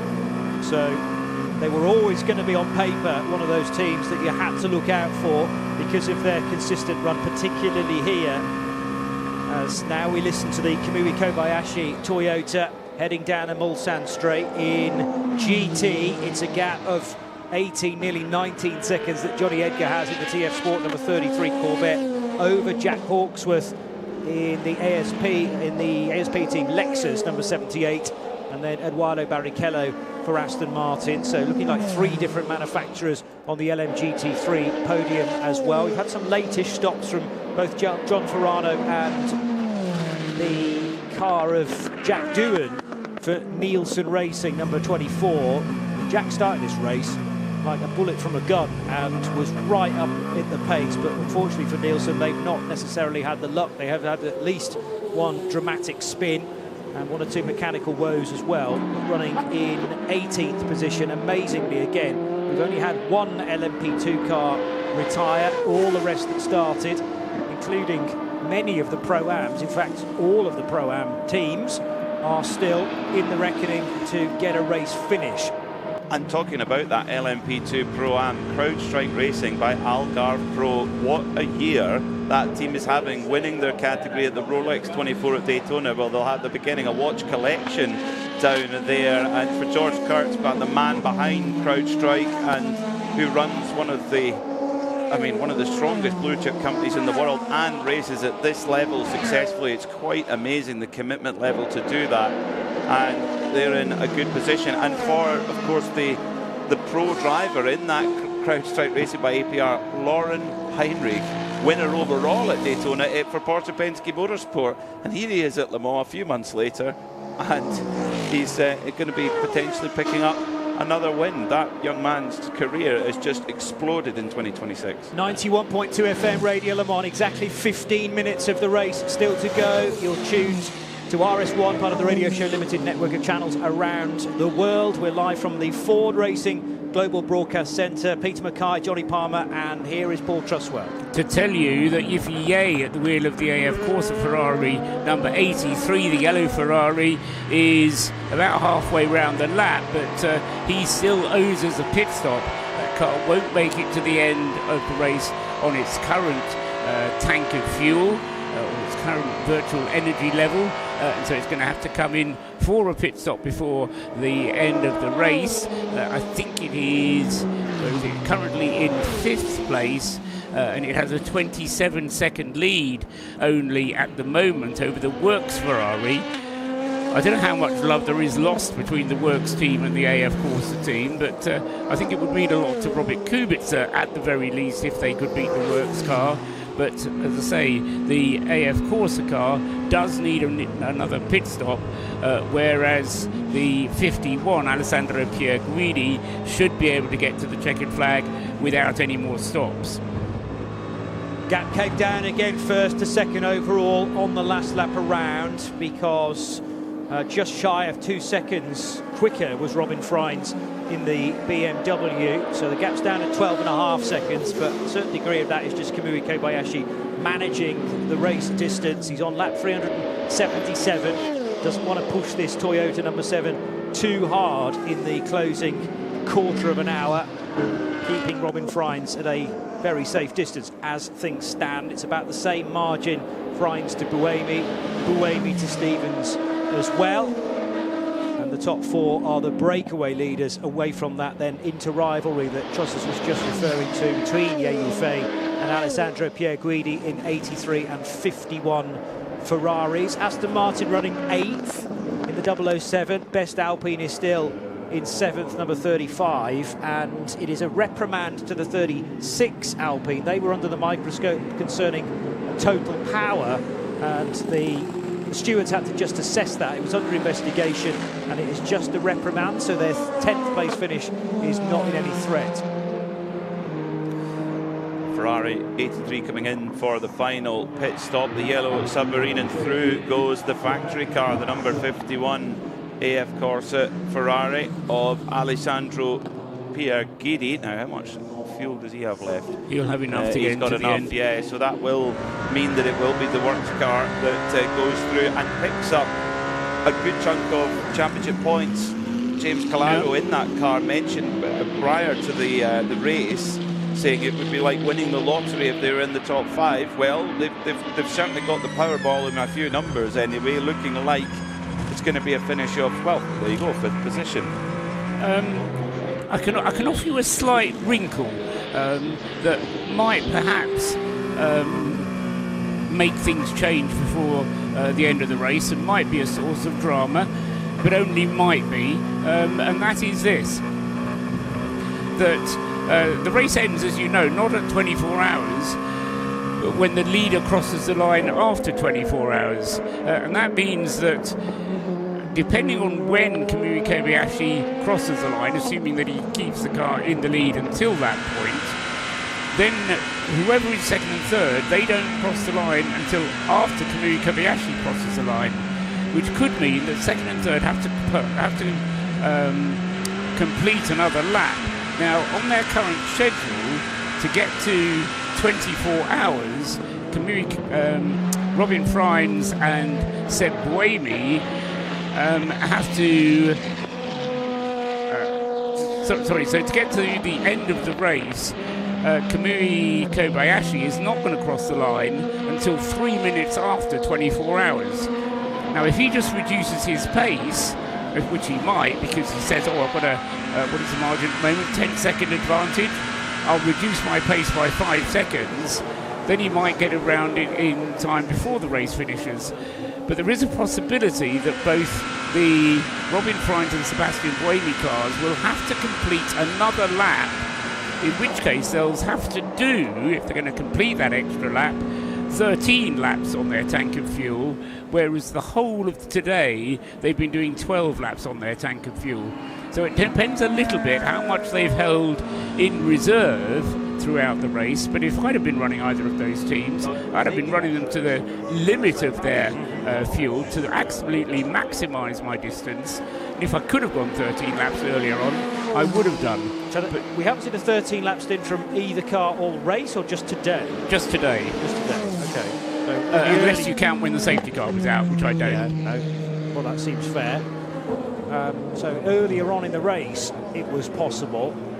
The thing is, Robin Freins and Sebastian Buemi are, to some degree, thrashing those cars. They're not going to lift, are they? Well, no, because we've got 328.3 from Robin Freins, a 327.3 from Sebastian Buemi. The only guy who is lifting here and there, and in the 3-minute 30s, is Kamui Kobayashi. Now, it might be doing Freins and Buemi a favour, in that as he slows the pace a tad, that might mean that he can extend this gap, or extend the fuel mileage to a certain degree, to wait for the checkered flag, metaphorically wait for the checkered flag and cut short one of those laps. But otherwise, as you say, it's going to be 4 o'clock and 3 minutes or so, and all that extra mileage for Robin Frijns and Sebastian Buemi. That's more than a wrinkle in my eyes. He's caught between a rock and a hard place, is Kamui Kobayashi, because if he does slow the pace, yes, he gives Sebastian Buemi the chance of getting to the flag without having to refuel, but he also gives Robin Frijns a chance of getting to the flag without having to refuel. And because they're both on the same fuel strategy, he can't help one without helping the other. So, as I say, that's just a wrinkle I'll throw in. There's 8 minutes to go before the 24 hours is up, but there could be a fuel issue for Robin Frijns and Sebastian Buemi. Listening to this Toyota number 7 there, you can hear on that, just that brief sound there, that you can hear Toyota Racing's number 7, Kamui Kobayashi, breathing out the throttle really early going through Porsche cars. In context, listen to this 4-litre BMW V8. It's being run, it's having its neck absolutely twisted sideways by Robin Frijns, trying to chase down the Toyota. So is there a final twist at the tail in this utterly compelling motor race?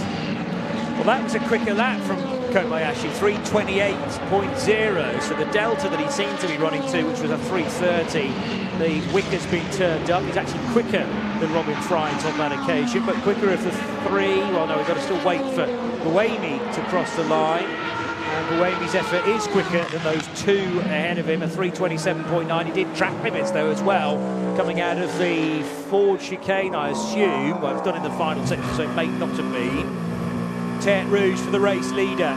6 minutes and 50 seconds remain on the clock. In LMP2, it's looking more and more like an inter-Europol competition. 1-2 finish with half a minute between those cars. Tom Dillman and Nico Müller. Esteban Masson for Forestier Racing by Paris, number 29, on course for 3rd position. He's 20 seconds clear of Pietro Fittipaldi's Vector Sport car. And Johnny Edgar continues to lead in the LMGT3 category, as now Robin Frijns is zigzagging on the straight. What's that for, fuel? Because he's running out of fuel.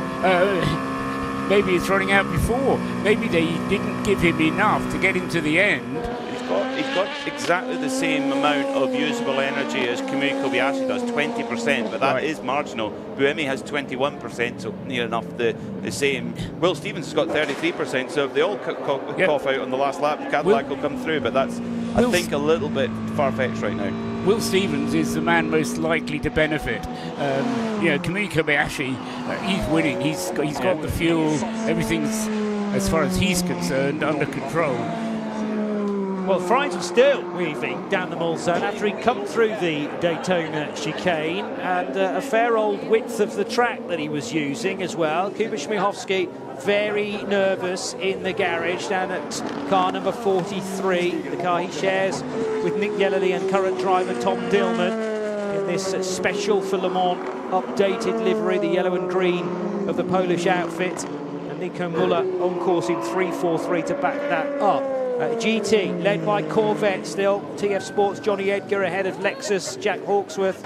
So it's the 33 Corvette, it's the 78 Akodis ASP team car. And Mike Conway, who's had some terrible luck around here through the years, on course at the moment for only his 2nd victory. It seems to have always gone the other side of the garage wall at Toyota, apart from that one time when Toyota were winning 5 on the trot. They had their era of total dominance, but I'm sure this is Toyota's greatest triumph if they can get this to the flag, because the level of competition has gone through the roof in the World Endurance Championship and at the 24 Hours of Le Mans. And you rewind back, since Porsche won in 2017, only Toyota and Ferrari have won this race. 1 lap to go. Sebastian Kamui Kobayashi coming up to the Ford chicane now. 2 laps to go, 2 laps to go, and that's what I mean, the estimate. He goes across the line with 3 minutes and 50-something seconds to go, so 4 minutes to go virtually. So he's going to get across the line and then have to do another lap. So we're 2 laps to go, and that's what's going to put the pressure on the cars in 2nd and 3rd places, because they will have to come across the line and do another lap to follow Kamui through. And would that then mean, Paul, 13 lap stints for their last stint? For the for those top three for cars. the BMW and for Buemi, not for Kobayashi.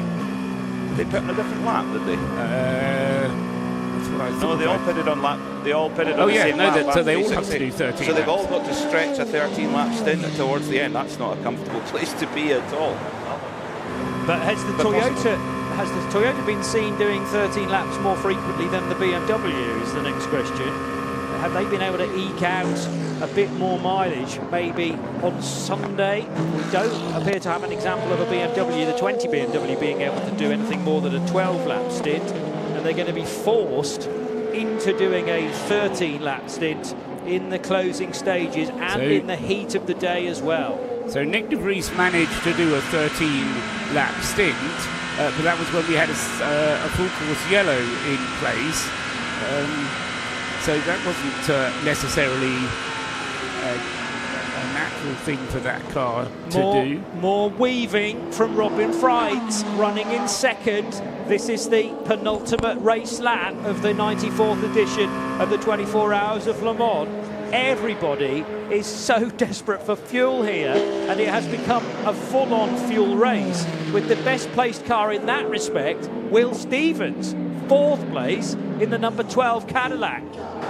Is he just going to be lapping all the way to the checkered flag here, because he can continue to apply some timing screen pressure onto those cars that are desperate for the last little percentage of energy? When Convergence was announced in January 2020 at the Rolex 24 at Daytona, and then the subsequent manufacturer programs were confirmed after that, everyone was like, oh, it's going to be like Group C, it's going to be like the glory days. I don't think they meant this. Trying to eke out that last bit of fuel. Come on, keep going. This is old school Le Mans racing. And for the modern era, I mean, so many here, I'm sure, for the first time to experience the 94th edition of the 24 Hours of Le Mans. Plenty of our team are here for the 21st time. Nick de Vries cannot look right now. This will be his first ever victory at this race. It'll be a second victory for Kamui Kobayashi and Mike Conway, but they've got to complete 381 laps. There's a minute left on the clock, and Kobayashi can't ease up because he's only got a 10-second advantage now, and he's going to cross the line with about 30 seconds left on the clock. Gap's down to 9.3 now, so Freund's getting closer and closer, but Kobayashi does have that time in hand. He can use all of that time on this final lap, and it might be the slowest and most painful lap of his career here at the Le Mans 24 Hours. But if it gets the checkered flag, that's all that matters here. Getting the checkered flag is all that matters. That's absolutely right. We've seen it so many times before. Robin Freund's, or at least that number 20 BMW, has completed a 13 green lap stint on several occasions without the help of a full course yellow or a slow zone. So he is the only one of those top three who has. The Toyotas haven't managed it, but then maybe they've never showed us their full hand, because remember right at the start of the race we laughed at Toyota. We didn't laugh, but we said, oh, they're coming in a bit early. 8 laps and 9 lap stints for the beginning of the race for the two Toyotas, that didn't really have an effect on this situation, but it did show us that Toyota know there are other ways of winning this race. Now, the screen has just popped up a message saying this is the final lap. Yeah, you don't agree with that? Yeah, it is. There were 30 seconds left on the clock as they crossed the line. Yes, this is the final lap. Sorry. Just wanted to check with you. Because I can get on the phone to the ACO and go, hang on a minute, something's right. No, we're quite enjoying this. Keep going. Yeah. Another hour maybe? Well, Kamui Kobayashi trying to just make sure that fuel number is dead on. There's quietly confident looks around on the pit wall. The Toyota racing flags are being extended out of the hospitality suites above the pits, out of the second chicane, and Kobayashi straight to throttle, which is a fairly good sign, I would say, for Toyota fans.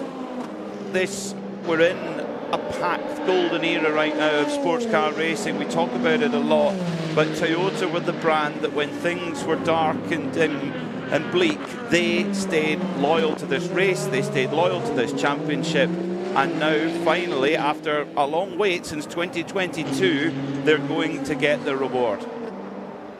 They hope, because there's one sector to go, but it's the longest sector on the racetrack. So Toyota on course for their 6th victory of this race, when they had 5 on the bounce. The last one was indeed in 2022, the 7th win for a Japanese manufacturer after the famous win for Mazda. It'll be Conway and Kobayashi's 2nd victory after 2021.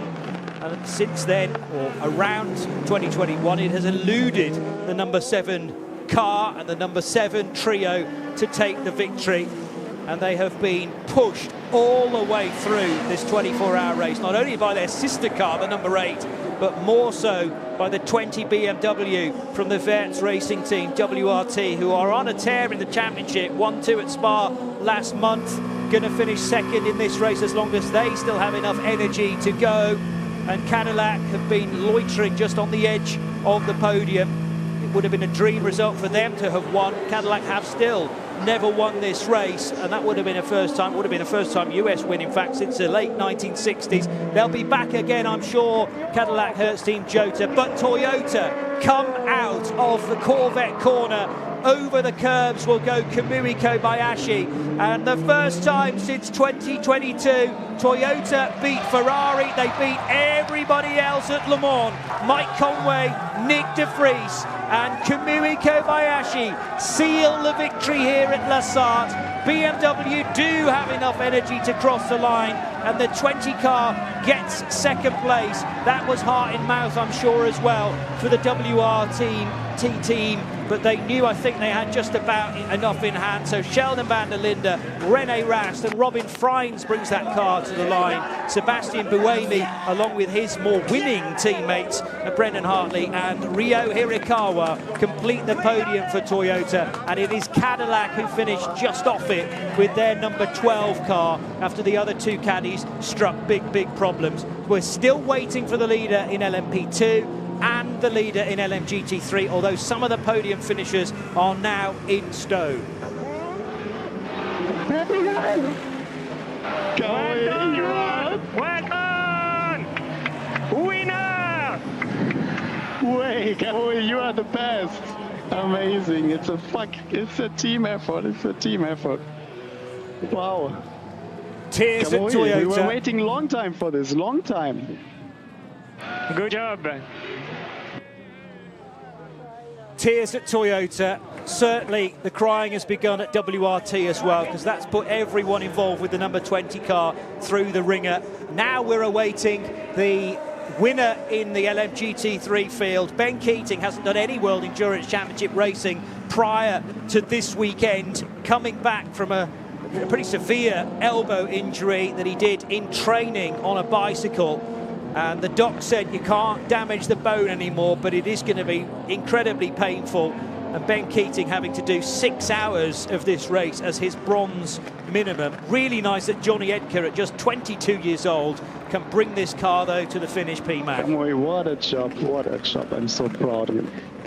Thank you, guys. And we collect pickup. Thank you. Yeah. And Kamui collect pickup.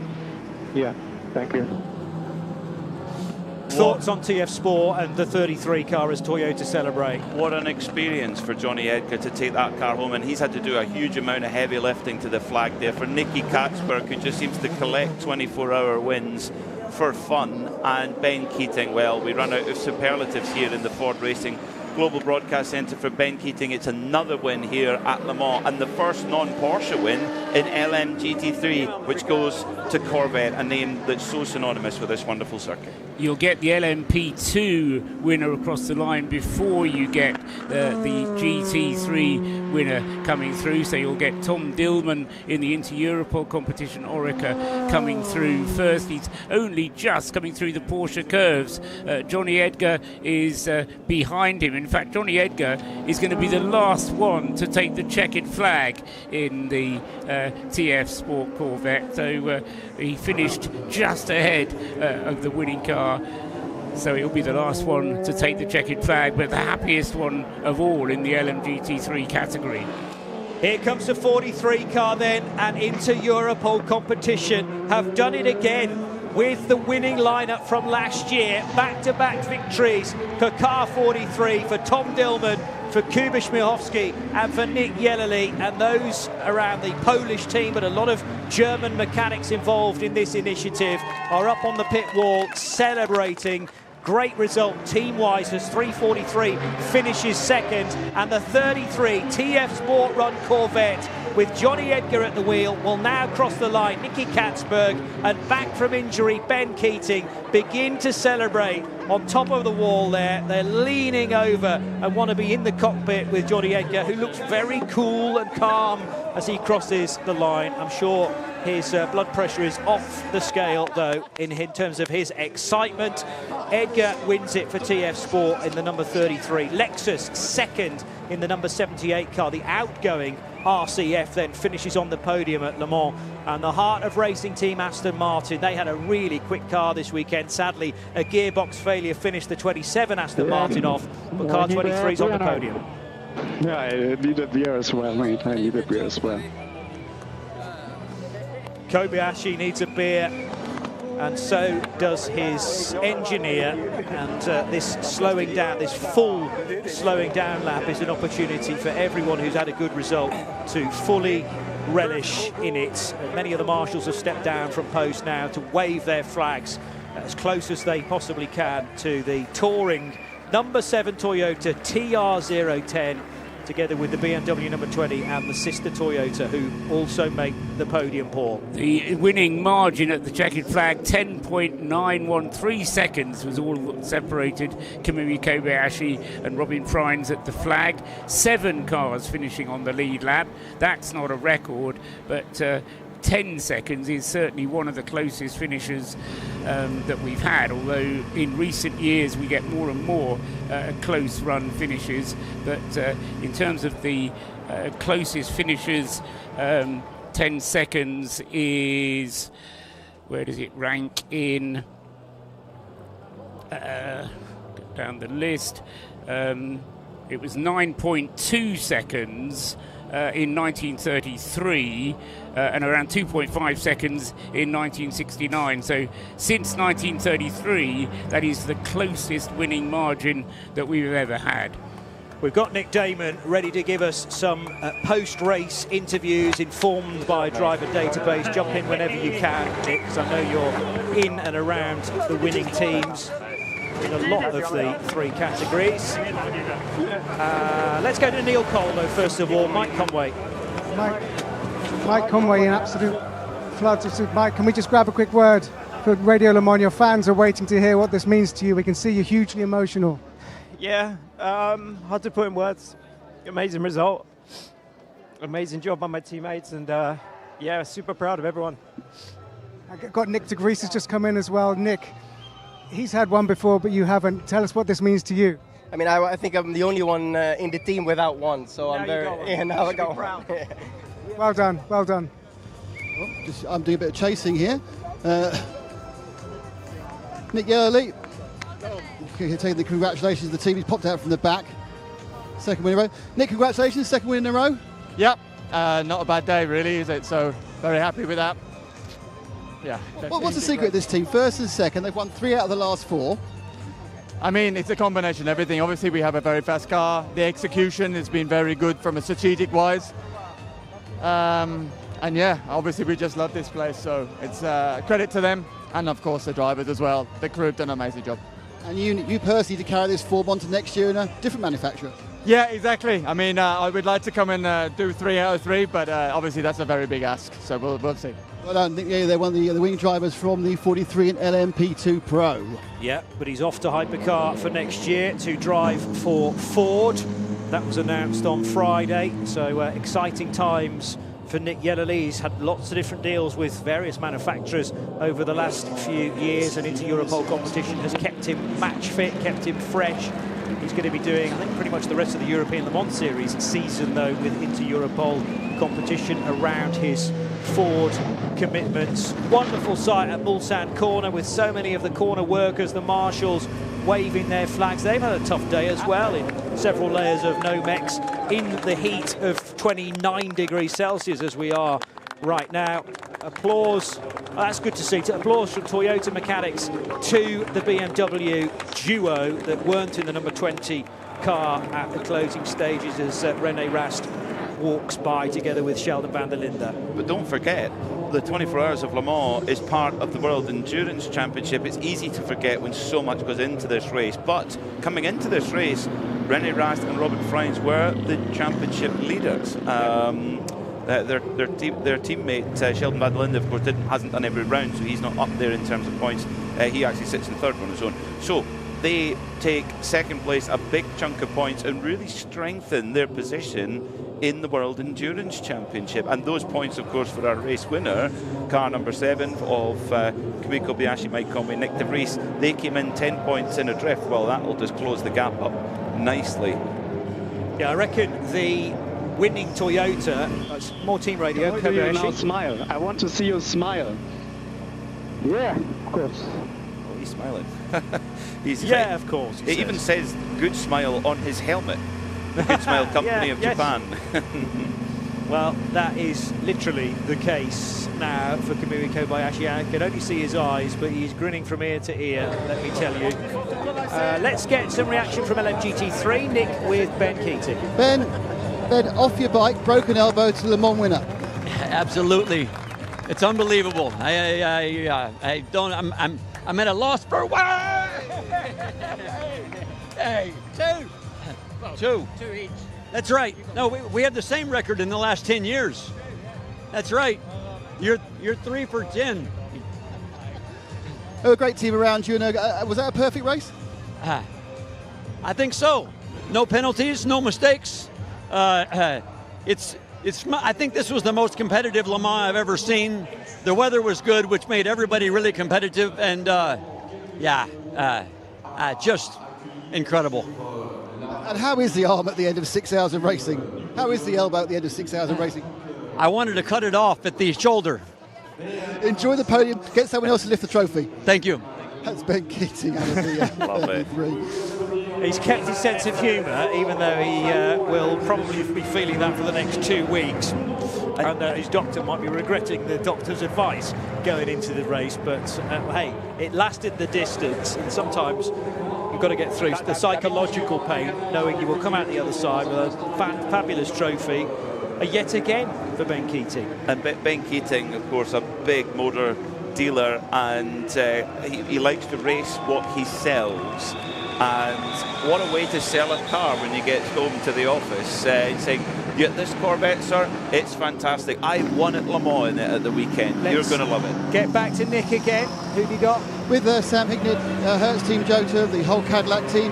I assume, whilst you're smiling, there's a few kind of regrets behind the smile. Oh, no, I'm smiling with immense pride for what this group of people have achieved. Obviously, the result wasn't there, and it would have been lovely to have had the win. We lost a 38 in the middle of the night with a power steering issue, and then that final full course yellow absolutely killed us. So unfortunately, we did our best, but fourth was all we could muster. I mean, you say you feel great pride. Really, you just got Le Mans, didn't you? Really? Yeah, exactly. Very well said. Thanks, Sam. Sam Hignett from the Hertz Team Jota, and of course also the whole of the Cadillac bunch, I suppose you'd call them. Yeah, Cadillac, the official factory team from Royal Tunbridge Wells in Kent, in the southeast corner of the UK. Cadillac Hertz Team Jota finishing fourth. It could have been on a different day, very different. You don't know when Le Mans chooses the next and the winner. So Kobayashi, along with Mike Conway, having to wait 5 years to taste the champagne on top of the Le Mans podium again. And Nick de Vries, only the second Dutchman then. Jan Lammers we've not mentioned yet, but he's another obviously Dutch winner in 1988, and Gijs van Lennep in 71 and 76. So Nick de Vries joining an esteemed list there of fellow Dutchmen, making it 3 now in the history of the 24 Hours of Le Mans. More applause, this time from Mike Conway in the direction of Robin Freins in the BMW. All involved in the number 7 know that they have been in a kind of hands-down, straight fight for 24 hours, and very gentlemanly there at the end. Proper respect.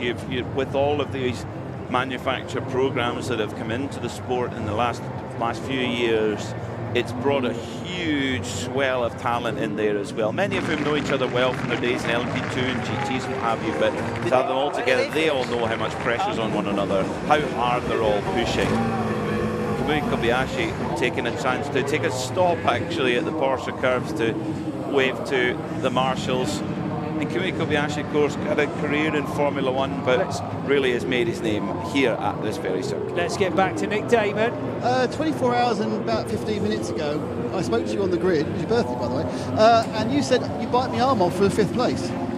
Yeah, I mean, we knew 5th was possible, and we finished 5th. So I think that was the max we could do. We didn't make many mistakes, maybe one, but it didn't cost us that much. So yeah, we lack the pace. I mean, Toto, congrats to them, by the way. They were superb and deserved the win, but their pace was, they were in another category today. So happy with 5th, and happy how we executed as a team, and looking forward to where is the next one? Brazil. So yeah, with the 51 Ferrari, I mean, I suppose you got the best result of the 3 cars. Problems for the 50, the 83 also seemed to start further back. Do you think that between the 3 of you were pretty much the same pace, James, or do you think you were slightly quicker? I think we were stronger in the night, and I think the yellow car was a bit stronger in the warm conditions. Of course, with 50, we didn't really get a true read. I actually still don't know what happened, but yeah, I feel sorry for those guys. They definitely deserve much more.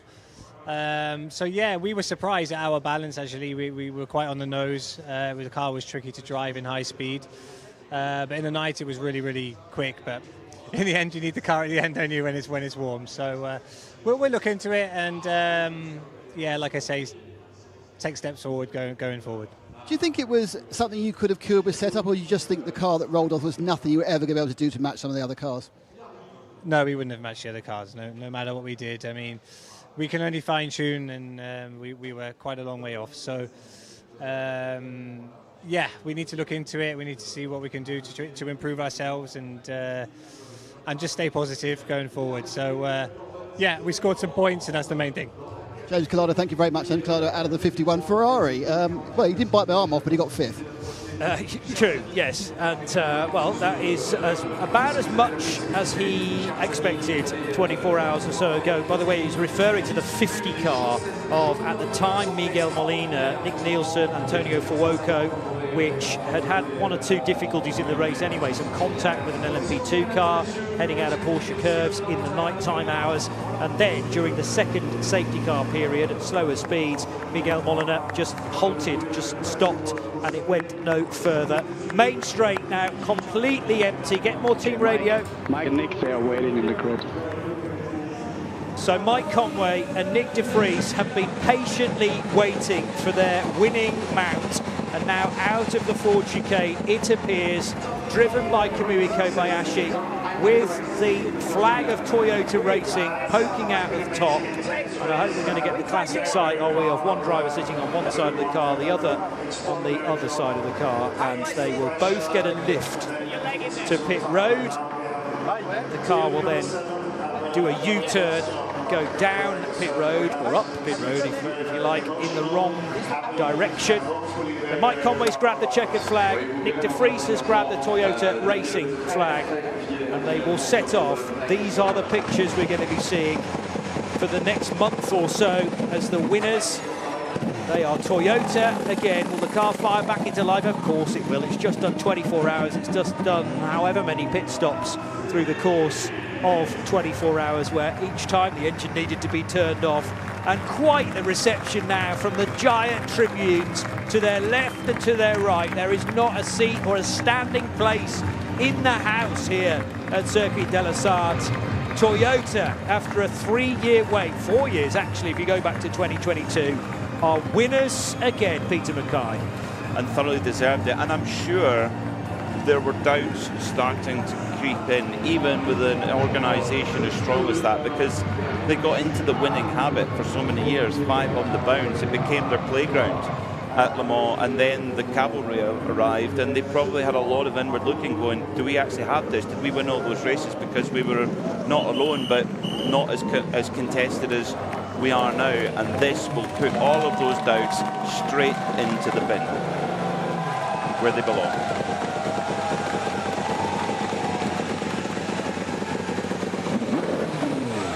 We'll try and get a word in response to losing out by 10.9 seconds from BMW, but a lot from WRT. I've obviously started to run from the garages that are at the very top end of pit lane, so they've got the longest possible run to where the podium is positioned at pit lane in. Tom Dillman stands on top of his LMP2 into Europole competition number 43 car though. Kuba Śmiechowski's a winner again at Le Mans, and joined by Nick Yellerly, who will have to break away from Inter Europole competition when it comes to at least action here at the 24 Hours of Le Mans. ELMS, it remains to be seen. He should see out the remainder of that season with that team, but there's a lot of commitment now before, because we know from Dan Sayers that that car's going to be testing the new Ford hypercar the opening week of August at the Castellet. There's nothing to stop, well, maybe contractually there is, but potentially Nick Yellerly could race in the IMSA WeatherTech Championship, maybe at Daytona in the into Europole car, but I think they'll want their new signing. Maybe they might put him into one of their GTD Pro Mustangs, maybe. Why not? Why not? Okay. Lots of options, lots of stories to tell. Monsieur Bibendum, the Michelin Man, welcomes the winning Toyota team, with Kimi Kobayashi just taking a last moment of quiet reflection before all hell breaks loose around him in the best possible way. Switches off the TR-010, the steed that's carried him and his two teammates through 24 hours of hard, grueling graft. And that 10.9 second gap, that is a real gap. There wasn't really anything particularly that artificially closed up. That is a real gap. And for Hertz Team Jota with their Cadillac, 32 seconds the gap at the end, Paul Croswell. And what do you lose when you take a drive-through penalty? 30 seconds. Yeah, of course, that would have affected the Will Stevens car, put that on. But there's all sorts of other ifs and buts you can always pick out of races like that. But I think the spirit in which the race was carried out was a very pure spirit. It was great that it wasn't all about one manufacturer and us worrying about whether the result was being manipulated so that one car could win over another. There were BMW, Cadillac could certainly have realistically won that race. You must be, if you're in the Cadillac Hertz Team Jota 38 team, the mighty 38, such a disappointment for that team that they weren't able to get their car to the finish. But as I say, Le Mans is always about lots of potential stories, what ifs and what might have been. But it really was a great victory and well executed by Toyota. Fine form. Let's get back to Nick Damon, still scooping up lots of reaction from this year's race, informed by Driver Database. Nick. Yeah, just have a quick word with the Aston Martin team, Harry Tinkley. You have to go a bit further out. We won't get right into the crowd. I won't launch you into the public. Well, that's the second Le Mans for the Valkyrie. Bit better this time.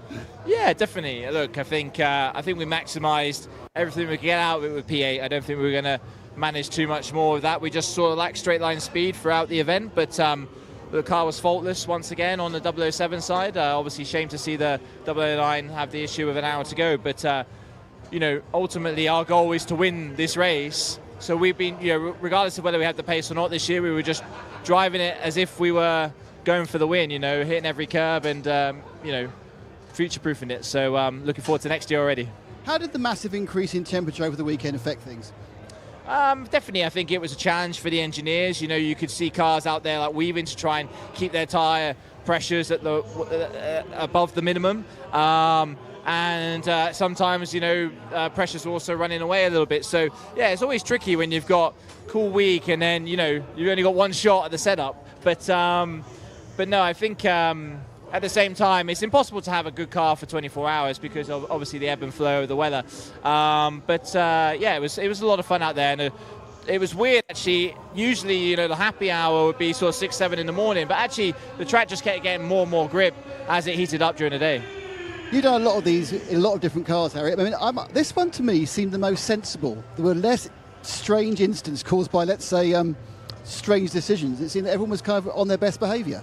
I think so. I mean, it beats 4 hours behind a safety car in the rain like I did a few years ago. I was like falling asleep in there. But definitely the driving standards are definitely at an all-time high. I guess when you don't have the pace, you kind of want a bit of carnage actually. So anyway. Wouldn't wish that on anyone, obviously, but at the same time, I mean, like I say, I think we maximised everything we could get out of it. P8 is still great points. You know, we scored points in all 3 races this year, and you know, P4 at Spa last time was a PB, and we look forward to the second half of the year with great enthusiasm. Good luck in the rest of the WEC season, and see you next year. Cheers, Nick. Harry Tinknell from Aston Martin Thor team, the Heart of Racing team, and he brought the 007 car across the line after 24 hours, finishing in 8th position. He remarked on the bad luck for the 009 car, which ends up finishing in 14th place. Roman De Angelis bringing that car over the control line. The the go-ahead has now been sent to all of the fans who are allowed to launch themselves onto the main start-finish straight and the Dunlop curve. So very shortly we're not going to be able to see the asphalt here at La Sarthe, and instead it's going to be covered with human beings who will be heading towards, or as close as they can possibly get, to the Rolex podium to celebrate four different category winners: Toyota Racing, Inter Europol competition, CrowdStrike Racing by APR, and TF Sport. Let's go back to Nick Damon. Ferdinand Hatzberg. So was that a good Le Mans for Alpine, encouraging one or a poor one? I don't know. It's such a special thing to finish this race, to do it, to be able to overtake a Ferrari 2 laps to go on strategy and fuel and pushing. That was so much fun. It made the end, the last 2 stints, really something to fight for. I mean, it's for sixth, but you give everything all the time, and when you then cross the line, you're just filled with the joy of knowing that you did something today, you know. I think we all did something today, and we all are really happy. If Alpine are happy about it or not, I hope they are, because of course we came to win, but sometimes you gotta let go of that for a bit and let the wins come to you, and I know that's hard to accept, and we were missing pace. But to finish on the lead lap in 6th, fighting with the Ferraris that dominated the last 3 years, I feel like that's incredible. You impressed all of us. Thanks, Ferdy. Thanks a lot. Thanks, Luke. I've got Alex Wirtz with me, who's literally flying a flag for Toyota as we walk down the pit lane towards the podium. Alex, that was hugely emotional scenes there. You're the team advisor for Toyota. Talk us through that last couple of laps. Well, maybe I should talk you through the last 365 days, because we left here last year defeated, head down, but we met on Monday morning to debrief of how can we win right here and right now, and we did it. And it was everyday hard work of everyone in the factory, in Japan, in Cologne, and all our suppliers around the world. Not to forget the families who support each team member, that we do all the extra hours. And thanks to the competitors, they kept us on our toes. It was an incredible race, and I think the real winners are the fans, the viewers, the spectators, the event itself, because it was celebration of the highest level of motorsport. So we are so proud as Toyota to actually win here. From a personal point of view, you must be living every moment in the cockpit while you're not in the cockpit. Yeah, absolutely, and it's an emotional roller coaster, because I wouldn't know anyone who didn't do any mistakes. It was just we done the least, and in the end we prepared for hot conditions. We lost the lead and the advantage in the night, where the LMDH cars just spin faster. But we knew when the sun comes out that we can again go fast, and we did it and kept the nerves together this time. So now what will be the discussion tomorrow about next year, if last year was about winning? Oh, that the competition is so high that if we remember how we felt last year and we got motivation out of the defeat, we know that all the other manufacturers will work very hard, so that keeps the level up. And we have to, again, meet tomorrow morning, maybe with a little hangover, but push hard to come back here for next year. But this is exactly why we love it. Congratulations and thank you, Alex. Thank you so much for everyone. Thank you. Alex Werts from Toyota Racing. So there you go. Today's result began at the end of last year's race, which was a third defeat in Toyota's eyes to Ferrari.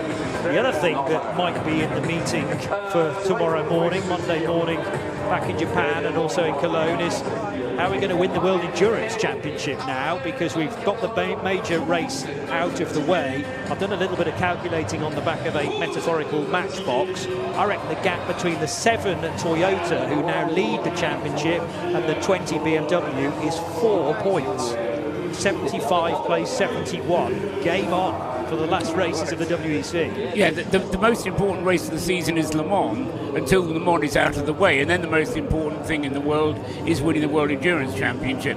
So, yeah, I mean, been there, seen that. So all of a sudden, yeah. But I mean, it's an indication of the focus. Again, I've talked about competitiveness of these guys. Unless they're competing, you know, they're not enjoying themselves, and it's all about that spirit of competition. And some people suggested back when Toyota was doing all the winning in the 2016 up to 2022, or in that kind of era, in that era, that there was no strong opposition to Toyota. Now there is an awful lot of competition to Toyota, and they're not winning against no competition. They're winning against a very well-balanced field and a very strong field where, quite frankly, I mean, we had 7 cars on the lead lap at the end of the race. For much of the race, there were double figures of cars on the lead lap, and it really could have gone any way for any of them. So, you've got to hand it to Toyota. They are hugely experienced here at Le Mans. BMW, as Alex Werts was saying, they will come back like Toyota has come back, saying, how can we win this race next year? They will come back even stronger. Cadillac will come back even stronger. The World Endurance Championship, Le Mans, is in such a strong place.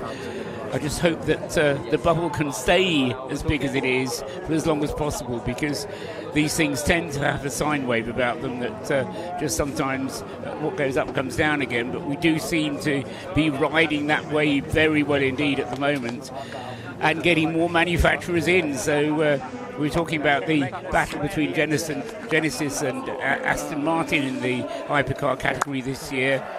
Next year we'll have 2 more manufacturers coming in.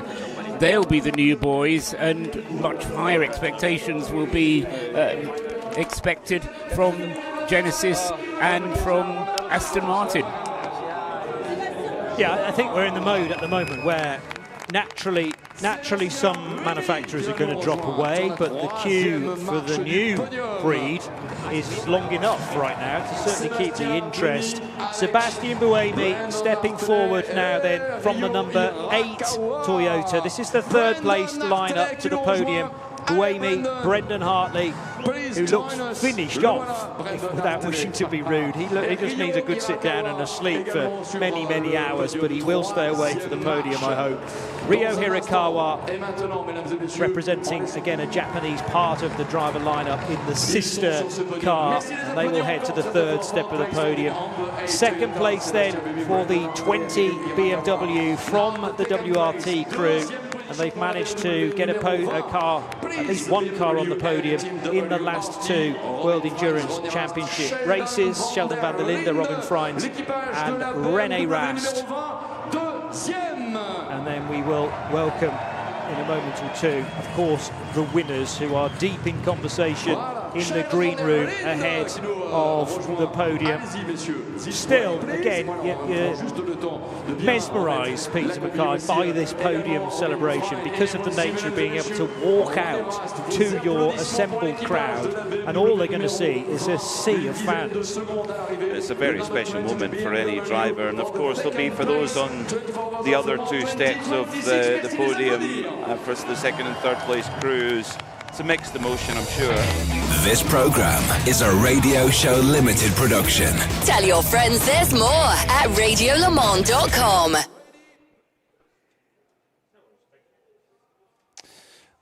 It's mixed emotions for the crews, I'm sure. In one way, a podium at Le Mans is incredibly special, but in other ways, it's not a win. A win is the way of the number 7 crew, Kamui Kobayashi, Mike Conway, and Nick De Vries.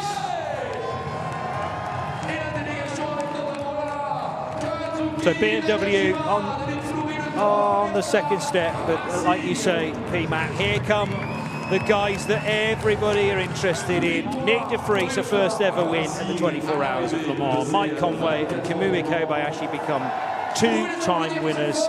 It's a 6th win in the overall result of the 24 Hours of Le Mans for Toyota. And after those 5 back-to-backs, following the heartbreak of 2016, they then started to become frequent winners up to season 2022. And a 4-year gap before the brand new TR010 is victorious. Here's the national anthem.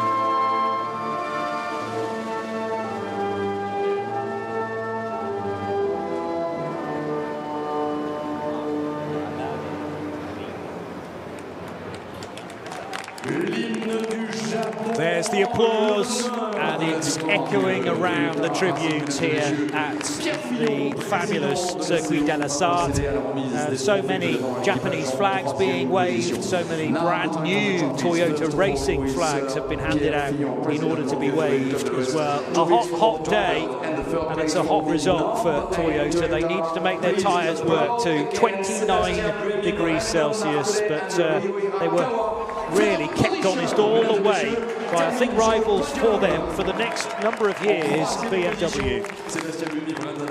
4th year in a row for Ferrari winning here then. Oh, no, it was a Toyota.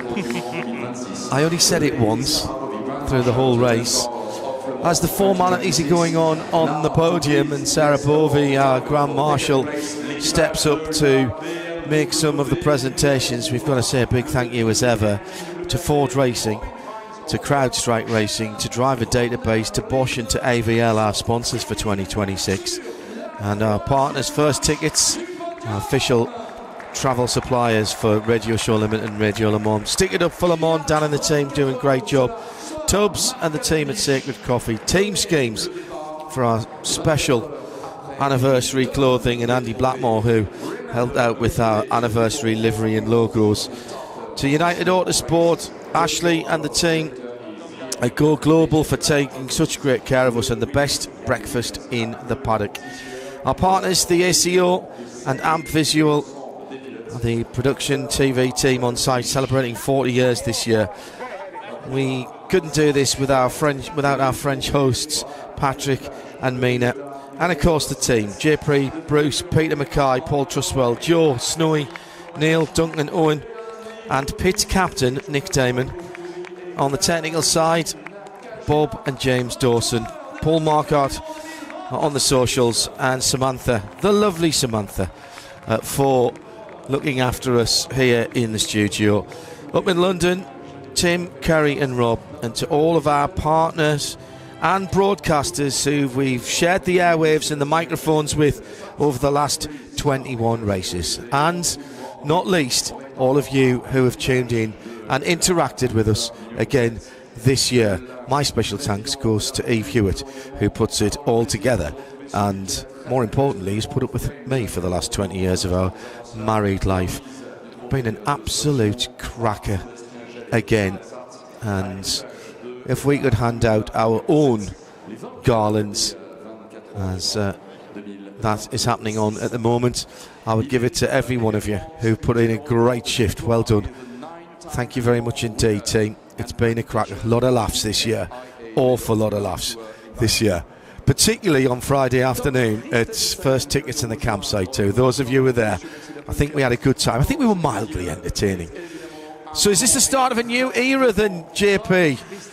Something new as Tom Christensen walks on to the podium, a place that he's been a few times before, but you wouldn't think that, as he's just nearly sent the champagne flying a little bit early. Christensen's first crash at Le Mans. Well, no, because he stuffed it into the wall when he should have won it in the BMW.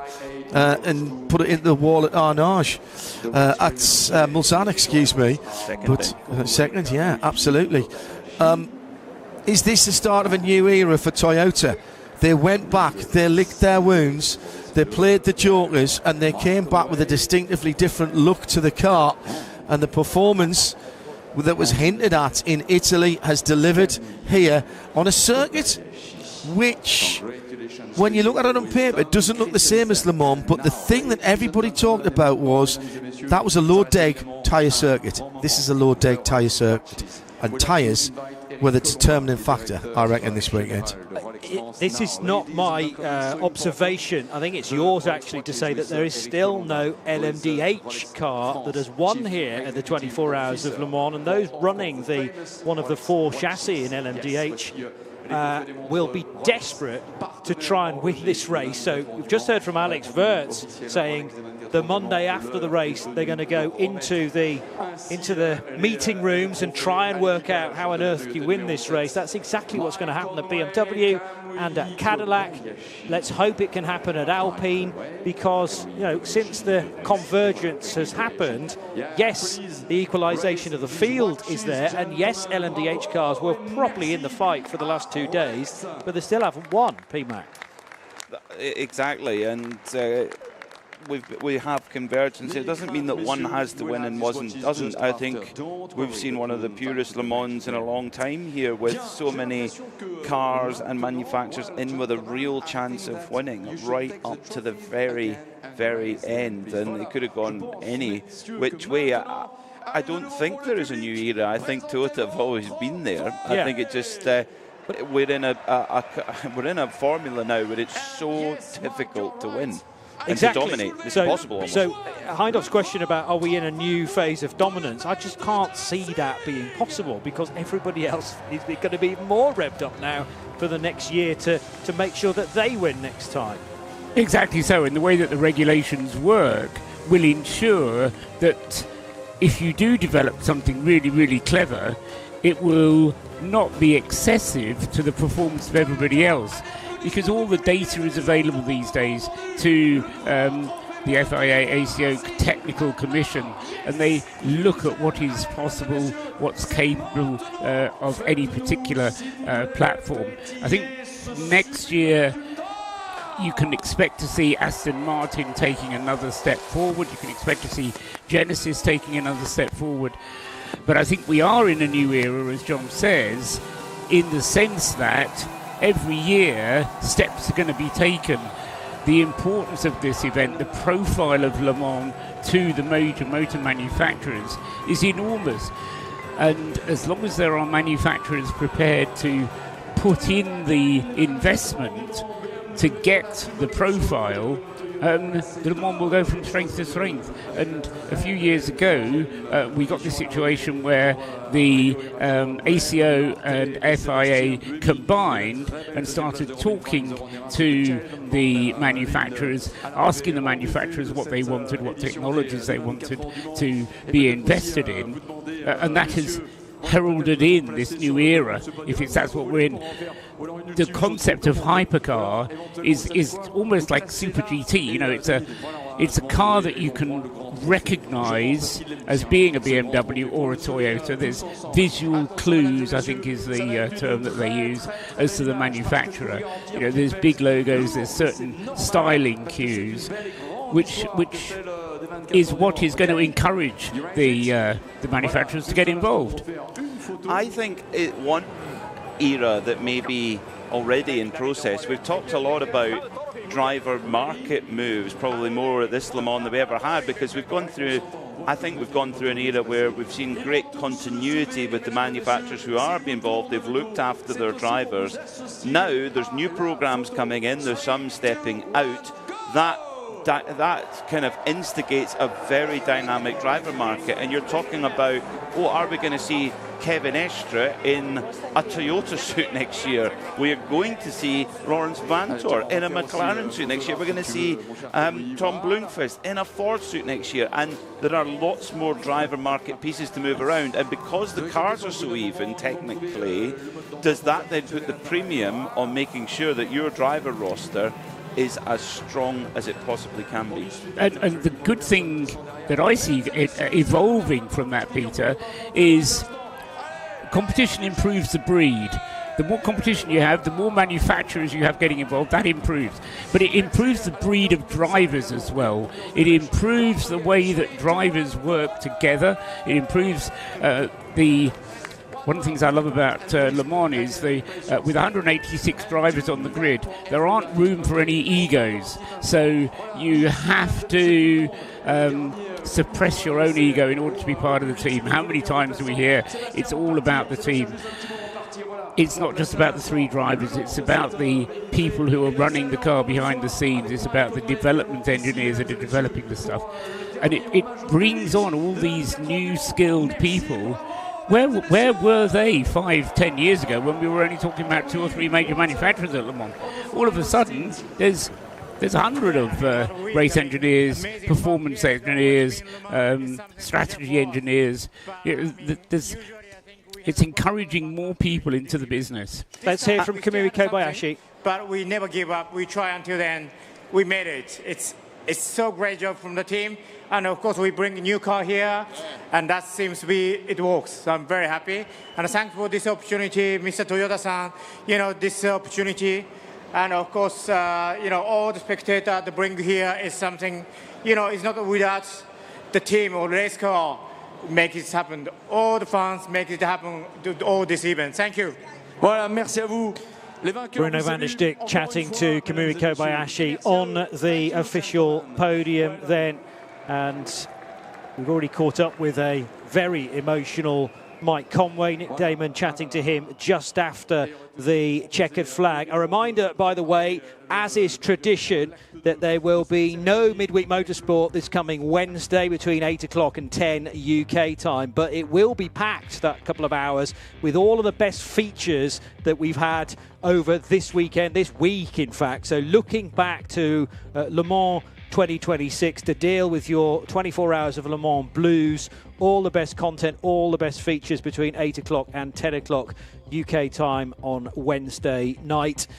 We'll also be replaying the race, likely from tomorrow. Check the radio-show.co.uk schedule, but that'll get a couple of spins, I'm sure. The full race from start to finish, so that if you missed anything, then you can just stick that on if you're heading out in the car. It'll also be available in a downloadable format, the podcasts, so you can tune into any of those segments that you know for a fact you missed. And confirmation of the Manufacturers' Championship after round 3 then. Toyota moved to 132 points over BMW's 96. These are the combined manufacturer points with both cars taken into account. 62 points for Ferrari in third, Alpine with 38 points fourth, and Cadillac, that's the big disappointment really, the 32 points that they move on to after a fourth place finish for car number 12, the car that just missed out on the podium of Will Stevens, Norman Nato and Louis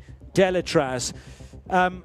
LMP2 is just absolutely superb again. We had a phase of the race where the top 3 or 4 were pitting at the same time. I was right about the 4-point gap, by the way, between Kamui Kobayashi, Mike Conway and Nick de Vries. They now move into the Drivers' Championship lead, heading for Brazil next. Rene Rast and Robin Freins are up on their own because Sheldon van der Linde missed the first race in Italy, so he's 10 points back, but it's 75 plays 71, and then Brendan Hartley, Ryo Hirakawa and Sebastian Buemi are in 4th position in the championship with their 3rd place finish today.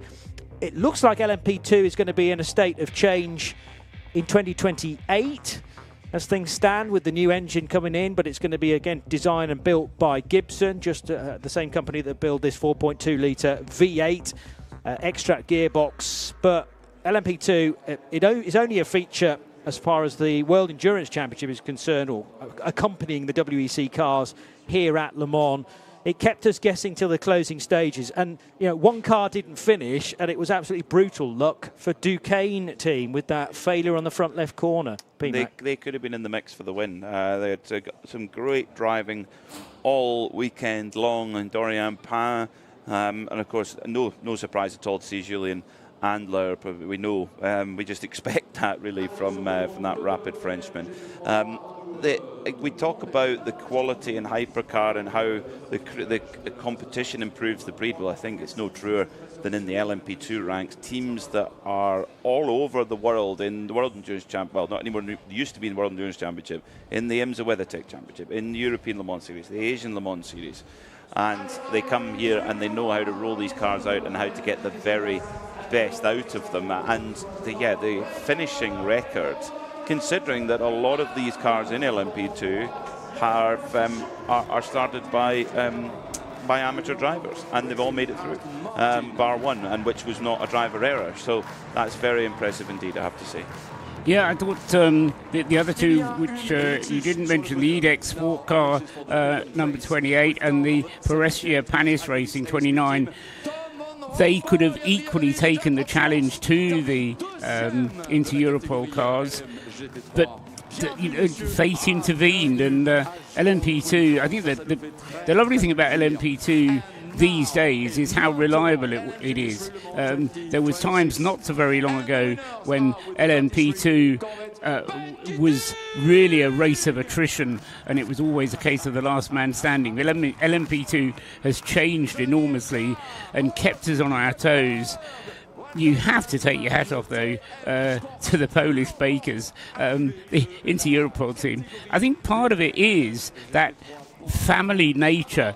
When you have that kind of spirit around a team, it becomes even more important somehow than just another motor race. I know Inter-Europol does the whole season as well. It's not like it's just another motor race for them. But I'm sure they have a much greater expansion of the team when they come to Le Mans than any of the other teams do. GT podium happening. Let's hear the national anthem of the winning team, TF Sports.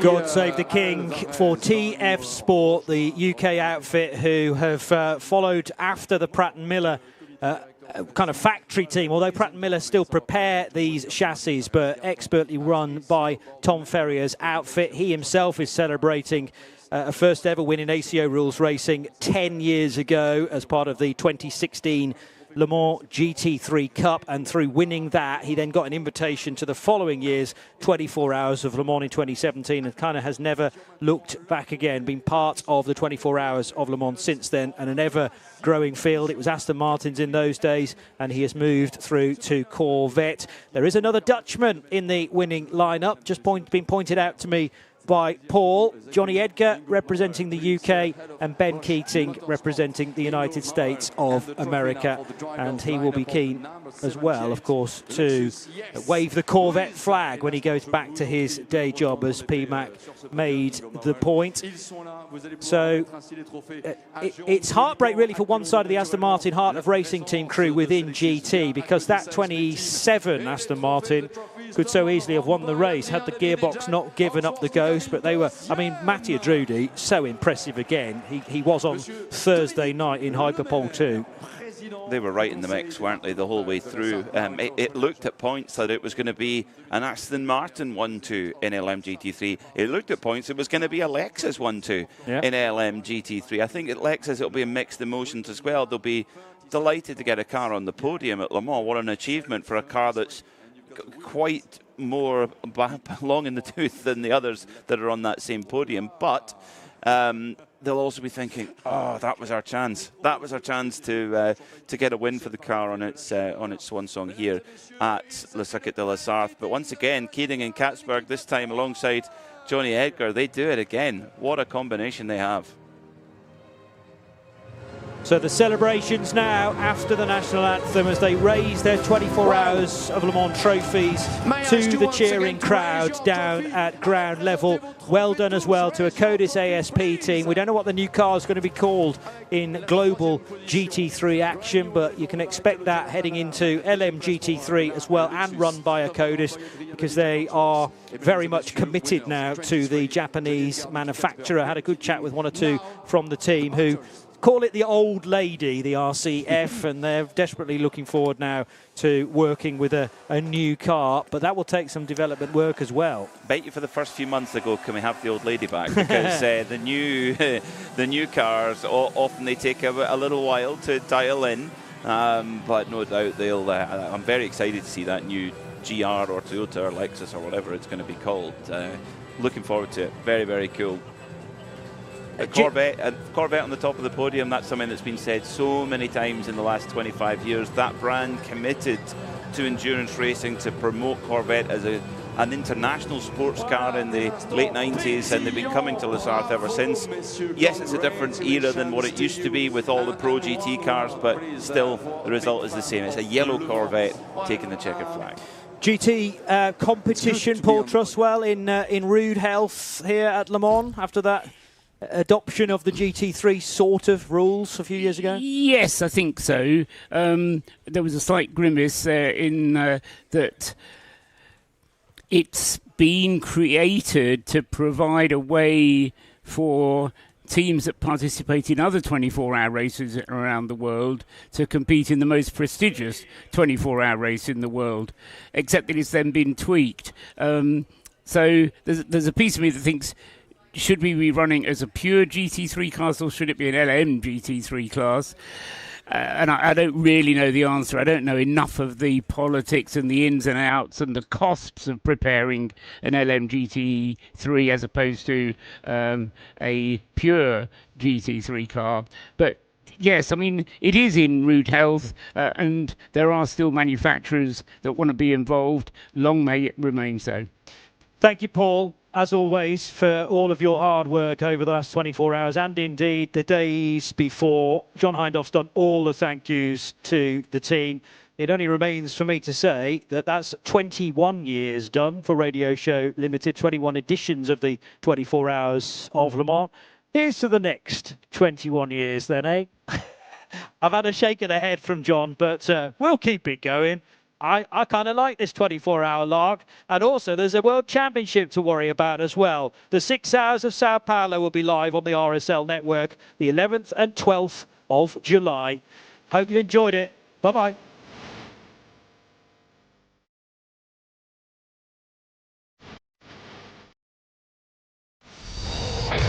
This program is a Radio Show Limited production. Tell your friends there's more at radiolemans.com.